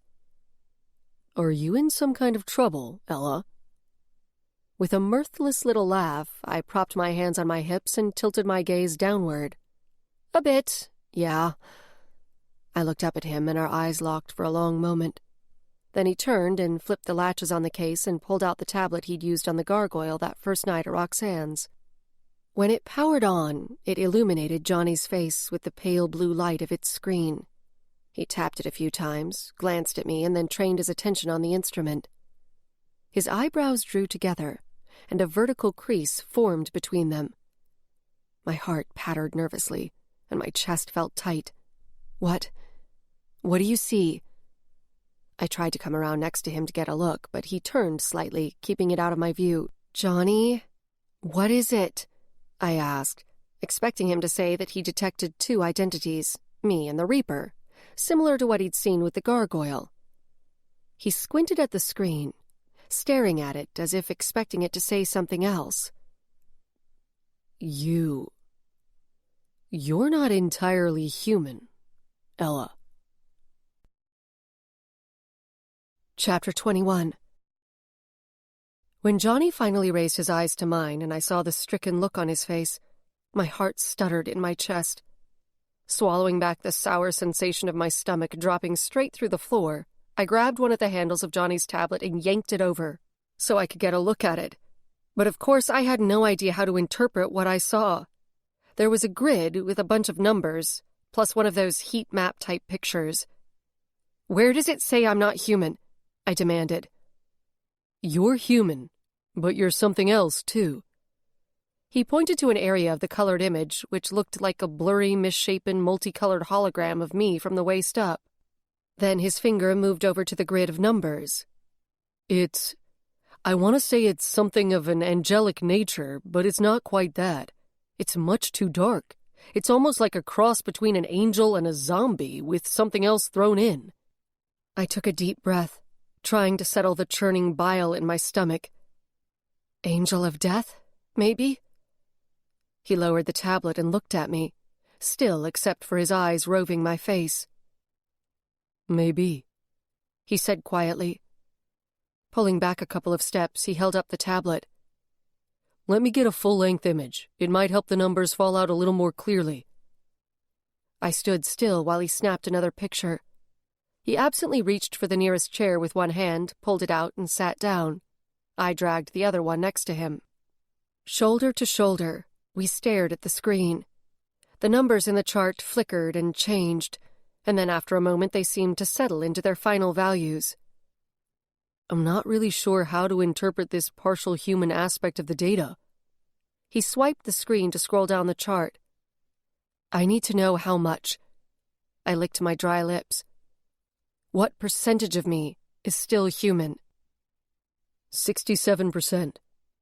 He set the tablet down and angled his body toward me, with one arm resting on the back of his chair and the other on the table. We were sitting so close together, his knee pressed against mine. His gaze was searching my face again. "You wanted me to confirm something you already know, something that has you scared." I pressed my lips together, trying to steel myself, but feeling dazed and off-kilter. A Reaper's soul latched onto me when I died. Now it's trying to consume me. Apparently it could eat up my soul at any moment and then poof, no more Ella Gray.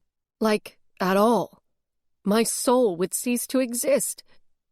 I made a sound that was something partway between a squeak and a sigh. I pushed one hand into my hair, surprised to find my fingers were trembling. I couldn't seem to catch my breath. For some reason, Johnny's readings drove home my predicament in a new way. He was right. He was essentially confirming something I already knew. But something about seeing it on the screen and hearing him say it brought it into a whole new level of reality.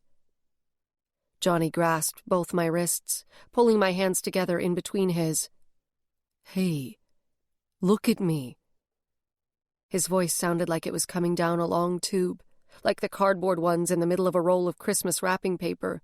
Evan used to beg me to have sword fights with them when we were kids. We'd whack at each other, with me holding back to make the match more even until one of our tubes buckled. "Ella." The firm pressure of Johnny's hands around mine finally brought me back. I focused on his face. "You died and came back. You've survived this long with that thing riding around on your soul," he said. "You're gonna make it long enough to figure out how to cut it loose. I'm sure there's a way. There's gotta be. I closed my eyes and slowly shook my head. I can't get rid of it. I need it. I gave him the short version of what happened to Evan and why I wanted to keep the Reaper around. Johnny was silent, his jaw muscles working and his mouth pinched into a tense pucker. No, he said, his voice stony. I pulled my hands away from his and stood. What do you mean, no? It's not your choice. He rose too, his eyes fiery. There's no choice to make here. You don't need to risk your soul. There are other ways to find your brother. Yeah, there are other ways, but you know what? It's been 5 goddamn years and none of those have panned out. I hissed, trying not to raise my voice and attract Roxanne's attention. His hand whipped out to grasp my wrist, and he stomped toward the back door, pulling me along. I tried to twist out of his hold, but he squeezed harder. Once he had me outside, he pushed the door closed and let go of me and planted his hands on his hips. You feel guilty about your brother, and you think making this sacrifice will somehow ease your guilt. My hands clenched into fists against my thighs, my pulse high on a surge of anger. What the hell do you know about how I feel? You haven't been living with this every day. I knew he didn't deserve to be yelled at, but I couldn't seem to hold back the tension that had been building up in my chest all day. He stepped closer, getting in my face. You're being stupid, and it's not worth it. I know I am, but I'm going to do it anyway. I have to, I said. I let out a long breath, not in the mood to try to further defend my choice.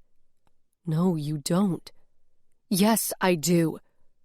I shoved my fingers into my hair, pushing it back off my forehead. I'll help you try to find him, he said. I'm a private eye, Ella. Look, I really appreciate everything you've done, everything you're doing, really. Thank you. But I have to do this. We were silent for a couple of breaths. He lowered his chin and looked at the ground and gave a slight, reluctant nod. I knew he wasn't going to let the argument go, though. Don't thank me yet. Your IOU list is getting pretty damn long. He cocked his head and lowered his eyelids part way. I snorted. Yeah? Well, you better collect soon. I may not be around long enough to pay up. He moved closer, and for one insane second, I thought he was going to try to kiss me. But instead he leaned in and, with his cheek close to mine and his lips at my ear, whispered, Fair warning. I just might do that. Prepare yourself, sugar. My breath caught for a split second. I couldn't help it. But I managed to recover, remove myself from his personal space, and punch him lightly on the upper arm. Don't assume it'll be that easy, sweet cheeks. Too late I realized my mistake as a new fire lit in his eyes. I'd inadvertently issued a challenge. Oops. I exhaled a soft laugh and turned to go back inside. He followed a few feet behind me. Inside, the lamp beside the sofa was out, and Roxanne was a still, curled-up lump under the covers. I thought she might have trouble sleeping, considering what we were planning the next day, but it looked as if she was already sound asleep. See you tomorrow, Johnny whispered. Night, I said. I waited for him to leave and then locked the front deadbolt. A vertical line of light shone from my room through the cracked door. I pushed it open and found Deb, sitting on the bed in girl-style plaid boxer shorts and a pink tank top, with her book of shadows, a notebook bound in cream-colored faux leather that was a sort of journal of the witchy part of her life, spread open on her lap. She looked up, closed her notebook, and raised a brow at me. Was Johnny showing you his toys? She asked in a purr.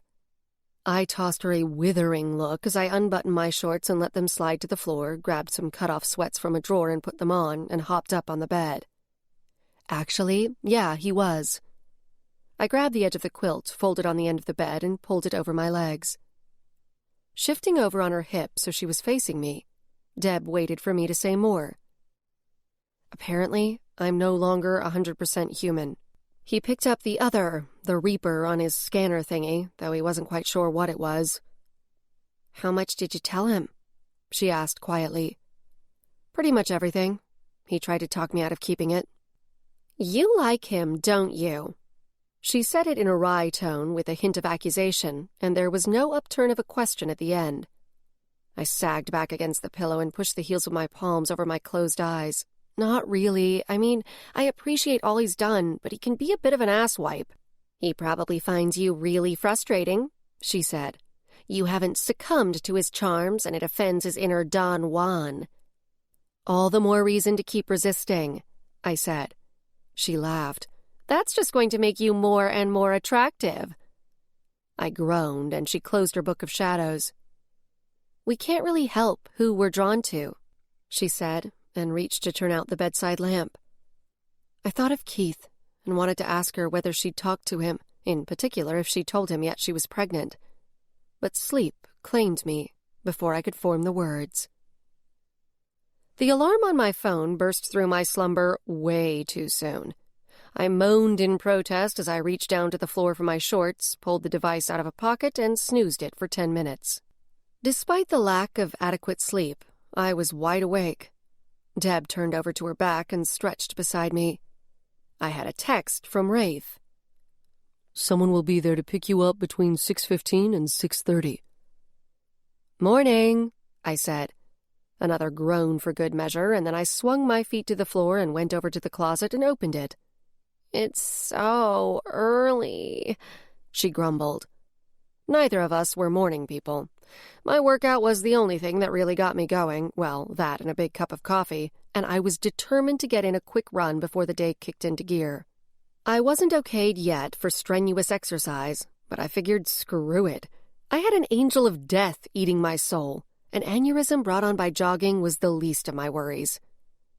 I flipped through some of the clothes hanging in the closet. What does one wear to a gargoyle rescue mission anyway? Deb gave a short laugh, and I turned to the dresser and pulled out a pair of light running tights, a workout top, and an old Demon Patrol trainee sweatshirt. I got dressed and tiptoed through the living room in my running shoes, pulling my hair up into a ponytail as I went. I grabbed Loki's leash, and he dropped from the pull-out bed to the floor and joined me near the door.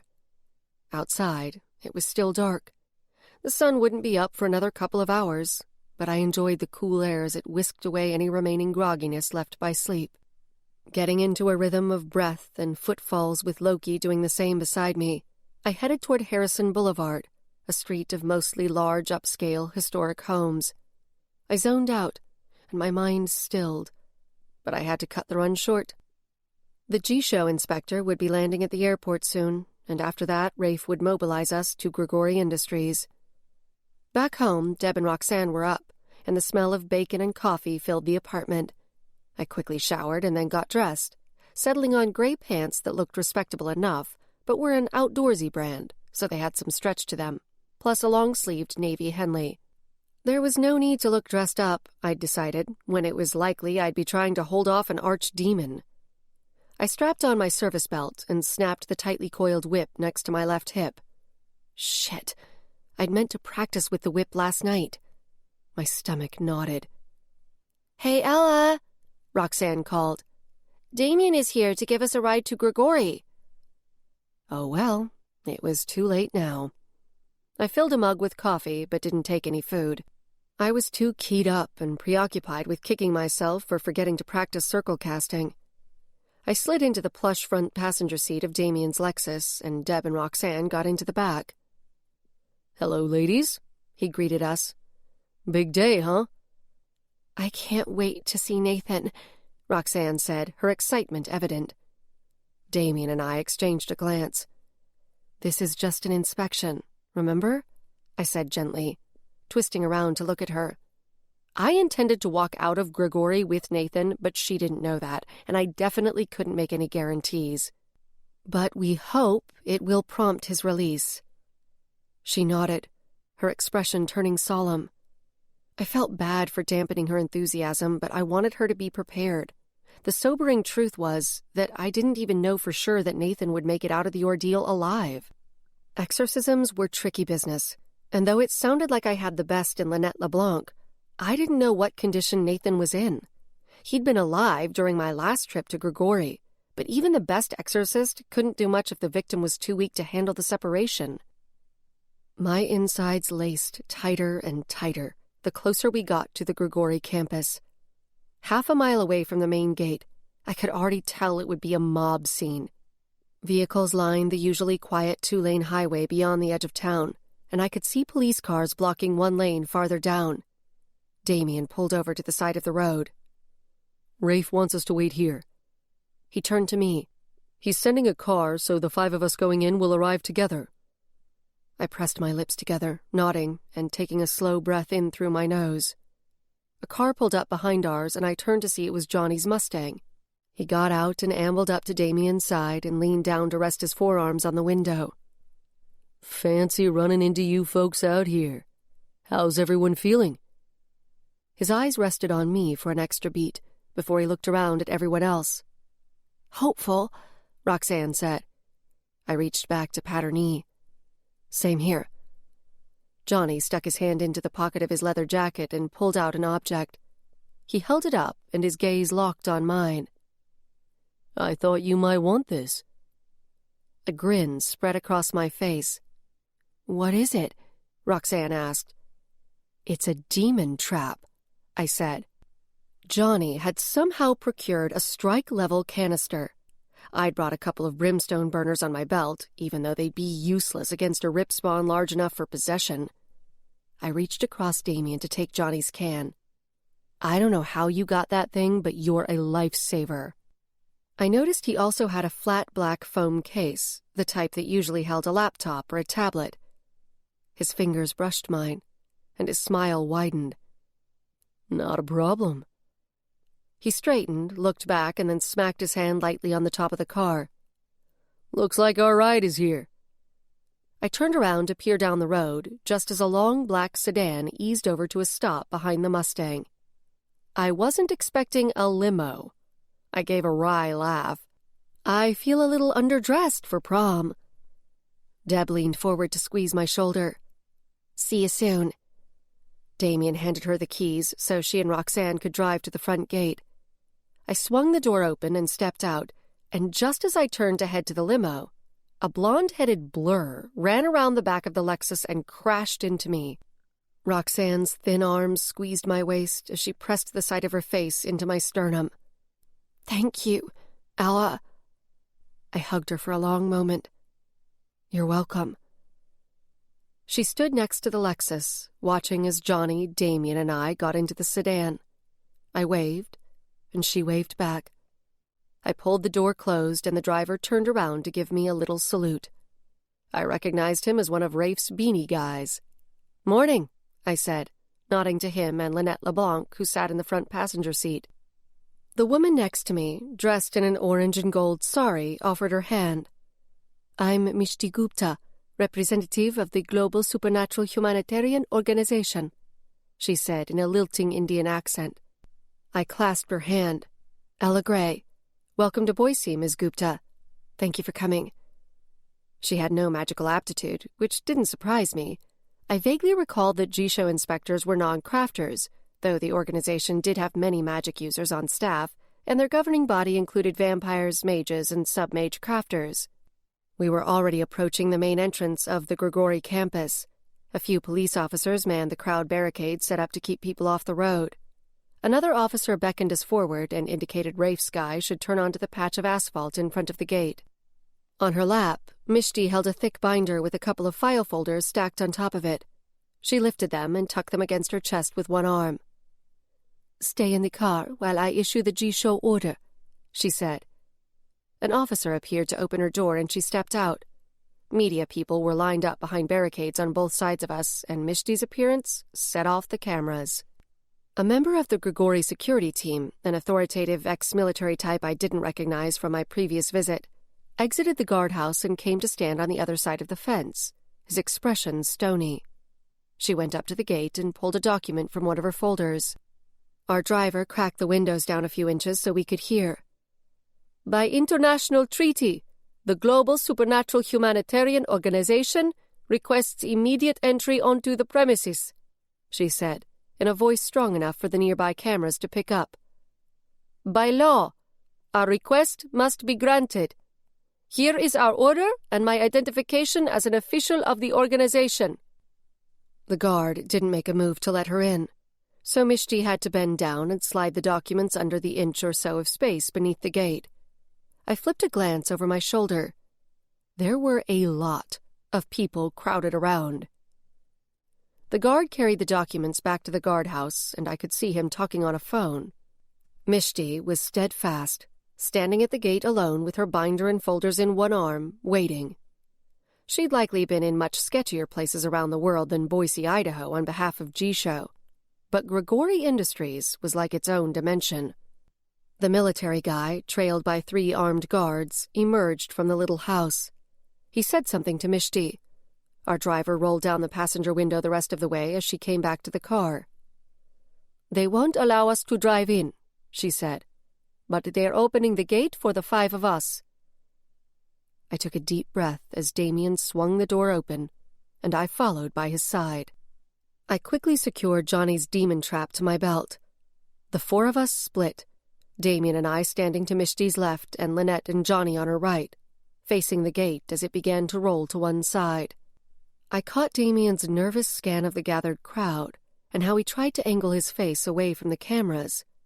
The petite Indian woman glanced up at each of us and nodded, and then stepped forward.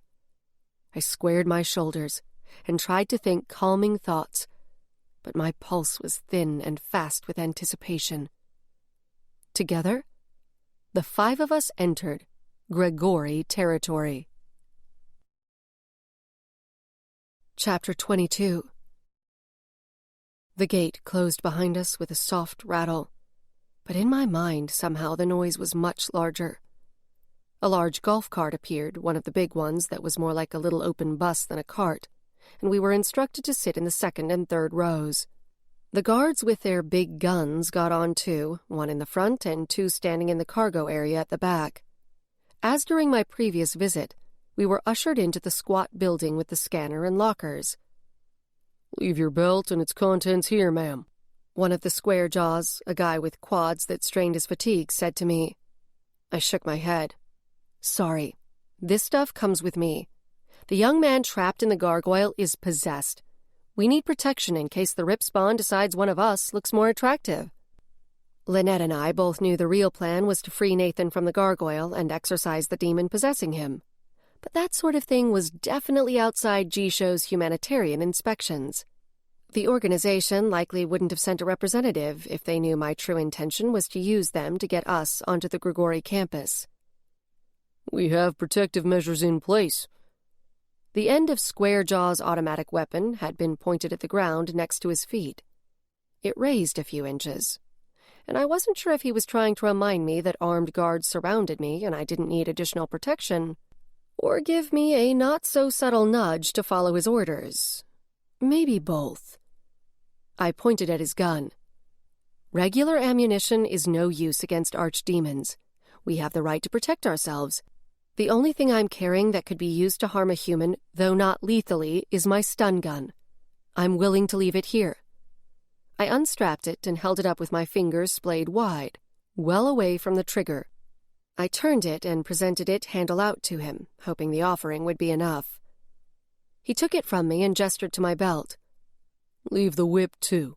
We have a deal." My insides nodded as I handed over my whip. Maybe this was my karmic punishment for not practicing like Damien had told me to. At least I still had Johnny's demon can. Johnny had to open his black case for their inspection, revealing that it held the souped-up tablet with the handles. His supernatural scanner, as I'd come to think of it. Squarejaw allowed Johnny to keep it on condition that he keep a little device plugged into it that would prevent Johnny from sending any data, and after our inspection, Johnny had to allow them to make sure he didn't capture any video. Once we'd all relinquished our phones and my weapons and passed through the scanner, we were escorted back out to the cart. Instead of the circuitous route Jacob had taken me, we went straight to the tall central building where the gargoyle was held. The guards surrounded us and marched us inside into the elevator and up to the 2nd floor, one of the windowless ones. Instead of the cell-like viewing room where Jacob had shown me the gargoyle, we were taken to the door of a much larger room, positioned in the center of the floor. It reminded me of a surgery theater, as it was 2 stories high and there were windows up above as well as on our level. A hard-faced woman with a tight gray-streaked bun waited for us with her hands clasped in front of her. She wore a white lab coat and an ID badge on a lanyard around her neck, identifying her as Dr. Bonnie Smith. Jacob stood a bit behind her. He was flanked by 2 men in suits who had to be lawyers. Jacob's eyes were so hard as they fell on me I could almost feel his gaze drilling against my skin. The clenching and releasing of his jaw muscles were the only outward signs of his agitation. Mishti pulled some paperwork from one of her folders.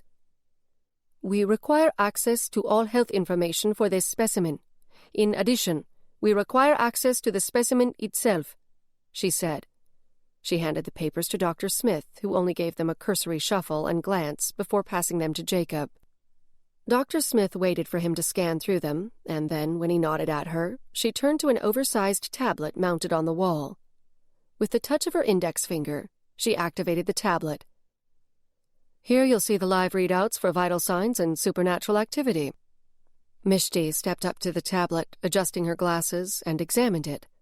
She pulled a notebook from under her folders and produced a pen from a pocket and began writing. Lynette sidled closer to me and leaned in so she could whisper. "They're trying to shield it in that room, but I can feel the rip spawn even out here. Large archdemon. I hope you're quick with your trap. When I exorcise it from the boy, it's going to be looking for another victim, and it's going to be angry." Her deep blue eyes, emphasized by her pale skin and dark hair, took on an intensity that reminded me of Rafe. My heart lurched, but I raised my chin and gave her a steady look. "You do your job, and I'll do mine."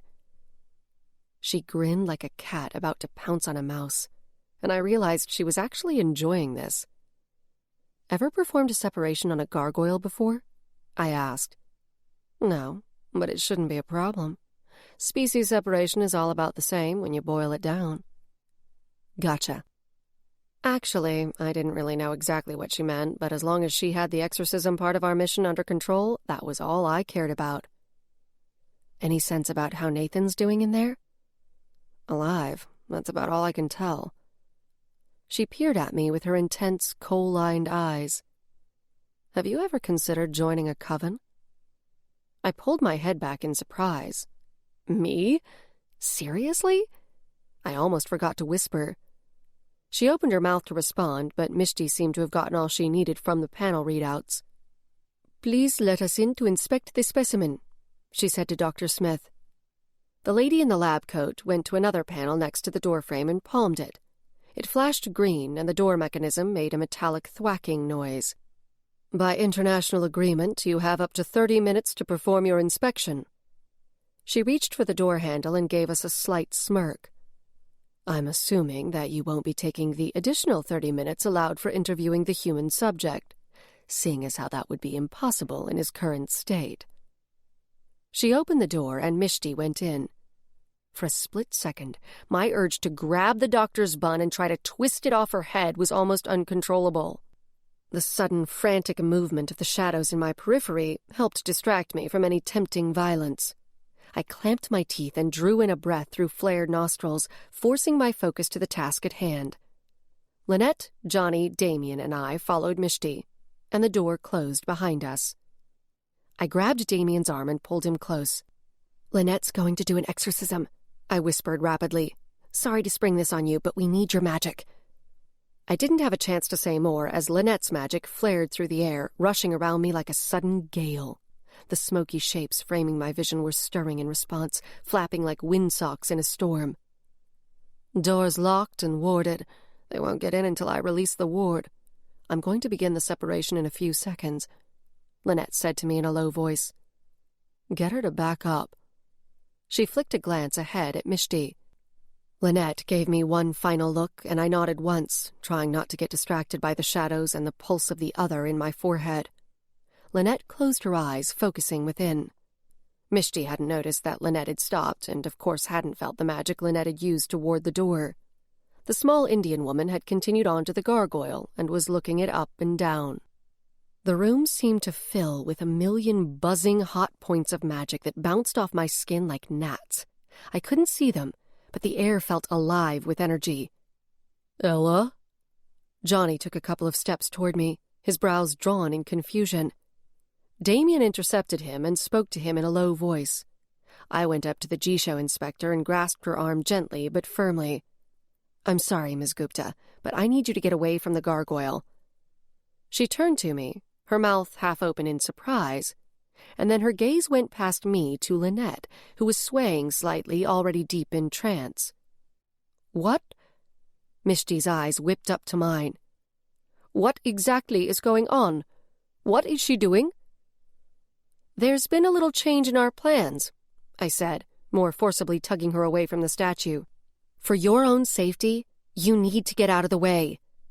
She planted her feet, refusing.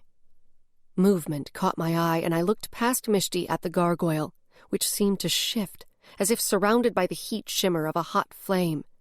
I caught a glimpse of demon eyes within the gargoyle's face, and my heart jumped into my throat. I bent at the knees and picked up Mishti, grunting as I slung her over my shoulder.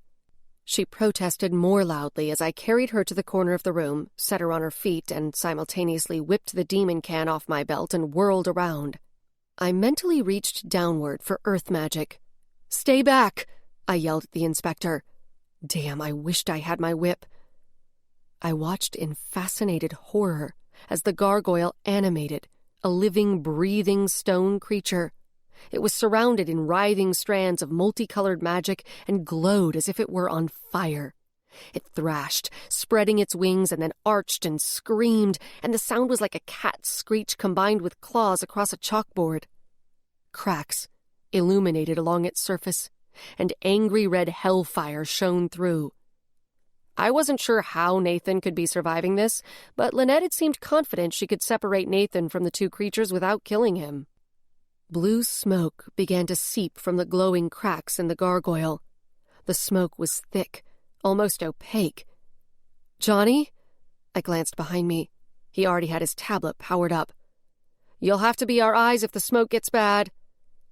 Damien had moved next to me, and my skin prickled as he pulled magic. "The demon will go for the most vulnerable of us," I said, talking fast. "Lynette will be spent after the exorcism, and Nathan will be defenseless." "They'll be too far apart," he said through gritted teeth. "I can't make a ward that encloses both of them." "Focus on Lynette, Mishti, and Johnny, then," I said. "I'll take care of Nathan." If past experience held, the demon wouldn't try to possess me. I hoped that meant I'd be able to protect Nathan until the archdemon was contained in the trap I'd brought. Lynette had managed to wake up both the gargoyle and the demon, but I couldn't see any sign of Nathan yet. As far as I could tell, all three species were still merged, and at least two of them were pissed. Mishti was yelling behind me, but I was trying to ignore her and focus on keeping hold of what little magic I had to wield. My pulse pounded in my head as adrenaline and earth magic bled into every cell. I glanced back at Lynette, and I licked my dry lips. Her eyes had turned solid black. With a hard swallow, I moved a couple of steps ahead of Damien. A low boom shook the floor, accompanied by a blinding flash, and I threw up an arm to shield my face. When I opened my eyes, a plume of heavy smoke completely obscured the gargoyle, and the smell of sulfur and burnt hair filled the air in an eye-watering stench. I happened to glance up over the smoke and caught sight of a face in one of the theater windows. At first I assumed it was Jacob, but it wasn't. It was Philip Zarella. The look on the necromancer's face was a disturbing mix of insanity and glee, and his attention wasn't on the gargoyle. It was on me. A chill spiraled up my spine, but I didn't have time to consider what the maniac might be thinking. "The gargoyle's free," Johnny called from behind me. "Nathan is still possessed." Coughing, I held my sleeve over my mouth and nose. The smoke lifted a little to reveal two beings, where a moment ago there'd been only the gargoyle. The stone creature had stopped writhing. It shook its head in a feline movement, blinked its huge eyes, and then began licking a stony-skinned paw with its pale pink tongue. It seemed completely unconcerned about the demon-possessed human standing next to it. I recognized Nathan by his pale blonde hair that was the exact same color as Roxanne's. but his skin was dead gray, and his eyes burned red like two windows into hell. His clothing had survived the ordeal, but it was plastered to his skin, and he looked as if he'd been dusted all over with ashes. His chest was heaving, but other than that, he stood stock still. Angry red cracks began to peek out across his skin, indicating the separation of demon and human was imminent. At least Mishti had gone quiet. I risked a glance at Lynette. Her eyes were still black as night, made even more otherworldly by her dark lashes and kohl-lined lids, and her lips moved as if she were silently chanting. Damien lifted his arms and multi-element magic snaked from the ends of his fingers, ready, but not yet curling around himself, Lynette, Johnny, and Mishti. I pulled the top off the demon can and shoved the lid into my pocket. The temperature in the room had risen several degrees, and sweat dripped down my temples. With my eyes glued on Nathan, I moved forward a few steps and set the can on the floor. The hellfire crevices in Nathan's skin were pulsing, widening. He threw his head back in silent agony as white flame flared around him. I squinted, watching as black vapor crept from the cracks in his skin, the start of the demon's exit from his body. The brightness intensified, and I squeezed my eyes closed against the sharp pain. Before I could blink through the after-images, the demon was already screaming and tearing around the room. The human and the demon were separated. I felt the magical whoosh of Damien's power as he created a ward around himself, Lynette, Johnny, and Mishti behind me. Nathan had collapsed and appeared unconscious. I needed to protect him before the demon tried to possess him again. Without time to recover, the young man likely wouldn't survive another exorcism. "Nathan!" I yelled, hoping to rouse him. He didn't move. The demon screeched and circled overhead, its wingspan a dozen feet across and stirring up the air. I snatched the can up and ran a few steps toward Nathan, waving the trap at the creature to get its attention. With an ear-splitting scream, it darted toward me. But then, like other demons had, it reared back, unwilling to get too close. It flapped, lifting higher, and then looked over at Nathan. "No," I gritted out. Too many people had worked too hard for this. There was no way I was going out there and telling Roxanne we'd lost her brother. I closed my eyes, summoned every shred of magic I was able to pull, and then held my right arm up and imagined I grasped the charmed whip. I let my magic fly out, and a tight green orb hit the demon on the side of its head, momentarily distracting it from Nathan. I ran toward him and threw myself over his crumpled form. Turning my head, I could see the others. Mishti was wide-eyed and clearly terrified. She'd moved behind Lynette to the door, alternately pounding on it with her fists and turning to look at the demon. Armed guards were outside beating on the door and jerking the handle, but they couldn't get through Lynette's ward. I had no idea how long her ward would hold. The gargoyle had moved to a corner and reassumed its statue form, probably to protect itself from another possession. I still grasped the trap, but the demon wouldn't come close enough to me to activate it. Damien couldn't hold his ward forever. I had to do something. With my eyes on the demon, I moved off of Nathan and slipped my arm under one of his and across his chest. If I could just get him across the room and inside Damien's ward, he'd be safe. Heaving backward, I moved him a few feet. The center of my forehead pounded so hard it felt like my skull was going to split wide open. It was like the other was trying to claw its way out. I stumbled, and Nathan fell from my grasp. Spots danced in my eyes, but they weren't due to the shadows. I was on the verge of passing out. I fell across Nathan's chest. The sensation grew so intense it overwhelmed everything. I jammed my hands against my temples, groaning through clenched teeth. Behind my closed eyelids, random scenes flashed across the screen of my mind. Some of them were in the yellow and blue tint of my necrovision. And then, the image settled, and the pain subsided to an uncomfortable thump. I opened my eyes, but the vision remained. Gasping, I scrambled backward on all fours. I was somewhere else. No, I was seeing from the viewpoint of somewhere else. from above, where Philip Zarella stood. Just as the realization slammed home, every muscle in my body went rigid. I fell back, my head smacking the floor. Everything went momentarily black, and then cleared. I was staring up at the ceiling, from my own perspective again, but I couldn't move. Then, as before when the other had taken command of me, my limbs began to shift. With my head throbbing at the back from my fall, I stood with wooden movements and turned to face the center of the room. And that was when I felt it. His presence in my head. Philip Zarella was driving me. I felt the same dark energy I'd sensed when I'd first met him, but this time it was inside my brain. The psychopathic necromancer was controlling me like I was a vampire or a demon. And he wanted to play. I could feel his intention as clearly as if it were my own. He wanted the demon to come at me. The thought of it gave him a feeling of pleasure and anticipation that made my stomach roll sickeningly. He knew about the Reaper. Maybe not exactly how its soul was attached to me, but he'd sensed it when we'd first met, and I could feel how it had captured his imagination. He wanted to dig around inside my mind and soul to examine it.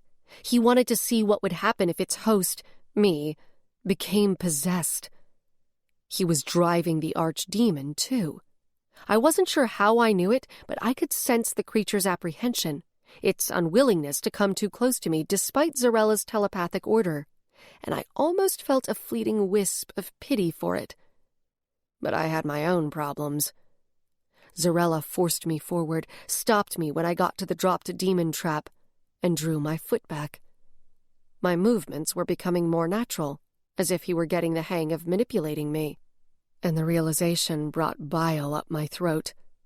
If I managed to survive this, I was positive I'd never feel completely clean again. He drew my foot back and sent it flying forward. The toe of my boot hit the can and sent it tumbling to the far side of the room. The demon was darting nervously, but hadn't tried to dive in for possession. Clearly, Zarella didn't quite have full control of it because its fear of me was still winning. At least it wasn't going for Nathan. My breath became ragged as I mentally probed around Zarella's presence in my mind. There had to be a way to push him out, to reclaim myself. Loki had knocked loose the Reaper's control the night I was under the influence of the Sleeping Beauty spell, but I had no idea how he'd done it. But if a hellhound could help me, maybe now the Angel of Death could too. I shifted my focus to the shadows, swirling furiously in my periphery. Cold sweat popped out on my forehead, chest, and neck as I tried to invite them in, to welcome them. I had no idea if embracing the Reaper's soul would allow it to consume mine, but I had no choice. If it ate my soul, and I died right here in the Grigori facility, at least I would die knowing I did everything I could to try to save Nathan and my friends.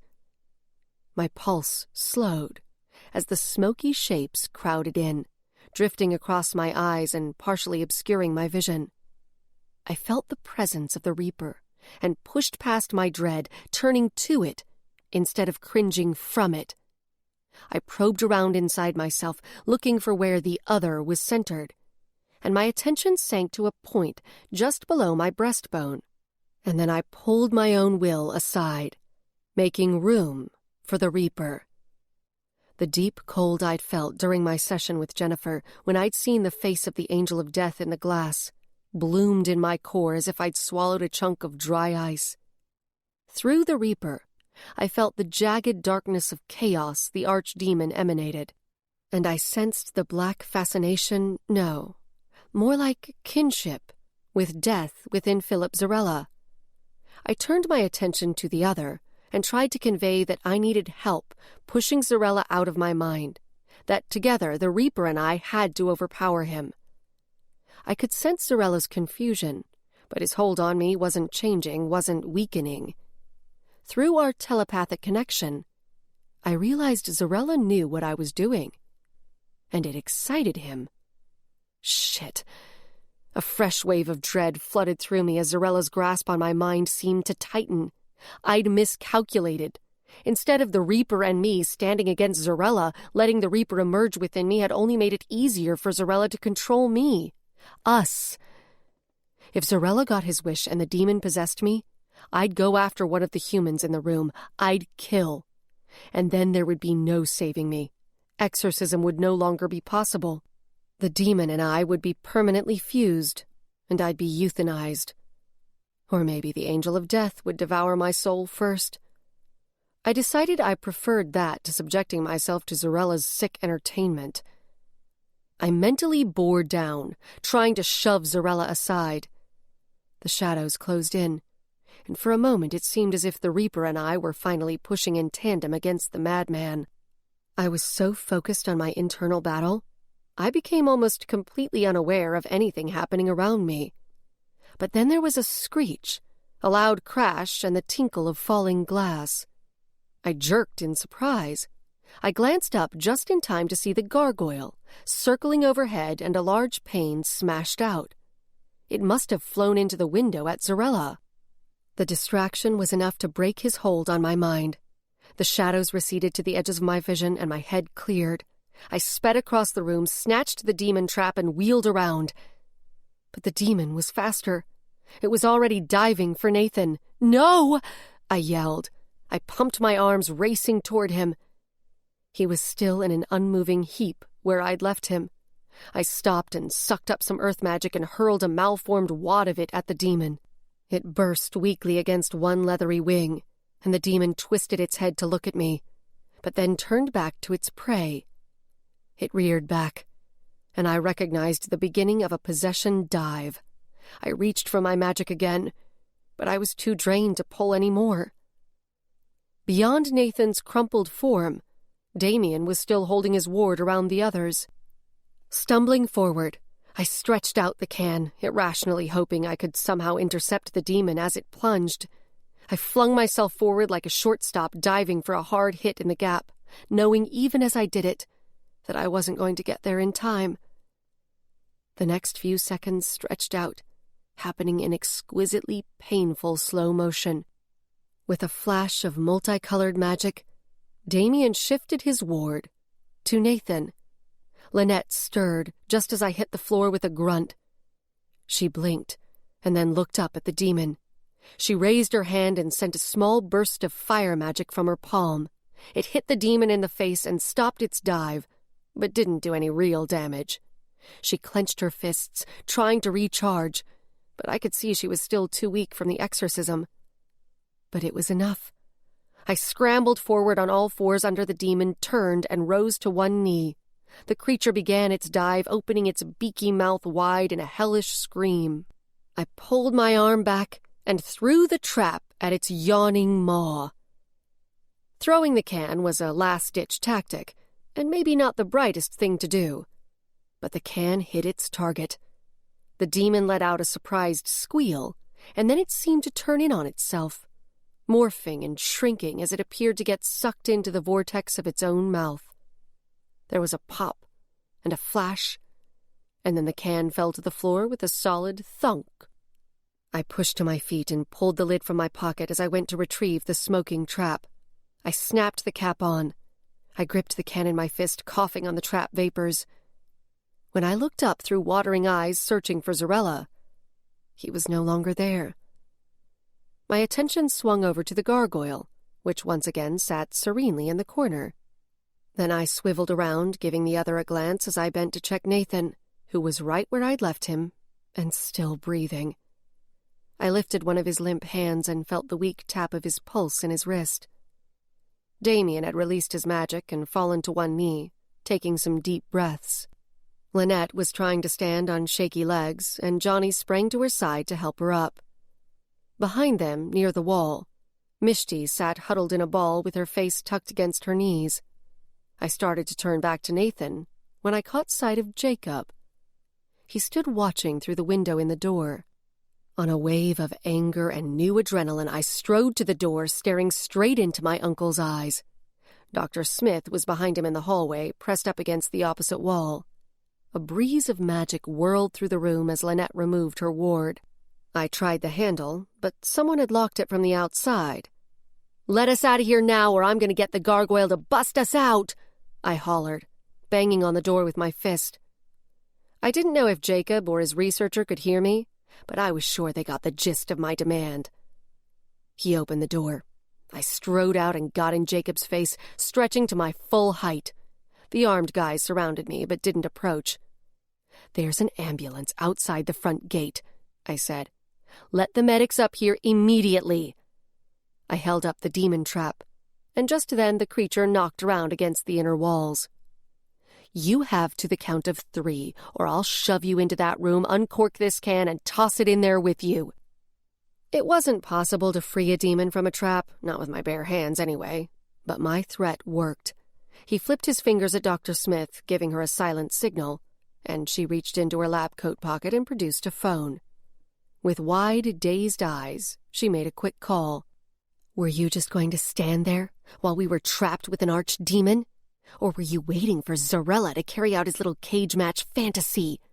I hissed at Jacob. Red splotches bloomed on his cheeks and anger shone in his eyes. "You created that danger for yourself, Ella. You had no right to do what you did. This was to be an inspection, not an exorcism." His breath was coming fast, and the truth hit me like a punch. All he cared about was his live demon trap. He was furious that I'd screwed up his experiment. I stared at him for a moment as it sank in. "You're a monster," I spat, and wheeled away to go to Nathan. He was a mess. He looked like he'd been sweating nonstop the entire time he'd been trapped, and he smelled like it too. But he was breathing. He was alive. I gently rolled him over to his back. He let out a soft groan, but didn't open his eyes. A moment later, a stretcher arrived, and the medics quickly loaded him up. A contingent of 6 armed guards escorted all of us to the elevator, down and out of the building. The ambulance was waiting right outside. Johnny and I had each taken one of Lynette's arms to help her walk. Damien trailed behind us with still-stricken Mishti. His face was drawn and pale, and at first I thought it was due to magical exhaustion. But I sensed it was something more than that. He seemed agitated, maybe even a little angry. But there was no opportunity to ask him about it. We all got back on the golf cart, and a few minutes later we'd retrieved our belongings from the lockers and found ourselves deposited at the front gate. We walked through, back out to freedom. Chapter 23. That night, as dusk fell, I pulled the front door open to find Johnny standing on my porch. He had his arms pulled behind his back, and he wore a faint grin. "I'm surprised to see you," I said. He brought his hands out, and he held a bottle of wine in one and a bouquet of wildflowers in the other. "You deserve a celebration," he said. "I'm here to help you celebrate." I narrowed my eyes, hesitating and remembering what Deb had said about him, about how my refusal to play into his little advances was a challenge to his inner Don Juan. What the hell? I did deserve a celebration. I nudged my head to one side by way of invitation, and as he slipped by me, I inhaled a noseful of leather, aftershave, and something else that was deliciously male. "Quiet," he remarked, looking around. He handed me the flowers, and Loki came up to nudge his free hand. Johnny scratched the hellhound doodle behind the ear. I closed the door and took the flowers into the kitchen.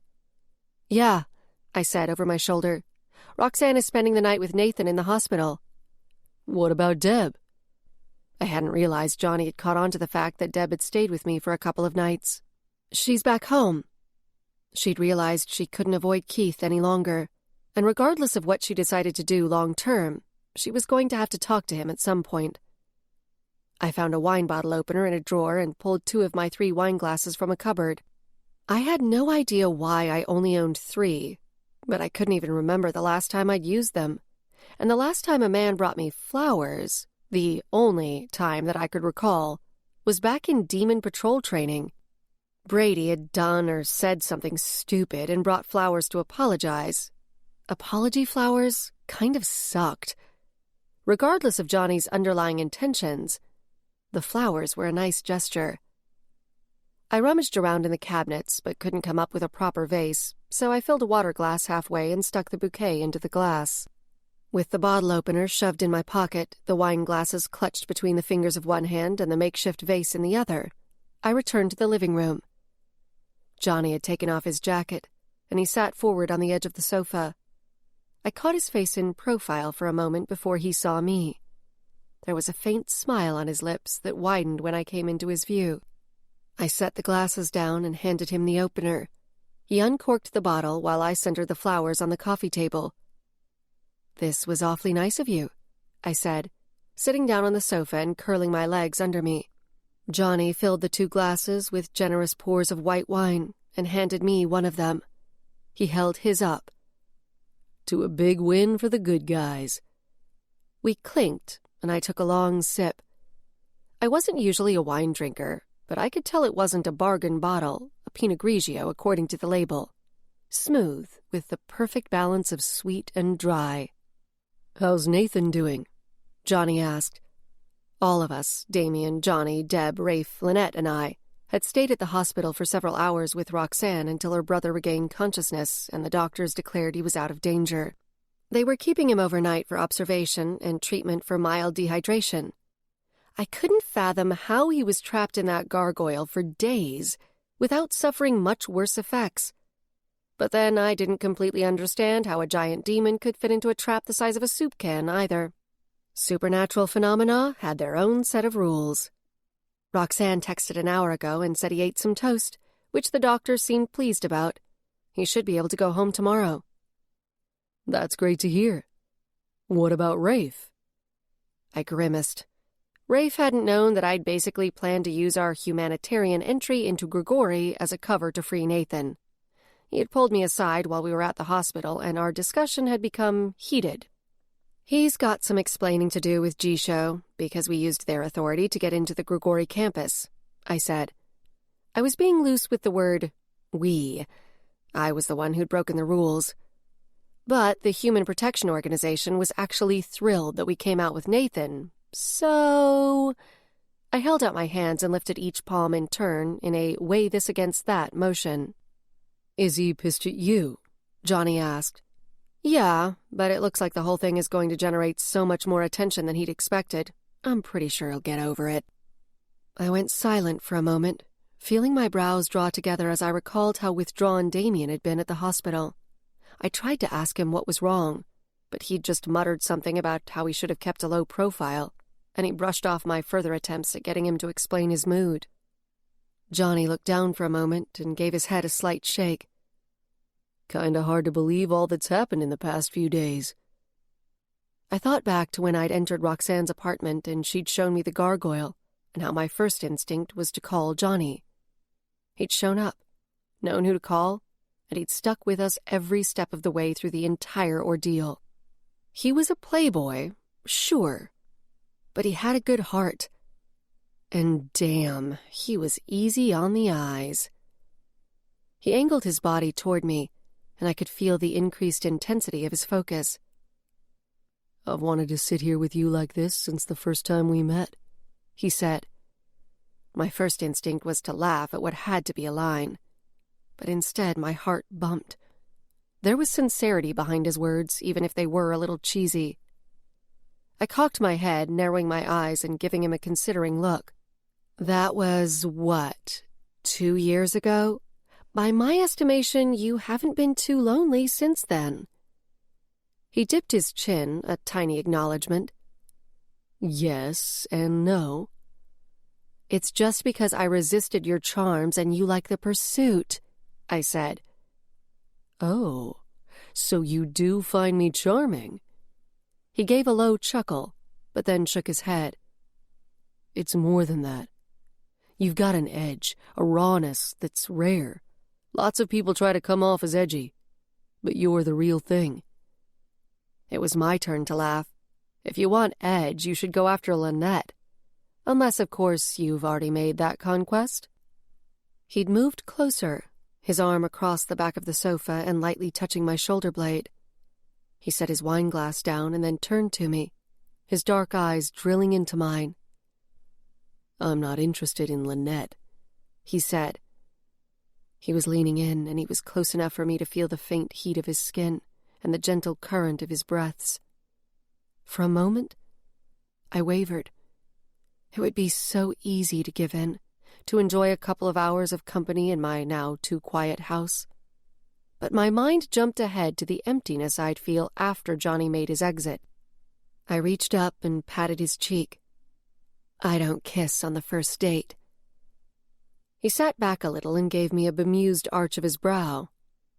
This is a date? No, this is wine on the couch, I said. A date would require us to, actually leave the house. Ah, true. He bit his bottom lip and nodded once, then cocked his head, regarding me silently for a moment or two. Just then, a fit of barking emanated from the kitchen. I set down my glass and jumped up. Loki had his front paws up on the back door, and he was looking through the window out into the yard. He gave a couple of high-pitched whines and scrabbled his nails against the wood. "Whoa, Loki, let's not nullify my security deposit," I said. I reached for the knob and let him out, thinking he needed to chase a squirrel out of the yard. I watched him bound outside. It wasn't a squirrel that caught his attention. He stood a couple of feet away from the gargoyle, bouncing back and forth and letting out little yips. The gargoyle swiped a stony paw out at him, and he jumped back and then resumed his yipping. Fed up, the gargoyle yowled, and then transformed into statue form and went still. Loki fell quiet, cocked his head, and then went up to sniff it. I gaped. How the hell did it find me here? How did it get away from Grigori? Johnny made a noise of surprise behind me. Looks like you've attracted another stray, he said. We watched the gargoyle for a few seconds, but it remained in its rigid form. She seems pretty comfortable out there. I turned to him. She? He nodded. I captured some more data while we were at Grigori and ran through it this afternoon. Definitely a she. I shook my head, snorting a laugh. A hellhound doodle and a gargoyle? What's next, a tribe of pixies, a flock of fairies? I left the door cracked so Loki could come back in when he was ready. Johnny and I went back to the sofa and our wine, and I found the heat between us had mellowed a bit, which was fine by me. Enjoying another glass of wine, we chatted for a while about what had happened at Grigori Industries, and then he left. A few minutes later, my phone buzzed with an incoming message. It was Johnny. Are you free for dinner on Friday? A smile twitched at my lips. Yes, pick me up at 7. I locked up and turned off all the lights except for one table lamp and sat cross-legged on the sofa with Loki lounging on his side next to me. Stilling my thoughts, I turned my attention inward and searched out the other. The grave chill filled my core much more quickly this time, as if the Reaper had been waiting for me to reach out to it. My head thumped, and the shadows crowded in, sending smoky tendrils across my vision. I unfocused my eyes, allowing myself to sink into the awareness of the soul of the Reaper within me. I could feel it curling around in my mind, vying for control, but not powerful enough to take it while I was fully conscious. Silently, I began to speak to it. I pictured the ghost house and felt the Reaper take notice as the thumping in my head increased in tempo. It wanted us to return there. I pictured my brother's face as he had looked in the vision of the vampire feeder den. "Give me more, and I'll give you something in return," I tried to convey to it. Again, I pictured the ghost house. The shadows danced and bled inward until my living room disappeared into darkness. I sucked in a sharp breath, disoriented. Then a scene began to take shape in the yellow and blue tones of the necrovision. Treetops and rooftops and streets spread out below me, and the sensation of wind and unfamiliar movement caused my stomach to lurch. I was flying through the night. The soft flapping of wings surrounded me. Minor demons. We were headed away from the residential streets toward the hills. I looked for landmarks but couldn't be sure where we were. One of the demons pulled ahead, and the rest of us followed, angling downward to what looked like a compound, a sprawling house surrounded by a high, solid fence. Alighting on the branches of elm trees like a murder of crows, we had a view of a courtyard below. A figure emerged from a sliding glass door. I sensed the sharp, predatory danger and tang of blood that told me it was a vamp. A rogue one. A handful of humans, slow-moving and clumsy, followed the vamp. The vamp tipped his head back and peered up at the starry sky. He inhaled deeply, and then turned and beckoned to the humans. "Take in the night, shadows. Stretch your legs." The humans, shadows, servants of vampires, looked around with dazed expressions. One of them, a young man, tilted his face up, and my breath stilled. It was Evan. I tried to call his name, but the minor demon whose eyes the Reaper and I were borrowing could only let out a faint squeal. Then it was as if a rubber band snapped against my brain and the scene vanished. My heart hammered. "No, wait, go back," I rasped. "I need to know where." But all I saw was my own living room. Loki was peering up at me, his pupils flickering dark red. A growl rumbled low in his throat. "I need to know where he is," I repeated. But the grave chill in my core receded. I half expected the Reaper to pound against the inside of my skull, demanding that I take it to the ghost house. But instead, its anticipation bled through me like a black tide. I choked, feeling as if I were drowning. For a split second, the Reaper's eagerness for the ghost house completely filled me and became my own. It was fast, but in that blink, there was no Ella. I was a shell, a mere container for the Reaper's desire. My breath ragged, I gave my head a hard shake. Standing, I went to the bathroom and flipped the light on, suddenly filled with the need to see my own face in the mirror, to be able to look at myself and know that I was still myself. I watched my reflection, staring into my own haunted eyes until my breathing returned to normal. I called up the images from the vision, every detail of the compound in the middle of nowhere. I had a bit of information. The place where Evan was being held. I had something to look for, something concrete to seek out. Now I just had to survive the Reaper long enough to find it. This concludes Stone Cold Magic by Jayne Faith. Narrated by Amy Landon. Copyright 2016 by Jayne Faith. This unabridged audiobook is published by arrangement with Jayne Faith and was produced in the year 2017 by Tantor Media Incorporated, a division of Recorded Books, which holds the copyright thereto. Please visit Tantor.com for more information on our growing library of unabridged audiobooks and to take advantage of special offers.